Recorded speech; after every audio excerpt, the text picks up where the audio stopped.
pushing closer. My heart skips a beat and now I'm falling. Deeper down a fire, I can't control it.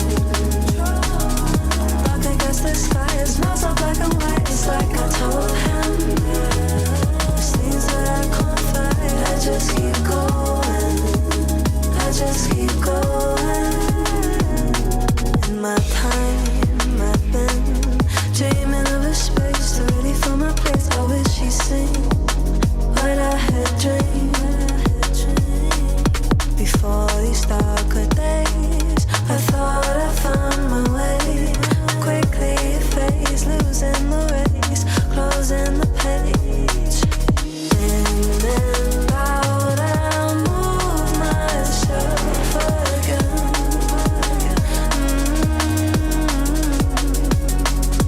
Time moves fast, I feel my heart beating.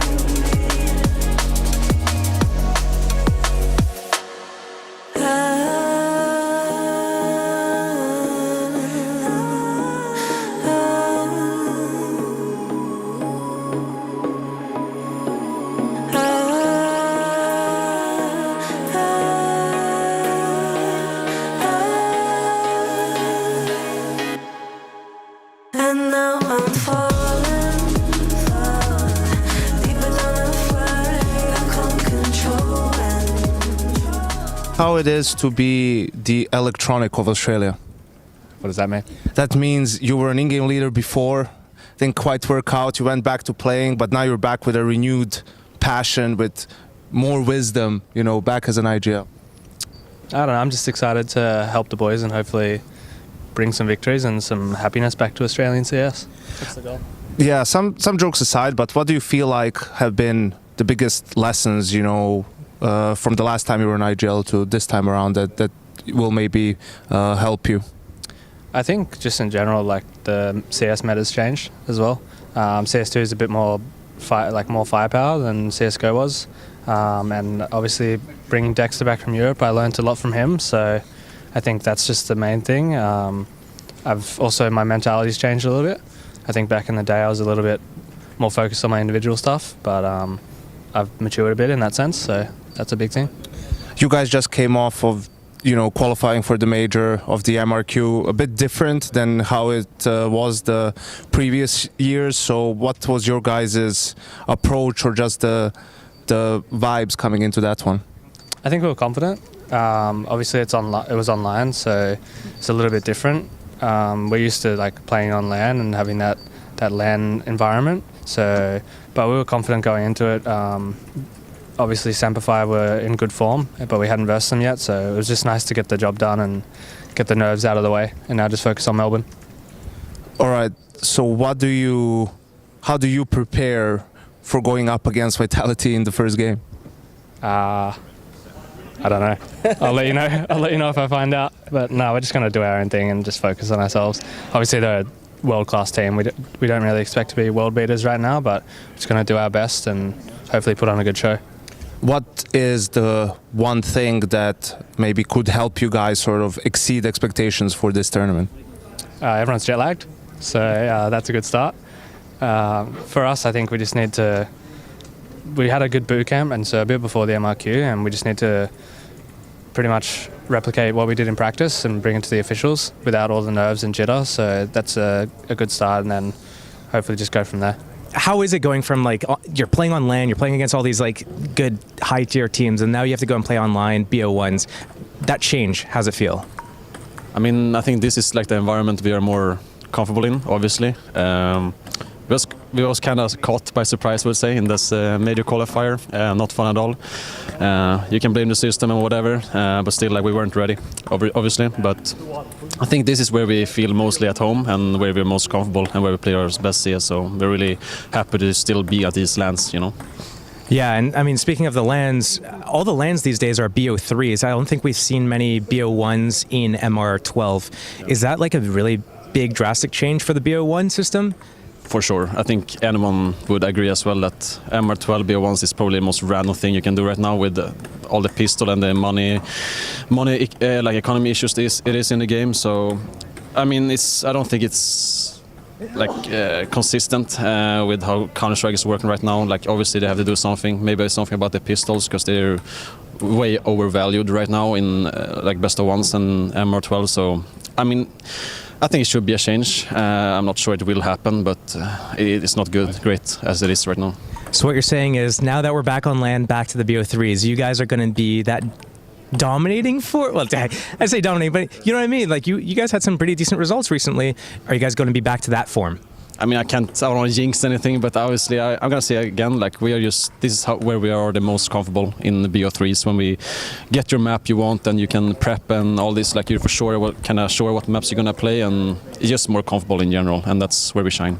Tell me a little bit about the two new guys, Azuvu and Seo. Do they remind you, or if you could compare them to one of your past teammates, you know, from the Swedish scene? Is there anyone that comes to mind? Yeah, that's a really good question because Sejot, when I was interviewing him, he had a lot of similarities to Brolan. So I was like, yeah, I could see Brolan in you in some aspects. So he also has a childhood dream of becoming an IGL one day. Oh, I don't know, maybe. Yeah, I actually he could be an IGL in the future because he speaks a lot, and also Oscar is a bit harder to pinpoint, but he's just a very stable guy. But I would say more like Lyrical, if I had to choose one player. I think it's only because you have never met a player with so much skill as a player from the United Kingdom. I think it's. Do you feel the same way? That's why it's hard to compare. No, so Oscar, for example, Azuva is very, yeah, for sure, what you said. I don't want to say that to the kids, but Mezzi is also really stable, but like Oscar, he is very self-sufficient. That's kind of how Crims is. Yeah, you could say that, yes, very much. Yeah, I was thinking about Crims as well. But Crims makes his personality is a bit different. Yeah, it's safe to say. All right, going up against Falcons, your opening game, they're coming off a tournament win. Now they get Monacy to, you know, how does preparing for a team like that look like? I think we know some stuff about what Monacy likes to do. I think those will not change. And I think tactically they'll probably play very similar. So for us to prepare is going to be just maybe focusing on ourselves, but you know, it's going to be a normal prep. Yeah. I think for me it was always like an upper, not just like Monacy, but a guy who moves around a lot. It is a bit of a nightmare to prepare against because you just end up saying, well, he could open up here or there or there. So just tighten up your default a little bit, use more utility early. Yes, that for sure. But I think also it could be, you could also use higher pace CS to counter that. But maybe, yeah. We'll have to wait and see. Yeah, we'll have to wait and see. All right, man. Thanks so much. Good luck in your game. Speaking of south of the equator, some of your, I guess, fellow teams, you guys are made in Brazil, right? MIBR.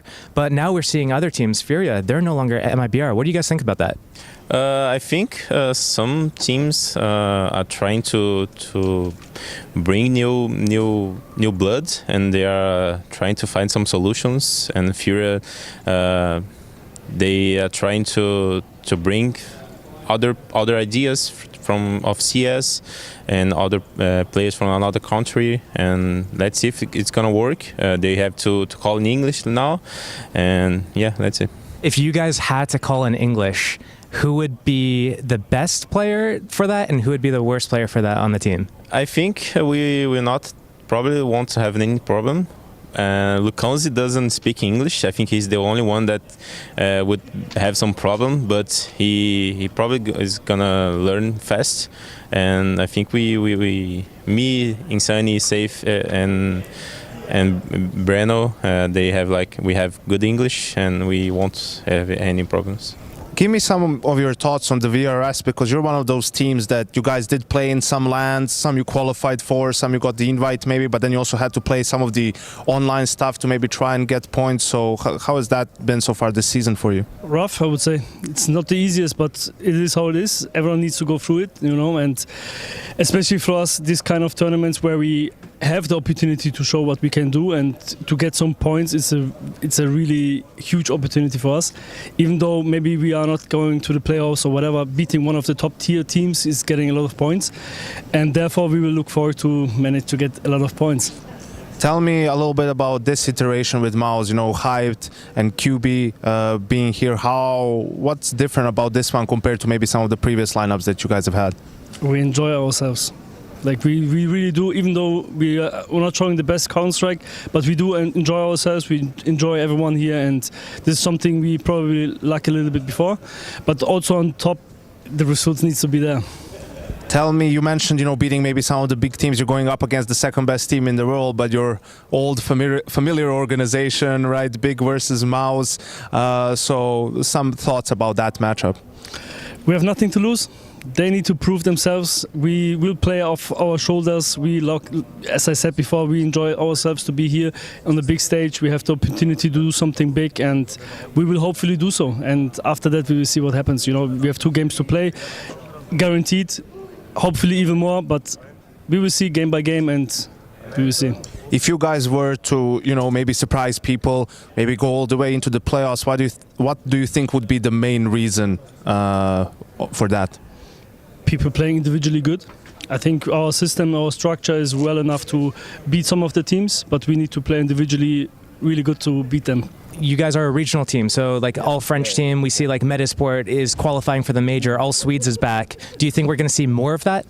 I don't know if there's going to be a shift back into national teams again, but I speak for myself when I said I'm really happy to play in the national team again. And overall, I think like some international teams can work in terms of how professional you can be in those teams together. Like if you make it work and you have the right pieces and make them work together and try your best to understand every individuals, it's gonna work overall. But the other way around, like if you just pick players to make a super team and just don't know how to use these guys, it's gonna be problematic, real problematic. What do you think your style is as a team that's different from like all the international teams? Dogs. Like we're a pack of dogs. Like, You're a pack of dogs, okay. Yeah, we A wolf pack. more dogs. A dog pack, okay.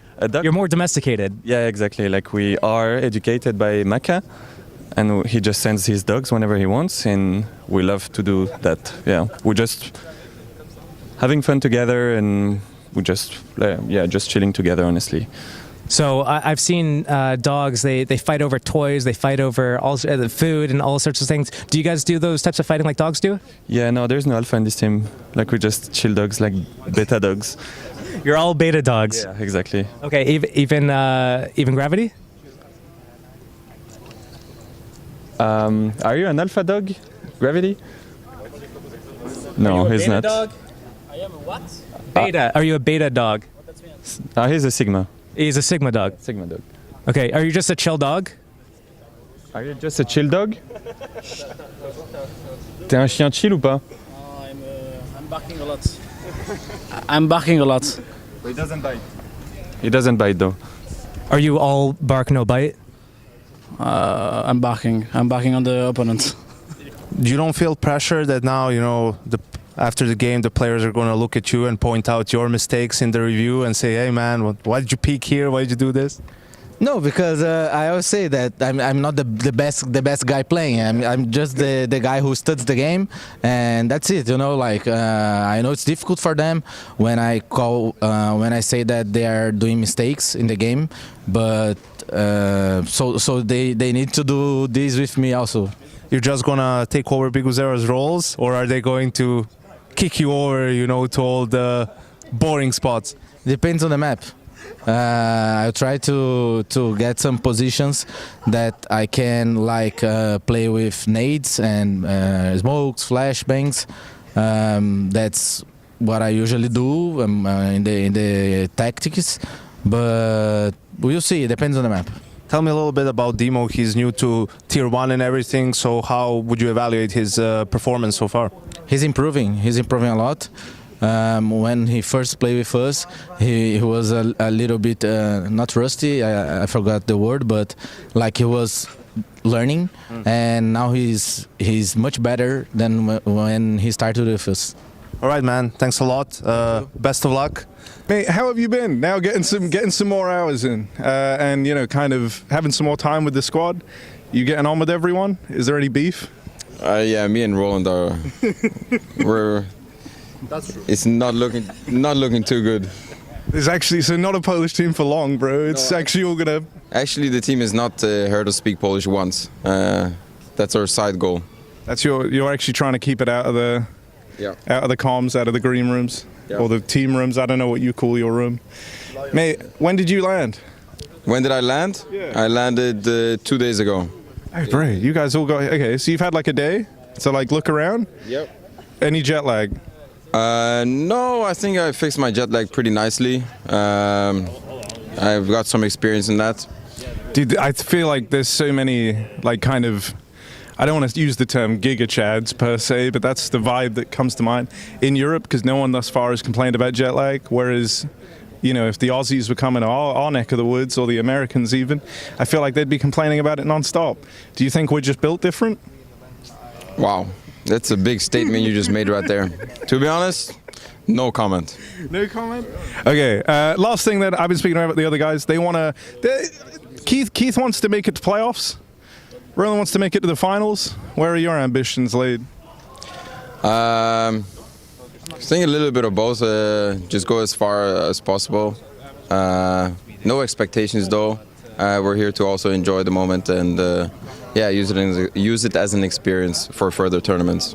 I like that, bro. That's a very good answer. I wanted to get one real one out of you before this ended. All right, that's Shui, and this is Polish Team Liquid. Tell me a little bit about it. It felt like you guys looked better in Lisbon than you did in Bucharest. Do you think that's a fair thing to say? I don't know.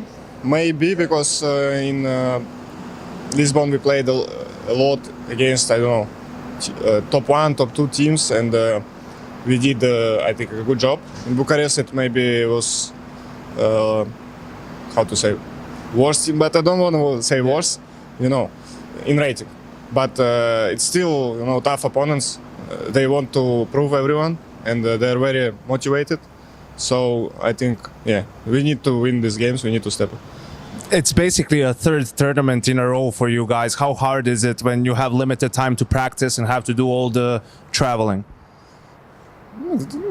I don't know what to say. It's kind of hard. Yeah, we had 2 days at home, and we just fly to here. I don't know. It's always not easy, but that's life. We need to play our game. All right, Liquid first game. Thoughts? Tough opponents, I think. Really? We won against them in Bucharest, but I think they just took a Suhi, and I think they had some time to practice because their new lineup, new IGL. So I think on this event they're gonna be new team and they're gonna play better. So it's gonna be a tough game for us. All right, man. Thanks. Good luck with your game. Bro, one of the things that's been crazy to me about Complexity is just sort of the kind of renaissance, the turnaround that you guys have had. I know, we're not talking, you're going to every tournament with a chance to lift the trophy yet, but considering this team, like a couple of months ago, felt like it was in a rough spot with getting everyone kind of caught up to speed and figuring out how you want to play. Feels like you're actually seeing a lot of the signs of progress from that, considering we were celebrating first map win not that long ago, and now suddenly it's like you're stringing together some great results. I saw, you made it to the major as well, which is fucking sick. Like, I know, everything's kind of going nice for Complexity. Yeah, honestly, that was a tough one too, just with our travel schedule, because we basically got home, some of us got home like 8 hours before we had to play the match in MRQ. So yeah, it was a bit of a struggle, but I'm glad we could do it. Obviously the games are a little sloppy in MRQ, but that kind of pump you up a bit, knowing as well, like you had no no time in a way, right? Like you kind of just rocked up and did it. Yeah, because obviously we're expected to beat the teams, but with our circumstances, it makes it a little hard. So yeah, it's definitely nice, and the progress has been great. I mean, going into Bucharest recently, we had no expectations. We were just trying to come in and see where we were in terms of the Tier 1 teams, and well, I'd say we're at a decent spot for Melbourne, so we're going to keep it up. No, man, that was sick. You guys finished what? Was it 4th eventually in Bucharest? So like that's a pretty legit run, I would say, as far as they go. How's it been getting Nix and 60 kind of caught up to speed? Yeah, honestly, at first it was a bit of a mission. There's a lot to catch them up on. We were losing like basically every EU scrim. Honestly, we had a day where like if we win one scrim, we're gonna order pizza. But now. And you didn't win, and there was no pizza, so the day was ruined. We ended up winning because Danny card carried and he wanted the pizza. He really wanted that pizza. Respect. Yeah, but now we're doing good. Like we're winning a lot of scrims comfortably, I'd say, and we're trying to figure out how to, just build on our foundation because a lot of teams are catching on that we're pretty aggro recently and stuff. So they're a bit more ready. So we got to figure out like different aggros or that type of stuff. But overall, it's been really good, and they've been slotting in pretty good. I love that, bro. Last thing then. Where do you want to go in this tournament? You want to get some time in front of the crowd? I feel like that's kind of the vibe. Yeah, honestly, with how we're playing right now, I think we definitely can. And I'd love to play in front of the Aussie crowd again because Sydney last time was amazing. So, I'd love to come back and, have a good showing for them. All right, bro. Right, brother. It was great talking to you. Respect, Grim. Tell me a little bit about the grind. You guys had some time off since Lisbon. What was the main focus between that and Melbourne? Believe we had like a 4-week trip when we had Lisbon. Like we had four weeks off out on the road. And then after that we had a couple days off, just practice till now. And now we're here to play this tournament. We don't have anything after, so after this is gonna be like a small trip to home again to practice, go to Astana, and then like a bigger boot camp. So now just online practice and trying to improve on our weaknesses. Yeah, everyone's talking about, Vitality has been the team of the year so far. They're one ESL tournament away from winning the Grand Slam too.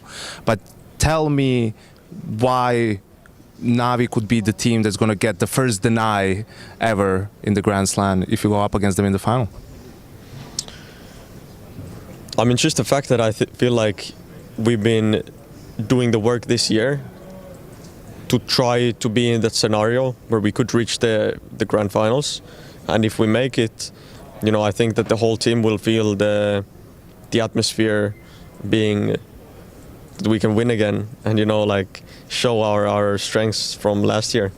And I think that obviously Vitality is playing super good, but every team is throughout history sometimes you're gonna lose eventually, right? So yeah, the thing is that we just gotta keep believing.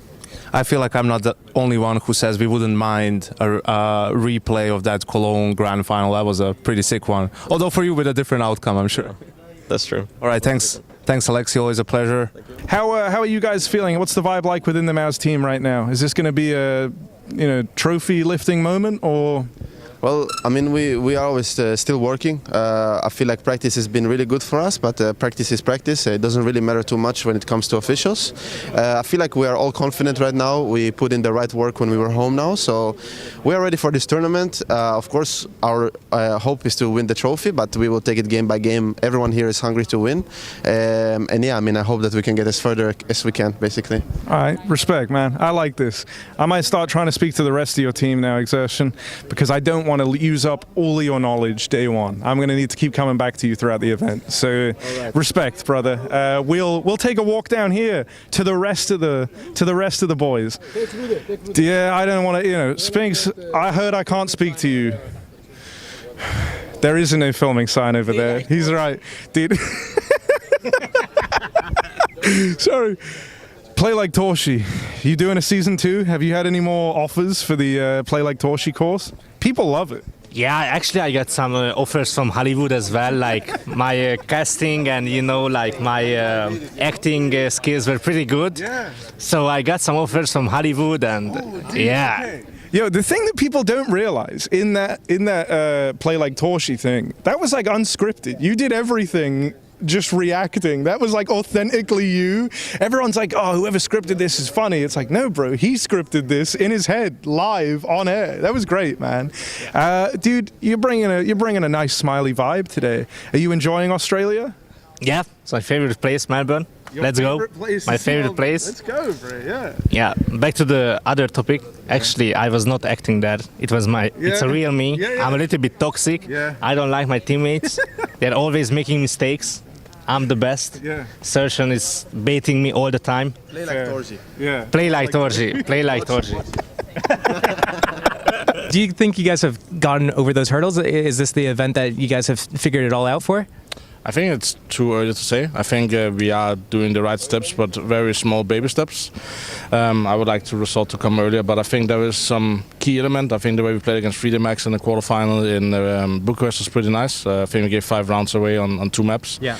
And then the next day we didn't play good until we came back against Falcons. So we need to make sure our B level is higher. Because I think I have seen our peaks as a team in moments of games where we play really, really good. And it's just trying to look at the positive a little more than the negatives the last few months to come good into the major. Yeah, you guys got a 13-0 win. That must feel good. That must like revitalize you guys for coming into this. How many 13-0s have there been on LAN in CS2 so far? Do you know? And was this anything close? Like, did you guys get anywhere close to this before?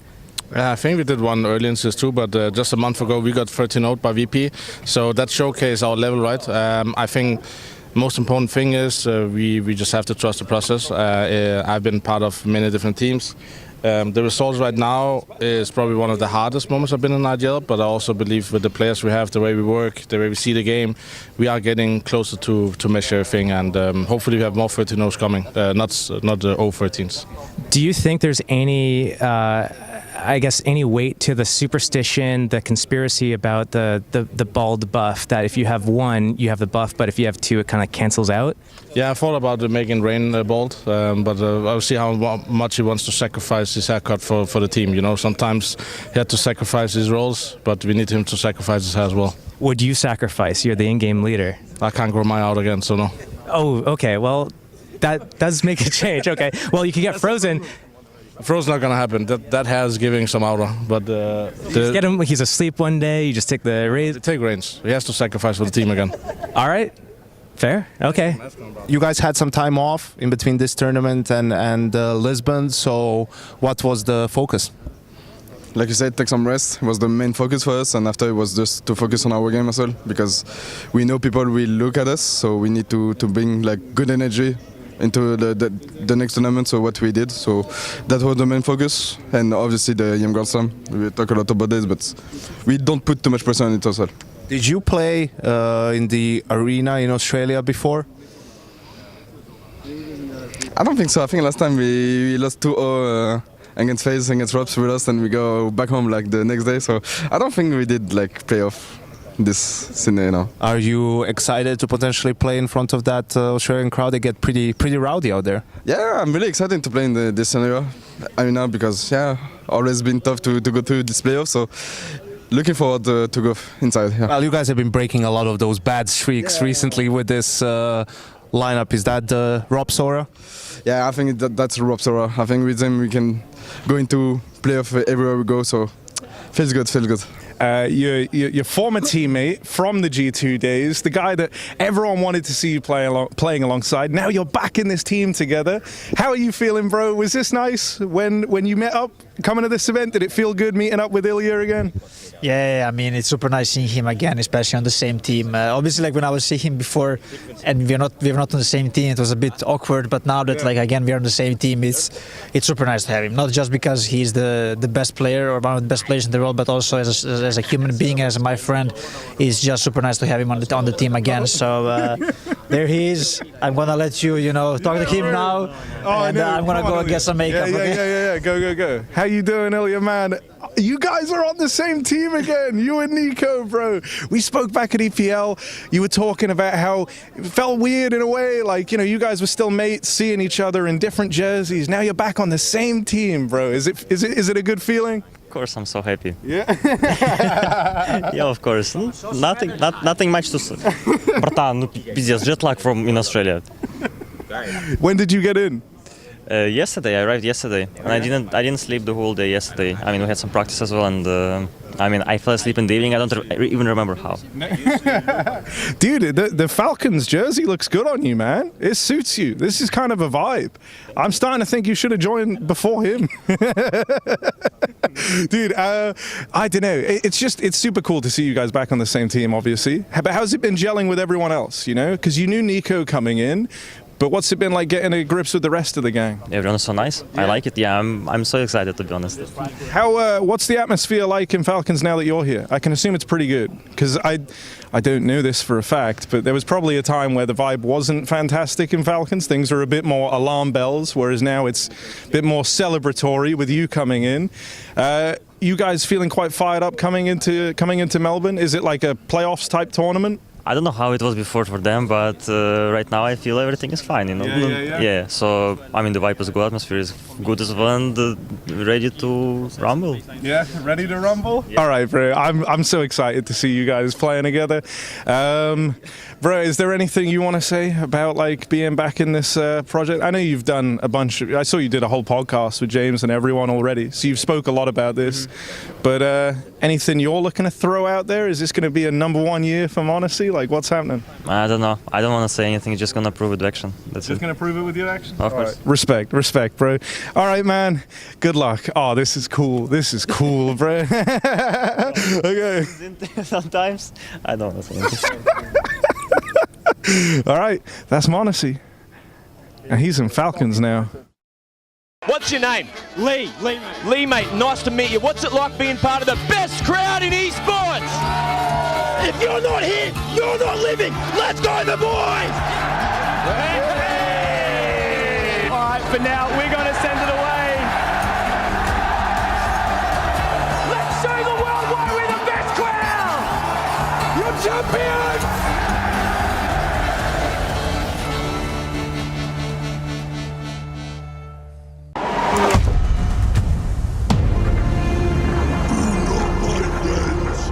Become addicted to counter. It will take hold of you, and you will resent its absence. He's got off-road into hostile character. Why would he do that, Dad? Where are they taking him? Assemble the war boys.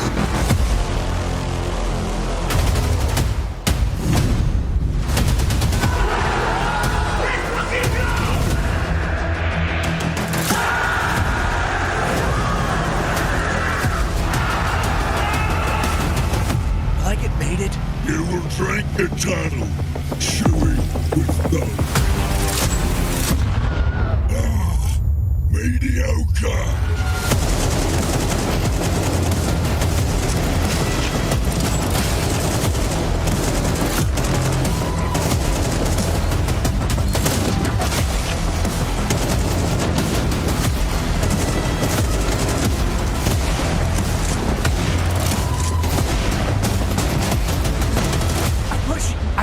I push again!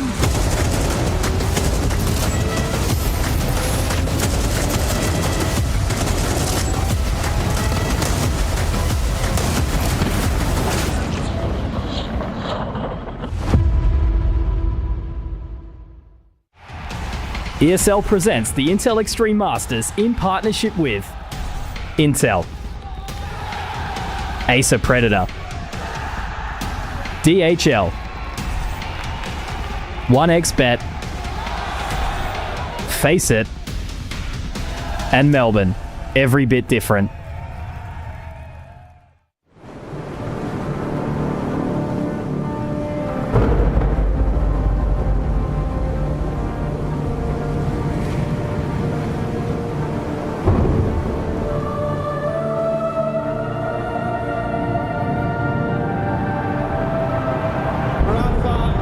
Making history. Absolutely phenomenal. And Ace is the champion of the Intel Extreme Masters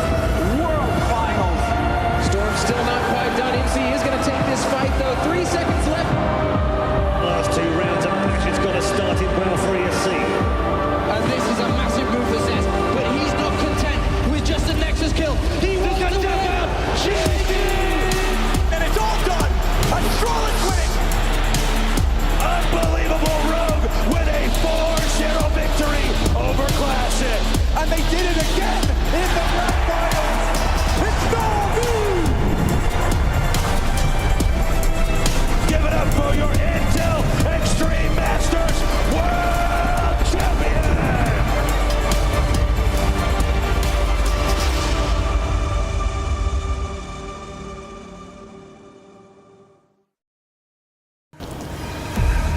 275 kilometres away from the city of Melbourne stand the 12 Apostles.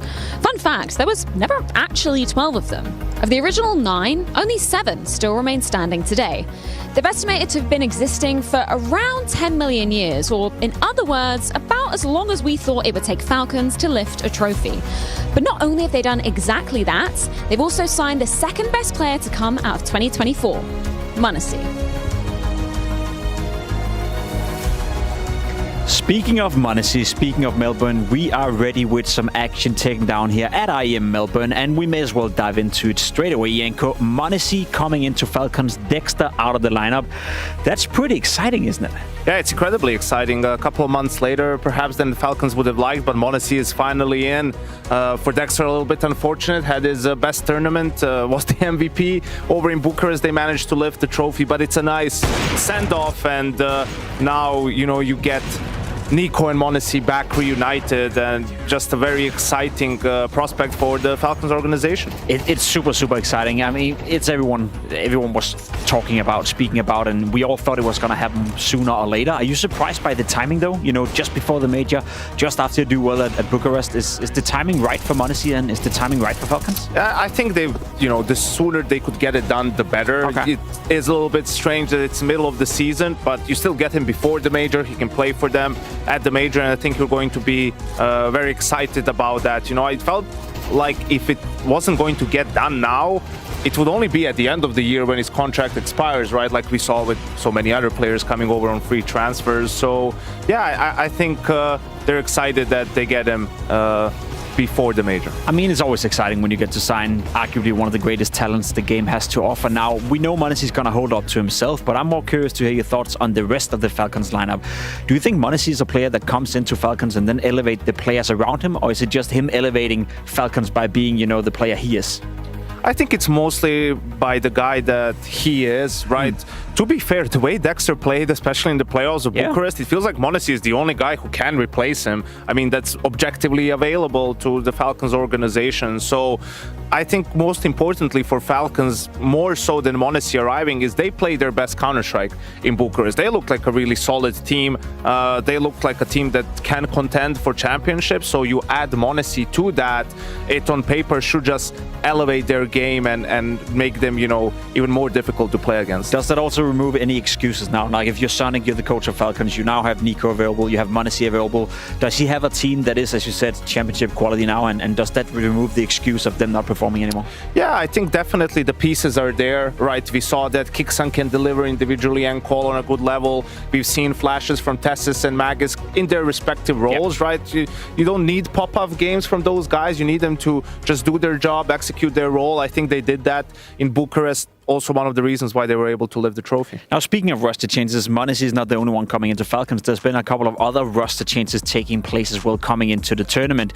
Demo coming in to play for Pain Gaming. Shuhei obviously joining Team Liquid. We saw them play in Bucharest. Wasn't necessarily the greatest start. Nedic coming in towards FlyQuest as well. I mean, the one that sticks out is obviously m0NESY, but Shuhei to Liquid as well. You were in Bucharest. Not too great of a start for them. Yeah, that's a huge change. Obviously, Twist relinquishing the in-game leader duties, but yeah, didn't look too hot in Bucharest. Granted, only a week of practice and whatnot, but it is going to be a challenge for Team Liquid, to get adjusted to Shui, and they don't have much time to get it done, right, with the major being around the corner. I think also just the rankings, man. When you start dropping in the rankings, I mean, you're gonna have to play the first game against Mouse or Vitality? Like, how good is your run in the tournament going to be in that case? So they definitely need at least a couple of wins here in Melbourne. They do need a couple of wins, and it will be exciting to see if Liquid can bounce back. A couple of teams that need some success here as well, given the fact they didn't make the major. I think there's one team that sticks out right here. Obviously, you have Big Saw not making the major. To me, not the biggest surprise, but Gamer Legion. As a team that in Bucharest they got to the playoff. How big of a disappointment is it to you that they weren't able to make it to the major? I mean, it's a massive disappointment, and it just tells you there's nothing like the major or anything related to the major. You know, in terms of the pressure, just talking to some of these teams during the media day as well, they're saying, yeah, the pressure is huge. Also, not to be forgotten, the fact that the coaches cannot be with the team and cannot be in the room when they play. You know, for a team like Gamer Legion, that's going to be a big factor with Ash. It seemed like for Saw it was a factor too. So having to play online best of ones, can we just please, it's MR12, for Christ's sakes, can we get rid of the best of ones, guys? Like, we get through these best of threes real quick. We're doing it all these tournaments now, 4 best of threes in a day. Valve, please, it's online. Just give us the best of threes, please. Please, Janko, you're begging, and I'm with you on that one. Now, from someone who didn't make the major to someone who's arguably the favorite at the upcoming major, Vitality coming into this tournament is super, super hot. Obviously, they've been winning pretty much everything they've been touching this year so far, on a big win streak as well. And even more so important, if they were to win here at IEM Melbourne, Janko, they could take and clinch the Grand Slam. Yeah, absolutely. Vitality, that's why they have their sights set on this tournament. I'll come to something else in a minute, but I was joking with Apex saying, you know, do you think there's higher chances of you winning 2 Grand Slams this year or not completing the first one? Because in theory, if they win it here, there's 4 more tournaments with Cologne that they could win 2 Grand Slams. But yeah, the one that people don't think about, because look how dominant Vitality has been, right? It's crazy. And they're going to beat Astralis' record. And some of those are best of 1 for Astralis. I think it's exclusively best of 3s for the side of Vitality. So that makes it even more impressive. Is the fact that the one team that could jeopardize that is Navi, right? Because Navi has 2. They don't have Cologne or Katowice, but, you know, if Vitality doesn't complete it in Melbourne or in Dallas and Navi ends up winning one of those 2 tournaments, then all of a sudden we could have a scenario where coming into Cologne, Vitality and Navi have 3 each, right? And if one of the 2 teams ends up winning in Cologne, they could complete the Grand Slam there. I know it seems unlikely to people, and everyone thinks, yeah, this is just Vitality's tournament. You know, everyone else is just here to compete for 2nd place, but you know, everyone loses eventually, and I think Navi is in for a good tournament here in Melbourne. I think that's an excellent point. People sometimes seem to forget that when you're winning everything, there is a point where you start losing, and that could very well be this tournament for Vitality. However, probably not in the first game as they're taking on FlyQuest. Now, we have a lot of action going on both on Stream A and Stream B, so if you have an iPad, you have an extra set of computer at home, you can turn both streams on and follow all the action. The beginning of Stream B will be between struggling FaZe Clan and Pain Gaming, and we had Freya catching up with NQC heading into their first game. Now, we've had a number of roster changes coming into IEM Melbourne, not least limited to Pain Gaming. I've got NQZ to tell us a little bit about Demo, the new addition to your squad. He's only 17 years old, obviously came from the Pain Academy. How much do you know about you know, the process of getting him on board into the main roster? I mean, for him, it's got to be an amazing experience playing with us and playing with the size of the tournaments. So it's going to be a great experience for us, and he's learning a lot. And he's a very dedicated person and a very humble kid. And I've been on his spot before, so I know how it feels to be playing for the first time this tournament. So I think he's loving it so far. In terms of what he offers in-game, what were kind of the things that you guys noticed in order to promote him to the squad? What kind of attributes can we look for? Of course, he has a lot to learn because he was playing in Brazil in an academy league, so the level there is way different from the level that we play right now. But he brought us a lot of firepower, and he's a very calm person in games, so different from Kawes. Kawes was a very active person, and he doesn't talk a lot. So right now, he brought to us the need to be more active, all of us, and we need to talk more. So yeah. Obviously, it's an unfortunate situation that Bigazera can't be here with you guys, obviously the in-game leader for your team. What kind of effect do you anticipate that having on you guys this tournament? Yeah, it's tough. It's a sad situation, but we all talked a lot about Bigazera's situation, and we can do nothing about it. So it's more about having fun here and trying to do our best. We know the odds are not really on our side, but trying to make a good tournament and make fun out of it. In terms of who's going to be calling in those crucial moments and coming in with the game plans, who's taken on that responsibility on the team now? I think not a specific person. I think that right now Since Bigu is not with us, of course, Rix will talk a lot, but we all want to talk a lot. We all want to see how it goes, see how it flows. Welcome to the 1x bet on it. I'm joined by Janko, and your big brain, Janko, because I want to find out what's going on during IEM Melbourne. And we have the games on Group A in front of us, and we may as well start with Mouse versus Big as the opener. How do you see that panel? If Mouse weren't the second best team in the world, this is exactly the type of a game that Big goes and wins. Okay. Right? I mean, they failed to qualify for the major in the MRQ. It was online. You know, you're thinking they're down in the dumps, but they got nothing to lose anymore. And it is the sort of derby of the German organizations in a way, or always a fiery matchup. So, yeah, I think Mouse is too good at the moment to really drop a game. I feel like Big could steal a map potentially. Okay. So you're saying 2-1 for Mouse? I feel like that's fair. I think that's a ballsy prediction. I think Mouse have been looking great, but you're right, Big are somewhat of a group stage warrior team, and as you said, they're coming with nothing to lose. So 2-1 for Mouse. Gamer Legion versus 3D Max. To me, that's an interesting one because I don't see the clear favorite in that one. Yeah, true. I mean, Gamer Legion made their first playoffs in Bucharest at PGL, right? Then also failed to qualify for the major. I think that was one of the biggest disappointments of the MRQ. Right, but they've been slowly progressing. 3D Max also very disappointing in Bucharest in that game against FaZe clan, right, getting 13-0 on the first map. Didn't look too hot, and it feels like both teams are looking for a bounce back here. Very difficult to call. I like Gamer Legion's style a little bit more. 3D Max a little bit too crazy for my liking. But I'm gonna say 2-0. Why not? 2-0 for Gamer Legion. Yeah.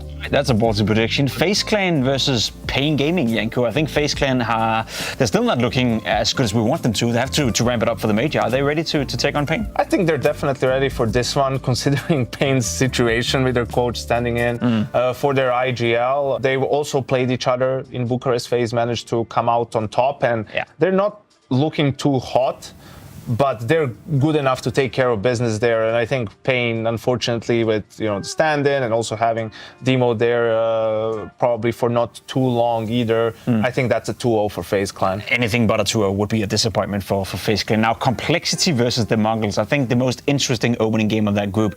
Tell me why. Yeah, I think because Complexity and their recent run, right, online leading up to Bucharest, then they make top 4 in that tournament. Beating FaZe Clan along the way, having a couple of good games against G2 as well. And the Mongols failed to make playoffs, in the last 2 tournaments they've attended. So you're wondering, are they struggling? What's going on? Are they regressing? And I think, this is one where you can definitely see Complexity with an upset win. Okay. Scoreline? I don't know. It's hard to go up again. I think if they are going to beat the Mongols, it's going to have to be a 2-1 game. Okay, interesting. I'm curious to see that one pan out as well. Now for Group B, we have a couple of cool opening games as well. I think the first one has a clear-cut favorite, Vitality taking on FlyQuest. Now, give me one reason why it's not going to be a 2. Jet lag. That's the only thing I can do. But Taiwo did tell me he slept for like 18 hours somehow. So I guess when you're on a 40-match win streak or whatever they are, you can sleep tight. The hardest task for FlyQuest, Vitality, best team in the world. They came here to complete the Grand Slam. I don't see anything but a 2-0 from them. That's fair enough. It's hard to imagine anything but that. Vitality will be winning that game. Now for Virtus Pro versus Team Liquid. Liquid not off to a good start at PGL. Can they bounce back here?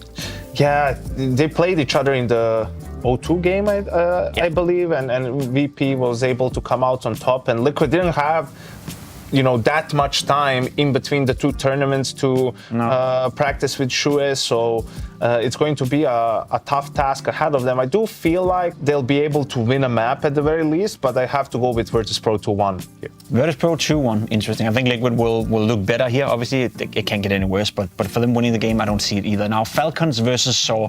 I think it's fair to say the Falcons got off to a pretty good run during PGL, now making a roster change coming in with Monacy. Big favorites versus Saw? Yeah, it went from disaster class to master class for Falcons in that tournament, losing their MVP.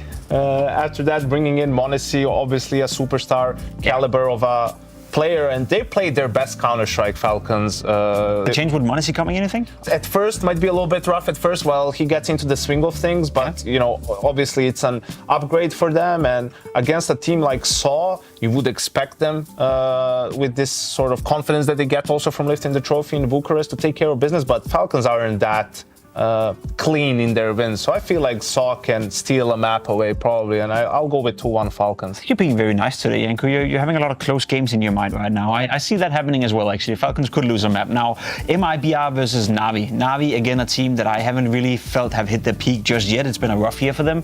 MIBR, though, is that going to be too big of a task? I don't think so. It feels primed for a Navi resurgence. You know, a couple of losses to them early on in the year have been to Spirit, against whom they've struggled throughout, the iteration of this roster. They also lost to some other teams they're not supposed to, but I feel like against MIBR, they lost to them in a best-of-1 back at the major. It was the Insani game on Inferno where he was lights out. I think they'll definitely be out for blood and looking for revenge. I think we're in for a good tournament for Navi. I'm going to go 2-0 for Navi. 2-0 for Navi in that one, which gives us 4 winners in Group B, 4 winners in Group A. Now, you said it yourself, Vitality did come in with a simple goal in order to win it all. You think they will? Yeah, I think Vitality is definitely a lock to go out of this group, also with how their bracket looks like. I don't know about the other side. You have Falcons and Navi, right, as the 2 main ones. And Falcons did come off of a tournament win. But again, I'm just feeling like Navi is going to have a good tournament. So I'll go with Vitality and Navi as the 2 teams to go through. And same for Group A. Obviously, one favorite in Mouse, making it all the way through. You're looking at then FaZe, Complexity. Yeah, the Mongols obviously are also a team that can definitely make it out of that group. I feel like that first game between Complexity and the Mongols, I'll take whoever wins that game with Mouse to make it through to the playoffs. So let's say for all the NA fans out there, Mouse and Complexity. Still not full believe in FaZe Clan. It's just been, Complexity beat them also when they played in Bucharest. Okay, then lost in the 3rd place decider, but something just feels off with FaZe Clan. I'm not that confident in them. They don't have some of that grit that we've learned to love them for. Well, we'll have to wait and see about that. Thanks for watching the 1xBet on it. Now, Rain, obviously last time we were here in Australia for an IEM event at least, with Sydney back in 2023, which for you was a great event. You won it. You also got the MVP, right? So probably some fond memories of that one, yeah? Yeah, it's always great to be here in Australia. I love the crowd, I love the atmosphere, so I'm excited to play. In terms of how much FaZe has changed since that point, because just throwing it back to that, first ever CS2 event, you guys came in on such a terror form. How different do you see FaZe from, back in 2023 to this point in 2025? I mean, of course, it's been a big shift in who's the top, right? And we still have some proving to do to be able to compete against. So I'm just looking forward to play. And even though it's just one lineup change, it's so much has changed since then. So yeah. And in terms of how much Counter-Strike 2 has changed as a game, I know we still have some demands of things to be tweaked, things to be fixed, but how do you see the whole game having changed in that kind of 1.5 year period? I think people just figure out how to play it differently. I think we got a little bit of a head start because we kind of lost focus on CSGO when it finished and just focused on the new game. And we think we got a pretty good head start in the start, and people caught up. That's how Counter-Strike is, right? So, yeah. In terms of saying, you love playing on the Australian crowd, or in front of the Australian crowd, rather, how confident are you that you guys are going to be making it to top 6 here in Melbourne? I go into every tournament trying to win, so I'm very confident, yeah. I love that attitude. Thank you so much, Ryan, and best of luck in your game. Thank you. Hi, it's Bob with Face It. The official broadcast is better than ever on Face It Watch. Yep, that's right. Switch it up with the POV selector. 4 angles, your choice. From the main broadcast to your favourite player's view. And it's available on the Face It app and Chromecast. But wait, there's more. Keep watching, keep winning. That's how we roll. Watch IEM Melbourne while having the chance to get skins and Face It points. Look at this beauty. Change the channel and control how you watch.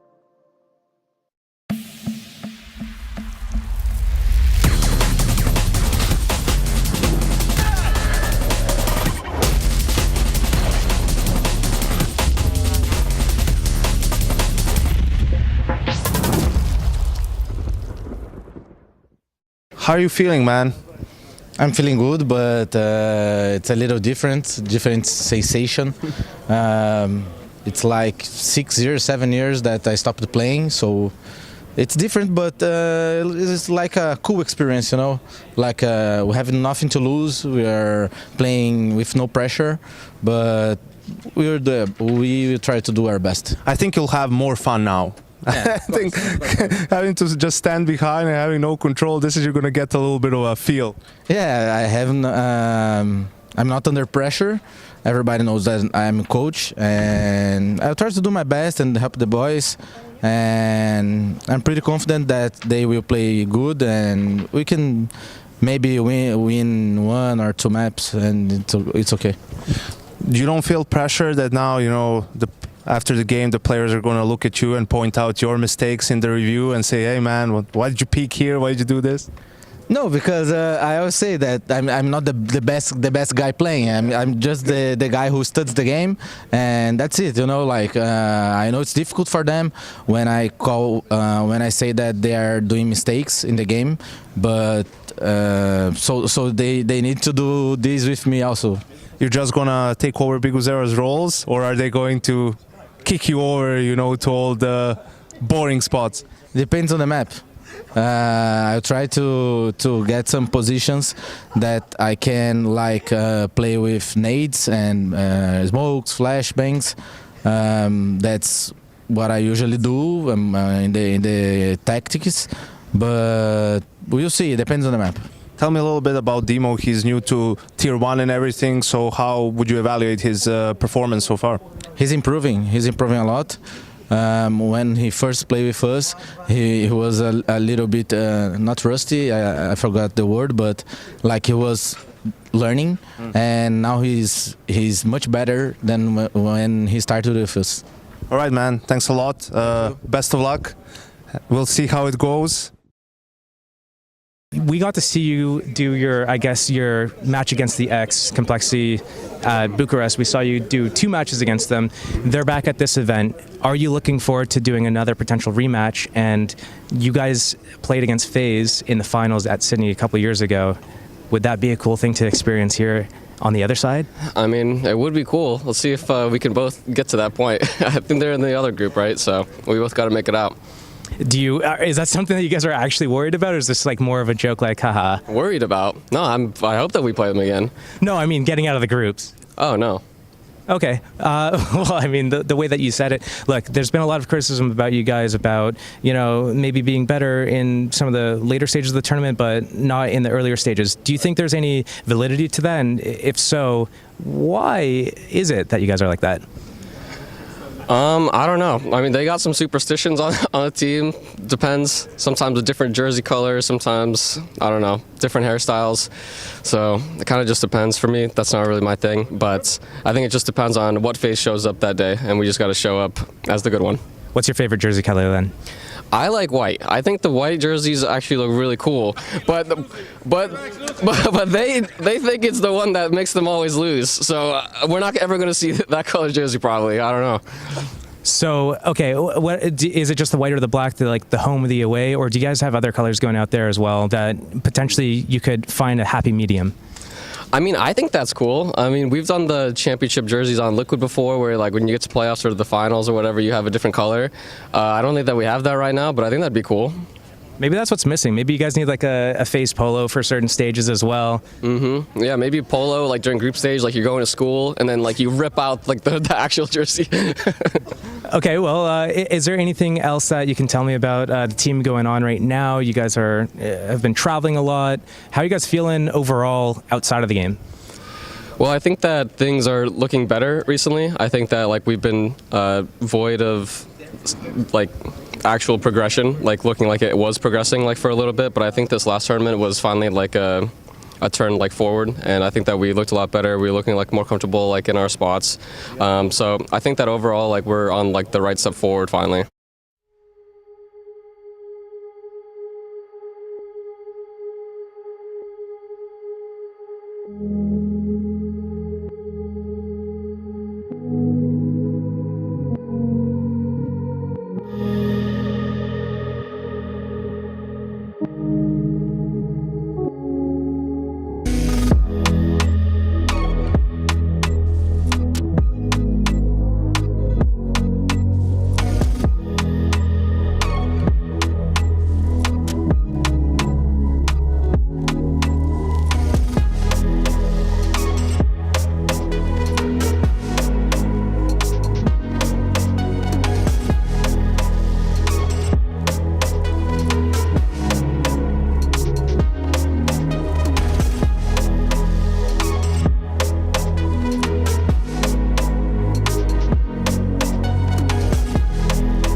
G'day, welcome back down under for the 5th iteration of an Intel Extreme Masters in Australia. It's an event that's been 4 years in the making, with the 2021 edition cancelled thanks to a global pandemic. But the good news is we finally made it down to Melbourne for the first time to kick off a week of CS. We've got Payne and FaZe to start things off today here on the B stream. Komodo joining me as well. How's things going over there for you, man? Going good. This event kind of crept on us relatively quickly, I think, all things considered, coming in towards this year, and we've already had a great amount of Counter-Strike that's been played, with some, results for the teams that are going to be playing in this tournament as well, looking to further add to their tally. Yeah, certainly a lot to kind of look back on, and I think in the case of a team like FaZe, maybe a lot to improve on. Perhaps you could say the same for Payne as well, in a matchup that is going to, I think, be a pretty rough one for them when we speak about Payne and we talk about all of those changes that they've had, roster instabilities, I guess, coming into Melbourne specifically. There's definitely a lot of issues that I think they're going to have to try and overcome here, but it's going to be very tough for them. I think it's going to be tough for quite a lot of the field, actually. We always know when teams come down here to Australia, there's a pretty good chance that there's going to be some weird result somewhere in the group stage. Back in 2023, that was Vitality getting knocked out 0-2. I think it was Vitality and Vertex, a team which doesn't even exist anymore, from Australia, that were the two earliest exiters from IEM Sydney 2023. So hopefully that will not be the case for either of these two teams. Certainly in the case of FaZe, it was a little bit better on in 2023 for them than it was for the likes of Vitality. And even back in 2018 as well, Komodo. These guys are the defending champions of IEM Australia, if you will, but they are also a team that's got a pretty good track record in terms of just winning events here. They've attended three. Yeah. They've attended 3 IEM Sydneys, and they've won 2 of them. So not a bad shout from FaZe, but this year, I think it might be a little bit more difficult for them. Potentially so. I mean, I also add to the fact that we've got someone that's been added into this roster now who's also been quite successful when it comes down to Australia events at Elige as well, right? Getting a second place against the then FaZe that got the victory, and then even you throw it back towards his Liquid days where he managed to get the victory in 2019. So this roster just has great success stories behind it, and when I think of FaZe and I think of Australia, I think of them being able to absolutely get a crowd behind them. It's always electric being there, just witnessing that, and I wouldn't expect any other reason why that couldn't happen this year. Look, I mean, I guess that's definitely a conversation point. We'll have to sort of see what FaZe looks like in these group stages and if they can make it to the playoffs. We saw in the interviews that were being done as well, I think it was Steele that might have been talking to him. Either way, someone was talking to Rain, and there was a bit of a conversation around, how are you guys feeling? Are you guys feeling a little bit concerned maybe about coming into the group stages and looking a little bit wonky, but decent in the playoffs? So it's a process, definitely. And one of the parts of that puzzle, I think, that kind of needs to come online for FaZe, of course, is going to be Elige. And we'll take a look at the results that FaZe have had with Elige, and that would be basically just their results from 2025 so far.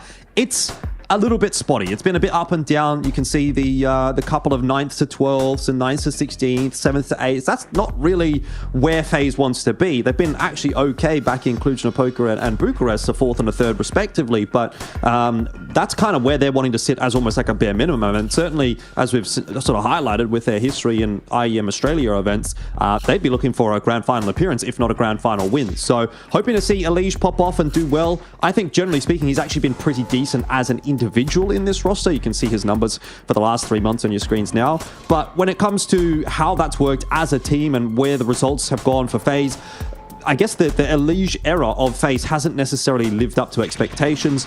In saying that, though, that may change today and over the course of this week.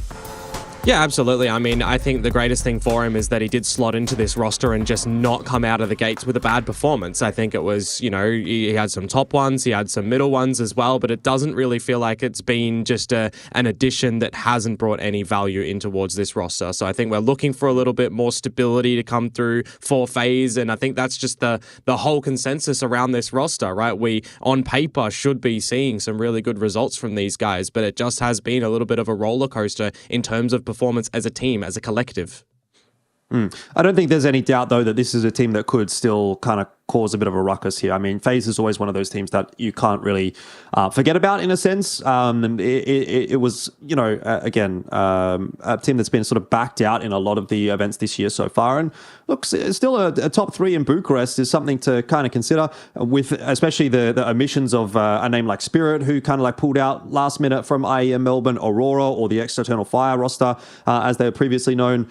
That's 2 pretty big names that FaZe now don't have to deal with, and so it kind of makes the field look, in theory, a little bit weaker, although with, again, complexity kind of coming in, they've been looking kind of decent actually lately. So there's a lot of conversations, there's a lot of discussions to be had around how things are going to be shaping up in IEM Melbourne, and obviously we're kind of like on the road a lot when it comes to the Counter-Strike ecosystem, but even going back and looking at some of the previous results, I think do become a little bit hard, a little bit murky. There's always these changes happening. And then again, there is that jet lag factor, which has been brought up a couple of times on the broadcast, but it's certainly a massive thing when it comes to these IEM Australia events. And I, again, will reiterate what happened to Vitality last year. And there's been no shortage of those kinds of moments when we've come to various IEM Sydneys from 2017 to 19, and then obviously into 2023 as well. So I think it's something that for those teams that haven't done it before, that can definitely be a bit of a factor. FaZe is not one of those teams that has to necessarily worry about maybe having that shock, because they have been to Australia before, and the vast majority of their players have played down under in previous iterations or in different teams as well. So I think there's definitely some slight advantages for FaZe there. They're a very experienced team. They'll know how to deal with this, and hopefully they'll be able to hit the ground running in this game against Pain, because as we saw from the analysts that were having a bit of a chat earlier on in the piece as well, I think anything short of a 2-0 today is a massive letdown for FaZe, frankly.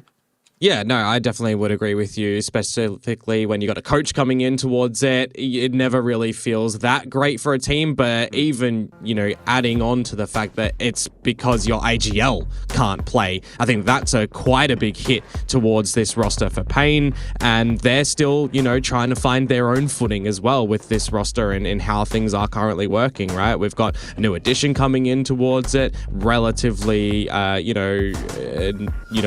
early stages for Demo coming into here, and still Snow, I feel like, is trying to find his own footing as well with this roster. They've got, a great brain behind them in Rix for sure, but getting back in towards the server, we heard it from him, it's been quite a while.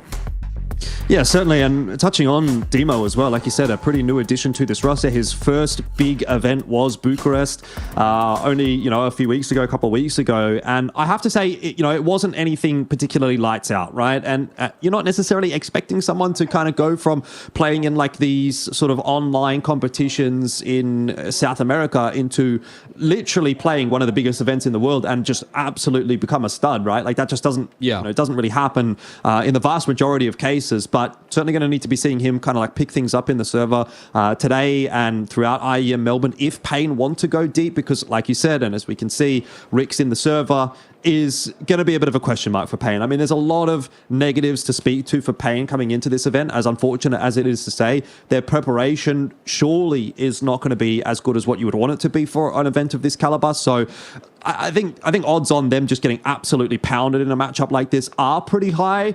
It will be more so what it looks like going down into that lower bracket. Who are they going to face there? And how does that run end up going? That may end up being a little bit more favorable to them. But realistically speaking, I think the one thing that we have to say for Pain is that there is absolutely no expectations. There's no expectations for Pain at this event. I think most people are probably expecting them to go 0-2 and just get knocked out. So if they do anything, if they even take a map, as was something that was stated in the interview as well, then they'll be pretty happy with that. So no expectations. You can play a little bit freer. You can play a little bit more relaxed. Maybe that is of some benefit to them. But against a team like FaZe, man, it's going to be a tough ask. Yeah, for sure. I mean, I look towards Bucharest and I think, they kind of drew against some pretty tough teams for a new performance to come out from Demo as well, right? Straight against Aurora for the opening game, or Eternal Fire, and then into FaZe, right? So this is a rematch that didn't occur all that long ago, and that result was a 2-0, pretty convincing performance from FaZe at the end of the day. I think you take away, a couple of maps from that tournament as a good thing, and you get Demo kind of finding his footing, I think, is an important thing here. You've got the nerves away from your first tournament. I think that's what you take away from that one, and you come into this one to have fun, to get some more learning, to get some more server time, and really just try to figure out what works for you. Yeah, so we had Dust 2, Inferno, Anubis last time they played. We'll see whether or not that's going to be the case once again. It looks like we are going to be headed in a similar direction. Anubis this time actually going to be picked up by Pain. In their last matchup, that was the remainder map, and it was actually Dust 2 that was the initial choice by them. So a little bit of a difference being put through here, but we do get the Inferno in the pool as well, which was very much expected, and Mirage ultimately going to be taken in here as the deciding map. So I don't think we can see necessarily too many surprises out of this one. I mean, again, Ancient and Nuke going to be banned away. Might have expected a potential train ban out here as well. That is one that kind of comes through every now and then for Pain, but it's not really a map that FaZe tends to pick, so I think it's okay to just kind of float that one there for them and maybe try to improve the veto in some small senses of the word. But look, frankly, again, I don't personally really feel like this one comes down to much of a difference in the veto. I would expect that Anubis should probably be picked up by FaZe regardless. It's, again, not a map that they necessarily shy away from. They don't try to hide away from it, although the results on it can be a bit up and down. I mean, they 13-0 3D Max on it at Bucharest, so there's definitely something to be said there. And I think 3D Max have been reasonably decent of late, so you know they know their way around the map. I think it's a bit of a gamble pick really from Pain, but frankly, you know, where are you going to go in the pool that's going to be favorable for you when you're playing with one, a new addition, and two, a coach stand-in? So realistically, you know, you're still very much going through the process of trying to like build or rebuild this team. Like I said, it doesn't really matter, I don't think, as far as I'm concerned, what maps we're going to get onto. I'll be back in FaZe every day of the week. Yeah, I mean, I would put FaZe as my prediction going into this one as well. I think it is a little bit crazy, though, that you do opt to go into Anubis as that first map, considering that it was the 13-0 installment, the very last time that it was played by FaZe. I mean, I was putting my sort of thoughts into the ring that we could have ended up on a Nuke or a Mirage to come out from Pain. We will get that as the decider, as we have just seen. But it's going to be, you know, some teething issues in the beginning that you might see for the likes of Pain and how they're going to be operating in the very beginning of this map. I kind of just want to see, you know, some good things from them. I want to see some good consistency. I want to see some good mid-rounding and adaptations for a team that is, you know, kind of callless. Everyone's going to have to contribute where possible.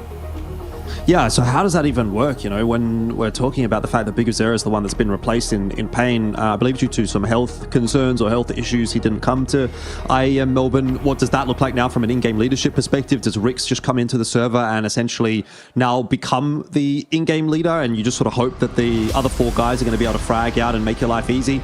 I guess we'll have to find out as it's time to get underway. You can see the teams giving each other a couple of fist bumps. You know what that means. It's time for us to jump into match number 1 of IEM Melbourne 2025. The Australian public have been waiting a long time for this event, so hopefully you guys online have been as well, and hopefully we'll get some good games to kick things off, of course, as we do start it off with FaZe and Pain, and it will be FaZe to start on the T side here of Anubis. We'll see if the pistol can have any good weight on it for Pain on this CT side as well, as they are potentially going to have an early duel in mid. Yeah, well, overall, start has been as expected. Elige with a nice couple of entries. Brokey gets one, but then, of course, there's a nice little trade back as the contest comes through over bridge and from E-Box, and it is actually going to be Pain that will win the round, and they're already pretty pumped up about it, as you can see. Again, expectations low for this team, so getting off to any kind of positive start is always going to be fun. Yeah, a lot of quick kills to come through there. Rick's able to achieve one as well, so you got to be pretty happy with that one. Did hear earlier in the interview as well with NQZ that, you know, Demo coming into this roster has more vocals than previously, so I'm kind of expecting them to all just be contributing more in the comms and really trying to do it together as a team. You know, a lot more discussion can come on through, for example. Yeah, most definitely. So FaZe just going to set themselves up outside of B main for a second here.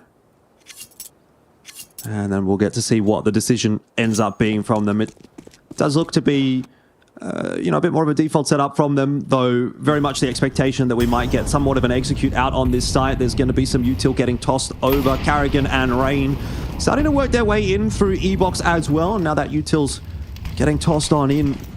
Smoke coming through for Temple and for CT, and well, it's just going to be a B-pop, really. That's all that we have to say about this one, and so far, so good on the hold for Pain. Nothing really of note occurring there, just the one entry from Rain But aside from that, it looks to be a pretty easy pickup from Pain, and 2-0 at the start, so no complaints at all.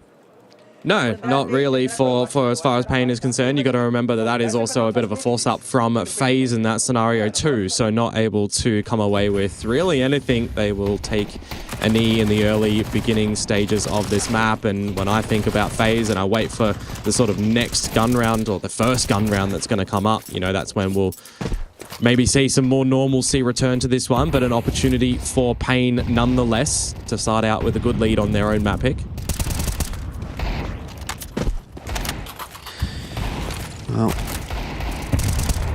pretty standard stuff on this anti-eco for Pain, or at least that's the attempt, really.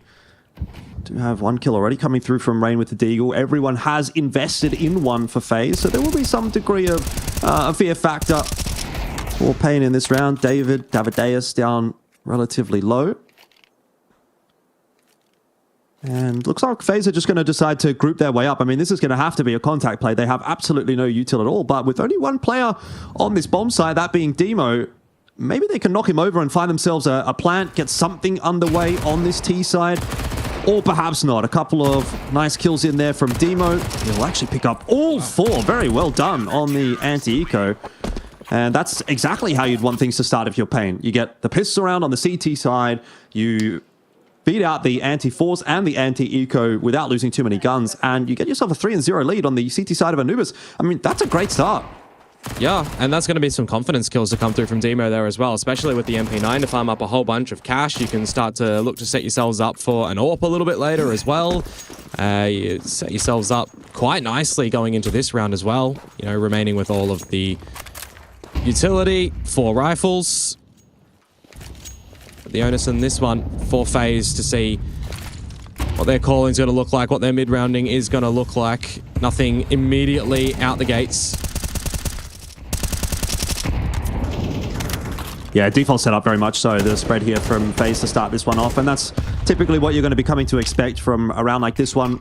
First gun round of the half, you just want to get a bit of an understanding of what your opponents are going to be up to. Are they doing anything a little bit silly here or there? Are they doing anything a bit weird? But at this stage, both teams really just looking to try to feel each other out.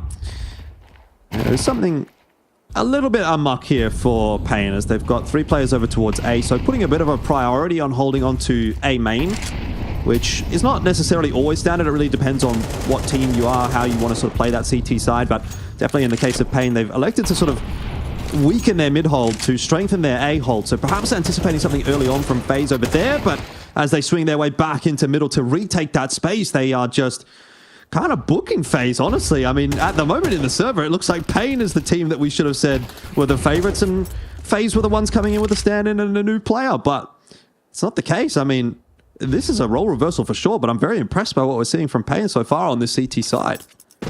I'll see if Rain can get something back with Frozen here, though looking to be looked after. And now it's just for Frozen, who would need all 5 kills in this round. But with 15 seconds to go, that's just unachievable. Well done for Pain. Yeah, not going to happen, is it? Best case scenario, he's going to hold on to this AK. They're not going to have enough money next round to really put a whole lot together. So a hero AK will potentially give them something to work with. You know, you maybe invest in a little bit of pistol armor or some util here and there and try to set Frozen up for a take somewhere.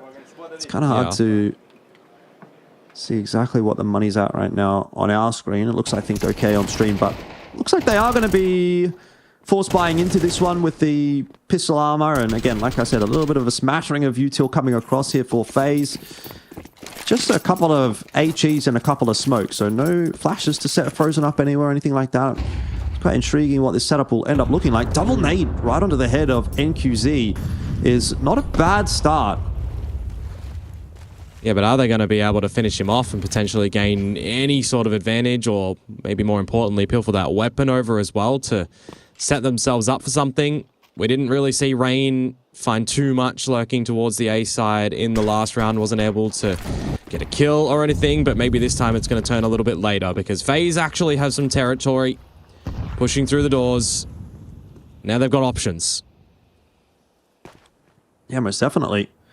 And it might be a pivot back over toward B. If Snow goes down here, that's going to be really bad news, and it's very difficult in that circumstance to really do anything beyond even get a 1, which he's not able to do. That leaves NQZ, who is low, to try to solo anchor B. He'll hold down that spray, anticipating an extra push, and won't quite get it. So ultimately, FaZe pick their battles really nicely in this round and go straight into B, get that plant down, and leave Demo alone to try to clutch now for Pain, which again is wishful thinking in the 1v4. So this dream start for Pain somewhat ends around earlier than it ought to have. They could have been up to 5-0 in this CT side.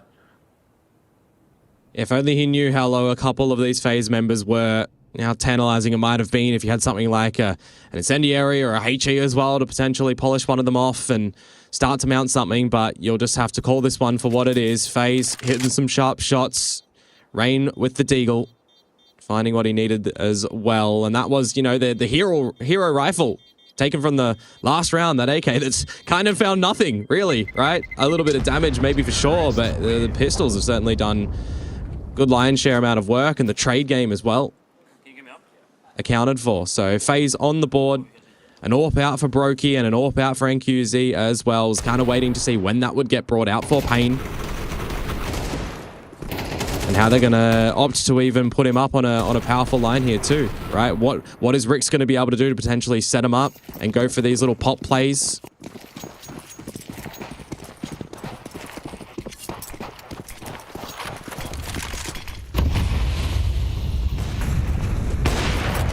Good start, though. Good start for Brokey. Rick's going to go down early on in the piece. I mean, frankly, haven't really noticed Rick so far, which is probably a good sign. He's 3-3, but in this round getting picked off early, and Brokey is going to be able to line himself up another one as NQZ also goes down on that entry for FaZe. That B site instantly lost, and that'll be the round lost as well. Yeah, only a single point of damage towards Rain so far. See, maybe if there's some extra little damage that Demo and Davideus are going to be able to find for the remainder of this round, but you'd have to say they got to put a bit of a priority on taking this weaponry into the next round. Economy on this CT side, you've got to start to balance it out too when you consider that reset territory. And FaZe recognize this as well, looking for a little bit of a hunt. Yeah, I mean, look, FaZe at this point actually kind of have to do a lot of work in this half, just because they lost the pistol and that sort of opening gun round. The 4 rounds already given over to Pain is almost like you're kind of hitting that par score for Anuba's CT side nearly. If they could get 1 more, if they could get 2 more, they're doing really well in that half, particularly given the circumstances surrounding Pain coming into Melbourne. So it's well and good for FaZe to like win that previous round and then win this round and make them both actually look quite clean. But the fact of the matter is that they kind of have to have a almost perfect half from here on out. So they do need to be kind of pushing those issues. They do need to be putting as much pressure onto the Pain economy as they can and kind of making life as easy as possible, which, again, to sort of expect perfection over 8 rounds in a row isn't necessarily always going to happen. For sure. But as for Pain, that they do have another buy here. Early damage done again on towards some utility marks. With this forward angle, the AWP's trying to see who can gain some advantage, and this time it's actually going to be NQZ instead of Brokey, who opened things up in the last one.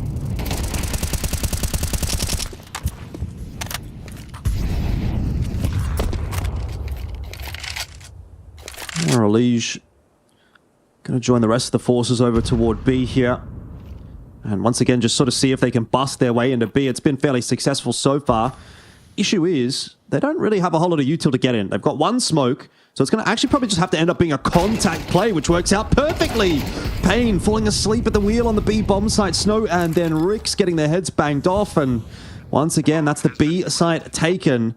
You almost at this point have to start thinking, well, Pain are going to need to put some more forces over toward B, because if that's where FaZe are going to go consistently, and that's where they're going to have success consistently, you can't be letting them win around like that. Yeah, and I mean, around such as this, where you go in for a save in the previous, carrying over the weaponry and a little utility, right? You're not putting any more investment in towards that, and you kind of just run out before the hit even happens on towards that B site.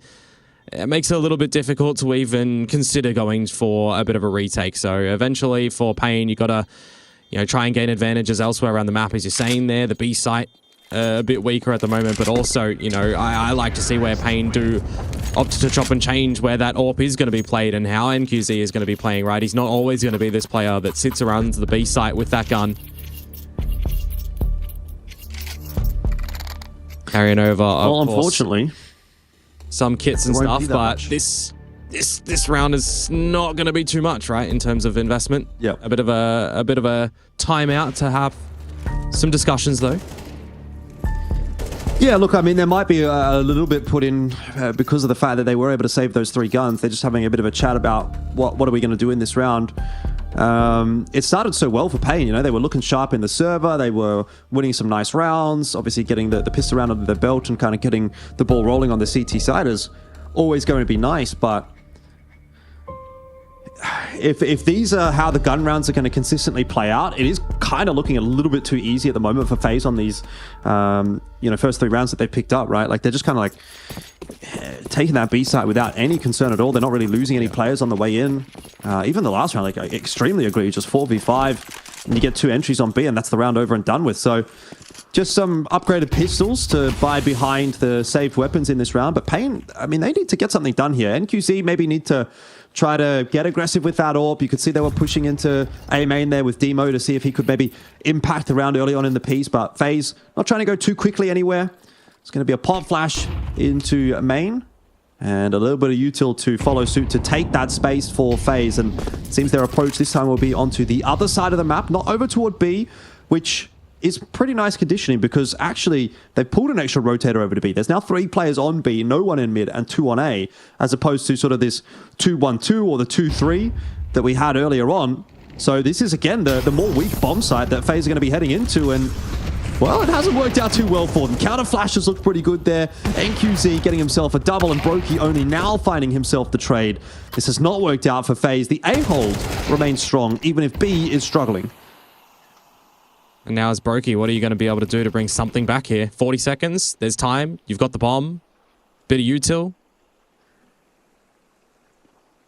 But nothing on the back of that, unfortunately. So that is a pretty good hold from Pain at the A site. The AWP as well, right? Repositioning when mollied out, just managing to scurry away and then get still on the great line where NQZ is happy to be supported by the team.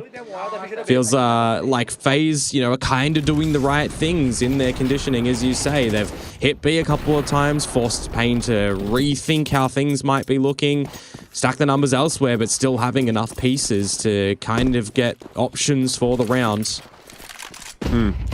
FaZe will start to fall back, though. Oh, he's already gone. Yeah, not great. This is what I was kind of touching on as well at the start there. It's like you've got 4 rounds already as Pain, so you really only need to get like 1 or 2 more here. And that is the one round, right? Like they're up to 5 and 3, still looking pretty good. Even if FaZe are trading 3 for 1 from that initial opener, it's going to end up being a 6-6 half, which is quite solid actually for the CT side of Anubis. And Pain working hard to make this a bit more of a difficult game for FaZe. Doesn't matter how good the individual rounds that FaZe win look. If they're not going to win all of them, well, they're still going to have to put in the hard yards in the second half. And NQC poised on a pretty nice line to deal with the push that looks to be coming from FaZe.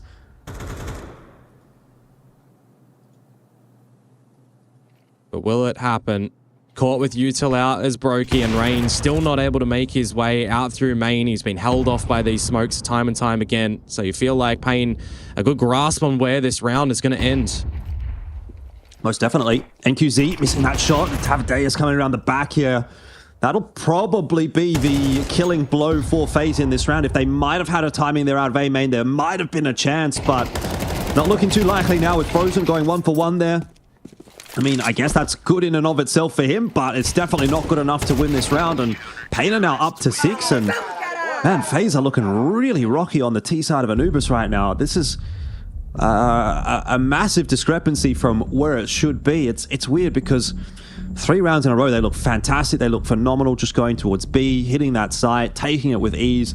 Then we see a round toward A, that doesn't work. Then we see a round toward middle, also doesn't work. So what's the conversation right now for FaZe? Is it just, look, we have to keep going B because that's what's been working, but they are kind of getting blasted in this game so far. I mean, a 6-3 half is definitely nothing to be sniffed at for Pain with the opportunity to even improve on that.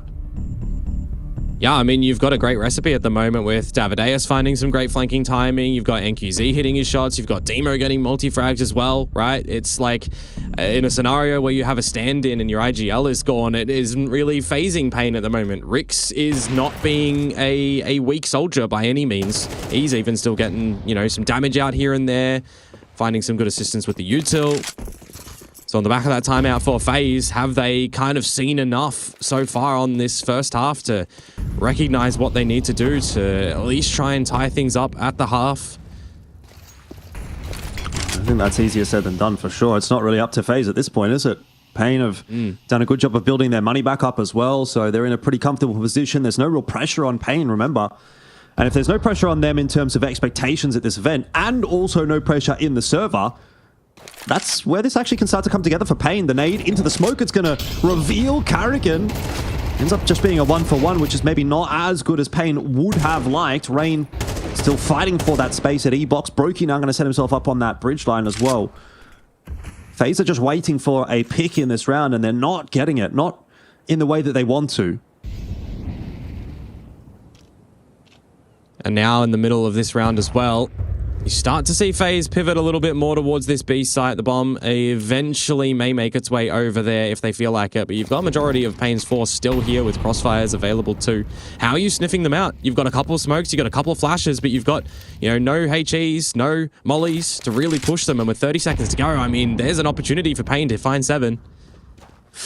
It's looking a little bit slimmer though, as that first player goes down on B, and then Davideus will fall as well. Brokey just able to set himself up on the line, and that again is a nice B take for FaZe. So as far as I can see so far, they have a 100% win rate when they are going B with force, and anywhere else is a 0% win rate, at least on the gun rounds. Obviously the pistol round notwithstanding, but since, you know, those gun rounds have started to come through, FaZe have actually looked really good on these B takes, and 2 rounds left in the half, I almost just want to see them keep going B.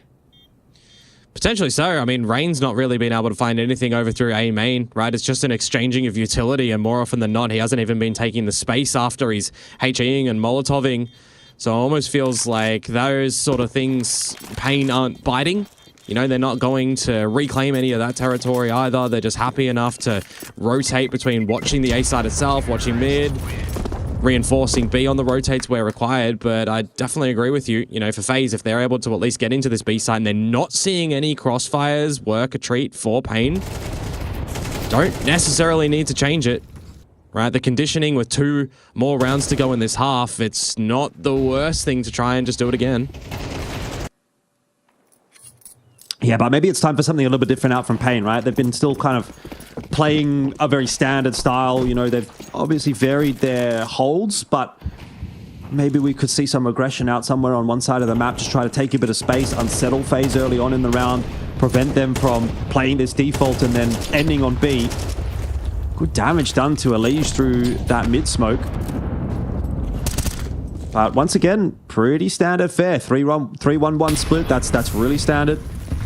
Yeah. And FaZe, again, default setup into what looks to be a B take. Carrigan taking space in E-Box here. This should be very expected. It's feeling a little bit telegraphed in a sense from FaZe, but maybe they don't mind that. They don't hit their shots though, and that'll be a problem. 3 duels won by Pain on the B bomb side, and that will be a huge difference maker as they are certainly closing in on their 7th round now. Rix has just machoed himself in towards that duel and won that one. That's kind of handsome to come out there. And for Rain and Elige, I mean, you saw Elige get damaged up through some smoke spam earlier on, and Rain again just not able to find anything in through A main. 40 seconds to go. And with that kill going Snow's way, I mean, it feels like the round may be done unless Elige just comes out with something miraculous. Not impossible for a player like Elige, but a nice shot in from Rix. Beaten by a coach. Now that one, bullet straight to the head from the AWP. Rix is 5-5. He's definitely upholding his end of the bargain. Like, mate, he doesn't need to come into the server and do anything special. As long as he can go 1-for-1, you know, hit 75 to 80 ADR, throw a couple of flashes, throw a couple of pieces of util on a decent timing, and just exist, that is totally fine for Pain. Especially when you've got Davideus going 12-3, and you've got NQZ as well, having a decent time with the AWP in hand. Demo's doing well. I mean, this is the ideal scenario for Pain, quite frankly, and We'll find out whether or not they can close out an 8th round here. If they could get an 8-4 half on the CT side of Anubis, I might even say they can win the map. Maybe. But this is FaZe. That's not how you're going to get 8. No. Well, running their way on into that B-bomb side and trading down nicely is FaZe. Frozen and Rain to try to clutch it out against Demo. And to be fair, he is 8-1, so let's not count them out of this conversation just yet. He's got a bit of space. He's got some util, a molly for B main, but he'll be spotted in the side. Oh my god, the flick. And Frozen goes down. Now Demo expecting that last player out by main, which he will be proven correct in that assumption, though the peak has to still come through from Rain. He knows he's now on the left side, trying desperately to draw it out. Flash around the corner, and doesn't look like Demo's going to be winning it now. He'll chase Rain down, but does he have time for the defuse? I don't think so. He's going to sit it anyway. And oh, he's just got it 8-4. Unbelievable. The first half, a super solid one from Pain, and they'll get themselves a massive half to kick things off here at IEM Melbourne.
Welcome back on into the second half. Scoreline right now 8-4 for Pain, and that was done on the CT side of Anubis, by the way. CT-sided map, apparently. That's going to be a bit of a job for FaZe to get over the line. I mean, the odds haven't shifted too much, but frankly speaking, this is looking like it should at least be Pain to win map 1 from here. All signs pointing towards a victory for the Brazilian squad, but let's find out whether or not that will be the case as they decide to take the scenic route to B. Yeah, I mean, they took a trip to Australia. You may as well take another trip in the server itself, right?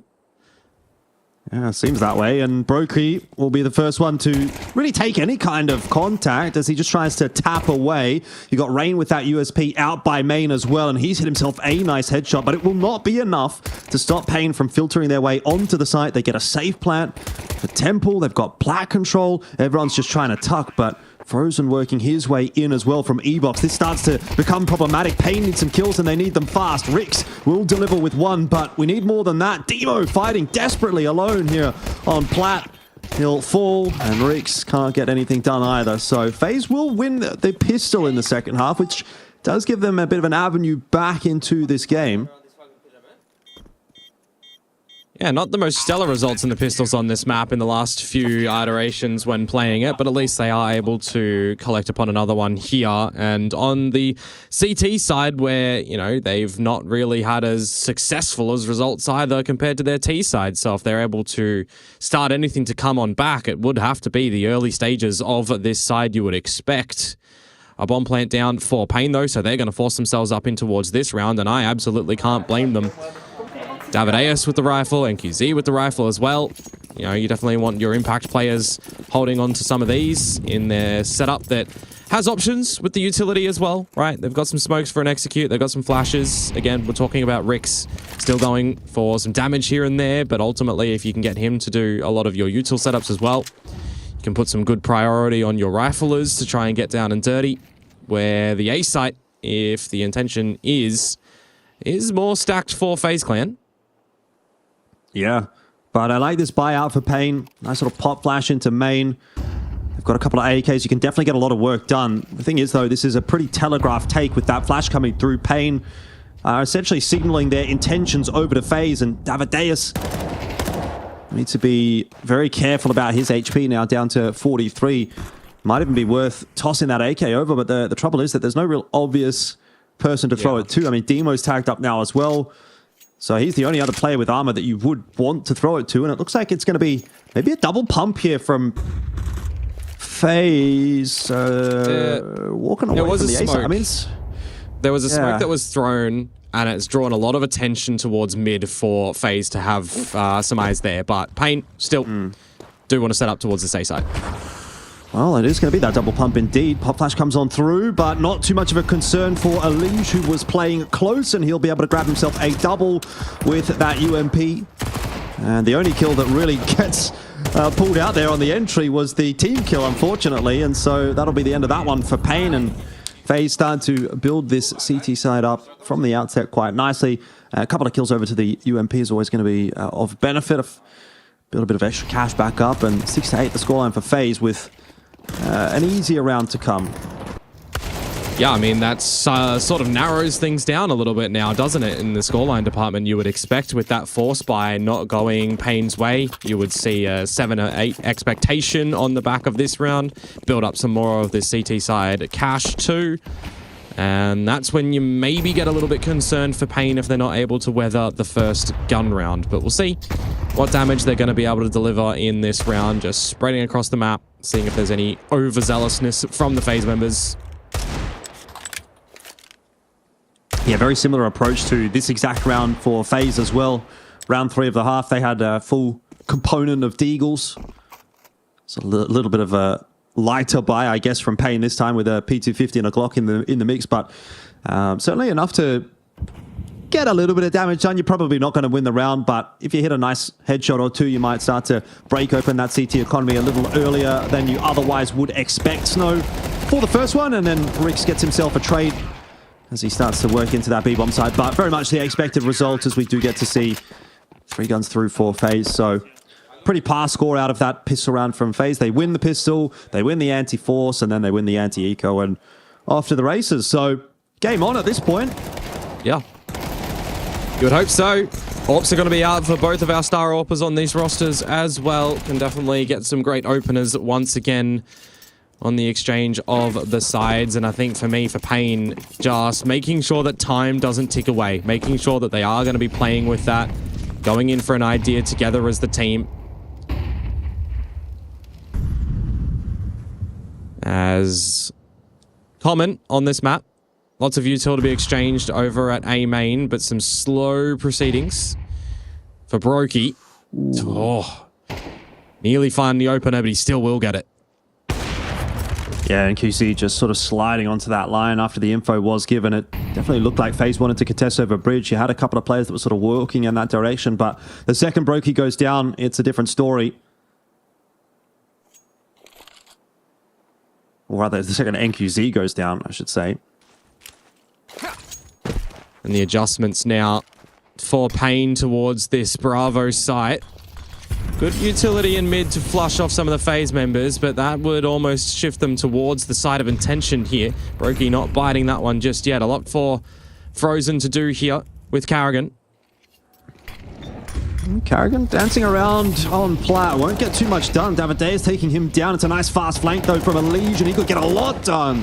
As Brokey also chimes in with a couple. That is a super solid hold. Great reaction from FaZe. Very, very fast rotation in, and Pain were not expecting it that quick. No, not at all. Some good mid-control for FaZe. Definitely gives them some options to be able to drop on down and get that quick little flank out as well. And what I was talking about earlier too, Jordan, you know, Pain not able to weather that first buy round. What does this half start to kind of look for them? If anything at all, gets a little bit more difficult on the T side. You might expect if FaZe are able to just, you know, not be worried about economy. They're hitting shots. They're making sure the trades are there. Carrigan's having some good calls in the game as well. Yeah, a nice aggressive start to this round as well from FaZe on the CT side. You can really see Rain taking that A main space, getting some damage in off of the nade onto stairs. FaZe are not shying away from the early fights, and they're playing a little bit more of a proactive CT style than what we saw from Pain, who were a little bit more reserved, happy to play back in their sights.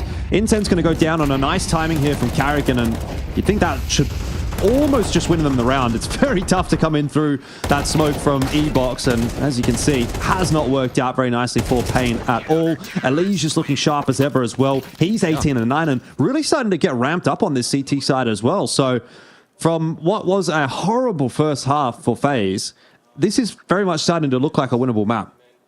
Yeah, I mean, kind of as a whole, right? You had Brokey with a couple of moments there, but it was just a little bit crumbling. Now they're starting to really wake up and figure out just hitting shots, hitting crossfires as well, kind of unmovable at that B site at the moment, dancing around the pillar as well. You know, Carrigan trying to do what he can, but it's just buying a lot of time. I think that's, you know, one of the things that he's really good, successful on when it comes to a map like Anubis specifically.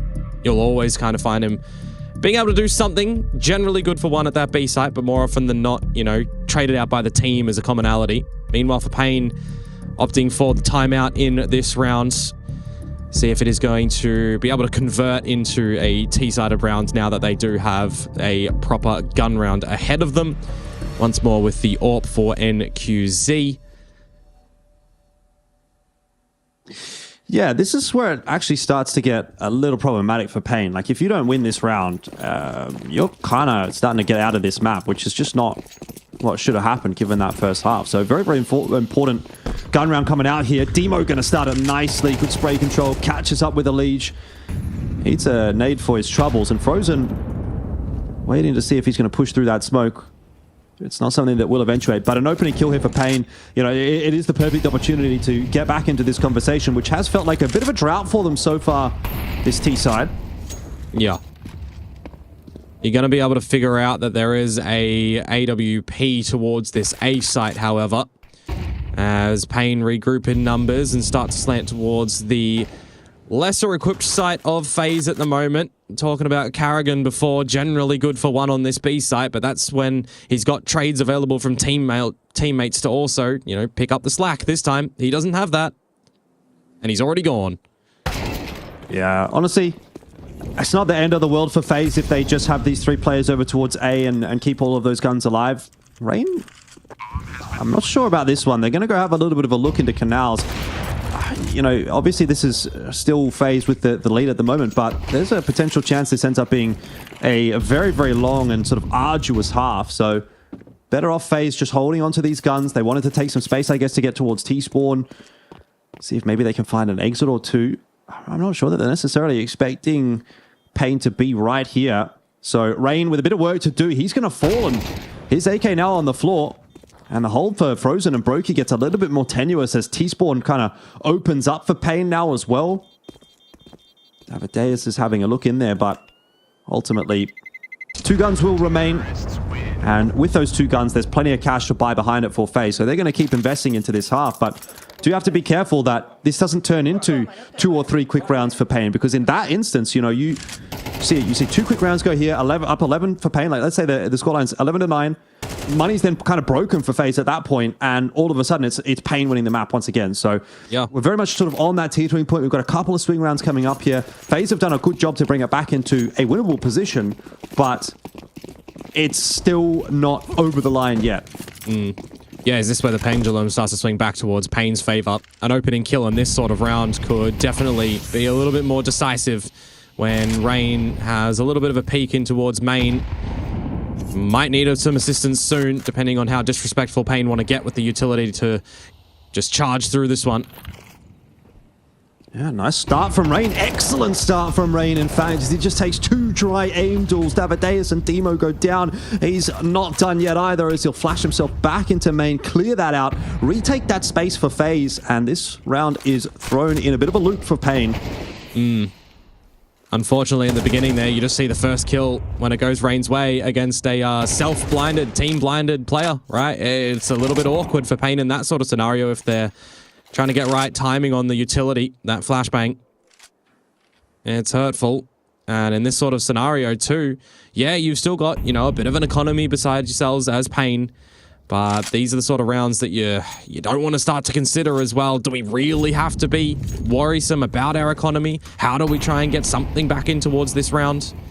An opportunity if FaZe give you a kill, but that's a lot of information now for Alige to call to the team to start to rotate to B.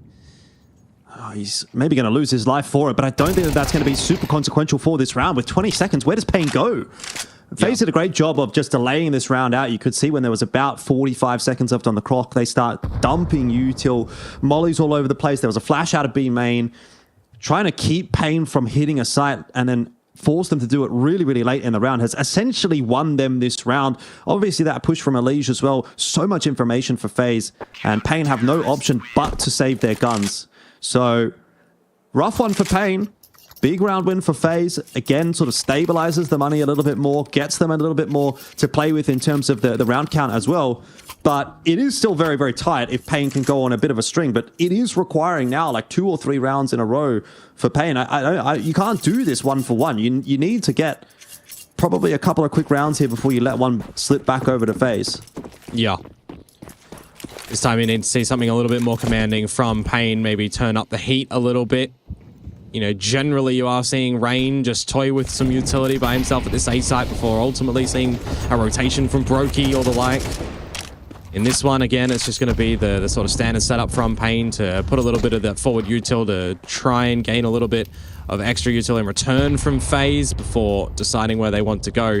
An option to this B side, however, as there's some quick control in towards E-Box. Yes, not a bad initial setup here for Pain if they do want to hit the B bomb site, but lurking out on a timing, Davideus is going to give up his life. Now, a couple of the CT positions found out. Frozen will change it up a little bit and start to dump util. Almost a decent opening, a decent timing actually for Pain, but they didn't have the backup. They weren't able to trade down, and now it's falling apart. Alige has also won himself a duel onto Rix in middle, and that's the bomb dropped. That is a really, really bad timing for Pain to be dropping the bomb. There's no one there that can go and collect it easily. It's going to force a really big rotate out of NQZ, and now you're down 3 on 5. Where are you going to go?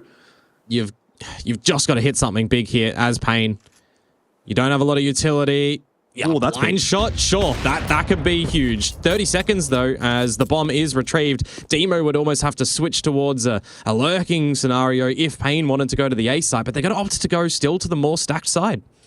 It's so late, though. It is so late with 15 seconds on the clock here. How are you realistically going to get in?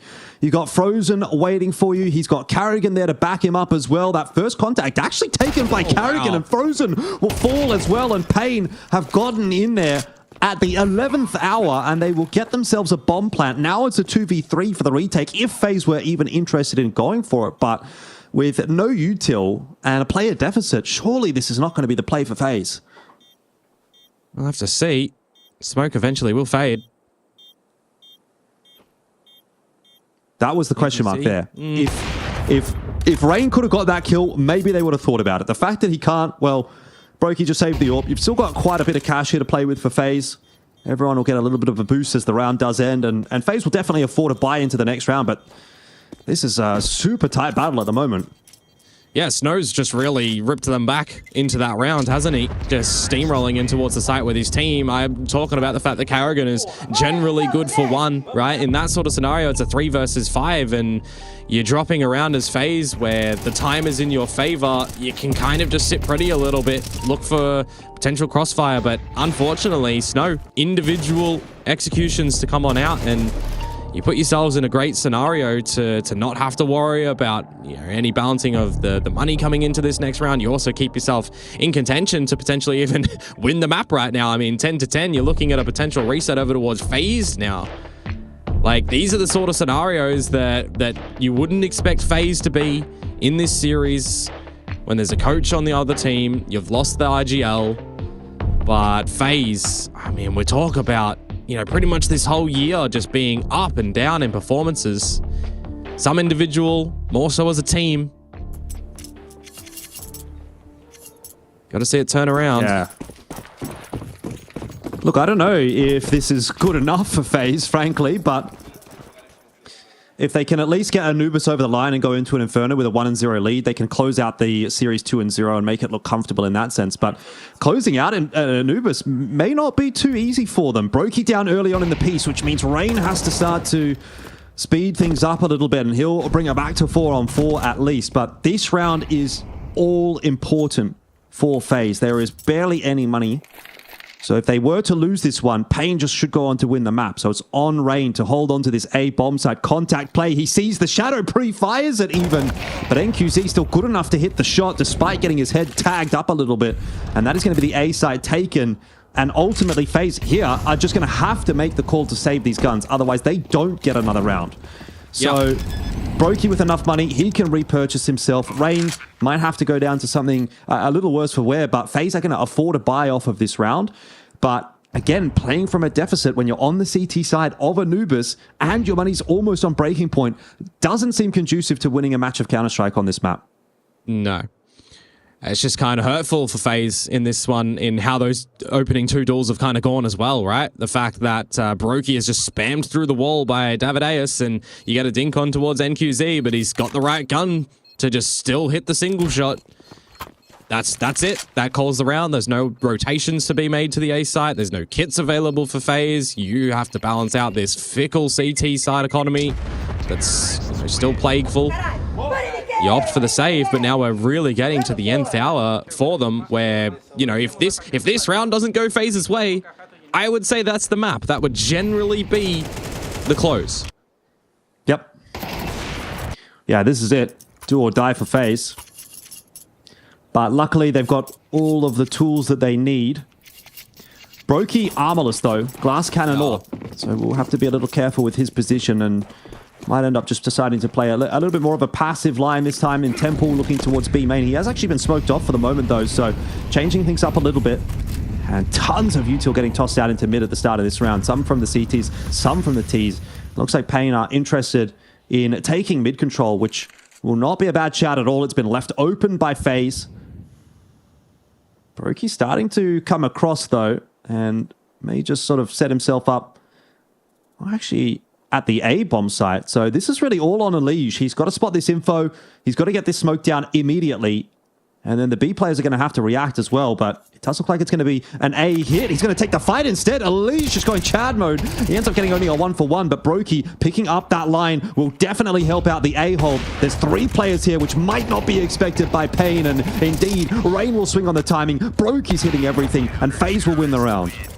You think that might be a little bit risky for Elige instead of using the util there to stave them off, play for the time. You've got a rotation happening, but an audible call for him just to weather that one, go 1-to-1, and the rest of the team distracted. Brokey is just drawing attention from the Pain members to let Rain just flourish from the side itself. It's a great little bait and switch play to come out from them when they needed it the most.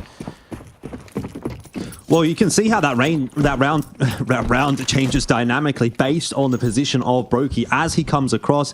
The idea for Elige is no longer hold that util, it's actually take the fight and let the rest of the hold play out as it will. But he's essentially playing delay until that point where you've got the third player over on the A bomb site. And again, great anchoring work from Rain, peeking off of the timing, and gives FaZe another bit of a look in at this game. But still teetering very much on the precipice as Carrigan is trying to hold on to E-Box. It's going to be a nice quick peek in there from Davide. It's always a tough fight there for Carrigan. He'll lose it, but Frozen is locking it down. He's found himself a triple, and again, Brokey on the right side of the map when it's required is going to give that 12th round to FaZe. And FaZe are 1 round away from closing out map 1. Yeah, that was really cold to come from him there. That was awesome.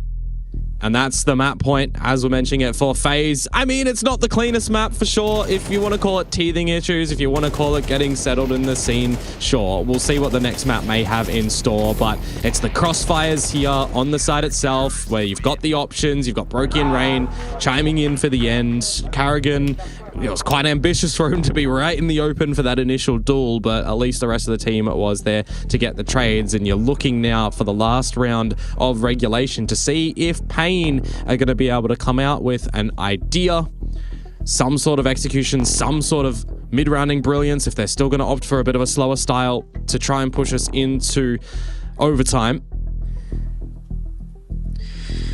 Yeah, I think you definitely need to be winning this map if you're Pain. The trouble is, obviously, it's all well and good to be able to beat FaZe on your own map pick, a map which they are a bit up and down on, but once we get onto Inferno, that's a horrible track record for Pain. They don't convert this map very much at all, so you'd be looking at a 2-0 right there. So if you want to be competitive in this series, Pain, you probably have to force it through to this OT, and to start things off, Elige is going to get aggressive up over bridge. FaZe have tried to change it up and hasn't necessarily worked out from the outset. Carrigan and Brokey, though, winning their individual duels, will pull it right back in the favor of FaZe, and Pain staring down the barrel of defeat now for map number 1. And Rain sort of taking some space towards the A side as well if needed, so you could potentially get some further information that no one's going to be rotating back over towards that side. We'll opt better of it. These are the sort of scenarios where if FaZe do make a misstep, however, you could give Pain a way back in. There's a lot of time on the clock to still play with.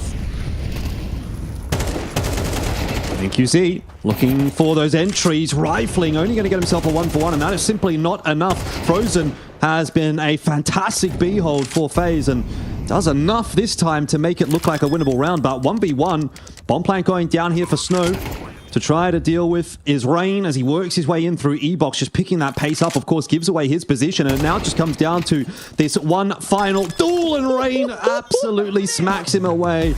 Confident round out from Rain as well. You could see he just backed himself in that duel, and of course, he has won it. So 13-11 on map 1 for FaZe. It was a shaky game, but they do manage to get map 1 over the line, and now they can zone in on Inferno and try to lock this one in 2-0 and start to change that narrative. Although I will say, Komodo, I don't know if that narrative necessarily shifts all that much. That was still a very shaky looking FaZe. If you're only going to get a 13-11 against a Pain that is playing with a stand-in, with a coach, and obviously with a new addition to their team as well, man, I think they need to be doing better.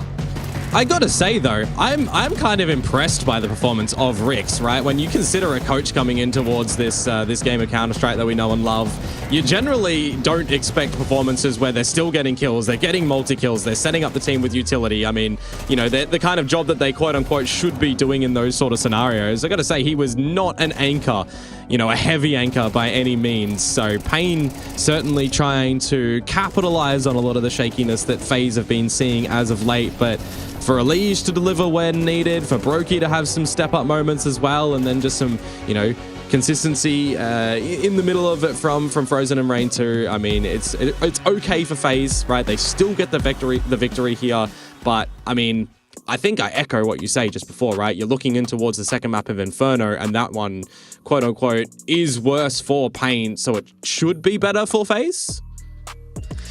Yeah, I mean, it's actually interesting because that map was a 13-11 last time they played against each other. It did go the way of FaZe, but a very, very close scoreline, probably closer than what the stats of that map would indicate. But you do start to feel a little bit more comfortable about FaZe's chances in this series now that they've picked up Anubis, because that one was very touch and go for quite a while. And frankly, I think at one point you probably would have said Pain were in pole position to close it out favorably.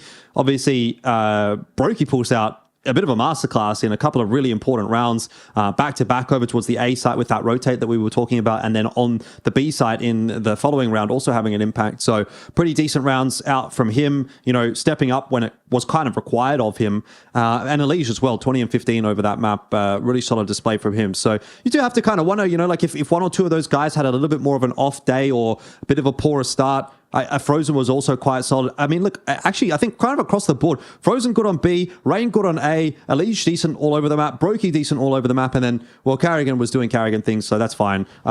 It was the recipe for success for FaZe, I think, in general. But if even one of those points kind of falters a little bit, that's when that actually becomes, instead of a 13-11 the way of FaZe, a 13-11 the way of Pain, or maybe even something a little bit cleaner than that. But you have to say Pain did not get enough done on that T side at all. I mean, CT side, you get 8, you should be closing that map out of Anubis, and so that'll be a disappointing one. But it is not the series done and dusted. So hopefully for Pain, they can find a way to bounce back here on Inferno. For FaZe, of course, the task here is to try to close it out. We'll find out how that all plays out when we do come back from the break.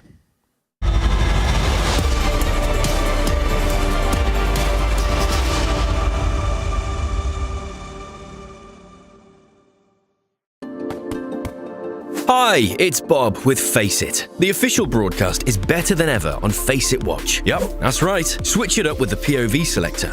4 angles, your choice. From the main broadcast to your favourite player's view. And it's available on the Face It app and Chromecast. But wait, there's more. Keep watching, keep winning. That's how we roll. Watch IEM Melbourne while having the chance to get skins and Face It points. Look at this beauty. Change the channel and control how you watch.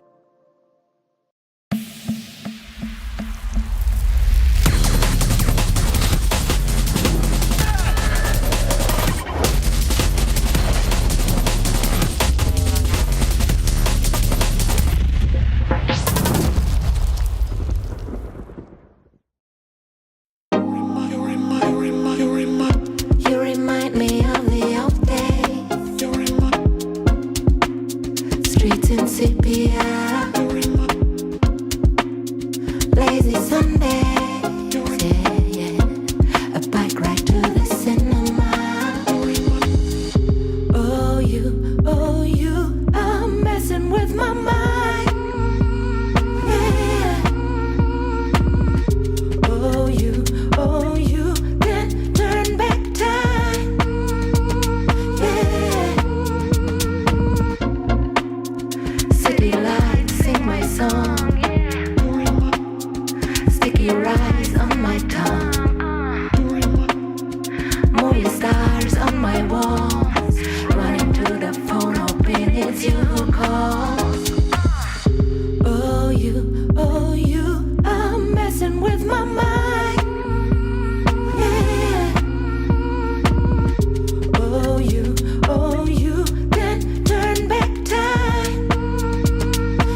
Welcome back. It's IEM Melbourne, day number 1. How exciting is that? And we are, a few minutes away from getting underway with map 2 here. Let's just jump back and talk about map 1 there quickly. Komodo FaZe versus Pain, as we were so rightly informed by everyone in the chat. We are in the future, so we do know how things are going to go. But we also have to go back into the past and have a little bit of a look back at that. 13-11 on FaZe. Was that good enough for FaZe is the question. And my answer, probably not. Probably not. Probably not. Yeah. I think definitely not. Honestly, I think you're coming in towards this one and you've got an opportunity to get into the playoffs and really find your rhythm, your routine, and how to make FaZe look great again and everything. And you're coming out with a performance against Coach, a team without an IGL. And it's, it's not your map pick for sure, but it is a map that you're quite proficient on. You've got good results on it. You know how it works. And, jet lag aside, if even having jet lag or anything, we still would see tenure on this FaZe team probably, knock like the likes of Pain out any day of the week, right? So it's I don't think the 13-11 scoreline is really a happy result for them. Maybe it's just the teething issues for the first map and they're able to really step things up come this second one. We'll have to wait and see. Yeah, I'm hopeful that will be the case. I think at the end of the day, Pain, they're going to be an upset team at this event because of the changes to that roster that they have. And realistically speaking, they're probably a team that we should expect to go out 0-2. So they are a team that also kind of has to be grasping those opportunities and running with them. Like if you get an 8-4 first half, sure, you don't start with the pistol. I think that's a big factor as well. If they would have started with the pistol in the second half, then maybe it would have been a bit of a different story. But the fact that they got off to a poor start there, they've had to really try and get it together on the T side with, again, we've reiterated it multiple times, but a new player in the roster and also a coach standing in. It's going to be hard to put your T side together. But FaZe versus Pain on Inferno, well, as we've been talking about, the stats don't really look too favorable for Pain at all.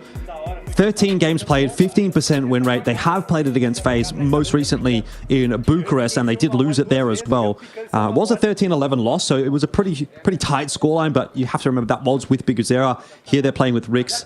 I think all signs are pointing towards Pain having a real difficult time on this second map. Yeah, absolutely. And I mean, again, for Pain, we're looking to see them have fun, throwing it back to the interview that we heard a little bit earlier from them. You got NQZ who had an interview, you got Rix who had an interview. Just trying to have some fun, trying to throw in some util here and there, trying to learn. I think more importantly, a tournament like this is going to be much more beneficial for the likes of Demo, for the likes of Snow to really get accumulated with the roster and get a couple more reps in as well.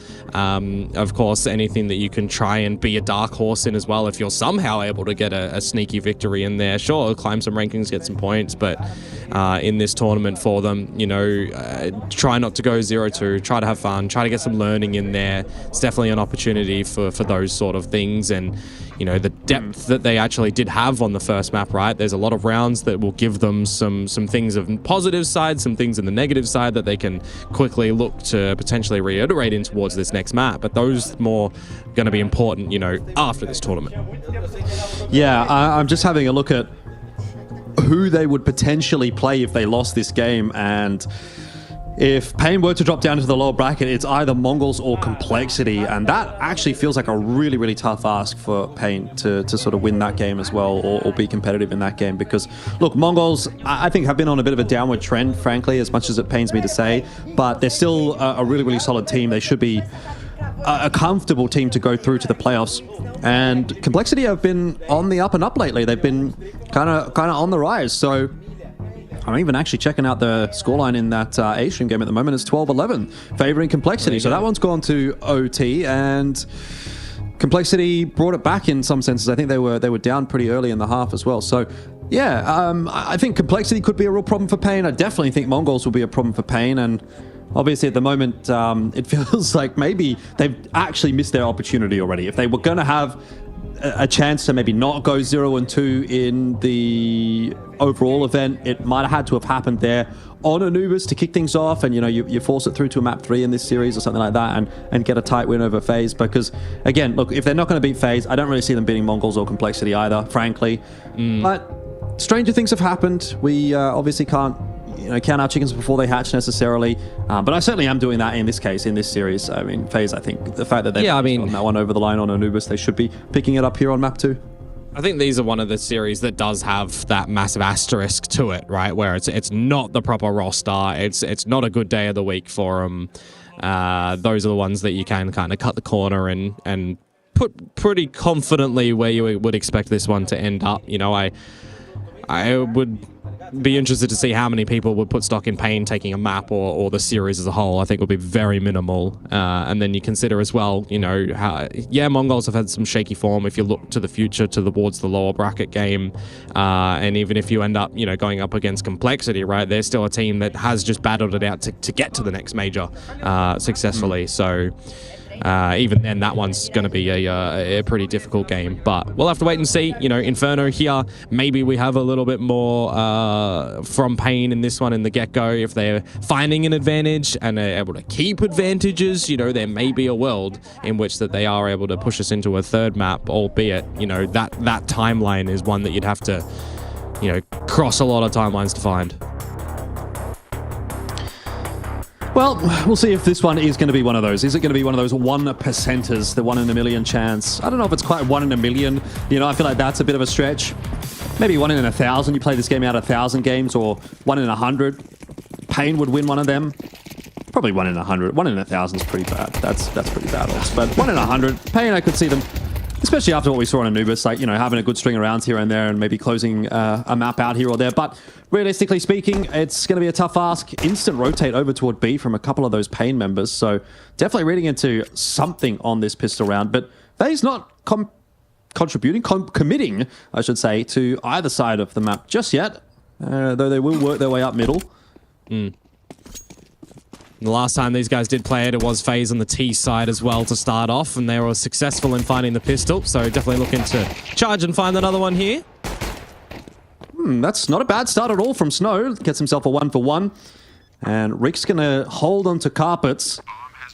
So this does make for a very retakeable site for Pain. I'm not sure if Snow had himself a defuse kit there, which would certainly help, but now Rick's losing out on that duel is going to be a really big problem, because post plant from Carpets is a really strong spot for FaZe to be playing. They're going to set themselves up on the bomb site. Damadeus will find Brokey. Frozen now having to look for a couple back in response. He'll get one, Alicia another, and that leaves NQZ solo. So pretty tough ask for him, as again, that Carpets position is just so powerful. FaZe will win the pistol to start off map 2. And caught off guard at the end there a little bit with the bomb not planted in the position that you would generally expect for a Carpets hold 2, right? So just a great spot that FaZe are able to get on the back of Rain and Elige up there too. So well done for FaZe to gather that start. We will see the force up though from Pain. We are seeing this be pretty common. Second round force ups. See what these MP9s are going to be able to do. Any crossfires potentially. Down through Diggity for everyone watching. The Aussie term for short. A short. Diggity! Everyone spam Diggity in the chat if you're absolutely based. Anyone that doesn't is just un-Australian, really. Yeah. Anyway, we've got 5 MP9s here for Pain, so they're just going to go swinging from Dig, and it hasn't quite worked out. That's actually quite a good response from FaZe. There was a team kill in the mix there, but NQZ shouldn't be able to hold on to things here solo, and eventually does get run down by Brokey. I mean, it's definitely a winnable round, though, for Snow, with Brokey being so low, and all he has to do is catch a nice timing under Frozen. It could work for sure. Yeah, Frozen, though, tucking himself. There's some semblance of a crossfire here.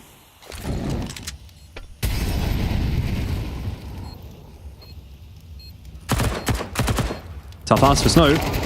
Swing's going to come through for Pit, and Frozen set up very nicely. And so that'll be a second for FaZe. Although it's a fairly costly one, there was the investment, of course, from Pain, so it'll be all good for FaZe. They'll have the opportunity to farm that cash back up in this round. Yeah, there was definitely an opportunity, though, you got to say, for Snow to be able to find that, right? I feel like the smoke that's thrown to dig a little bit at the later side of things did make it a little bit more difficult. He's, trying to flush them out of pit with a molly, too, just revealing his position. In the grand scheme of things, unfortunate for Pain that the force buy doesn't go their way, so they're going to have to potentially concede a decent T-side lead for FaZe early on, and you start to ask the question as well, right? What does that first gun round look like? Ooh, okay. That's a sharp shot. And another one out from Rick. So this round starts to maybe fall apart a little bit for FaZe, though they have seen a bit of a stack over toward B. Brokey not too scared of that. Demo will pick the pace up. Now it's on to Carrigan to try to bring this one back, and he'll have to be clean with these shots. Inevitably, numbers are starting to thin out for Pain, which is where this starts to become winnable for FaZe. And Elige tasked with those entry duties. There's a push in through the smoke on the timing as well. Carrigan just going to plant super safe behind first oranges and hope that Elige can cover off, which looks to have occurred. Any guns here for Pain to pick up? A MAC-10 and a Deagle to work with. Probably doesn't fill you with a whole lot of confidence considering they're at about half HP. Elige going to be facing. He chops a bink, and Carrigan doubled up at new box. It's just hoping that Elige can get this one done. But if not, he's going to try and hide and get it done himself. And he'll get that first kill nicely on to Snow. Davideus low. Then a jiggle peek in there from Carrigan. Gets the job done. He will win the round for FaZe. But it is a little too close for comfort at the moment. Yeah, costly in consistency, and does it throw cause for concern to FaZe here that that's the sort of round where it's just the pistols, it's the the stock standard USPs and a deagle here and there to get some damage to get the job done. First shot out from Davideus onto Rain, a little bit unfortunate for Rain, but the remainder of them, I mean, the crossfires not really established from FaZe. You've got to see Carrigan win that one, otherwise that would just be an appalling round for them. First gun round now, a bit quicker up the guts of mid. Yeah, Elige, not even just up mid, he's into abs. He's just gone all the way through. It's not the normal way to go there. Yeah. Up middle, out diggity, into boiler, through abs, something like that. I don't know. Go look up Foon. Either way, 5-on-5. And FaZe just taking that apps control, which isn't anything too extreme, quite frankly, at this early point in the round. It's just the way that Elige went through middle to do it was certainly something. Well, Standard Inferno things, smokes to deny entry at the B site that you're going to keep on rinsing and repeating. So we'll see how long that might be kept there for these B players. But with 50 seconds to go, FaZe start to pivot more towards this A site. You've got the AWP that's going to be able to swivel back towards apartments for any sort of pop. In fact, smoke has just been refreshed there on the timing to keep FaZe at bay when they drop their own wrap smokes. Demo, 1 for 1. Not really going to be enough to lock in this A bomb side. It leaves Davideus with a bit too much to do. Hard to double down from this kind of a position if FaZe play it well. And ooh, the peaks are coming through kind of one by one, but Rain will lock it in from that balcony position. Just set up like a turret, and so that's all good. All's well that ends well. Brokey set up on the library line. Perfect position to hold off for this retake, and Rix just comes swinging across, loses his life. Brokey for another one, and that is round 4 done and dusted. Snow is not interested. Nah, not at all. Got to put a priority on taking this AWP for NQZ in the next round if you're even able to hold on to it, because there was a little bit of a hunt on the tail end of that one. There still actually is a hunt, so we'll see if the gun will make its way into the next round or not. Sort of questions to find some answers here, though, right? How was Pain's first gun round going to be looking? I thought it was going to look okay when they had NQZ on the right line, dropping the smoke towards the carpets to stop any little flood out and split to the site potentially with the Archer smoke and the library smoke going down from FaZe, but it just decides to rotate towards the B site and leave the team a little bit dry. Demo not tradable, Davideus not tradable. These are things that if we start to see a lot more disconnection from Pain in these important moments in the rounds, it can falter quite quickly. Yeah, I mean, this is one of those situations where if you're an underdog, you have a close map, you make it look interesting, and then you get rolled on the second map. That happens so often. Someone like a FaZe would kind of just warm up and start to feel that pressure release. Quick over towards the B side of the map here as Snow will try to pick the pace up there himself. FaZe opting to go fast at B as they lost the duel over in middle. Rain actually falling there as well, so they do need to make this B take work. What's going on there? Broky's just jumped out onto the side. I don't think he was holding onto a gun. I don't even know what was going on there. But in the end, they're into B. They do have the 2-on-3 post plant, but half HP for Carrigan. And Payne looking to come through on that retake will be assisted by that shot from NQZ. Now it's just Carrigan, and he's going to have to go carry again, and that will not happen. A 1v3, too much to ask. Defuse is on, and Payne will get their first round of Inferno. Yeah, AWP working a treat for NQZ, but it's just for Payne, making sure they have the kind of allocations and the right rotations when smoke starts to fade as well. Nicely done to just more importantly get on the board and taking a risk in through middle as well, right? You're kind of doing that a little bit more on the solo side, getting in front of the flames, but it all works out for Payne. And you flip on over actually for FaZe. There's still been enough significant damage dealt round over round to force out more investments of utility and the such, and now that's kind of seeing its weight here. Frozen down to a Galil, Rain down to a Mac-10. An opportunity for Payne to start to find a couple of good CT rounds. As we get some early damage onto Davideus in the boiler, but the AWP of NQZ misses its mark, and Rain will polish off Davideus, so gets an upgrade for himself in the gun department, and FaZe can sit pretty for a little bit of time.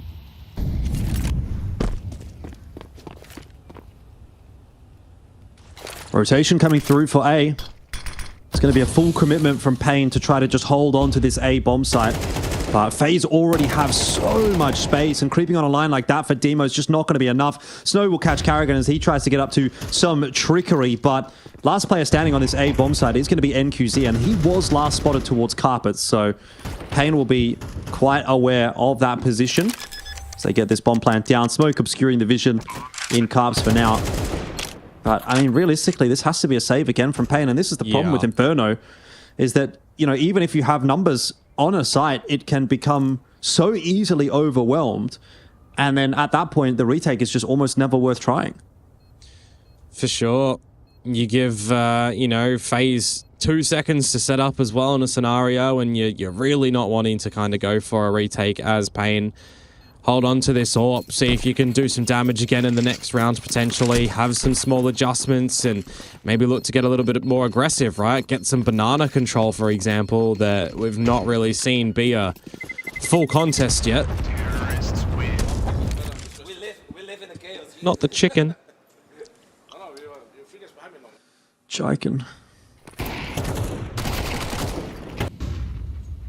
Still. Well, I would say this is going quite swimmingly for FaZe. Yeah. There will be a buy up though for Payne, of course, saving the weaponry. So they'll try their hand again, and I'm more interested to see what sort of adjustment that they're going to be able to figure out, right? A little bit more aggression might be the name of the game here, but you'll just see the standard deeper banana smoke come out and some little early utilities there. I wouldn't mind seeing Rix and Snow hang around, but they're already kind of getting pushed off the line. Disregard what's happening over there with NQZ finding an opener. Rix doing his best to try to hold on to Banana, and it's not going to work out. B-site has now been taken.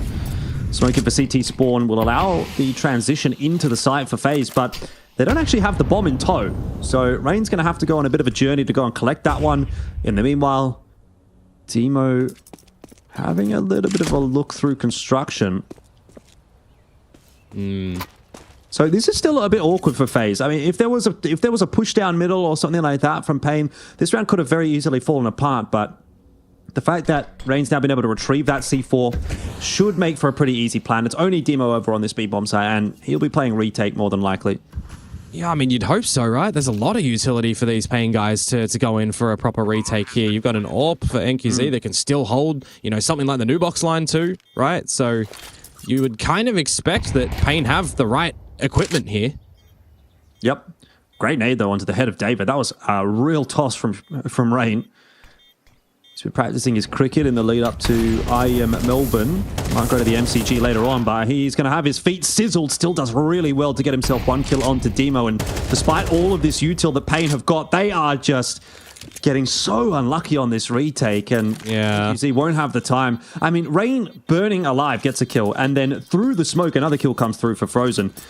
What are you going to do? Unfortunately, that round just doesn't play out for Pain. And it's going to be a 6-1 lead now for FaZe.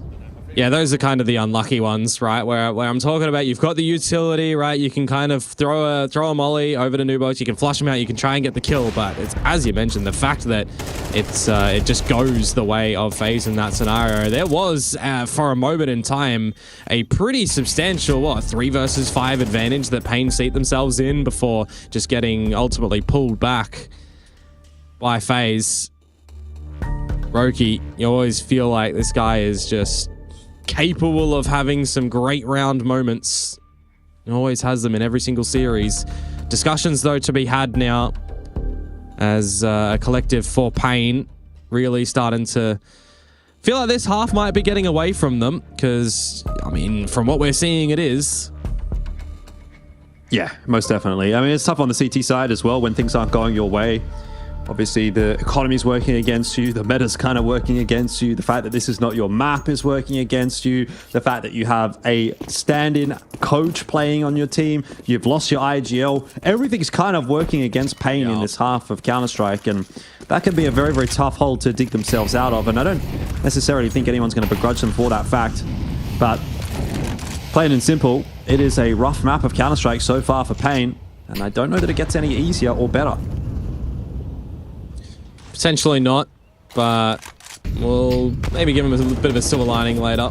They've got banana control to a degree. A lot of utility exchange. NQZ now on the line, but this is an important one for Davideus and for Rix. It's just the one-to-one trade. It's a very nice trade from Elige, though. If he goes down there as well, that round might just fall apart for FaZe. But now they've still got a fighting chance. And Rain's also caught himself a nice little timing here into Arch. Snow on the wrap. He's kind of looking for him. Rain is going to be spotted out in the end, so that's really heads up from Snow. Doesn't spot anything, looks around behind him in towards CT spawn, and here is now where FaZe just have to go for a bona fide take on the A site. They've just got to get the battering ram out and try and break down the door. Brokey has put a little hole in the door, but there needs to be a bit of a bigger one, and FaZe in the end, actually decide that they want to go elsewhere, or they at least want to slow things down, but it's very awkward here. With 30 seconds left on the clock, they're going to try and give some time to Frozen to activate through Arch side. But he's going to have to wrap in around onto A. Elige as well, having a look from Carpets. 20 seconds left on the clock. FaZe really running down that timer as Brokey now starts to walk his way up through Diggity. But as of yet, not finding themselves a fight. Demo will win himself a couple, and Brokey has surely timed himself out of this round. Can't win that final fight. Demo, great anchor work in that pit position, and Pain will get themselves a second. Yeah, the fact that the library duel goes the way of Pain as well, and there's no flank potential to come on out. I think that's a real important one on the round. Specifically, you mentioned Elige's one too, you know. A couple of key options there for Pain that they're able to figure out, and the time then starts to become their friend, and you're always going to love that on the CT side. You've got the contingency in case there is a bit of a mid-wrap back from FaZe as well, with NQZ slotting down into the T-stairs. So nicely done from Pain to get a second round on the board and kind of break FaZe down a little bit coming into this next one as well. Galil's affair with an AK and some Tech 9s. Definitely want some close quarters combat to a degree for Brokey and for Carrigan. Nice work from Demo for the first kill, but unfortunately gets smashed back through the smoke by Rain, and Carrigan's also taken the head off of Rix. Davideus is desperately trying to hold on to this A bomb site. He's got no assistance, he's got no util to delay, and he'll just have to try and escape with his life for now to set up for that retake. It'll give FaZe the site, it will give them the plant. It's a very safe plant from Frozen, but if they could somehow maybe take Carpet's control, then that could be a round-winning position. Rain holding on to the dig line, also going to come into play pretty substantially later on in the round if he's able to survive there, but slow creep forward from Pain, and real slow. Yeah, going for this? I don't know if they are. I don't think they're going for this. No, it doesn't look like it. Hey, the smoke over at Moto is just refreshed and is really keeping Pain at bay from Snow to be able to even get in for any retake. So that kind of just stops Pain's advances in its entirety. Wow. I mean, you would have thought being down 6-2 or now 7-2, you probably have to start going for some 3v3 retakes, right? Like, Pain are going to need to get some rounds on the board somewhere. The only thing that I can think about that is they're like, obviously they're aware that FaZe don't have a huge amount of cash. If they can maybe catch them with a kill or two on the exit, you know, they can keep that economic pressure on FaZe, and they can probably still like go for a bit of a string of rounds here. If Pain can get 1 or 2 quickly here, they do get that third pretty much for free. So there is a 5 still an opportunity for Pain here, but gonna have to start going for it now. Like, if they're not gonna go for it in that round, okay, fine. That's kind of like on the teetering point, but you're now down 7-2, right? And I feel like 4 or 5 is going to be the cutoff here for Pain. So they're going to have to start going for some of those kinds of retakes. Yeah. Otherwise, you need a hero moment at the very beginning of a round, potentially, and missing an AWP shot like that is not going to be the one. That's a team kill to come through from Elige. That's a bit awkward. Rain didn't deserve that, but an opportunity for Pain that they could start to capitalize on nonetheless. Player advantage. An option to further that as well, with a wrap eventually coming on to Brokey. But he'll get traded out, and now it's on to Frozen and Carrigan to see what they can do with a minute left. Yeah, but here's the difficulty again with Inferno is that it's a 2-on-3, sure, but look at how isolated the defense is. I mean, you got a guy in C2 who's kind of watching for the arch push. You got a guy on B and a guy on A. So it's essentially 3 2v1s, actually. Maybe a fast rotate in from Rix here from CT Spawn if there's early info, for example, if Demo hears them coming in carpets or who knows what. But if this is just a contact play out carpets and they get a 1-for-0 onto Demo, all of a sudden this is a 2v2 post plant, and that's very losable. Nice jump in from Carrigan. Frozen not quite quickly enough there to actually get that kill to save him. Demo falling down, getting the kill, but Frozen now a 1-on-2, and very winnable, especially if he picks his timing here. He's going to push his way forward. Oh, I thought he was going to take that Brackus fight against Rix, and that would have been perfect, isolating that solo duel. But he's just going to tuck himself into the backside and play the time. Yeah, Bomb's not really has util, remember. Maybe that's what he's gambling on. That they're not going to check this position. Just pops his head up here and there. First head goes off. It's Rix to fall, but Snow will find the trade, and Pain do get themselves a shaky, shaky round. But it's all good. They've got a decent amount of cash to put behind it, so that's mission successful for Pain, really. I think importantly they just got the round, right? The trades were coming on out, assisted by Elige too. The fact that Demo manages to still get away with a 3rd kill in the round, and then an opportunity when at least there is the 2 versus 1 at the end, and it isn't just the isolated duels that are eventuating time and time again. Yeah, Pain get another round on the board. They set themselves up though for 2, you would assume, with the way that the economy was for FaZe now. Everyone's whiffing. Yeah. But it's all good in the end, as FaZe are happy to take some space. Carpets has been cleared out by Rain. This is really relying on Brokey's AK to do something really special, because there's a whole lot of nothing behind this buy for FaZe. They do get themselves a kill courtesy of Carrigan, or even a couple of them. As Demo will go down now as well, and they are going to get a bomb plant, which will significantly assist in the buy next round, but it might give them a bit of a chance in here in the 2v3 as well. Now we'll have to see what they're going to be able to do. Specifically, maybe Rain to pull away with 1 and then put more on a Carrigan. Rain can get himself a gun here, and Carrigan can get 1. Then it is round on for sure. Carrigan's been spotted on that cross, but Pain are definitely taking their time on this entry, and a push through the smoke. It could go very wrong with 2 players looking at it. Rain and Carrigan will clutch out a very cheeky round for FaZe, and that might just be Pain doomed for this series now. They needed to bring it back in the first half of Inferno, and unfortunately, that is now another round that FaZe probably should not have gotten. A bit of momentum heading into the final round of the half as well, and I mean, this could end up being a 9-3 half, and look, I don't think this Pain is coming back from that on the T side, based on what we saw on Anubis. And that's not even the hero gun that they come into that round with, right? It's the pistols that get majority of it to allow the pickup of the A1Ss to get the job done from the veterans. Carrigan and Rain getting it done. Quite the throwback. Well, once more, Pain going to give it a crack.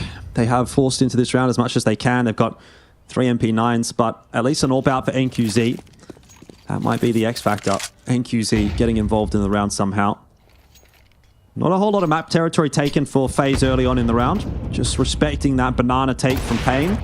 And a Liege spotted out by NQZ. The fight in middle doesn't go well for Carrigan either, but Rain is still hanging around in Boiler, and he could really be a big difference maker if he picks his timing nicely. Yeah, finally FaZe recognizing that there is a B side again on this map though. Looking to potentially pivot over towards it, and it will draw a rotate from Demo. Give an option potentially for Rain to try and find some good timing as well, but will he be able to best NQZ, who is already on the AWP line? A flash from Brokey goes out, and actually nets them the great kill, so that's a good little switch. And now Davideus, if he falls, I mean, that's the A site. He won't really be checked very well by Rain there, and actually ends up cleaning up a couple before he goes down. Brokey too close for comfort. Are these CTs? He's surely going to get overwhelmed and eventually does fall. So 8-4 at the end of the first half. It's still pretty good for FaZe.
So first half went pretty well for FaZe. 8-4 the lead that they've got themselves, and it is their map pick as well. They're up 1-0 in terms of the overall series score as well, and some pretty good rounds coming out. It looks like things are going to be a little bit more comfortable on this map, but we'll see if maybe Pain can cause a bit of a ruckus on this T side. Their T side was very rough though on Anubis, and so I doubt that we're going to be seeing anything too fantastic, but let's not get too far ahead of ourselves as Davideus will pick up Rain.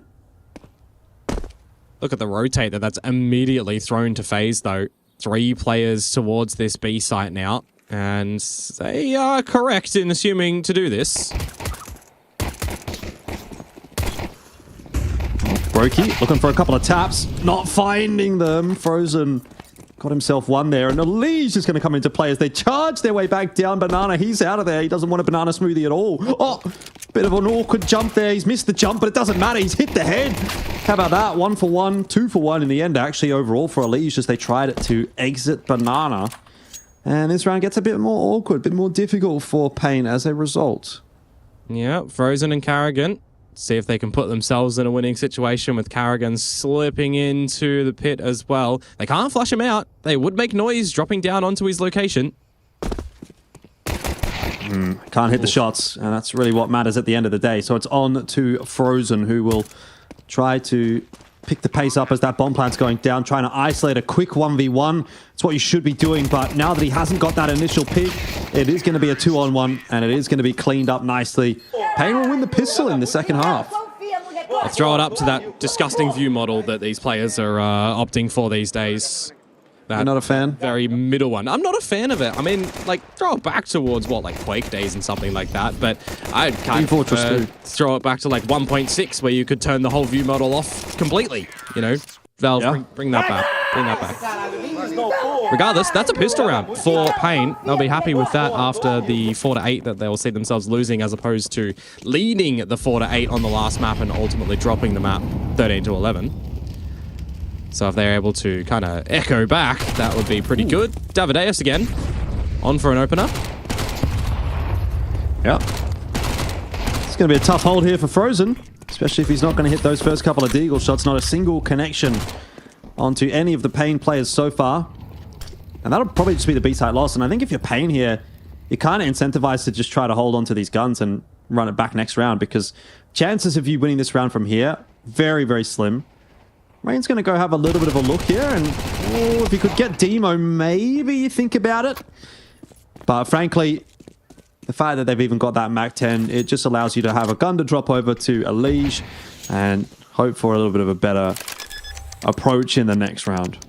And there's also no kits, so you've only got, 30 seconds to get in there, and it is B-site Inferno with a couple of bits of pieces of utility for Pain to still throw at you. So you just concede this one. You've forced up into it. You're exactly right with the MAC-10 that can be dropped over, and see what damage you can deliver in the next round, whilst kind of just keeping conscious that you'll have a gun round after. So you start to give Pain some opportunities to figure out some potential weak points in this map. Another world in which this one could start to get close, potentially. Terrorists win. As there will be no other fallen fellas in the server at the end of that one. So pretty much go into the next round with what you had in this one. See if there's any sort of adjustments as well.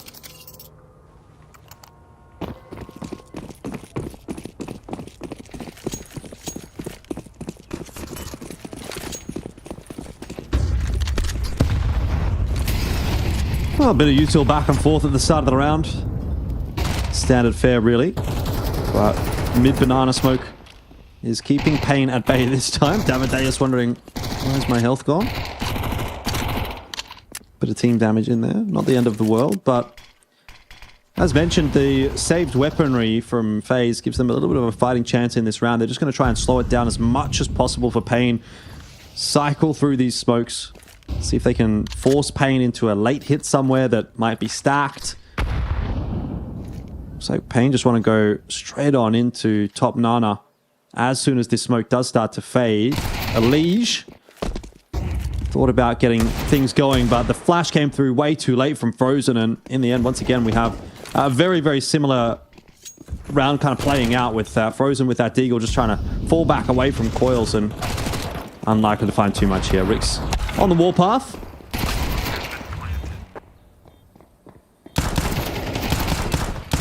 Well, maybe. You still want to give this one a little bit of a crack. You've picked up a HE grenade and a smoke for Brokey. You've got your teammate with you. Some damage here is all right, but there's time for a sort of take. Now, falls away just a little bit and see if you can contain any damage on the outset of this round. I mean, this is just trying to get exit frags at this point for FaZe. There's no way you're retaking this bomb site, but if they could force Demo to go down with the bomb, you know, take his gun away, it's just going to force a little bit more of a reinvestment. So, that's not too bad. Fair bit of damage done to the T-side economy. But Pain are working their way into it nicely. 8-7, the scoreline sort of creeping back. The deficit only 1. But this is where we'll have the gun round come up for FaZe now as well, right? We'll see what sort of defense they want to opt for on this CT side. Any aggressions, a little bit more towards Banana, perhaps. Orp out for Brokey. Got that mid spot for him. Yeah, he splits the wickets.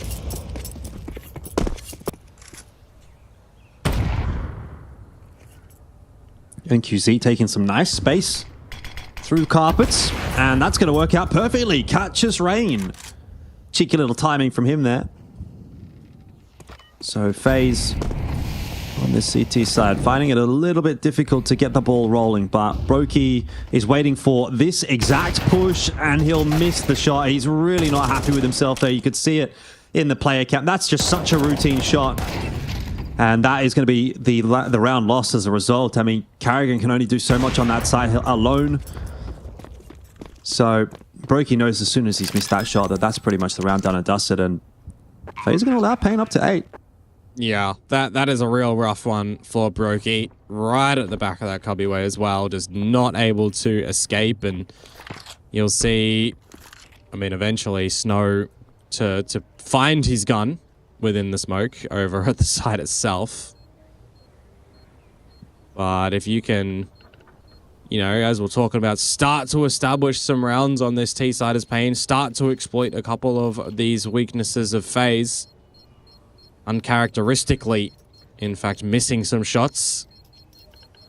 Well, yeah, you say that, but it's been a bit up and down for Mr. Brokey lately. But also, what I'm interested in seeing here is if Pain can actually break the CT economy now, because money's going to be in that wishy-washy period here for FaZe if they don't win this next round. We'll have to see where the buy ends up going here, but I'm assuming they're going to buy into this round, and at that point, if they then lose this round, they're in trouble. Alicia's bought some util. They were thinking about it, definitely, but they've actually decided to go for a half buy, so that's probably the more percentage play from FaZe. We have seen them do more with less already, right? A single hero gun, which wasn't even the tip of the spear for it. It was the pistols kind of doing the lion's share of the work. So we'll maybe see if that's going to be the sort of same thing here. Or if Frozen's A4 and Carrigan's now A1S is going to be able to do something.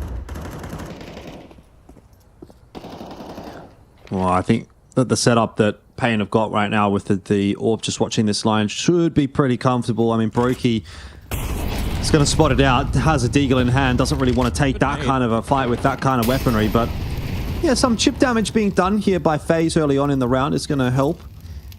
And the interest toward the A bomb side is also a little bit concerning for Pain, because that is where the stack is. You've got 4 players toward the A side of the map. Elise just sort of jiggles spotting over toward B with a smoke. Oh, and that was awkward timing indeed for Demo, but Carrigan just not quite sharp enough to finish that kill off. That would have been the one. Now it gets a little bit more awkward for Rain as well. Can't quite navigate anything, and this stack of the A site starts to get picked apart little by little. Ooh. Only the one for Brokey. Didn't quite get exciting. Frozen will lose his life as well. So really nicely done from Pain. Just slow contact play, which theoretically should be pretty scary in a round like that, but does actually manage to put together a pretty nice couple of aim duels. And so Pain, they're going to find the lead now on Inferno. And again, it is going to be a close map here. So maybe that Anubis wasn't quite so much the abnormality that we expected. In fact, maybe that's what we should be expecting out of this series. And that, I think, is a very, very bad sign for FaZe. Because, again, we must reiterate that Pain are playing with a stand-in.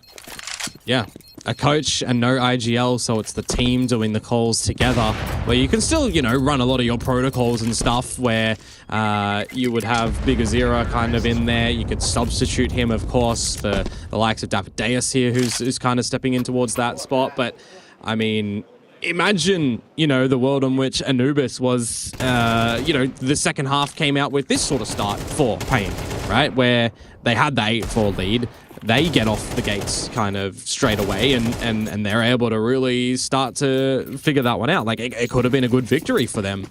Where was this sort of performance consistency from them? Well, back into the gun round. And this will be again where FaZe try to hop back on the wagon. Just get this game underway in the direction that they would want it to be going. A lot of focus again, of course, on Banana as that util just gets absolutely tossed in. FaZe are kind of throwing the kitchen sink at Banana, and they have managed to take it as a result. Pain not interested just yet. They may come back later on in the round to try and take it once some of the smokes have faded away, but deep bottom Nana smoke for FaZe is going to allow them to rotate a leash back over to A preemptively. Need to see Brokey on that offline as well. Hit the shot if anything comes flooding his way. But with a minute still on that timer, Pain, this is the sort of time where they hope to find an opener, or hope to find an idea on where they might want to pivot towards. As the smoke starts to fade, Demo will be taken out. So first casualty to the side of Pain, and they'll start to pivot towards this B site where there's only Frozen, who now drops the smoke to buy a little bit of time as the rest of the cavalry come over. Yeah, they have all that information in mid. Carrigan walking his way down. So this is no secret that Pain are going to be heading toward the B bomb site, and FaZe have everything they need to hold on to it. It's just going to have to be really a bit of a miracle round here from Pain. Got so many players that they need to pick up through the smoke, and Carrigan gets around behind them. I mean, that's just a mess of a round from Pain. They got stalled for so long that Carrigan walks up behind 3 and says, "Thank you very much, I'll take that." That's not good. That's not it at all.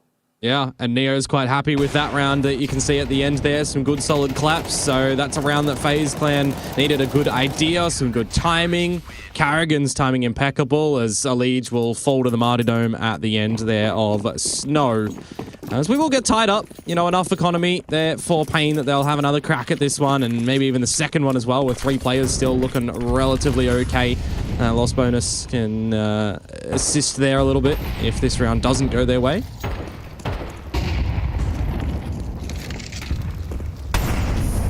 They get in front of a bit of this utility down Banana. As I say that, NQZ, well, he's just getting all of it his way, and it'll even finish him off. So returning fire, a liege for a double, and that makes things quite the more awkward for Pain. Oh dear, it is looking very awkward now for Pain. Very, very awkward indeed. That previous round, they just get kind of smoked by the mid-round rotation from FaZe, and this round, trying to contest Banana somewhat, and they get deleted. So this is where what has looked like a pretty close map up to this point may start to fall apart. Money getting not too low yet for Pain, but certainly in the territory where you'd be getting worried. And this should be a 10 for FaZe. Elige, though, will go down, but Frozen with the info, well prepared for that fight, and just going to back his way up into Arch. Not bad on the timing for him to do so either. You don't want to give Pain another opportunity to bring a deficit position back into contention, just like that. But nevertheless, Carrigan starting to fire up, going positive.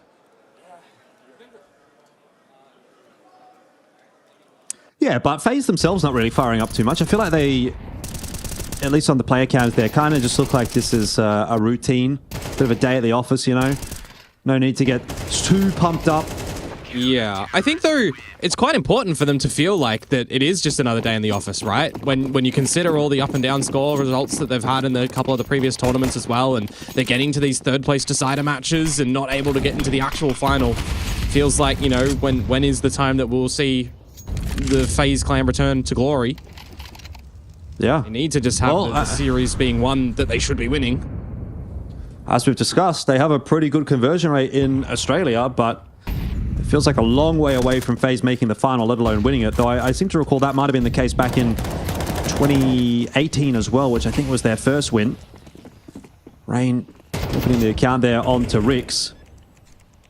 The bomb plan is going down for Pain. Trouble is they're just losing players all over the place, and 3v5 for a post plan is going to be a tough one to deal with. Dancing around the dig pillar is Carrigan. Survives a little longer than he might have thought. I mean, this is a really messy round again. It's kind of chaotic, and maybe Pain are thriving in that chaos. Davidea's a bit of an off angle out from him here. Could he pick up one or two if FaZe start to filter their way on through? Snows hit a headshot onto Rain, and Davidea's catches a leash. It looks like FaZe just didn't do anything. They didn't want to do anything. They were kind of waiting and waiting and waiting, and then Pain made their move, and ultimately they've won the round. I mean, that was quite strange from FaZe. I think they might have been waiting for some of those peaks from Pain, but just didn't win their duels, and ultimately it ends up looking like FaZe just go into retake positions and then don't retake and just lose all of their guns, and Pain are like, all right, we'll have this round, I guess, if you don't want it.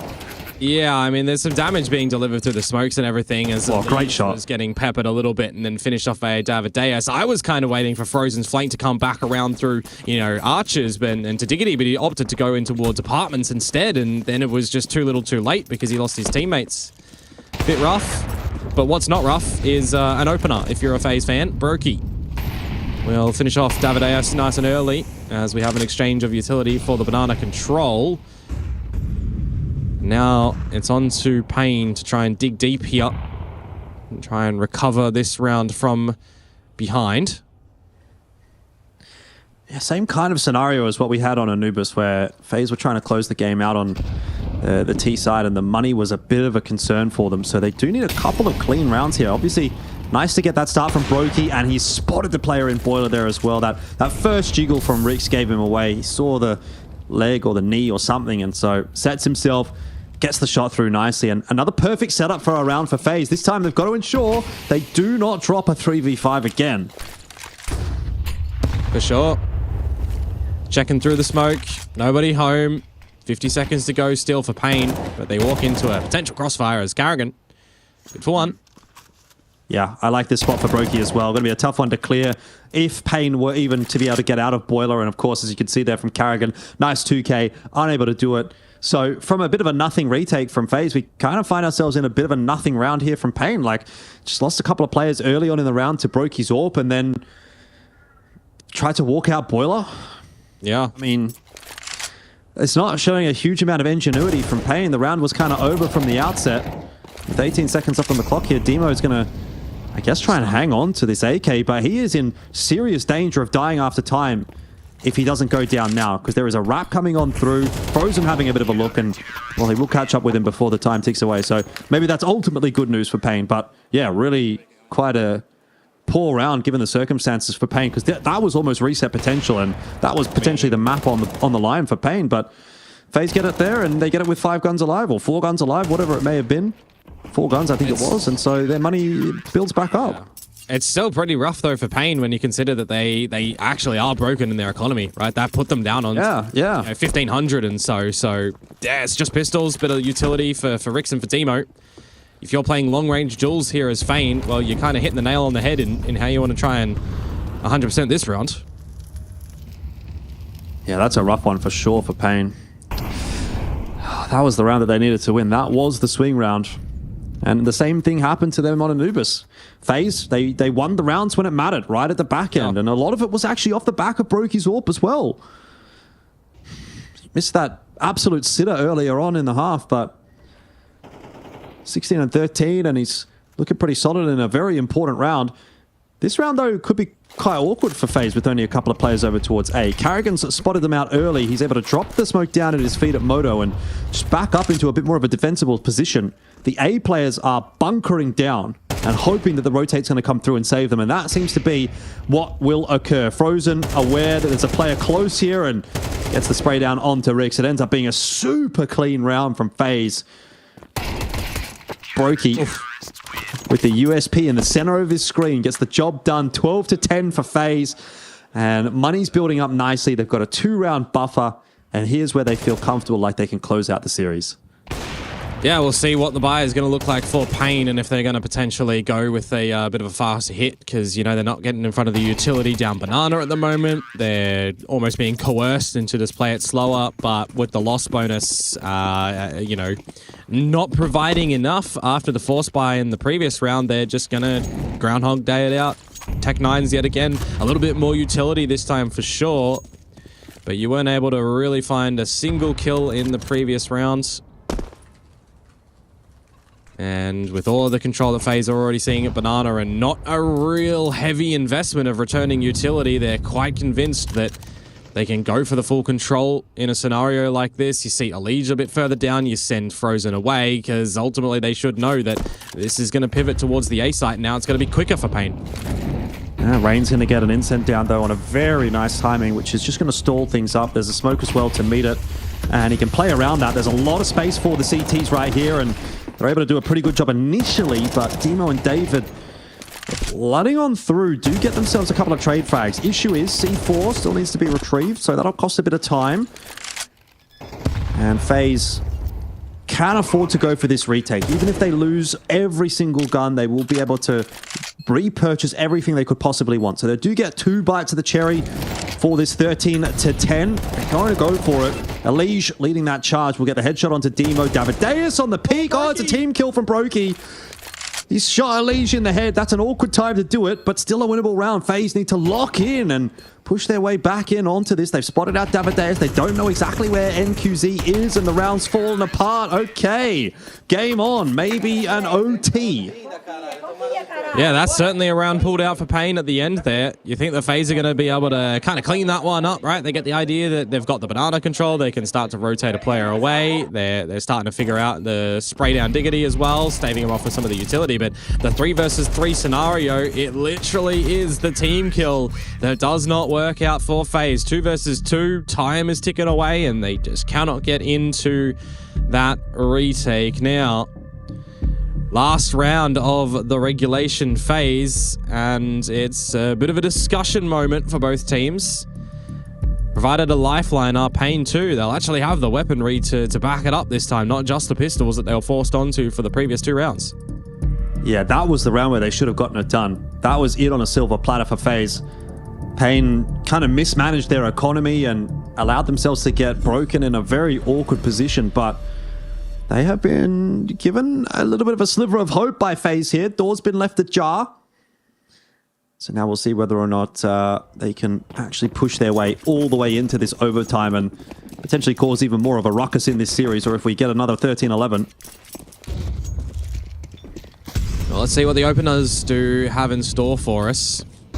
An AWP duel won by either side would be pretty good, you would assume, but Carrigan sneaking deep into mid. We haven't seen this just yet. What we have seen, though, is a mid duel lost. That's nice by Frozen, though. Good refrag. Keeps a hold of the Banana line. So a bit split here is Pain, but you get the sense that they're going to work their way over toward A. So Rain wisely just going to work his way out of carpets on a pretty good timing, frankly, and just find himself in a bit of a safer position. Rotates coming through as well. Obviously, the longer this takes for Pain to set themselves up for the A take, the worse it's going to be, because you're going to have more members over on A from FaZe. That Banana control is providing a lot of information for FaZe at the moment. And so they're hedging their bets over toward A, which looks to be the correct decision at the moment. NQZ waiting for any potential push out through that Banana smoke. It's not going to happen. And what is the timing here that Pain are waiting for? Maybe it's that, with NQZ now going down, Brokey feeling comfortable, no one's moving on the A-bomb site. Pain are going to try and bust their way out of the balcony, and that's not going to happen. A waterfall is not going to be good enough to beat a team like FaZe, and that is 13-11 on map number 2 to join the 13-11 we had on map number 1. Anubis and Inferno both going the way of FaZe, and that is a 2-0 today. So you can say job done, Komodo, but I don't know if it was job done cleanly. I mean, you look at the history of this map as well for FaZe, and that's now 3 13-11s in a row on Inferno. 2 to Pain, and this time it's with the substitute of the coach. You've missed out on your AGL. I think if that doesn't speak to FaZe's shakiness at the moment as a roster for 2025, I kind of don't know what does. Yeah, well, expectations not super high for Pain, so they're not too concerned about that loss, that's for sure. I mean, they seem to be all smiles. I think at the end of the day, you know, this is just go and have fun, see what you can do, kind of a tournament for them. They can't really be putting too much pressure on themselves. I think that's the main thing, you know, like if you come into this and you get in this bad negative mental health headspace because we've lost 2 13-11s, I mean, that's obviously not good, but it seems like Pain are pretty realistic about expectations here. So honestly, they seem pretty happy that they were able to push FaZe to 2 pretty close maps, and I am as well. I think they did more than what was expected of them, so it's good on the Pain side of things. It's not so great on the FaZe side of things, but end of the day, you know, 2-0 is a 2-0. You've survived your opening game as FaZe. You're getting underway here in IEM Melbourne, and I guess it's time to now kind of like have a look back at that and really try to lock in, because the next matchup will definitely be a tougher one. It will be either Complexity or the Mongols. Right now, that match still underway, so, you know, if you're interested in that, check it out over on the A stream, because we'll probably be going to a bit of a break shortly. But, I mean, at this point, yeah, I think expectations met. It's not exactly, I don't feel like there's a huge amount to really talk about with this series, you know, like we've got the result that we thought we would get. It was a pretty close one, so there are still evidently those same stories coming through for FaZe where there's a bit of inconsistency, there's a bit of trouble happening. Pain, no expectations, so what do you really say there? So overall, it's kind of just like, yeah, we got what we expected, we got what we should have gotten, and the same story continues. Nothing really changes at this point.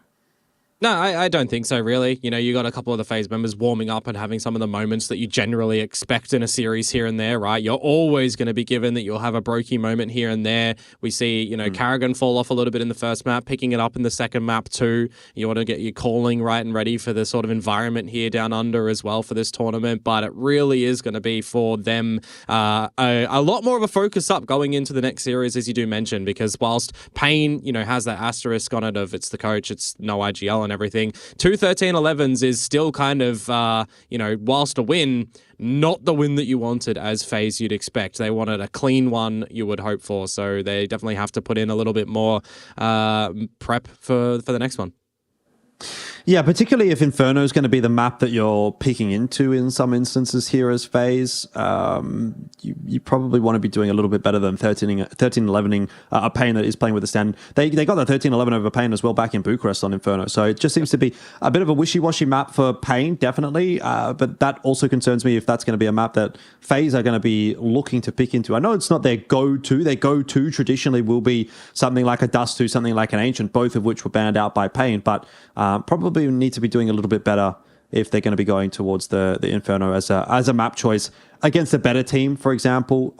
That's not going to go their way at all. So yeah, look, a lot to really touch on for FaZe, but at the end of the day, they are always one of these teams that kind of starts a little bit slowly, and I recall conversations in the past at previous IEM events in Australia where FaZe was kind of like forgotten about. I'm pretty sure back in 2023 they were not one of those teams that people were really looking at to lift the trophy. And when they were able to lift the trophy, I think off the top of my head, it was 2018, because I'm pretty sure 2019 they got knocked out by Greyhound. So I think both of the years which they actually won down here in Australia, they came into the tournament not anywhere near being the favorite in any way, shape or form. And then they still kind of had that slow start into a good playoffs run, into a grand final win. So let's not, again, count FaZe out. Look, it was not an amazing performance. Let's be real about that. It was not a super clean run here against Pain. I don't think anyone's super excited about what they saw there necessarily.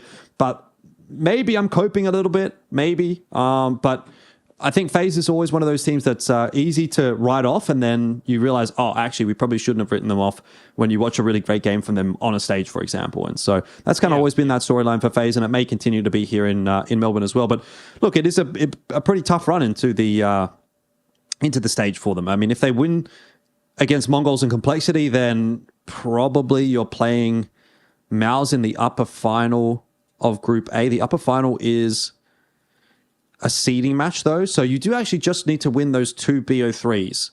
If you just win the 2 BO3s, so I guess it's very possible for FaZe to find themselves on stage again here in Melbourne, for sure. Yeah, absolutely. And I mean, they've also, kind of dodged a couple of the favorites in the tournament as well, right? Specifically of note, Vitality, maybe Falcons too. They're on the other side of the other bracket, the other group. So, I mean, you'd get into them in the playoffs where an environment like there is really where we get the best out of FaZe, right? We see the best out of them when they're in arena, in front of a crowd. And we know how, how much they love the Aussie crowd as well. I mean, how much does Carrigan try to just rile up all of the fans and play on the back of that? So those are the moments that I'm kind of waiting for, but we all need to kind of see FaZe get there first, which, I mean, they should, but how cleanly may they do so? That's a good question, something that we'll have to answer over the next couple of days. But for now, it's time for us to take a short break. We'll be back with you guys again in, as you can see, about 24 minutes or so until that next match. We'll be diving into Gamer Legion up against 3D Max. It should be a little tighter than this one. I'm expecting 3 maps. We'll find out when we get there.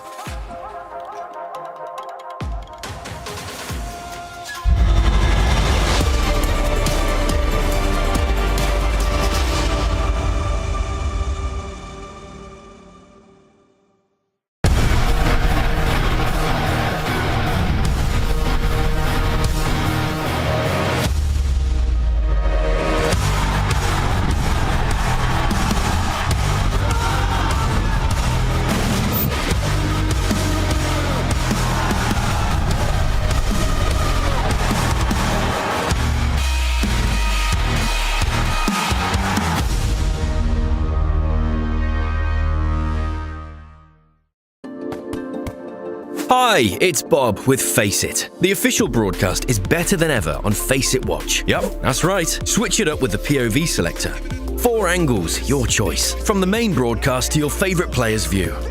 And it's available on the Face It app and Chromecast. But wait, there's more. Keep watching, keep winning. That's how we roll. Watch IEM Melbourne while having the chance to get skins and Face It points. Look at this beauty. Change the channel and control how you watch.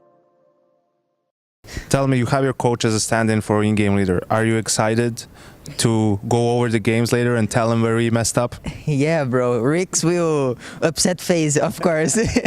And we will, of course, have a lot of... we'll try to have a lot of fun and try to play without any pressure. And it's Rix, bro. It's our coach, and I'm very excited to play with him. It's cool. And it's this. You guys just played FaZe in Bucharest, obviously didn't go so well. What do you think about that matchup and just FaZe right now as a team? I think it was a close match. In Inferno we lost 11-11. It was a clutch round for him. And was a very close round, and I think the situations they play really good. They are a really they are a really good team and really experienced team, and yeah, they are very good, and we will try to upset them, and let's see. Tell me a little bit about you guys, Furia, MRBR, a lot of these Brazilian teams that it's sort of like you take turns who has like a really good result, but you lack a little bit of consistency. What do you think that you guys are missing to maybe, go above some of these other Brazilian teams? Yeah, I think we need a little bit of consistency, like you say, but our results I think was good, but need to be better and better in the next tournament, and we have to try to have a good level in all of the tournaments, not be good in a tournament and really bad in another. So it's this. We have to have consistency. Yeah, you guys had a tight match against, I guess, Falcons there. Is there anything you can say about how they've looked with, I guess, with Nico coming into the team and now Monazy's there? And have you guys have any insight into kind of how they're going to be or how much more of a threat they're going to be? I mean, they've been a good team. Like, they played really well, like, in our match. They played, like, really good CS. And I think that people just want to hate them for, reasons that we all know. But they're obviously a really good team. Like, they had a really good core. You have Nico and now Monazy in there. They're going to be a really hard opponent for anyone, like, going forward. I think that this tournament, maybe there's going to be some struggles with them, like, adjusting with everything. Like, it's hard to just add someone and just instantly, like, win a tournament. But it can happen, and they're going to be a hard opponent, so they've been playing well. You think the instant kind of bromance between Nico and Monazy is just going to come out in full force and they're just going to go spank everyone, or are they going to have troubles integrating with the Kixen system? I mean, I hope not. I hope that it's very hard. It's a long, hard, arduous journey for them. That's what I'm hoping for. I'm trying to remember if they're in your side of the group. I honestly don't know. I don't know. I'm not sure. Well, I'm sure the desk will tell us. They're on the other side? Okay. And that makes you feel a little bit better or worse? I'm indifferent. We got to beat everybody to win the tournament, so whenever we play them is when we play them. Cool. All right. Well, thank you so much. Down on the show floor with Frozen, FaZe managed to take down Pain 2-0 in their opening game. Let's go back to Anubis, because a little bit of a slow start for you guys on that T side. Can you tell me about kind of, warming up into a tournament like this where the hours, they're a bit skew with, right? Yeah, I mean, we're also known to not have the greatest starts, and going through across the whole world, basically. Yeah, I mean, but I think it's same for everyone, right? Everyone is experiencing jet lag now, so I mean, we had a slow start, but we managed to get back here.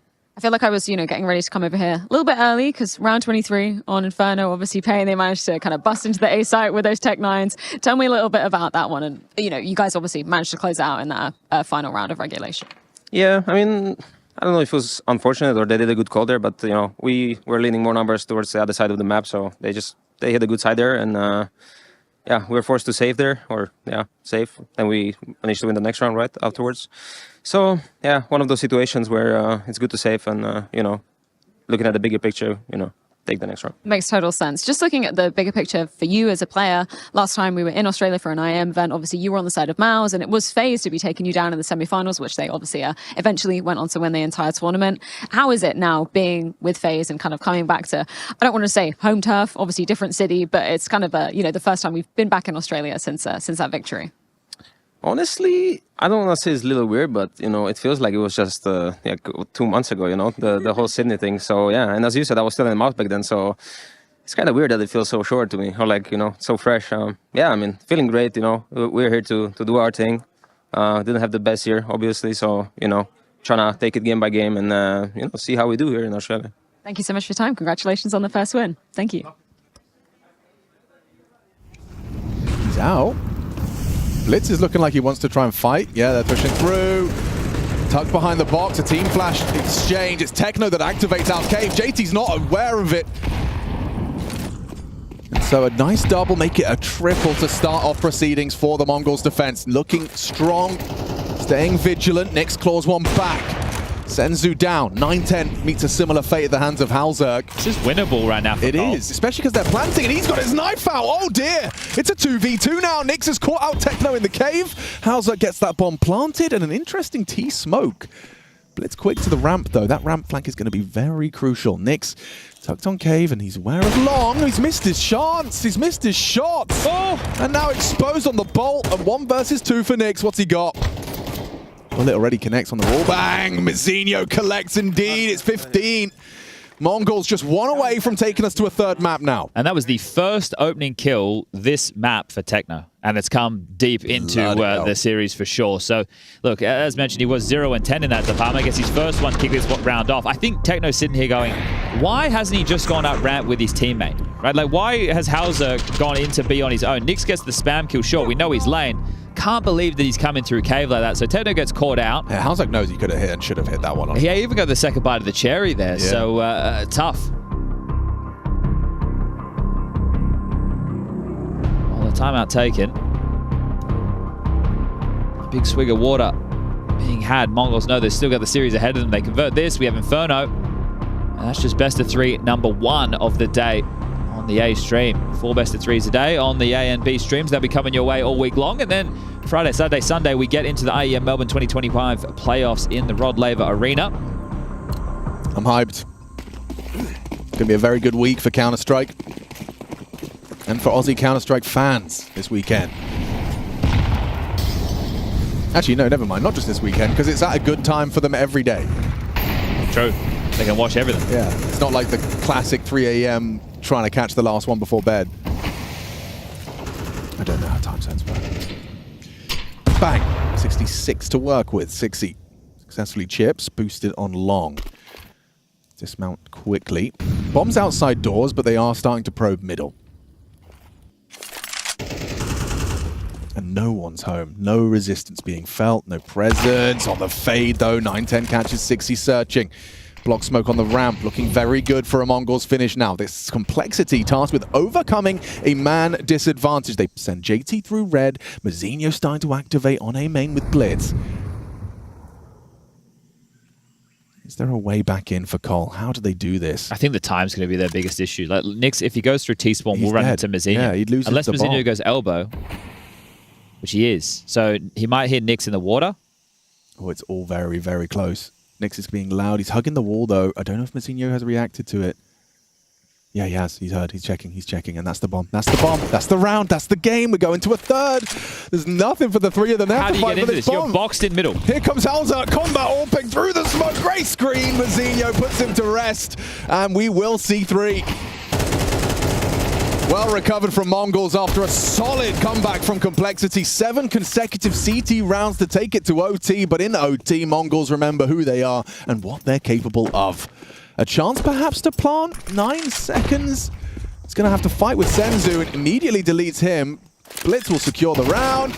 And we go a third. Solid work. Mongols, they recover it. Showing they're not going to go out and down to the lower bracket immediately to Complexity despite their good form. Don't leave him hanging, 60. We'll be back with the third.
Rightio, one series down, or one more to go for us at least, and then we'll be swapping the casters out here on the B stream. But Gamer Legion and 3D Max coming up next, and so you might have to deal with us for a little while. Hopefully, it'll be longer than that FaZe series. It was I guess it was a pretty tight series between, FaZe and Pain there. We did get a full component of rounds out of those first couple of maps, but it was a 2-0. So, look, we'll see how things go here. I am expecting a very, very tight series between these two teams, though. I think this is a really tough one to call, actually, Komodo. Yeah, no, I definitely agree with you on that front. Gamer Legion and 3D Max, two teams that have been steady on the rise up, and I know Gamer Legion has got a lot of fans as of late. I was seeing some rumblings around from some of the Aussies as well, and they're kind of turning towards Gamer Legion to be a team that they're kind of getting a little bit excited about. But of course, 3D Max, they've got some good names on that roster as well, and they also, are another team that wasn't in the graphic that we saw earlier today that didn't make the major, where unfortunately Gamer Legion saw themselves in that graphic. They are one of the three teams here that didn't.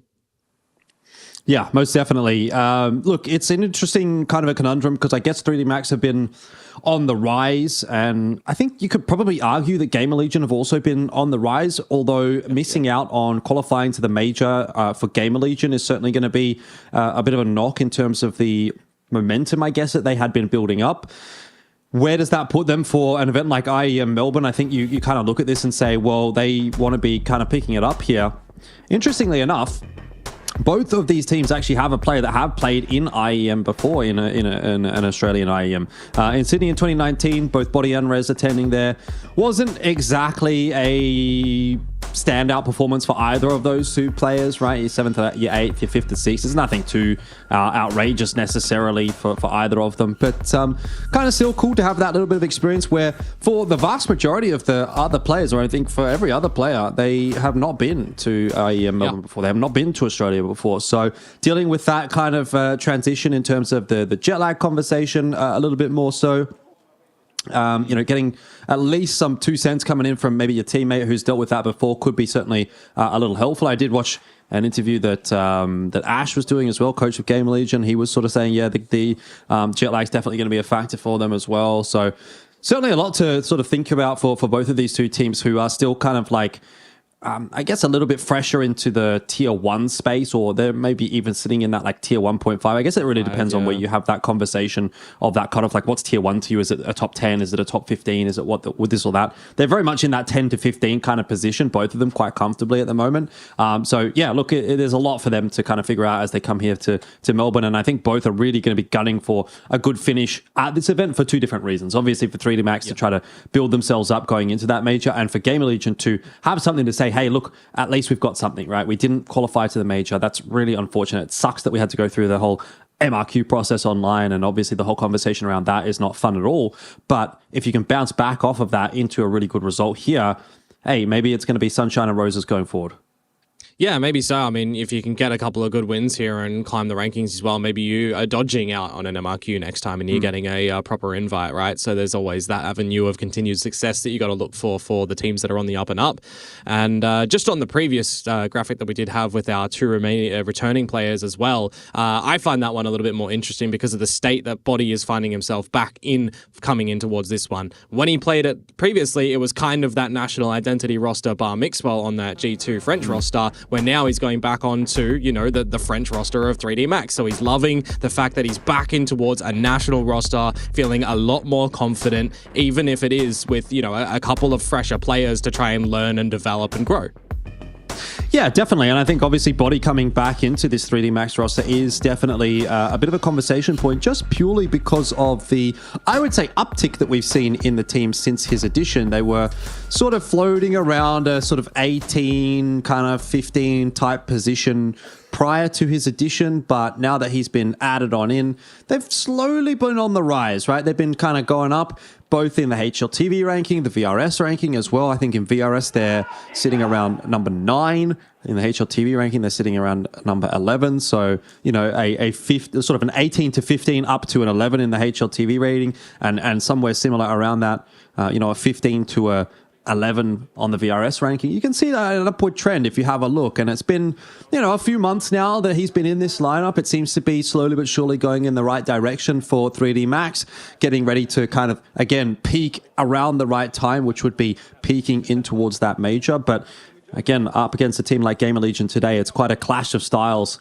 And so it'll be quite interesting to watch what we're going to get out of these two teams. Because Gamer Legion, again, also have been another one of those bit up and down teams. They've done really, really well in a couple of events. They've also had some pretty off events as well.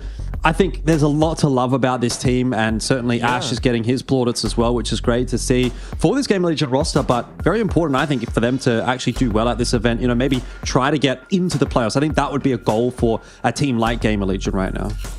Yeah, I mean, I look towards what they were doing at the run towards the next major as well, and I'm thinking like that game against Saw that was their elimination game.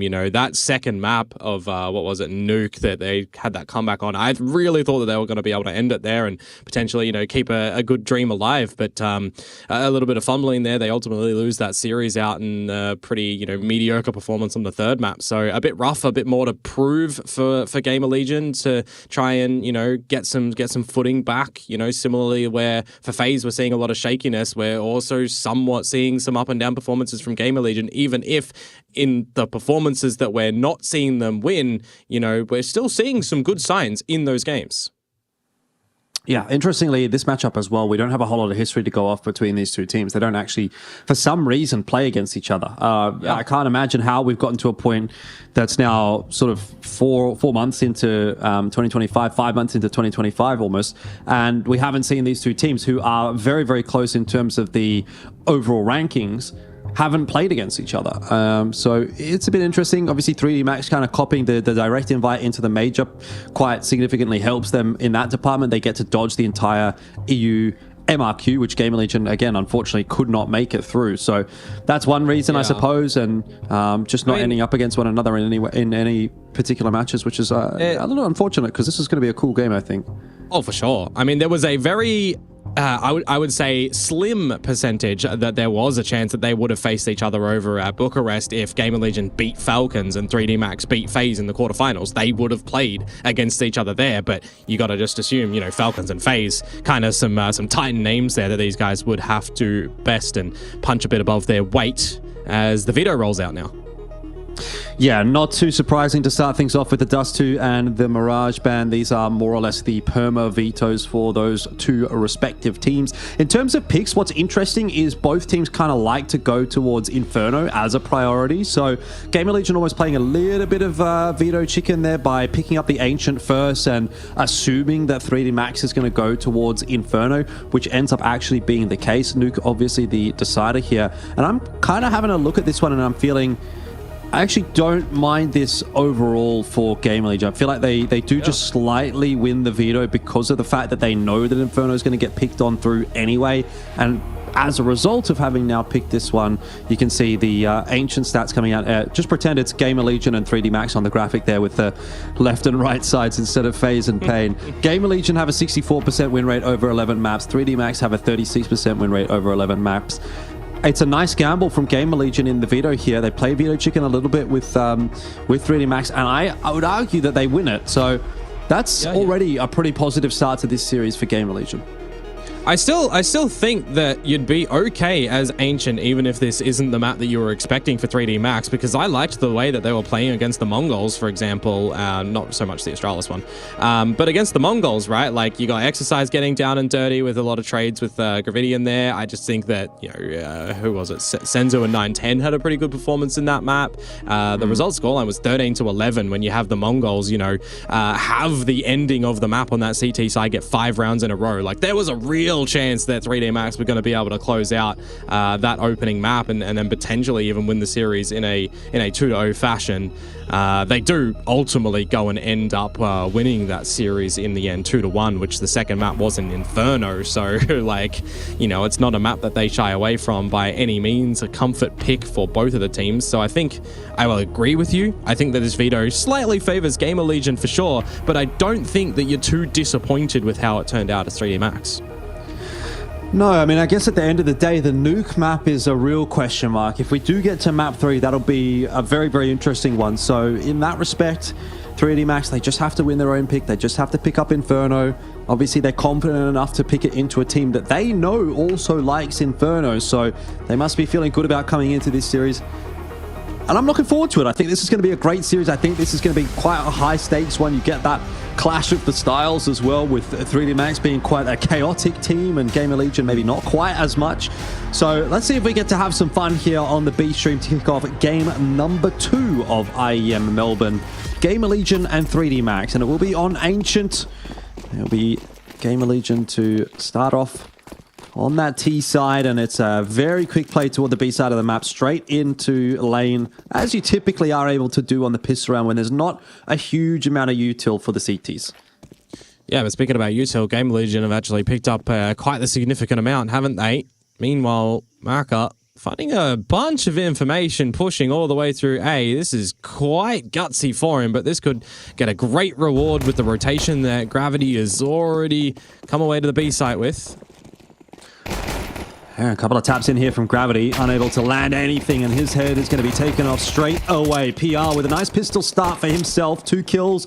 Leaves it down to Arez here in the middle to try to recover that bomb. He's got a flash to play with. Exercise also changing up his position. This is just a round that now comes down to a lot of individual aim duels. Unless 3D Max can slow it down a little bit, which they have done so. Maka has been able to work his way into Cave, and he might be able to just find a timing onto Torsen here that will open the round up, but it's gone the other way. Uh-oh. Bad news now for 3D Max, as again, we're just down to individual aim duels, one of which has been lost. 3D Max down to the 1v1. The C4 been retrieved by Rez, but he can't get back out to A safely for the plant, which is what he'll initially want to do. Smoke's certainly going to help there. And honestly, if Rez can get a plant in this round, even if he loses it, that's still a win considering where that round was sitting, because that was an absolute mess. Oh, yeah, for sure. I mean, Plant's going to go down. He's got a little bit of time to seed himself. He's picked up a flashbang as well, which could be put to good use. These are our 2 highlighted members, our 2 returning Australia event players. Attendees, yeah, that's the one. Yeah, that's probably a better, more eloquent word. Flash is available, like you said, for Rez, but not required, as he's just going to tap away into the back of body. And so Rez will win the pistol for Gamer Legion. Not only getting that bomb plant, but closing out the first pistol round as well is very nice indeed. Absolutely. And I mean, you know, you look towards what you want to see from Gamer Legion as well. If you're thrown up against 3D Max or a team that is going to try and just play a lot of scrap battle, it's going to get a lot of chaos in towards the mix. If you're able to kind of follow through in those chaotic moments, you'd be kind of feeling all right with yourselves.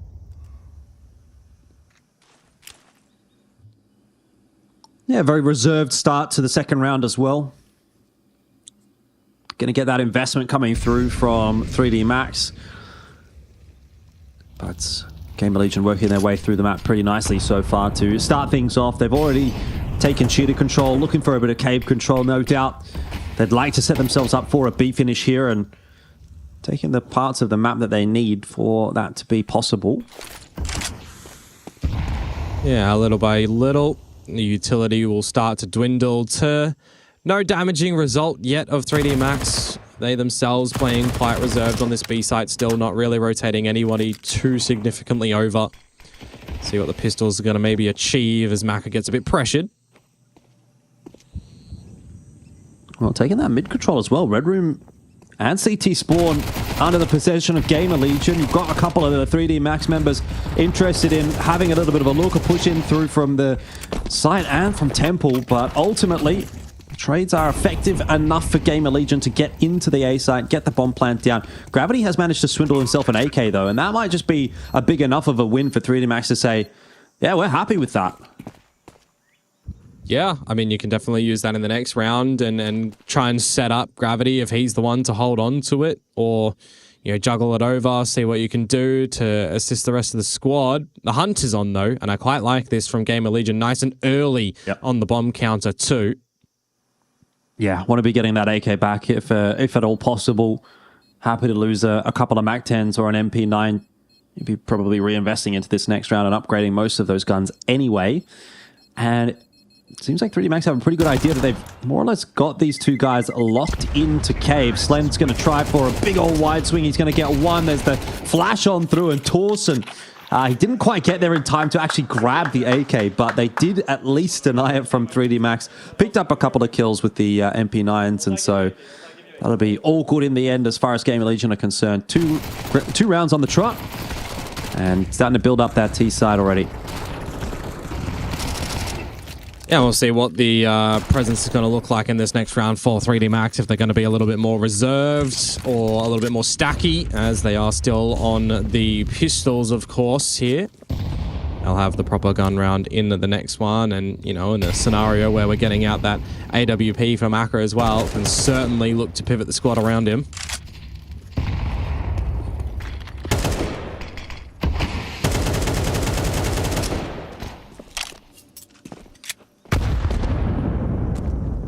Well, again, it's a pretty standard approach, pretty reserved approach from Gamer Legion. This is what you'll come to expect from them. They like to be methodical around the map, taking map control and deciding what they want to do in the mid-round, the late round, rather than, you know, just full-on rushes anywhere. And it's working nicely for them at the moment. Crossing the T's, dotting the I's with that util, getting some of it into cave to try to dig out anyone sitting in there. Maybe a little pop flash in for gravity that does catch ZTR nicely, but perfect setup from Gamer Legion to account for that. ZTR just jumping into the cutout. Rez playing anti-flash, swings on the timing and makes it look quite easy. PR also an insane timing onto body, but will lose his life to exercise. So there is going to be at least an AK taken out of this round for 3D Max. Yeah, we'll see if they're going to hold on to it to the next one as well, as the money not too big for Gamer Legion to go for the hunt, or maybe they want to, as the remaining two players surrounding the B site are removed. The bomb plant goes down, and now it's another save situation for Exercise. As I've mentioned, there will be a gun round in the next one for 3D Max to see what their CT side is going to start off with, if they're going to be able to win the gun round or not. As we know, it was a bit of a challenge in our previous series. Yeah, Exercise might have a bit of a challenge holding on to this AK as well. It's got a player coming in through mid, couple coming in through A. He's now been spotted out as well. Still quite a bit of time left available, and a double jump on in from the MAC-10s is not going to make his life easy. So Gamer Legion copping some small wins so far, but, you know, those are starting to build up. 3 rounds in a row. They've taken those AKs away from 3D Max in both of those rounds as well, not allowing any saves.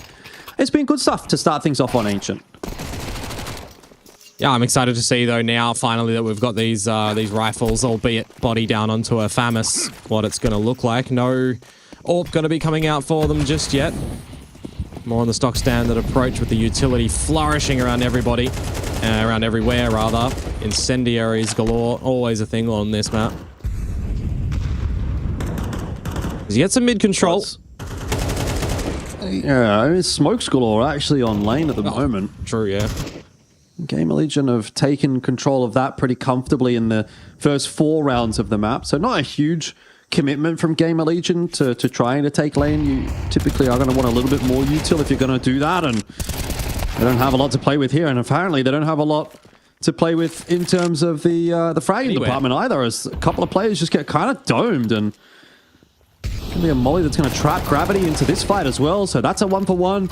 Again, I mean, just looking a little bit too easy for Gamer Legion at the moment. This round is really shaping up nicely. 2 players over on B. A's been more or less taken on the timing. A little cheeky walkout from Torsen, and yeah, Gamer Legion off to a flyer here at IEM Melbourne. Yeah, just winning kind of every individual duel, and you've even got the smarts to just send in the MAC-10 first to get the trade out for ZTR there. So really well done for Gamer Legion. That's why I kind of highlight what we saw in our previous series when we first got gun rounds. It looks a little bit awkward for the team that's finally getting the weaponry in their possession, right? You just see a little bit of a switch up from the opposition. This time, Gamer Legion not opting to completely go together as a full team or anything like that, but it's a great challenge from PR and mid. It's a good overextension from Slend, where that sort of situation, you're not necessarily just expecting someone to kind of waltz in towards the choke of B by themselves. And that's going to force Maka and Exercise to just go for the save again, where this time it actually looks like they may be able to take the weaponry into the next round. The hunt isn't completely on for Game Legion. Yeah, not yet. I mean, Money definitely starting to build up to the point, though, where if that situation presents itself again and Gamer Legion have that much now in the back pocket, they will more than likely be keen for the hunt, because it's looking pretty good in terms of the round count, in terms of the economy, in the aim department. So, Gamer Legion, solid start to IEM Melbourne, and not that that's against expectations necessarily either. Ancient was always looking like it should be a favourable map for Gamer Legion, so I think they're really just kind of upholding their end of the bargain at this point. Entry into middle, another good one here from PR, as he's assisted by a flash from Torsen. But he's trying, he's trying to get something done there. He's trying to play to the strengths of the MP9, but it's not going to work out.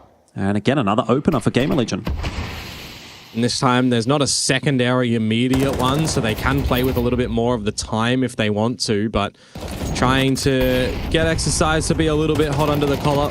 Has to swivel back towards the A side as well, as the whole halls is going to be open for the taking. And PR, tempted by the shadow, catches Maka in a reload, but then caught in a reload himself. Yeah, I mean, I think that's fair enough, really. You're not expecting two players doubled up in Red Room when you're in a 4-on-5, but that has actually brought this round back a little bit for 3D Max. They're fighting hard for it. CTR able to double down. Saves the day. Spots out Exercise as well, and Molly's going to keep him stuck in Banana. He can't do anything about the bomb plan, and again, probably can't do anything about this round at this stage. A 1v3 feels wishful thinking, though. That's a fantastic way to start it. Slender's also now isolated. CTR miles away, and Exercise is finding the timing onto Slend. This gets very awkward. The fact that he hasn't seen that player in CT spawn, he has to guess that he's coming from Donut, but just gambles on the defuse, and in the end, Gamer Legion will win the round. It's a little close for comfort, but they got the dub anyway. Yeah, that's a solid attempt to come through from him, though, in the 1 versus 3.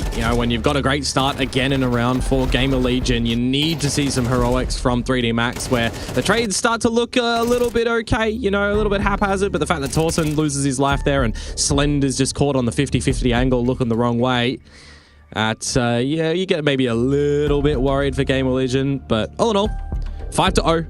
Force out a timeout here from 3D Max, who have to have a big discussion on what they're going to need to do to try and get the first round on the board. That's the closest that they've really been so far, bar the original.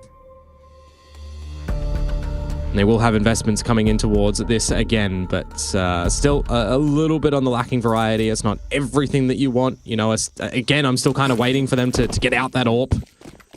Well, money still needs to kind of be built up a little bit on 3D Max's behalf, and this round they do have a little bit more, so they can go for a bit more of an aggressive hold if they want it. Lots of util into mid. That seems to be the focus of the 3D Max defense at the moment. They've also got that smoke out of cave, and so Gravity can come in and assist from the shelf position, but not causing too much of a ruckus. Gamer Legion just splitting to the extremities out towards A main, and now taking lane control. Lucky is perhaps living up to his name in surviving there. Yeah. Yet to see Lucky set up some util for the team to peek off, really, as well. Right? A situation like this, here's some of this cheater control coming on through. You're not taking any forward positions down through the ramp, which is actually being looked after by Slend down yonder with the AWP. Actually, they finally will start to do so, and that's where the AWP will reveal itself. Couple of tags on in there. Or attempted tags, I should say. No connections. But we do have a rotation coming through from Gamer Legion over toward the A-bomb site right now. It's Slend on his way. You've got Reds causing a bit of a problem over towards B. They're not sure where the hit's going to come in, but it will be towards A, and it is, again, a good one from Gamer Legion. They just knock over the A-bomb site. They're not going to be able to make a rotation, or at least not going to be able to do so easily. Exercise having a fight for that position, but damage. What do you do here as Gamer Legion? You're down 2-on-3. You've got no HP. You don't have really any util that's going to provide any assistance in a retake. You need some smokes. You need some mollies, and they're not going to get them, so... Yeah. It'd be an attempted save again here from 3D Max, and this map of Ancient is going very, very poorly. It's another scenario as well for Gamer Legion where they're taking a couple of different duels around the map and just winning them kind of cleanly, albeit with a trade. That is a sharp shot out from Rez. And it looks like Lucky, well, this time he's not going to be lucky enough. He will be bowled for 6, as that's the number that Gamer Legion do find on the round count. So far, pretty commanding on this T side.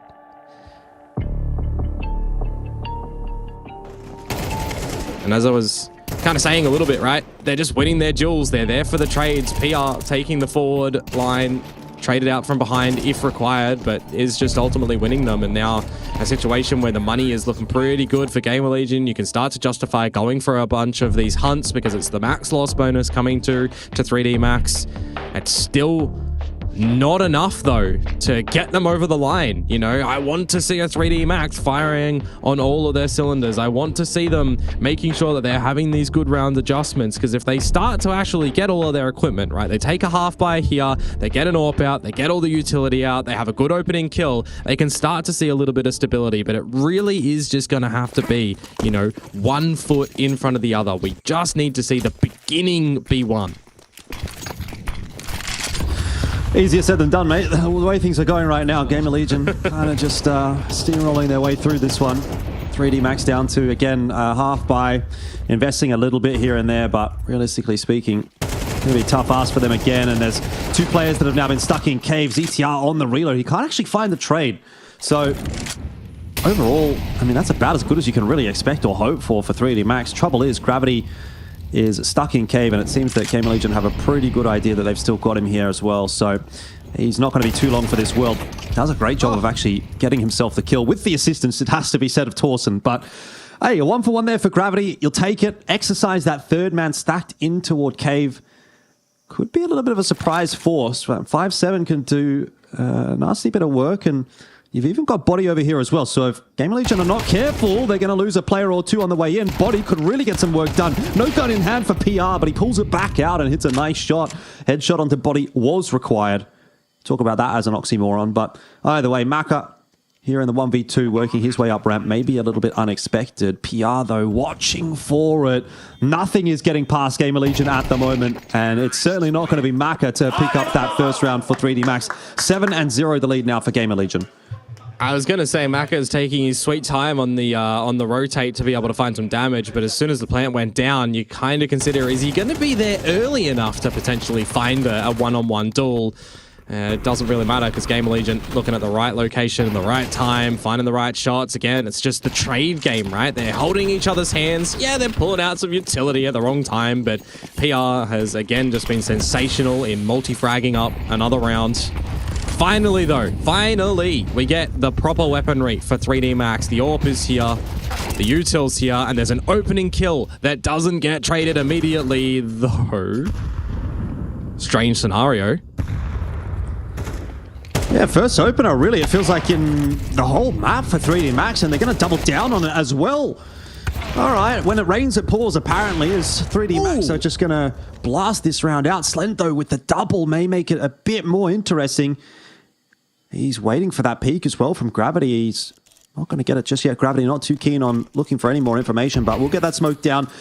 Those 2 kills, though, from Slend make this a very winnable round. Yeah, I mean, funniness in going through the smokes together and revealing yourself a little bit too early, getting taken out by the quick thinking AWP of Maka. But now with 50 seconds to go, you are leaning towards the correct side of the map. It's just down to the timing, because that starts to dwindle a little bit if Exercise recognizes that he needs to go back to look after the site, only with a flashbang that could be brought for a little bit of time. You just don't want to see him give an opportunity over towards Gamer Legion here, go too far forward on a line, or open himself up for the angle of the AWP, which I believe the shadow was even maybe just spotted then. Have to see how Slend is going to navigate around this one. Oh, that's a big kill. That's a huge kill. Brings it back into the 2-on-2 now.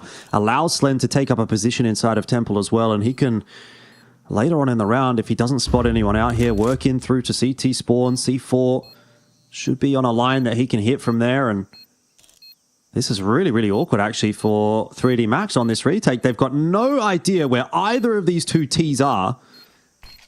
smoke down onto the bomb, but Slend is just taking this round into his own hands. He's on for the ace. He's got 4 already. Gravity, the shot missed onto him. Might have given him a little bit of a chance if he dove into the smoke for the defuse, but he did not, and that is the round over. Slend, he will not quite get the ace. That will be stolen away from him, but a huge round out from him and from Torsen, and they pick up 8 for Gamer Legion.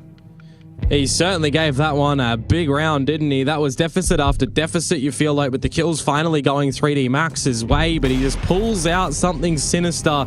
Slend is this player that when you hear about this roster, I mean, you're hearing his name time and time again, and I wonder why, right? He's a key player in my mind with PR supporting generally, but he's been just kind of fragging out a storm here.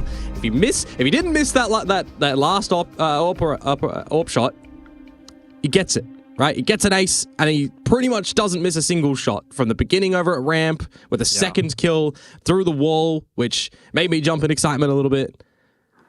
But I'm going to flip it over now, and I mean, you've got to change your operations on the side for 3D Max. You have to do something different because that was your round. You had all the advantages. Yeah. But you say do something different, but like at this point for 3D Max, I mean, they don't have any money. They're getting kind of booked all over the place. What can they possibly change? I mean, look at that from PR. That's just insane. Ridiculous. He's literally destroyed them. And gets a third one as well, which makes it kind of look a bit too easy here for Gamer Legion. I mean, in all facets around this map, they are winning. They are winning the aim duels, they are winning the map control, they are winning the clutches even, as we've just seen. It's rough across the board. They've got a really good read on this game, Gamer Legion. And even when 3D Max get into what feels like an indomitable position, they're still able to pull that round back. So there's only been really one round in this entire map which has felt like it was winnable for 3D Max, and even that does not go their way. I think they're just out of this one. Like, it just feels like they're completely done. Ancient, a great map pick by the looks of it from Gamer Legion, and I think 3D Max have to start thinking about Inferno at this point. I was going to say the exact same thing. I mean, you come in towards this veto where we're kind of talking in the pre-show thinking, oh yeah, the veto looks a little bit like forward for Gamer Legion. Well, with this performance, they have had a severe game plan planned, and it's working a treat. We'll see what 3D Max have to answer back with, though, in a scenario like this now, where they've got weapons back in their possession. They've got a kit in there at least, utility as well. But we've just got to see fundamentals here. Winning duels, setting up crossfires, finding some good timing, either in rotations or in figuring out where the Gamer Legion members are going to be sitting at the moment. As Gamer Legion start to fall back just a little bit from the A side of things to more bolster up to B. They would have been right in doing so, but emphasis now to Red Room.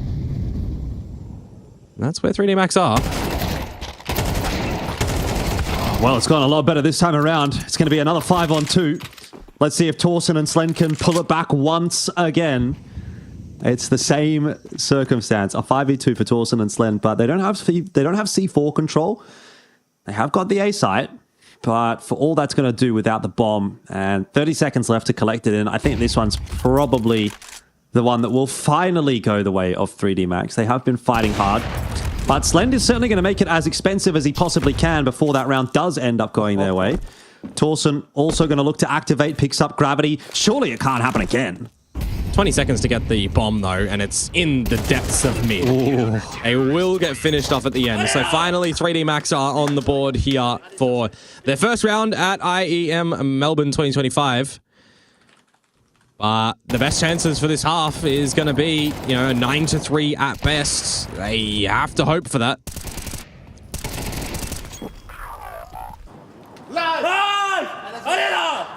Well, it's a start. It's a start. Their first round in Melbourne. So got to give it a bit of a cheer, get excited about it, and start to work their way into this map. Nice early smoke out there from Gamer Legion, but that's from 3D Max, but Gamer Legion is going to completely disrespect it, go straight through. Maka set up here in mid, can barely see anything, but apparently he can see PR. You can see enough of PR to finish him off. Torsen hiding next to that molly. They really want to dig Maka out. There's a lot of commitment on both sides into middle right now. Yeah, but it's what you can find elsewhere, isn't it? Look at this Maybe push. not where you're looking for. The flank from Exercise. Does he get the second one as well? In the smoke is Torsen. Really trying to hunt down Maka. Smoke gone. Bailed out by gravity. And now it's all on to Rez with a 1 versus 5 attempt.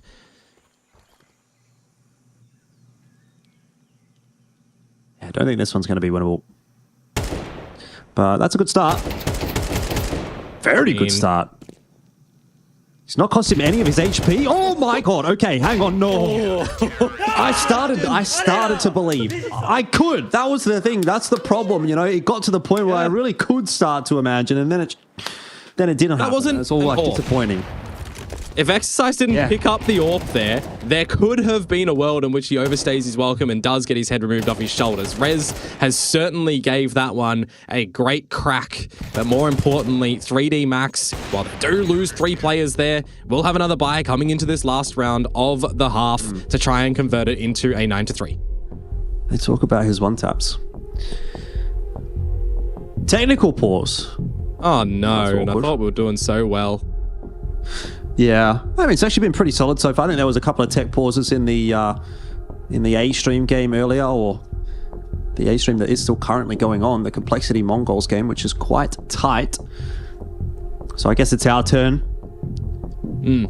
Pretty infamous for the old tech pause down here in Australia. Our internet can be not the greatest. It's gotten better, but it's definitely not up there with the best in the world. I'll tell you that for free. Doesn't look like it's going to be taking too long there. You can already see some high fives getting tossed around. So we'll be back into the final round of the first half in due time. And it is a better looking round, definitely, for 3D Max than what they've been having throughout the vast majority of this game so far. They've actually got the better of the 2 buys, UMP and Galil coming out here for Gamer Legion. So look, maybe 3D Max can get this one through to a third and start to put it together on the T side. You'd have to hope so, wouldn't you? Let us see, though. Early stalling out by a lot of this utility, as you come to know on this map. Though imagine a world in which this util at the B site is just disrespected from Gamer Legion. They're going to think better of it, not going to try and book it through. They got a lot of this utility that they could even set up for a proper execute if they wanted to this B site, because we haven't really seen one in the grand scheme of things. It's just been a lot of picking up players here and there, and yeah, exactly right. Haven't really needed one, haven't been pressured enough to try and go for something like that. Yeah, I mean, a lot of these rounds have kind of just played out with Gamer Legion getting an opening or two, and yeah, exactly. They haven't really had to work too hard for any of these rounds. That might happen again. PR in mid, though, will drop to body. So mid control definitely established, but he's seen a fair bit there in mid that's going to incentivize Gamer Legion to go towards B quickly. And they'll be getting a bomb plant down here. There's no doubt about that one. Lucky could think about pushing through that smoke if there was some assisting util, but there's no flashes coming through from any of those rotators so far. In fact, they don't have a lot of util at all for this retake, so this could actually end up being quite awkward for 3D Max, as Rez will be able to double down, and now it's Torsen's turn. 2 for 2. Everyone's getting 2, and then Slen chiming in with the last one. Speaking of 2, that's the 10-2, and the first half for Gamer Legion was sublime.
Well, that was a dominant first half from Gamer Legion, 10-2, but that doesn't necessarily mean that this is going to be an easy breezy map for them. 3D Max with a pistol round under their belt on the T side.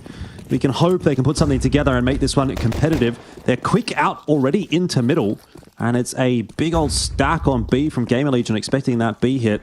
They're not quite going to get it. This is going to be a little bit more of a ruckus happening through the red room, but a huge crossfire that they've walked their way into, and that is just the perfect response from Gamer Legion. Fundamentally, playing a great game of Ancient right now.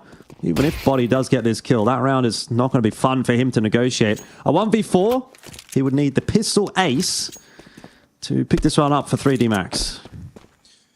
Yeah, Gamer Legion were doing the same thing on their kind of pistol round, right? Looking to stretch out through there, and we've got some trades and backwards and forwards and timing, but this time 3D Max's attempt not going to work out, and Body heard, caught in reload, Slend to punish, and you would think that if there was any opportunity for 3D Max to get back in towards this map, it was going to have to start with the pistol round, and that's just a rug pulled out from under their feet, unfortunately. Yeah, look, if I'm 3D Max right here, I think I'm just saying, you know what, guys, it's not our map pick. We didn't expect to win this one anyway, necessarily. It hasn't been a great map for them in the past, so let's just think about Inferno. Let's go on to Inferno, our map pick. It should be a pretty competitive map there. And if we can win that, we can put it onto Nuke, and that's a bit more of a 50-50. So there is still a pathway to success for this series, but it might not be starting here on Ancient. Gravity, though, with a nice opener onto ZTR, picking that pace up through lane into Cave. Need to take that fight against Slend, but M4 versus Mac 10 in a fight like that, better off just backing it off. Rez on the off angle here. He's going to play off with the contact of PR, who is able to get himself a reload off, but no more than just the one kill. And that is now A site being broken open. Slend, however, on a fast rotate, should be able to pick one up here on the timing. Maka, insane movement, just ducks under those shots like Neo in the Matrix. And now it's Torsen 1v3. So 3D Max, they're not done yet. What a crazy round out from them. Absolutely. I mean, just the shots in the trade game to come out, and they're just hitting the headshots, getting up close and personal with the submachine gun in the beginning too. Like, those are the rounds where if you go for a force up on the secondary one, if you're this far down, I mean, coming out with something like that is a bit of a lifeline. Though, you just got to remember, they cannot really falter still, right? They cannot give the Gamer Legion side round number 12, because then they have to play flawlessly to push us in towards overtime.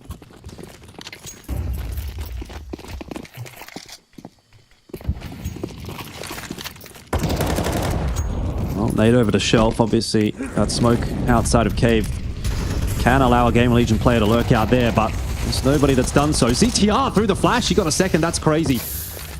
I don't think he can hold on to this B-side solo. He needs a bit of assistance, but the fact that he's got two might make this interesting. Nade dunking right in front of his face will be the end of him, but 3-on-3 for this, what should be a post plan. Bomb's not yet down, though, for 3D Max. That nade, oh, Slend could have done a lot of work with that if it would have landed onto Exercise's head. Some good chip damage being done out of these pistols as well, and PR round the corner. Again, some more damage into Mako. It's a 2-for-1 trade. And Exercises on 29 HP. Slend going to find that info. MP9, big old swing is going to get it done. And Gamer Legion, they bounce back with one of their own. Look at all the X's on the radar there. Everybody trying to get a duel favored in the site of B at the moment there. But 3D Max just cannot get it done. And for Gamer Legion, that is the 12th. That is the map point. This is the scenario that, you know, you're talking about. Well, you don't want to see them get there if there's any chance for 3D Max to get back into it.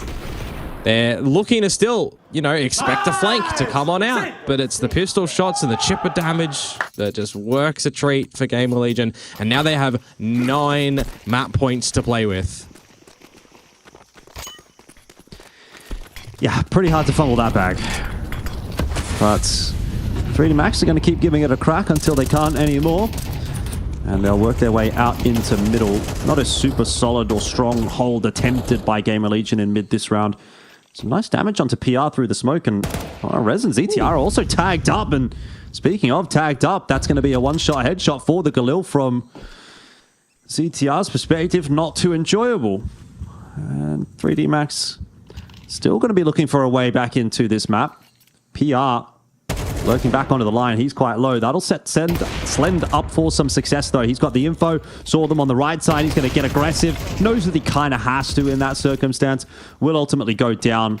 And Body, ooh, he wanted to clean up the rest over toward B. Unable to do so in this instance, but this will be a round for 3D Max. Gotta hope to see that the AWP will be retrieved and juggled some weaponry for Game Allegiant, but you're definitely not going to see them go for a challenge in this one. So another one goes the way of 3D Max, but I think the question right now is, going to be how long can you prolong the inevitable here? Or do you just, completely look like a different squad now on this T side?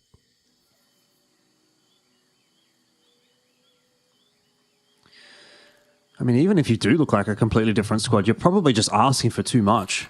That is the issue for 3D Max. If they could have got the pistol round, you get 3 and then you get the pistol round, like maybe you're in the discussion there, but to only get 2 and not get the pistol, even if you win the force buy, it's like, this is too much to come back from. Yeah, you would. A little bit of momentum heading into that second map.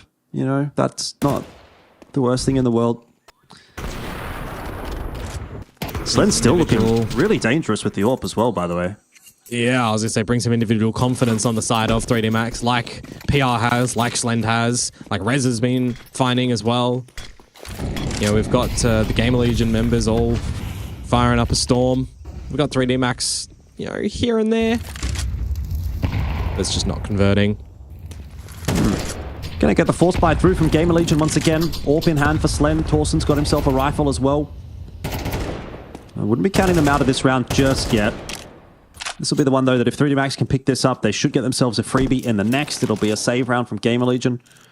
Slender's being pretty mobile with his AWP. Having a look for any potential duels in mid. There's nothing there. And so defaulting back over towards B. And now coming back over towards middle. Would be... Keeping himself active. Well, there's the information. I was going to say it would be a good fight for him here, but for PR, the fact that he gets away with a double is egregious.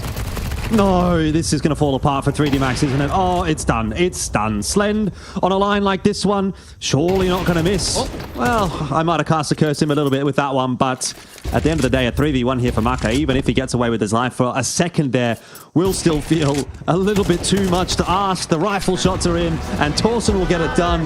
Had he not, the grenade was there, and it is the inevitability that felt like it was coming for a long time. Gamer Legion will take map number 1, and they do so decisively. That is a fantastic start to their campaign here at IEM Melbourne, and a nice bounce back after missing out at the EU MRQ. Yeah, it definitely feels like you might have a respect ban come on towards Ancient now against Gamer Legion, depending on the longevity and the length of this tournament to them too, because they collect upon a great scoreline here, backing up a previous 13-5 result, 13-2 result. There was 1 loss to Falcons, but then you go back and it's 5 wins in a row with albeit 1 overtime in there. Like, this is seemingly a map that Gamer Legion are loving. And it might throw some teams a little bit of worry if they're going to be letting it go through in the veto. But it is going to be, not all done and dusted here for this series. This was only map number 1. There's an Inferno around the corner, and that's where 3D Max just are probably wanting to reset their minds going in towards that map. Yeah, I think it's pretty easy to just sort of brush that one off if you're 3D Max. Again, sort of reiterating that has been, I would say, one of the weaker maps in their pool. They don't have a great conversion rate on Ancient or on Nuke. They're certainly a little bit better on the likes of Inferno just from the stats of it. And yeah, again, Gamer Legion are pretty good on Inferno as well, but 3D Max are going to back themselves here. They're going to just brush that one off and say, it's not a map that we really are too great on. So let's just focus in on our map pick. If we can get our map pick over the line, then we get to Nuke, and that one could be anybody's guess. That feels a bit more like a 50-50 map. So even though that's a really, really dominant first map score from Gamer Legion, I don't think we can necessarily draw too many conclusions from that and say yeah, it's going to be a quick 2-0 today because, again, that's Game of Legion's map pick. If the roles are reversed, if that happens on Inferno, sure, then I'm on board with the Game of Legion 2-0. But Inferno, to me, just from what I've seen on paper, that looks to be a map that 3D Max can definitely contest a lot harder. If not win, definitely contest a lot harder than Ancient. So I'll still give them the benefit of the doubt. I'm not going to write them off here and say this is a 2-0 straight away like that. No, definitely not. I would have come in towards today, you know, with guesses that FaZe's game would be 2-0 and this one would be, you know, a 2-1, maybe with an overtime or two in there. Like, that's how, coming in towards this tournament, I would have put Game of Legion and 3D Max looking to fare up against each other just based on how they've been performing in the server and all their matches previously on LAN environments as well. But whether or not it's just shakiness out of the gates here for 3D Max, or if it is just the difference that a map will present, I still expect this one to kind of push us over onto Nuke.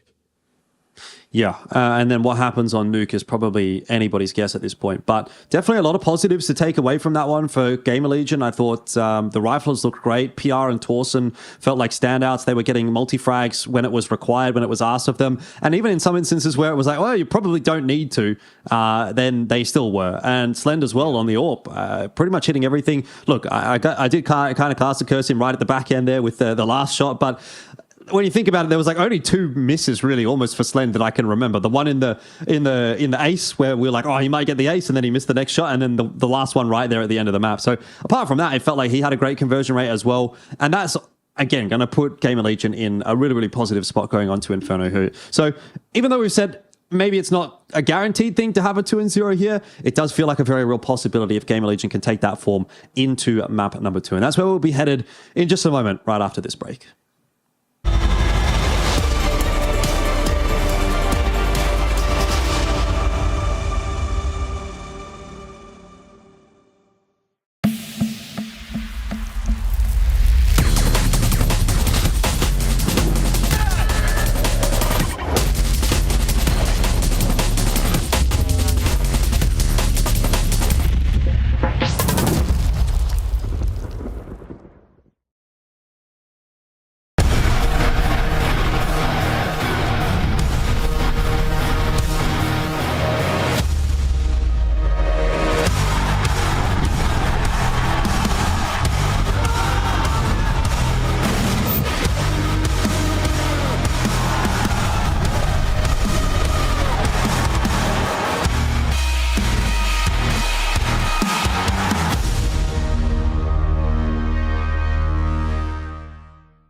How is it going from like you're playing on LAN, you're playing against all these like good high tier teams, and now you have to go and play online BO1s?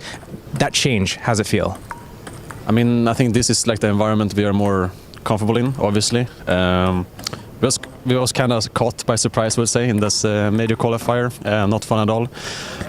You can blame the system and whatever, but still, like, we weren't ready, obviously. But I think this is where we feel mostly at home and where we're most comfortable and where we play our best CS. So we're really happy to still be at these LANs, you know. Yeah, and I mean, speaking of the LANs, all the LANs these days are BO3s. I don't think we've seen many BO1s in MR12. Is that like a really big drastic change for the BO1 system? For sure. I think anyone would agree as well that MR12 BO1s is probably the most random thing you can do right now with all the pistol and the money like economy issues it is in the game. So, I mean, I don't think it's like consistent with how Counter-Strike is working right now. Like, obviously they have to do something. Maybe it's something about the pistols because they're way overvalued right now in like best of ones and MR12. So, I mean, I think it should be a change. I'm not sure it will happen, but it's not great as it is right now. So what you're saying is, now that we're back on LAN, back to the BO3s, you guys are going to be that dominating for, well, I say dominating, but you know what I mean? Like, you guys had some pretty decent results recently. Are you guys going to be back to that form?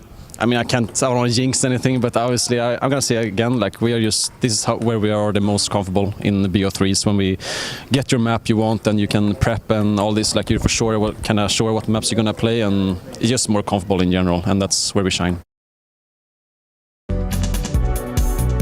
Yeah, so we both play Inferno, B-bomb sites. He needed someone aggressive to play with, because Lucky is more passive than I am, and he loves to play bomb site with people that are willing to go forward so he can support really well. and he needed me on this bomb site. If you don't fight for it, you lost. Either a lot of utility or a lot of people, so you choose. Sometimes you do both, and you go for it. You have to have a kind of a good read on the situation, what the opponent is doing, and you try to do the best stuff to counter it. I think it's more what people do around you that matters, and I would say you need your air players to know banana smokes, if not you cannot play. So for all the random people that you're gonna play with in FaZe It and stuff, it's gonna be really hard. So I recommend people to try to learn those smokes when you play FaZe It, and just if you want to win some games, please do it.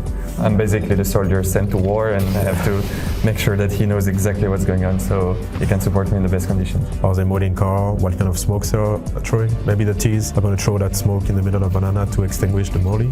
So maybe that's important for me to know that, and we try to play around it. I guess now you can play more aggressively than before. If the T's were throwing like a car smoke, basically you had to respect it, because it was you could go through it, but it was pretty risky.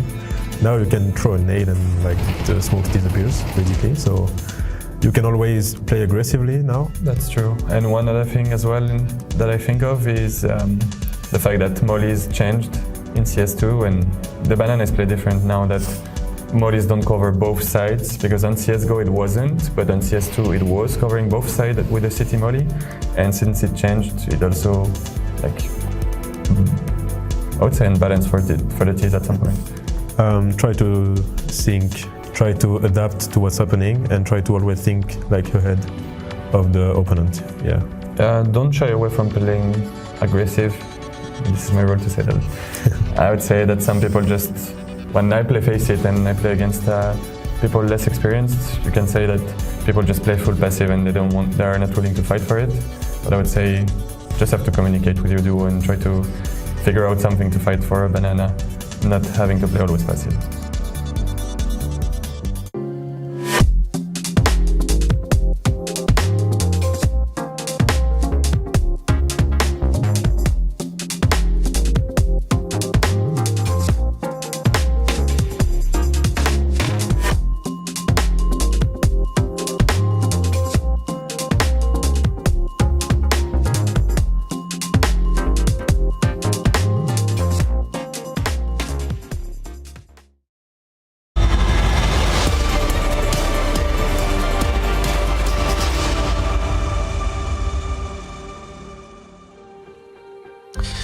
Welcome back down under. We are here for IEM Melbourne. Once again, it is map number 2 between Gamer Legion and 3D Max. And the way things are going, I mean, you'd look at that on the surface and say this could be a 2-0. But then again, 3D Max typically have a pretty damn good Inferno. And even if Gamer Legion also have a pretty handy Inferno, I wonder if they're going to be able to cut the mustard today. I was just having a bit of a look, Komodo, in the break there. And 3D Max are playing Inferno and beating teams that are pretty good on this map, pretty big name teams. They've kind of got in their wheelhouse. Whereas for Gamer Legion, it seems like it's a little bit deeper, maybe into the map pool. It gets picked against them sometimes, but I don't know that they're necessarily going towards it with that same frequency and tenacity as what 3D Max are. So I looked at the teams on both of those, on Inferno for both the teams they were playing, and I felt like maybe just it might just be maybe bias or I don't know, cognitive dissonance or something like that. But I felt like 3D Max have got a little bit of a stronger case for themselves here, just on paper,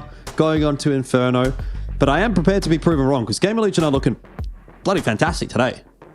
Yeah, absolutely. I mean, you got to consider that in those series that Inferno was played and won by 3D Max, they actually managed to convert the series in its whole, right? So giving them that lifeline, whether it be first map or second map, to push us to the third, and then they end the result on that one. So Inferno feeling like a bit of a comfort ground for them to at least get them over into a winnable scenario, not generally being the kind of be-all and end-all map to finish things up on. Yeah, numbers-wise as well, just having a look back at the results from that first map, not a whole lot positive to necessarily say for 3D Max. I mean, it's kind of hard to have anything positive to say when you get 13 to 4. I mean, Exercise was the only one that really went positive in terms of the numbers there at all.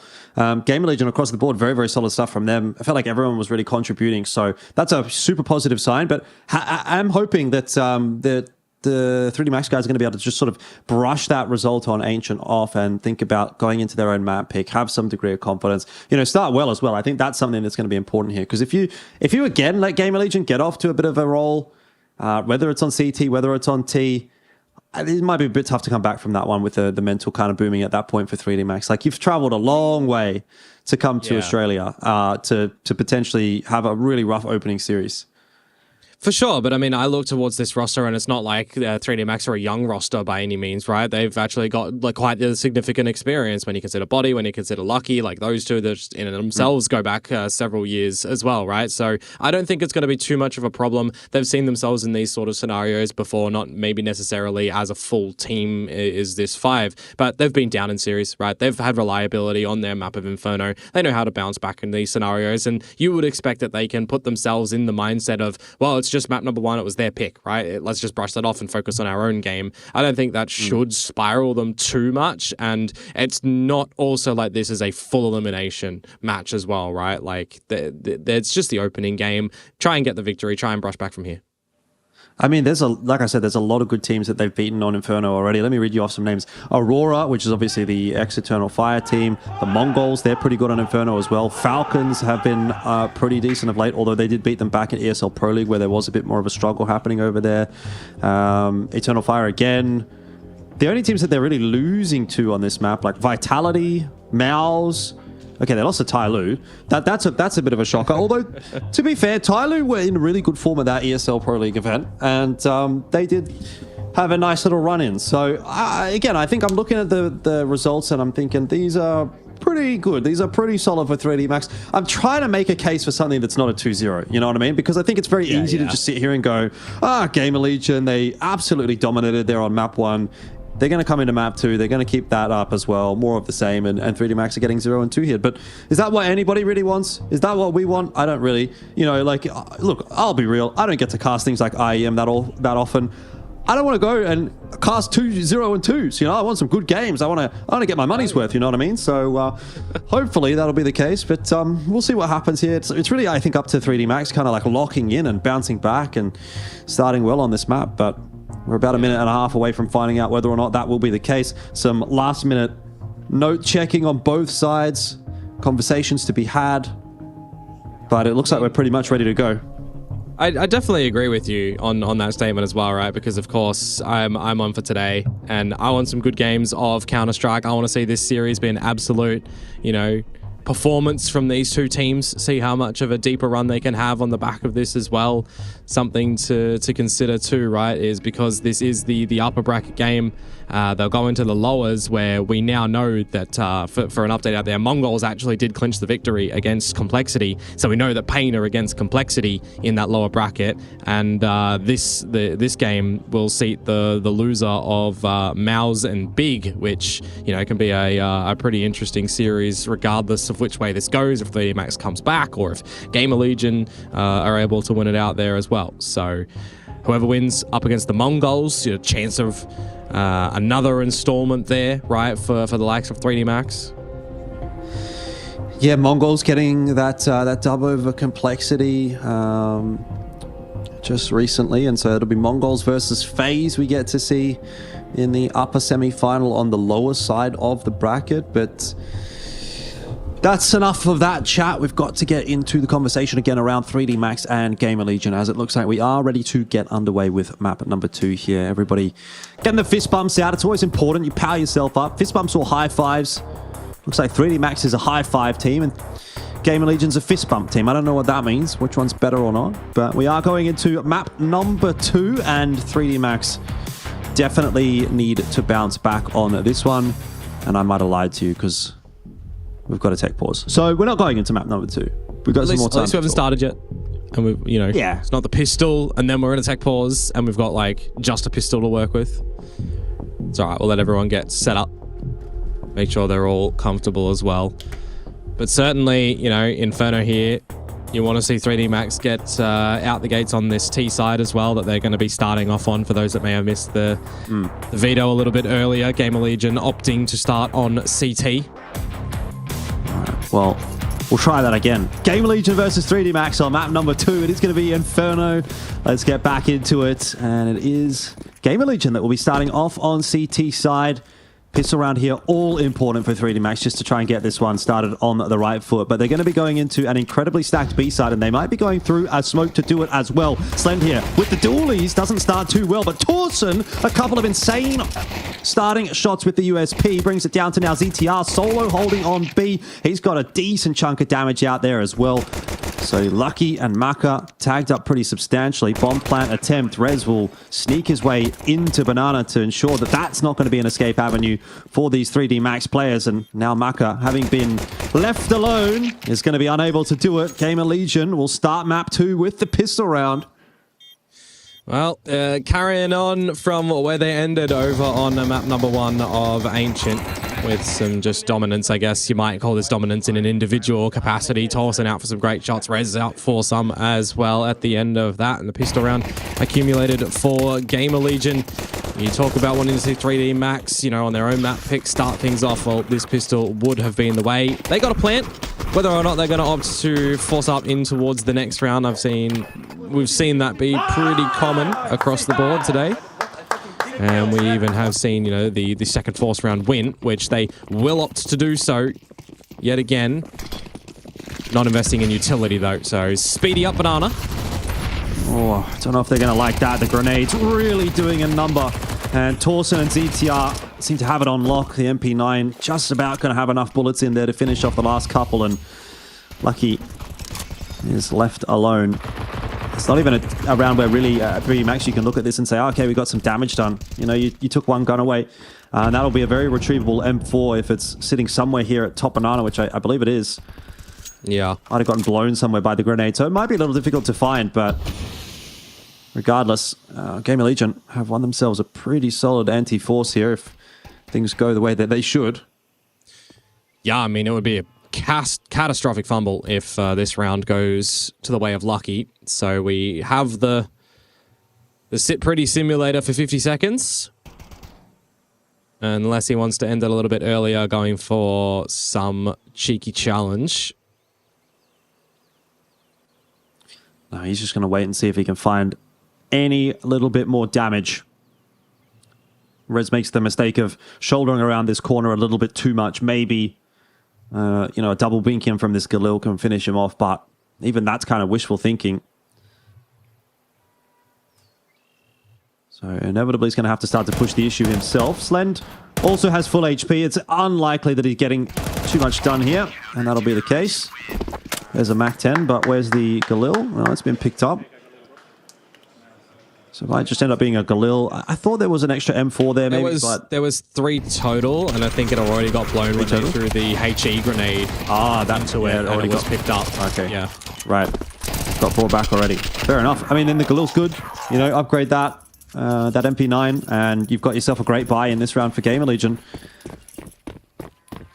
For sure. See if these pistols are going to be able to do anything for 3D Max, however. Changing things up down secondary mid, where there's already a challenge out from PR, and a double.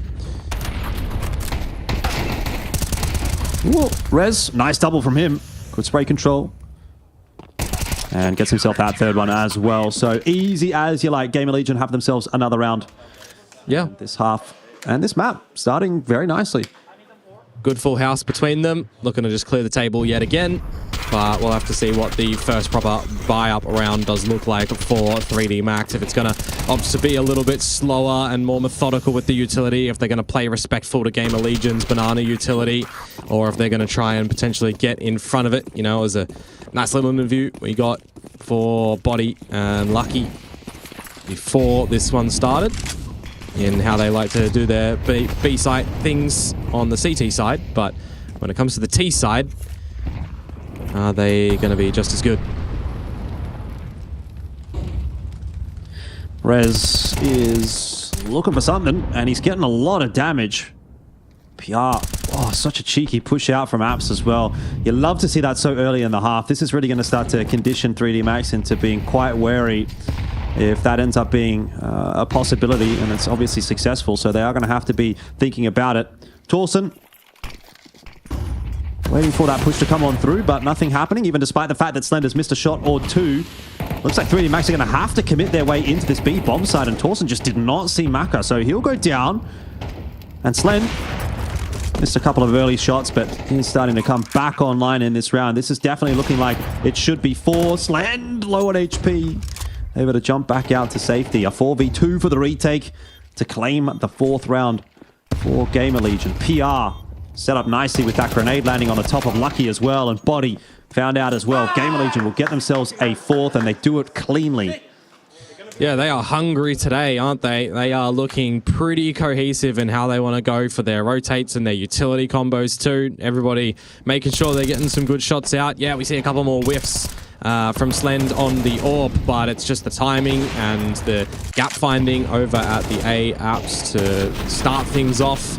As you say, if you're getting some early conditioning in this one, you're really going to make 3D Max go on the mental fortitude side of things to kind of figure out things in the map early, right? How far do they want to spread their forces to gain position around the map, to gain information, and then ultimately adjust to one of the sites later on? Or do you incentivize them to be a little bit more aggressive where they should have more strength in numbers? Oh, it's not started well for 3D Max in this one either. 3D Max losing Lucky. And they might be about to lose another player as well if they keep sort of probing their way in toward middle here with Slend watching Boiler out. He did fall off the mid line, but he's going to be able to pick it up again if he wants it. 3D Max headed in a different direction. Yeah, and in this sort of scenario as well, where you would tend to see, you know, a little bit of bombardment of util, you try to set up your mollies towards backside. 3D Max don't have any. It's a single HE grenade, which, if Body does place it right, it could actually do some great damage on towards ZTR. But you've also got Torsen, who's going to be here and now backed up by Rez. Oh, flash in here. It's going to prompt the peek from Torsen. He's going to fall. He got that peek a little too soon. Gravity, nice little jiggle around the box, but in the end, the site take just does not go cleanly enough at all for 3D Max. They were already down on numbers. They don't get clean entries, and that's going to be another one for Gamer Legion, who at this stage have barely felt like they put a foot wrong in the series. I mean, let alone, you know, you talk about map 1 being good, fine, but now we're into map 2, and this is kind of starting to go the same way as map 1. Like, 3D Max are looking completely outclassed. Yeah, I mean, in that scenario as well, everybody focused a little bit more on towards Rez's location instead of clearing back site, right? It's the difference that you have if you've got utility that can be a little bit more reliable to gather some of those information, force out a sneaky spot from the Gamer Legion members. Gets a little bit rough, not gonna lie. This sort of scenario, 5-0 up on the CT side of Inferno. I mean, if you're able to just kind of run away with a couple more and you're having another phenomenal half, like 10-2 that we saw in Ancient, I mean, this series is just gone for 3D Max. So this time out, the next gun rounds, it has to begin. Well, you'd hope, honestly, if you're 3D Max that it's going to start here. They've got not a lot of HP on Body and Lucky. That's not what I was going to say. They've got something to play with in this round. That's nice. Double nade. Gets rid of Torsen. So that'll give them something. I mean, they've got the pistols, they've got the util, they've got the armor. They could make this work. He's got two. They just line up for ZTR, and they're so low on HP that they get cleaned up. I mean, and ZTR is happy to just tuck inside of this corner while the smoke's still up, play close. Now he's inside of the smoke over the top of it. He's behind Maka. I mean, it's gone so horribly wrong for 3D. That was like, do you know that series called A Series of Unfortunate Events? Yeah. Like Lemony Snicket or something? That's that. That was that, but a round of Counter-Strike. And you'll miss it because of the fumblings of 3D Max, but ZTR actually got an ace. He has probably found the first ace of IEM Melbourne, unless I've missed one. He's just cleaned them up. All 5. Just like that. Yeah. Too easy, really, in the end. So, as you said, it's going to have to start here in the gun round. We might have hoped that it could happen there on the pistol armor buy, but this is really where it has to get going. Otherwise, this is just super doomed. Yeah, for sure. Pop flash over the half wall. Good fundamentals. That's better for 3D Max. Lucky in for a double, leading the way into the B site. This is the opportunity now, you would assume. You would think so. Unless Rez gets extremely lucky with the spam through the smoke here, but not going to happen. And at this stage, Gamer Legion can quite happily just call a 3-man save and say, you know what? We can give them that round. That's all good. Yeah. Play Inferno. This is how you play Inferno, man. Yeah, you just go between challenges and saves, with the latter being more prominent if one of these sites just gets opened up and it was your weaker one. And I mean, I kind of give them respect for this save as well, right? You got to consider a world that 3D Max start to find some momentum here. You want buyers on buyers for Gamer Legion to give yourselves the best chances. You throw away the remaining 3 guns here. Well, you can potentially even give an AWP over towards Maka if he wants to try and frolic with the idea of that on the T side. But more importantly, you then have to reinvest, and that removes one possible gun round that you have later on. So I like the idea. Not gonna lie, you'll take the knee, but you'll give yourselves some affordance a little bit later on. And I mean, that's just sometimes what happens, right? Quick banana take where a single flash can just net a good result and then call the save. Yep. Yeah, not the end of the world for Gamer Legion, that's for sure. But they do have to give some respect over to 3D Max, even though they've been absolutely crushing them today. Get onto a bit of a momentum here as 3D Max on the T side of Inferno. You know, bring it back to 6-6, for example. Then the map's very quickly wide open again. So let's not get too far ahead of ourselves. A bit of a chat to be had here.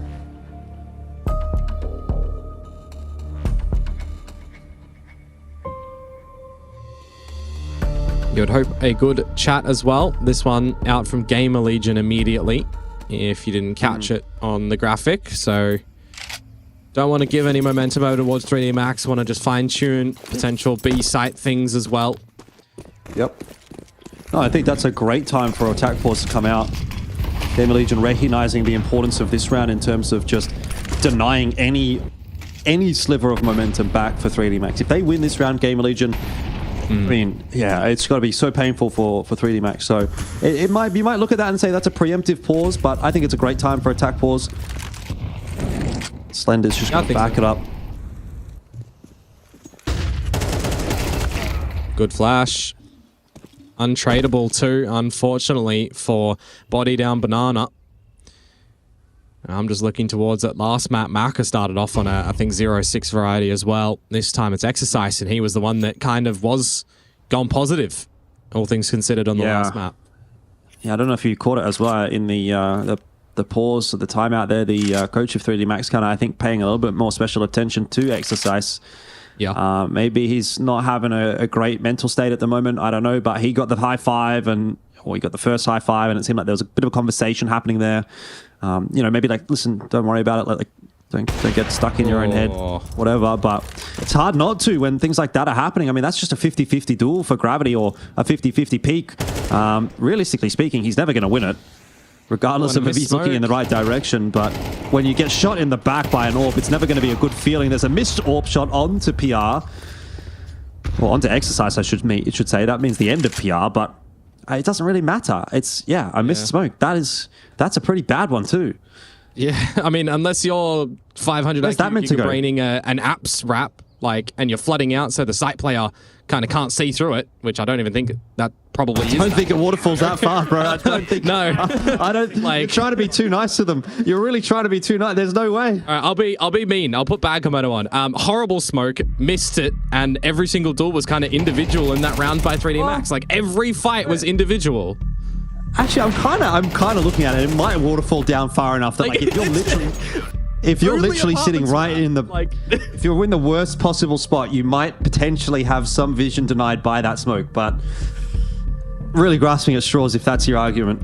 Yeah, for sure. And now we got a timeout to come out yet again from 3D Max, an immediate one, because that's best case scenario for Gamer Legion. If you put it in a positive note, right? You call your own timeout after you drop one round, and then you immediately get a result after that, and you push 3D Max bound into not a horrible buy. Like, they still fashion themselves all the AKs and a bit of utility here, but you just absolutely put the stop sign in front of their face for momentum. Yep. Gamer Legion definitely exposing 3D Max a little bit at the moment. You'll be feeling a bit aggrieved if you're Gamer Legion going up against 3D Max, which was one of those teams that just took one of the slots at the MRQ, or rather took one of the slots at the major away from Gamer Legion in a sense. They were very, very close to kind of getting straight through. Had to play the MRQ, didn't make it through, and now I think there was 2 teams above Gamer Legion. Might have been Astralis and then 3D Max. But certainly they were very close, and now you're playing against them on LAN in a big event, and you are utterly dominating the team that got that slot when you had to go through the online slog of the EU MRQ. And they say revenge is a dish best served cold. I don't know if it's necessarily revenge for Gamer Legion, but it's at least some kind of payback. Yeah, I mean, still hurts for him. BO1s and all as well that you have to contend with in MR12 fashion. Please delete that. Just BO3s. An opportunity now. That's so nice, man. Nade, flash into the smoke at the same time. And an easy kill for Rez in the end. Well, I say easy. He's down to 2 HP. It wasn't easy. It was a bit of a labored spray, to be honest. But an opening kill for Gamer Legion. It's going to have them on the right foot.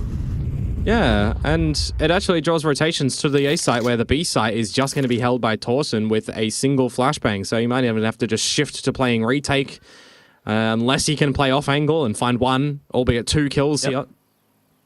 Off angle and find 1 is about as good as playing retake, frankly. Slen's going to get his incent down as well, and he's got a nade. Oh, he's seen him jumping up already. That's a free kill. No, he missed it.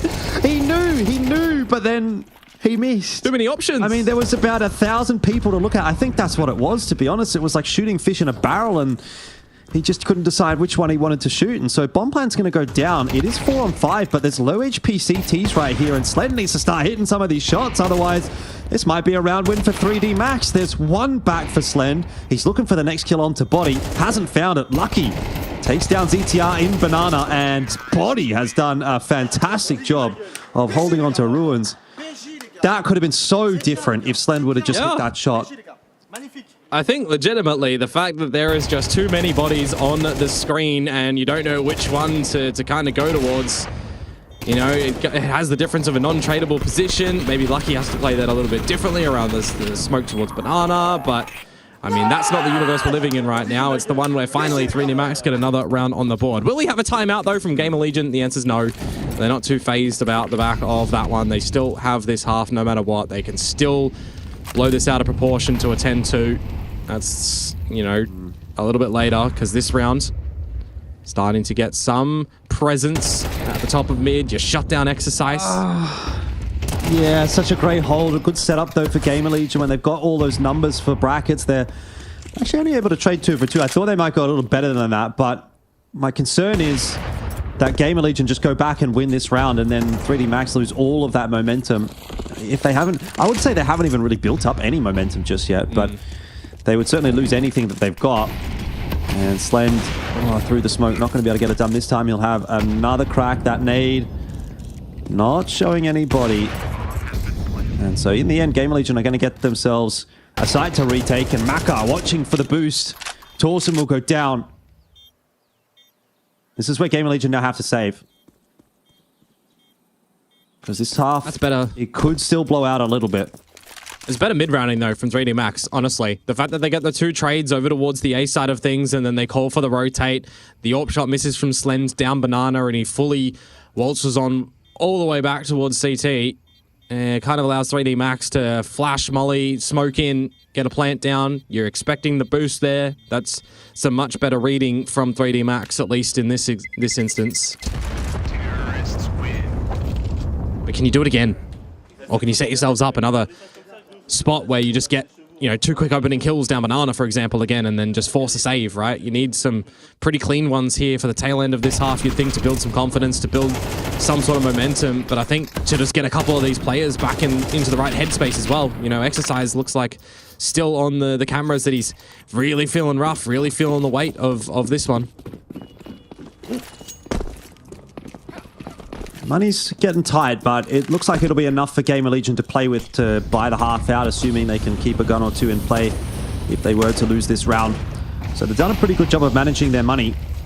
Now they just need to ensure that this round actually ends up going decisively their way instead of falling back into a 7-5, because this has felt like more of an 8-4, 9-3 half to me, but 3D Max are trying to fight their way back into it. It's a 1-for-1 on Banana. ZTR gets out early in front of the molly. And he's killed both Maka and Gravity as a result. Very cheeky. as Gamer Legion, they've lost players all over the place, but as you try to speed things up here, you lose more as Slend, a nice double. That round was just balls to the walls. Everyone running through everything, trying to force the pace, and Gamer Legion come out better for it.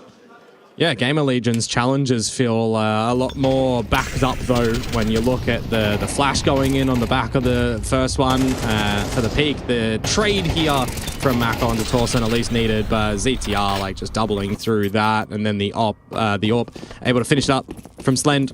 Methodical on that one, not missing the shots. You do love to see that one. Last round of the half now, and Maka able to open up. The hunt is on towards this A site too. Oh, there's no one on A apart from PR. So he kind of has to take that aggressive fight, but they are losing it all over the map. 3D Max, again, picking up the pace. That might have been part of the strategy in the previous round. Overwhelmed with pace, and it has worked. That's a 4v1 and PR with 7 HP. I'm not backing him here, believe it or not. No, I wouldn't. You've got 2 HEs, you've got 2 mollies on the side of 3D Max. None needed. That'll be that. 8-4 the first half here. Again, a good one for Gamer Legion as they look to close this one out 2-0. But some more signs of life from 3D Max at least.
Second half getting underway, and you're going to be seeing a lot of that, or you have been seeing a lot of that. Gamer Legion with a few cheers.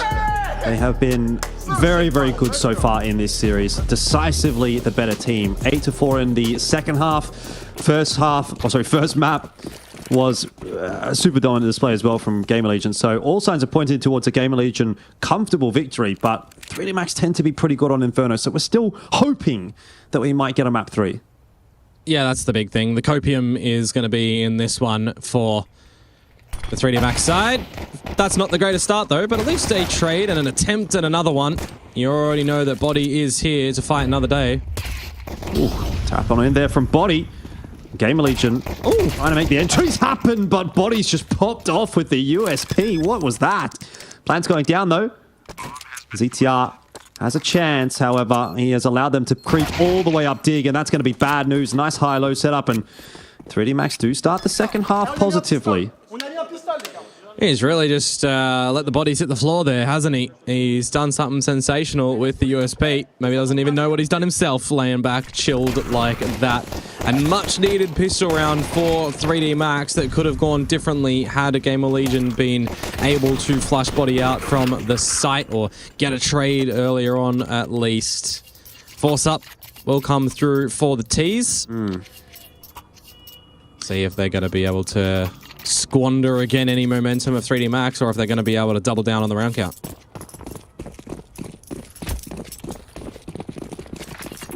Yeah, there was a couple of cheeky force buys in the second half of Ancient. That sort of went the way of the force buy, so it's not over for sure for Gamer Legion. Flash over the top, Body completely blinded by it. He's going to go down early on in the piece, and Gamer Legion will be happy enough with that as a start to say, we're not going to push through this next smoke. We're not going to over-aggress and give up our advantage. Let's try to now play out this 4-on-5. So perfect start to the round for Gamer Legion, but where do they go from here? If it's towards B, that's now where the stack is from 3D Max. That's a prime example of what we heard in the interview before this map as well, between Lucky and Body, where Lucky needed someone to be a little bit more aggressive with him at this B site. That time he kind of left Body out on an island. Gravity round the corner off the back of a nice flash from Maka, but can only get himself one. The Deagles and the grenades apparently doing all the work here for Gamer Legion. Maka tucked in here behind second oranges, and he's now been found out, and there's no way you're surviving from a position like that.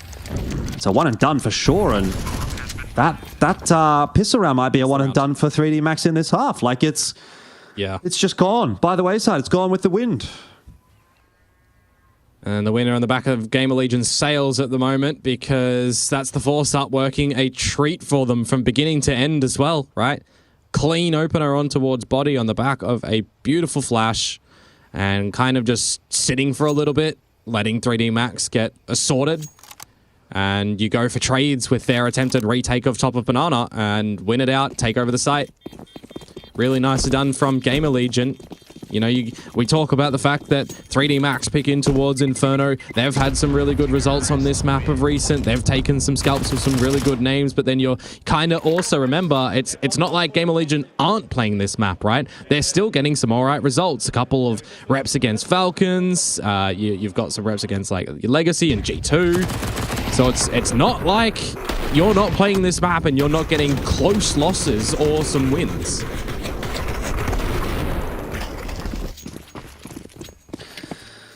Well, this might not end up even being a close anything, the way things are going right now. It'll be another force buy through from 3D Max. Got a Mag 7 out. Always love a bit of Mag 7 action, but the Scout may be the first one to come into play, and unfortunately Maka, he can only get himself a tag onto Torsen. Slend also low, and PR will find exercise, so Mag 7 is out of the picture, and so is the Scout. Well, if they go towards B, which is where they're kind of headed, unless Maka decides to push through this smoke, which would be an interesting timing, but I suppose you've got to take a bit of a risk here on the CT side when you're down 3-on-5 in a round like this. Yeah. The way things are looking, though, this is Gamer Legion easily up to double digits. I mean, I wouldn't even mind 3D Max going for a save here, man. Like, I know it's preemptive and it's early, but they need something to kind of work with in the next round as well, if this one's already going by the wayside, because Exercise and Graffiti are dead. Yep. Unless they're stacking and Gamer Legion waltz into them and you welcome them with open arms and you mow them down, like, which isn't happening now because 3D Max rotate to B and Gamer Legion all rotate to A on the back of PR not hearing anything. It's a great read from Gamer Legion. Again, you know, what is it that prompts that response? Don't know. Maybe it's just the fact that there's a smoke down at B, but they walk into an empty bomb site, so you had to highlight that they were reading the game really nicely on Ancient. It seems again like they're doing the same here on Inferno. Whatever the prep and strategy setup is for Gamer Legion, or maybe it's just a gut feeling, it is working really, really nicely.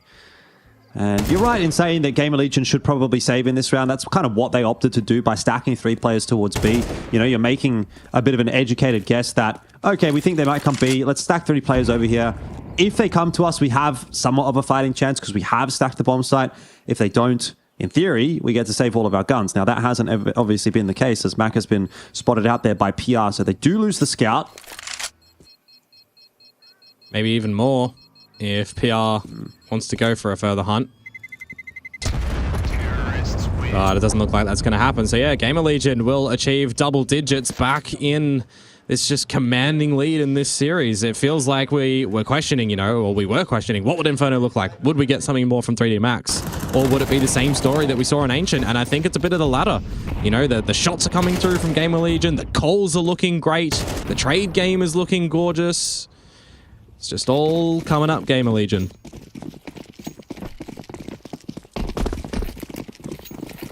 Certainly is.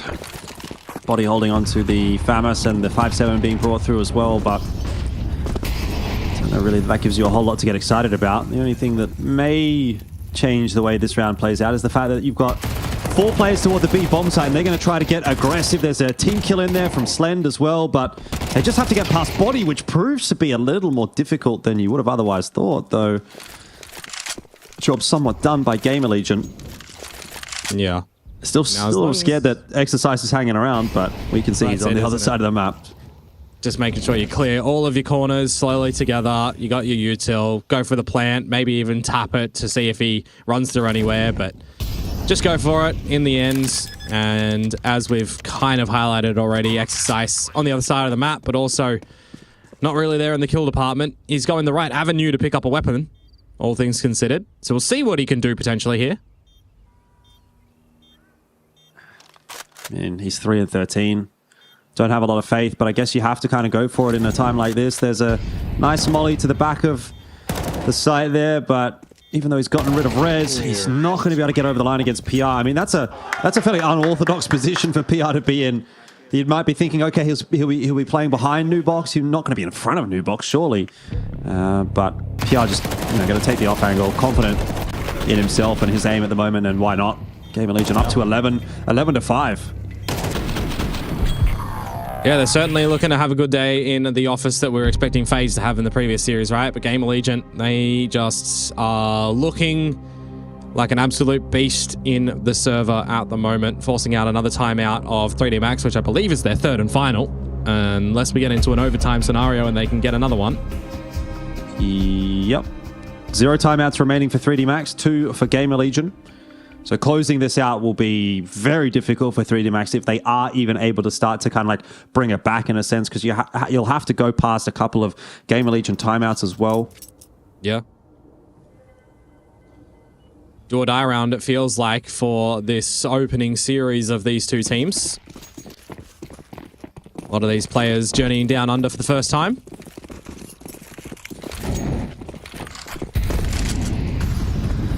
Yeah, 8 of them, I believe. 4 on either side.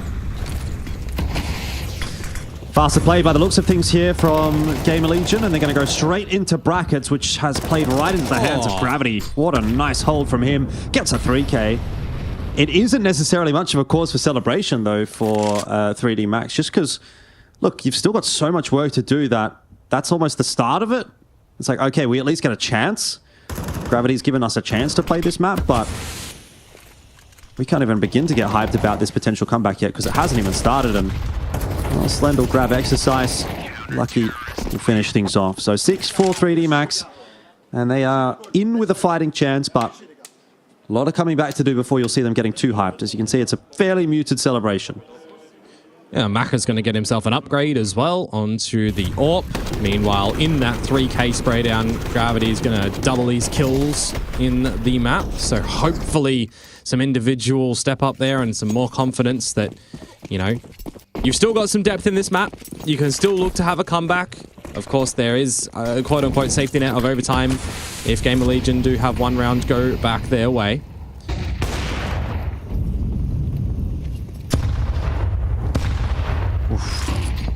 Artillery barrage connecting onto Torsen. He's just been booked by the grenades. So Gamer Legion going to have to go elsewhere for some success. Banana will not be theirs this time.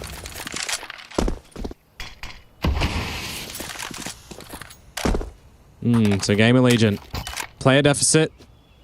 Still a bit of utility to try and fashion some angles for successful advantages. Flushing out quad, seeing what you can smoke off over towards the jungle side of things, but you overlook a banana creep, and that unfortunately is where Body and Lucky managed to find some good kills, leaving just PR to have a 1 versus 4 attempt or save the AK, because now the money is all but reset for Gamer Legion. Yeah, I mean, holding on to this AK would be a nice incentive just to have something to work around in the next round, but it's a long time to try to be holding on to it, so he's going to have a little bit of a crack in here. See if he can just maybe do a bit more damage. Has got the C4 as well. If he somehow manages to find like an insane timing and just win 2 1v1 duels, he'll be able to get the bomb plant down as well. Oh, he's heard the steps on the side. He's heard Gravity exiting. And you've got to assume at that point that the last player will be a pit player. But he's just going to try and gamble for the plant. That was a mistake in the end as Exercise will swing him. And 3D Max are slowly but surely coming back into this map on the CT side. You know, 4 guns alive in that round. Money's going to start to build up. CT rounds have been, I'd say, looking pretty decent. So this feels as though it will be one that Gamer Legion do have to work for to close out. They'll have to take an eco in this round. Pretty much a full eco. P250 out for Torsen, that's it. Yeah, these are the sort of rounds that you may even just consider, let's get it over and done with.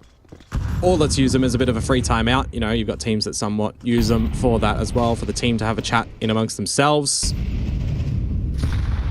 Or to potentially even fix some little issues.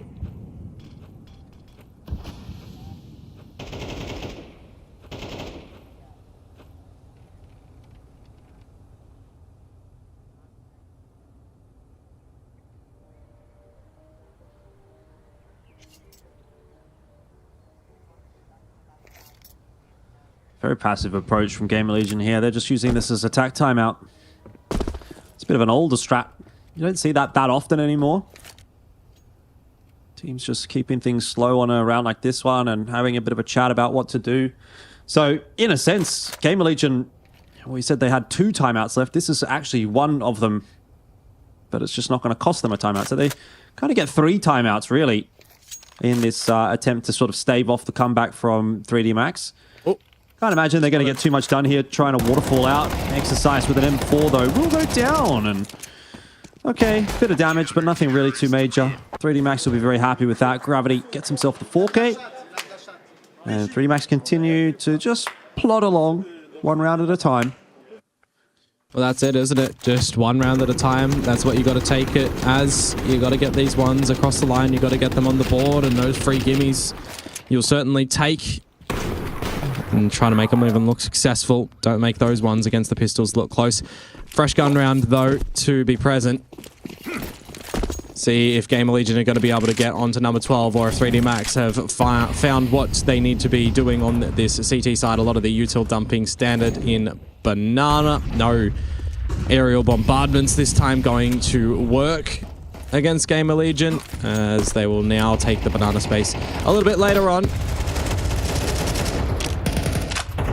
And there currently actually is only 1 player in Body towards this B site too, so he's got a lot to do to try and hold it off for himself until Lucky started to make that rotation over.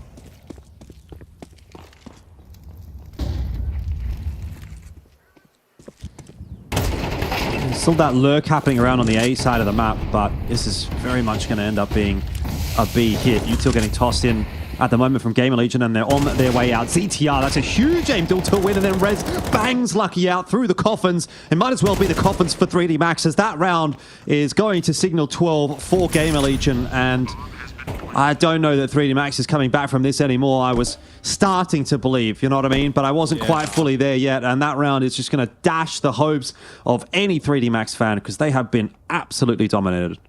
Yeah, you might see him capitulate here, unfortunately, when, you know, you've got a lot of work to do as body. You have been dropped a lot of utility over at CT to keep picking them up and keep refreshing them. I mean, you might even not be able to save the damn guns on the back of this one, would you? Just Maka with an AWP. And if he reveals himself, you know the hunt is certainly going to be on. I mean, I'm looking at the money. It's not the actual worst thing. He's still got 65-50 that'll bring some loss bonus into him now. But you still want to make sure that you are holding on to it. Nevertheless, won't happen. So everything falls. Gamer Legion now see themselves on series point, and they've got 4 of them to play with. You have to back them to close it out as well, don't you? They have looked really...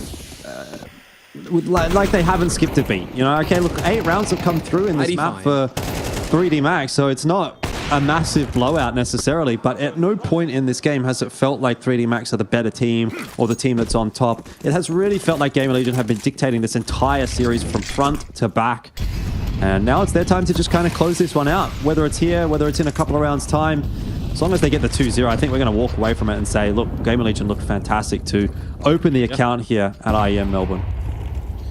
Yeah, makes it interesting to see what their journey throughout the bracket's going to be. But for this round, Body, Lucky, taking a lot of that utility to their faces. Oh, Torsen, that'll be a freebie for him. Body, unfortunately, left out to dry by his teammates who back up into the A bomb site. There'll be a quick smoke into CT Spawn and some extra util tossed on in by Gamer Legion, but they're not actually interested in the B take. Going to exit their way back over toward A, see if they can retake control of brackets and put a bit more pressure on 3D Max that way. Yeah, you got a rotation started to be cheated over by Maka. Right call to do so with 50 seconds to go. The smoke in Apps will start to fade as Exercise onto ZTR. It's awesome. Double kill on the entry into A, and this will be it. Gamer Legion working their way into A. They're going to get the bomb plant down, and they're going to finish this series off 2-0. Got a bit of egg on our faces as we were sort of saying, this looks like it should be a close one, but Gamer Legion have utterly dominated 3D Max. Yeah. And Lucky, he's unfortunately the one that will have to deal with this 1v4 attempt, but there is surely nothing to be done here, and you can tell he's not even really too keen on going for it. He's just sitting around behind this smoke hoping for anything, but it's not going to happen. 13-8 on map number 2, and Gamer Legion, well, it was a foregone conclusion, so they're not even going to get too excited about it, but it's got to be a very, very happy start to IEM Melbourne for these guys. Yeah, you'd expect so. I mean, that was a pretty convincing map number 1 converted into a pretty convincing map number 2, where we got a little bit more to be seen by 3D Max, but all in all, Gamer Legion, they have come here to party down under. And it makes me kind of excited as well, right? I was kind of questioning, all right, you got Gamer Legion, if they come away with this, how would they fare against a Mouse, a Big? I think better now that we've seen that performance. Yeah, look, I definitely think a game against Big is going to be a very doable prospect for Gamer Legion. If it's a Mouse, that may be a little bit harder. Mouse have obviously looked fantastic of late. There's, I think, still that kind of question mark around where Brolin is going to come into the mix as an in-game leader. But, you know, I guess at a certain point, you kind of have to start giving him some credit because things have been looking really, really good. So maybe he's just like a secret OP in-game leader that's going to work out perfectly for them. So I would say I think Mouse is probably a tough ask for Gamer Legion, though it could be a competitive game. Down in the lower bracket, 3D Max versus Big should be a pretty interesting one. And then assuming we get some further matches on from there, yeah, look, I think Gamer Legion, as we've said, a very, very real prospect to potentially make it into the playoffs of IEM at Melbourne, get the chance to play on stage in front of all of the Aussies. I think that should be their goal for this group. It's a group with a couple of teams that are a bit wishy-washy at the moment. I mean, FaZe is up in the air. Mongols, I think, is a bit up in the air as well. They did get their win over Complexity, but it was not a super clean win at all, and you could definitely see some concerns. And also, as far as I've just heard, Techno's now in-game leading for the Mongols as well. So there's a lot of problems, I guess, happening within those two teams. Complexity looking great at the moment, but don't have the amazing track record necessarily. And then I think you'd probably back them to beat the Bigs and the Pains without too much of a problem at all. So I think the only real concern actually in this group that's I would say a massive red flag almost for Gamer Legion is Mouse, and that'll be their next game, presumably, assuming Mouse is able to beat Big. But I think that one should be a fairly cut and dry kind of a matchup. So it's a pretty interesting one for Gamer Legion. But based on that, I think you have to back them to make it into playoffs. That was a phenomenal start. Yeah, for sure. And I mean, I don't even know where to put Big currently in this one, where they finally got their full roster together to play on LAN as well, right? And I mean, I'm hyped for hyped. We know JDC's been around for a little bit. You've got Tabson feeling confident, like really confident going into that series. So I think, you know, if there is a little bit of a Group A underdog story, in a sense, if Big get the upset against Mouse, I mean, then yeah, Gamer Legion could definitely have a good seed even going through that one. But that's, you know, another story to be played out currently on the other stream, because that's the game that's going there. Yeah, what does it mean for 3D Max though? Look, some serious bouncing back going to have to be done by them. It was definitely not their best performance. We saw them play really well back in Bucharest. Obviously, maybe a little bit rattled by that game against FaZe that was about a week ago. But coming down to IEM Melbourne, I feel like they would have thought that they were in with a serious chance, and that is going to be a really rude awakening for them. So going to have to figure out what happened in that game, analyze, was it just a veto thing? Because again, we sort of highlighted that the veto was certainly a very positive addition, I guess, for Gamer Legion. It felt like they really won the veto and they ran with that. Was it a veto thing? Is it a we're just jet lag thing? Is it who knows what? But you have to analyze and find the problems pretty quickly, because there's not a whole lot to fall back on in a format like this. It's better than what it used to be. I will just say, back in IEM Sydney, we had, I think, back-to-back BO1s. If you lost back-to-back BO1s, you were out, and that was what happened to Vitality. Here, at least, it's a BO1 and no BO1s. It's two BO3s. So you do have a little bit more of a fallback, but like it could be only two BO3s, and then you're out. So that's pretty rough indeed. Again, we'll have to see what 3D Max is going to look like throughout the rest of this tournament. But as far as they're concerned, that was, I mean, probably the worst possible start that you could have had to an IEM Melbourne. So hopefully they'll be able to diagnose that one pretty quick. Yeah, for sure. And I mean, I don't think for 3D Max the journey is going to get a little bit easier, right? Because if you've got a good series being played from Mouse and Big, that one also looks pretty rough in that lower bracket. So yeah, it does look a little bit awkward for them. You know, similarly, we could say for Pain, but we know that Pain are here for a good time, maybe not a long time, as they have Complexity next. Yeah, indeed. Look, there's a few more matches throughout the rest of this that we should be kind of keeping an eye on. I think we will be having Liquid VP up next, and another one after that. So we're looking forward to that. It won't be us on the cast. We'll be done for today. I'll be back tomorrow with Pilski, and you'll be enjoying the subtle sounds of Mr. MacMate and Mr. Conky coming in to replace us. So we do hope you enjoy them, and we'll see you tomorrow.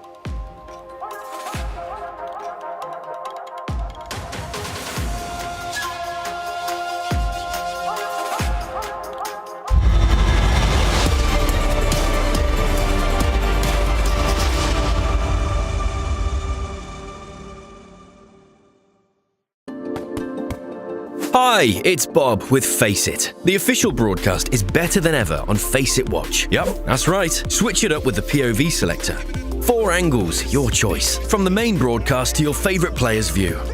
And it's available on the Face It app and Chromecast. But wait, there's more. Keep watching, keep winning. That's how we roll. Watch IEM Melbourne while having the chance to get skins and Face It points. Look at this beauty. Change the channel and control how you watch.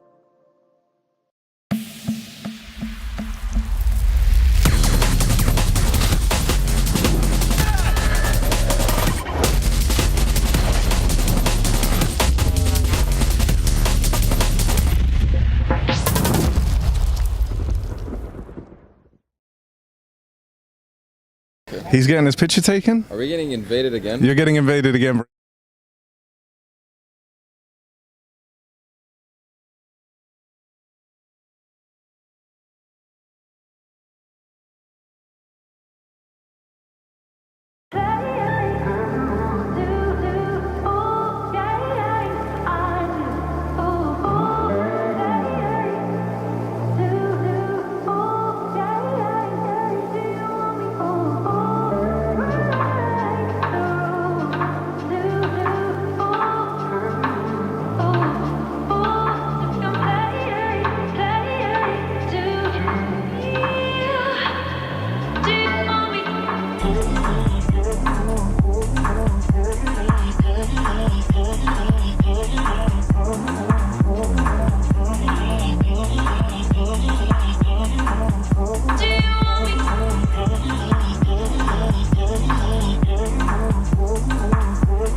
So lane take for Mouse, Molly at the ready.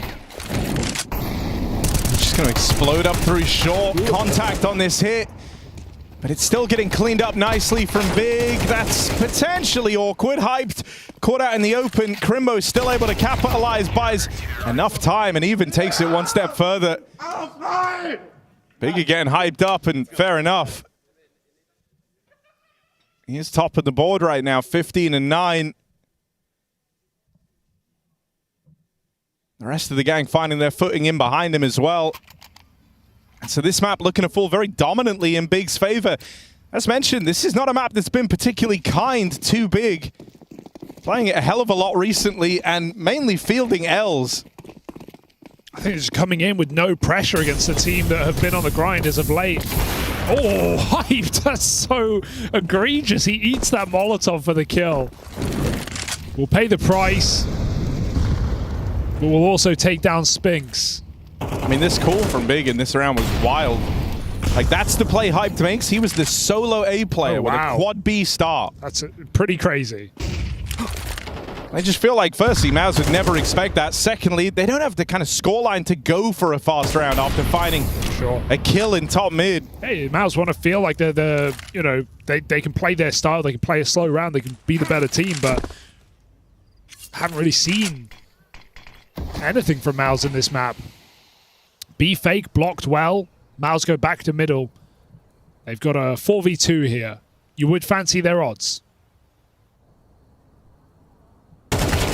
You would definitely fancy their odds. You know, the other thing that was just awkward about this two-man hold is it was assembled really hastily, right? With Hyped dying first in top middle. There wasn't a crossfire set up between the two of them. So that free opener on a Crimbo has propelled them in, but QB still puts on a case for this round out for the Big squad. They hear that nade tag JDC. They know he's already here, and that's some good spam damage on him back in the library. Still, I think Big are interested. I think this was a 12-4. A round that felt real safe for Maus, and QB gave them a reason to give it a look in. That smoke at Moto has taken the wind out of the retake somewhat, but I still think you lend some time to Tabson on this walk around. Is he trying to ninja? You're no longer going for this quickly. It's a very late play. Tabson trying to get some damage at the end and maybe sneak in with that kit. They're both in the sight. Takes one, but they're just trying to do some damage on the way out. Big reminding them what they're up against. Mouse win a round. Finally. Let's go round by round. Round by round. Look, like we've seen Mouse win these games. We've seen them. It was wasn't it Cluj? They beat Astralis. Yeah, I just think just like this. Playing to contain there was really smart from Big. Like, you win that round, but the buy you have here is worse than any buy you've had so far on the way to this, you know, kind of rough T side. You come through with Galils, Mac 10s, that's to try and get something in the way of utility in this round. Mouse won this game on the T side of Inferno from 12-4 down against Astralis. They won 8 rounds in a row. They dragged us to overtime. They won that game. They closed the series 2-1. So they've literally done this before.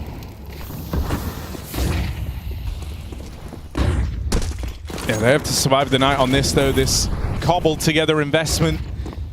Deep play for Brolin as he leads the charge on this Mac 10. Backs a turn, he gets out with kills for free. JDC plays the trigger discipline. They finally turn and clear him, and Spinks does not let him get away with a multi-kill there. That's what was required. Okay, this is the building blocks of a comeback for Maus. They handle this really well, considering the limitations they're working with. Brolin does a great job of finding that timing, playing through the Moto smoke. And so now you won't have those money troubles again if you're Maus. Now it's just a question of longevity and keeping this comeback coming through.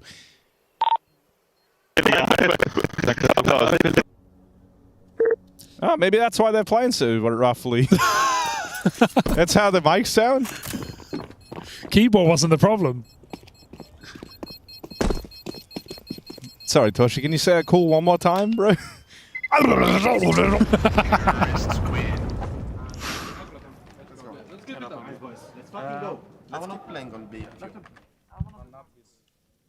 do like, they don't ever seem like they're tilting properly. I've seen Exertion tilt a little bit, but like they're very calm for the situation they're in. I like, because they're on a low money round, like you said, that damage, they just play loose. Running through smokes and Mac 10s.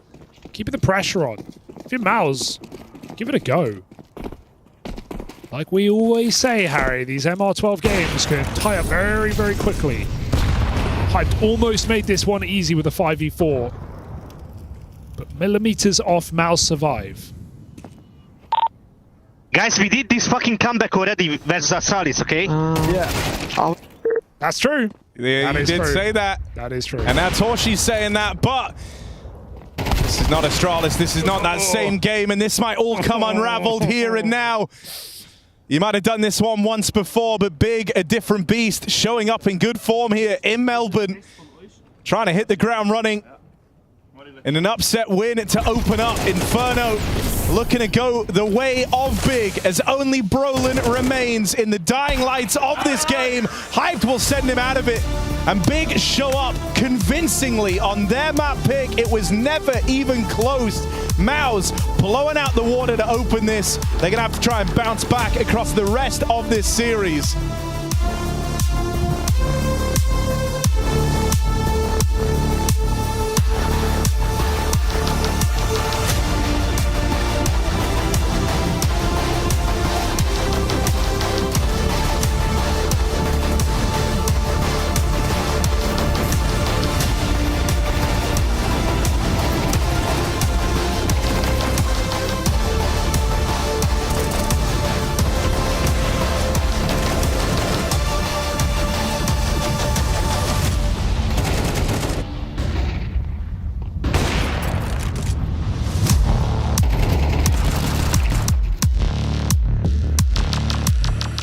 Game Allegiant take a convincing win over the side of 3D Max. I've got Rez for a few winning words. First of all, your map pick of Ancient. Can you give me some thoughts as to why that went so well for you guys?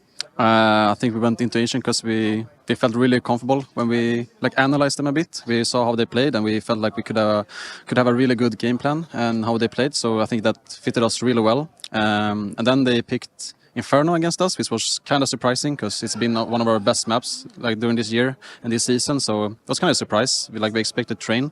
So yeah, obviously we were very uncomfortable on that map. So that was really nice to play. That was actually one of the questions from our casters when they were watching the game, kind of, pre-facing what exactly maps we were going to be playing going into it. They expected you guys to be picking into the Inferno, or maybe theorizing that you left the Inferno open because you expected them to pick it. What logic do you think it was for 3D Max to kind of be going into that one? Honestly, I don't know, because we thought no matter what, we're going to get Inferno and Train, Train maybe last map, or Inferno. And then they decided as well to pick Nuke instead of Train on the last map. So I think this whole veto was kind of chaotic and weird for us. But so we got really comfortable maps overall. So yeah, obviously everyone was very confident going into this. Obviously now just one more win separates you guys from guaranteeing yourself a spot in the quarterfinals at the very least. That's going to be either Mouse or Big. That's the game still going down now on the A stream. Big are actually leading quite handily. Do you have a preference of who you want to play in that next game? I think we beat Mouse when they played with us standing in Katowice, so we haven't really played their full roster yet. So I would really like to play them and beat my brother Brolan. I'd like to see that go down, indeed. Thank you so much, Rez, and yeah, good luck in that game. Thank you.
to be. Living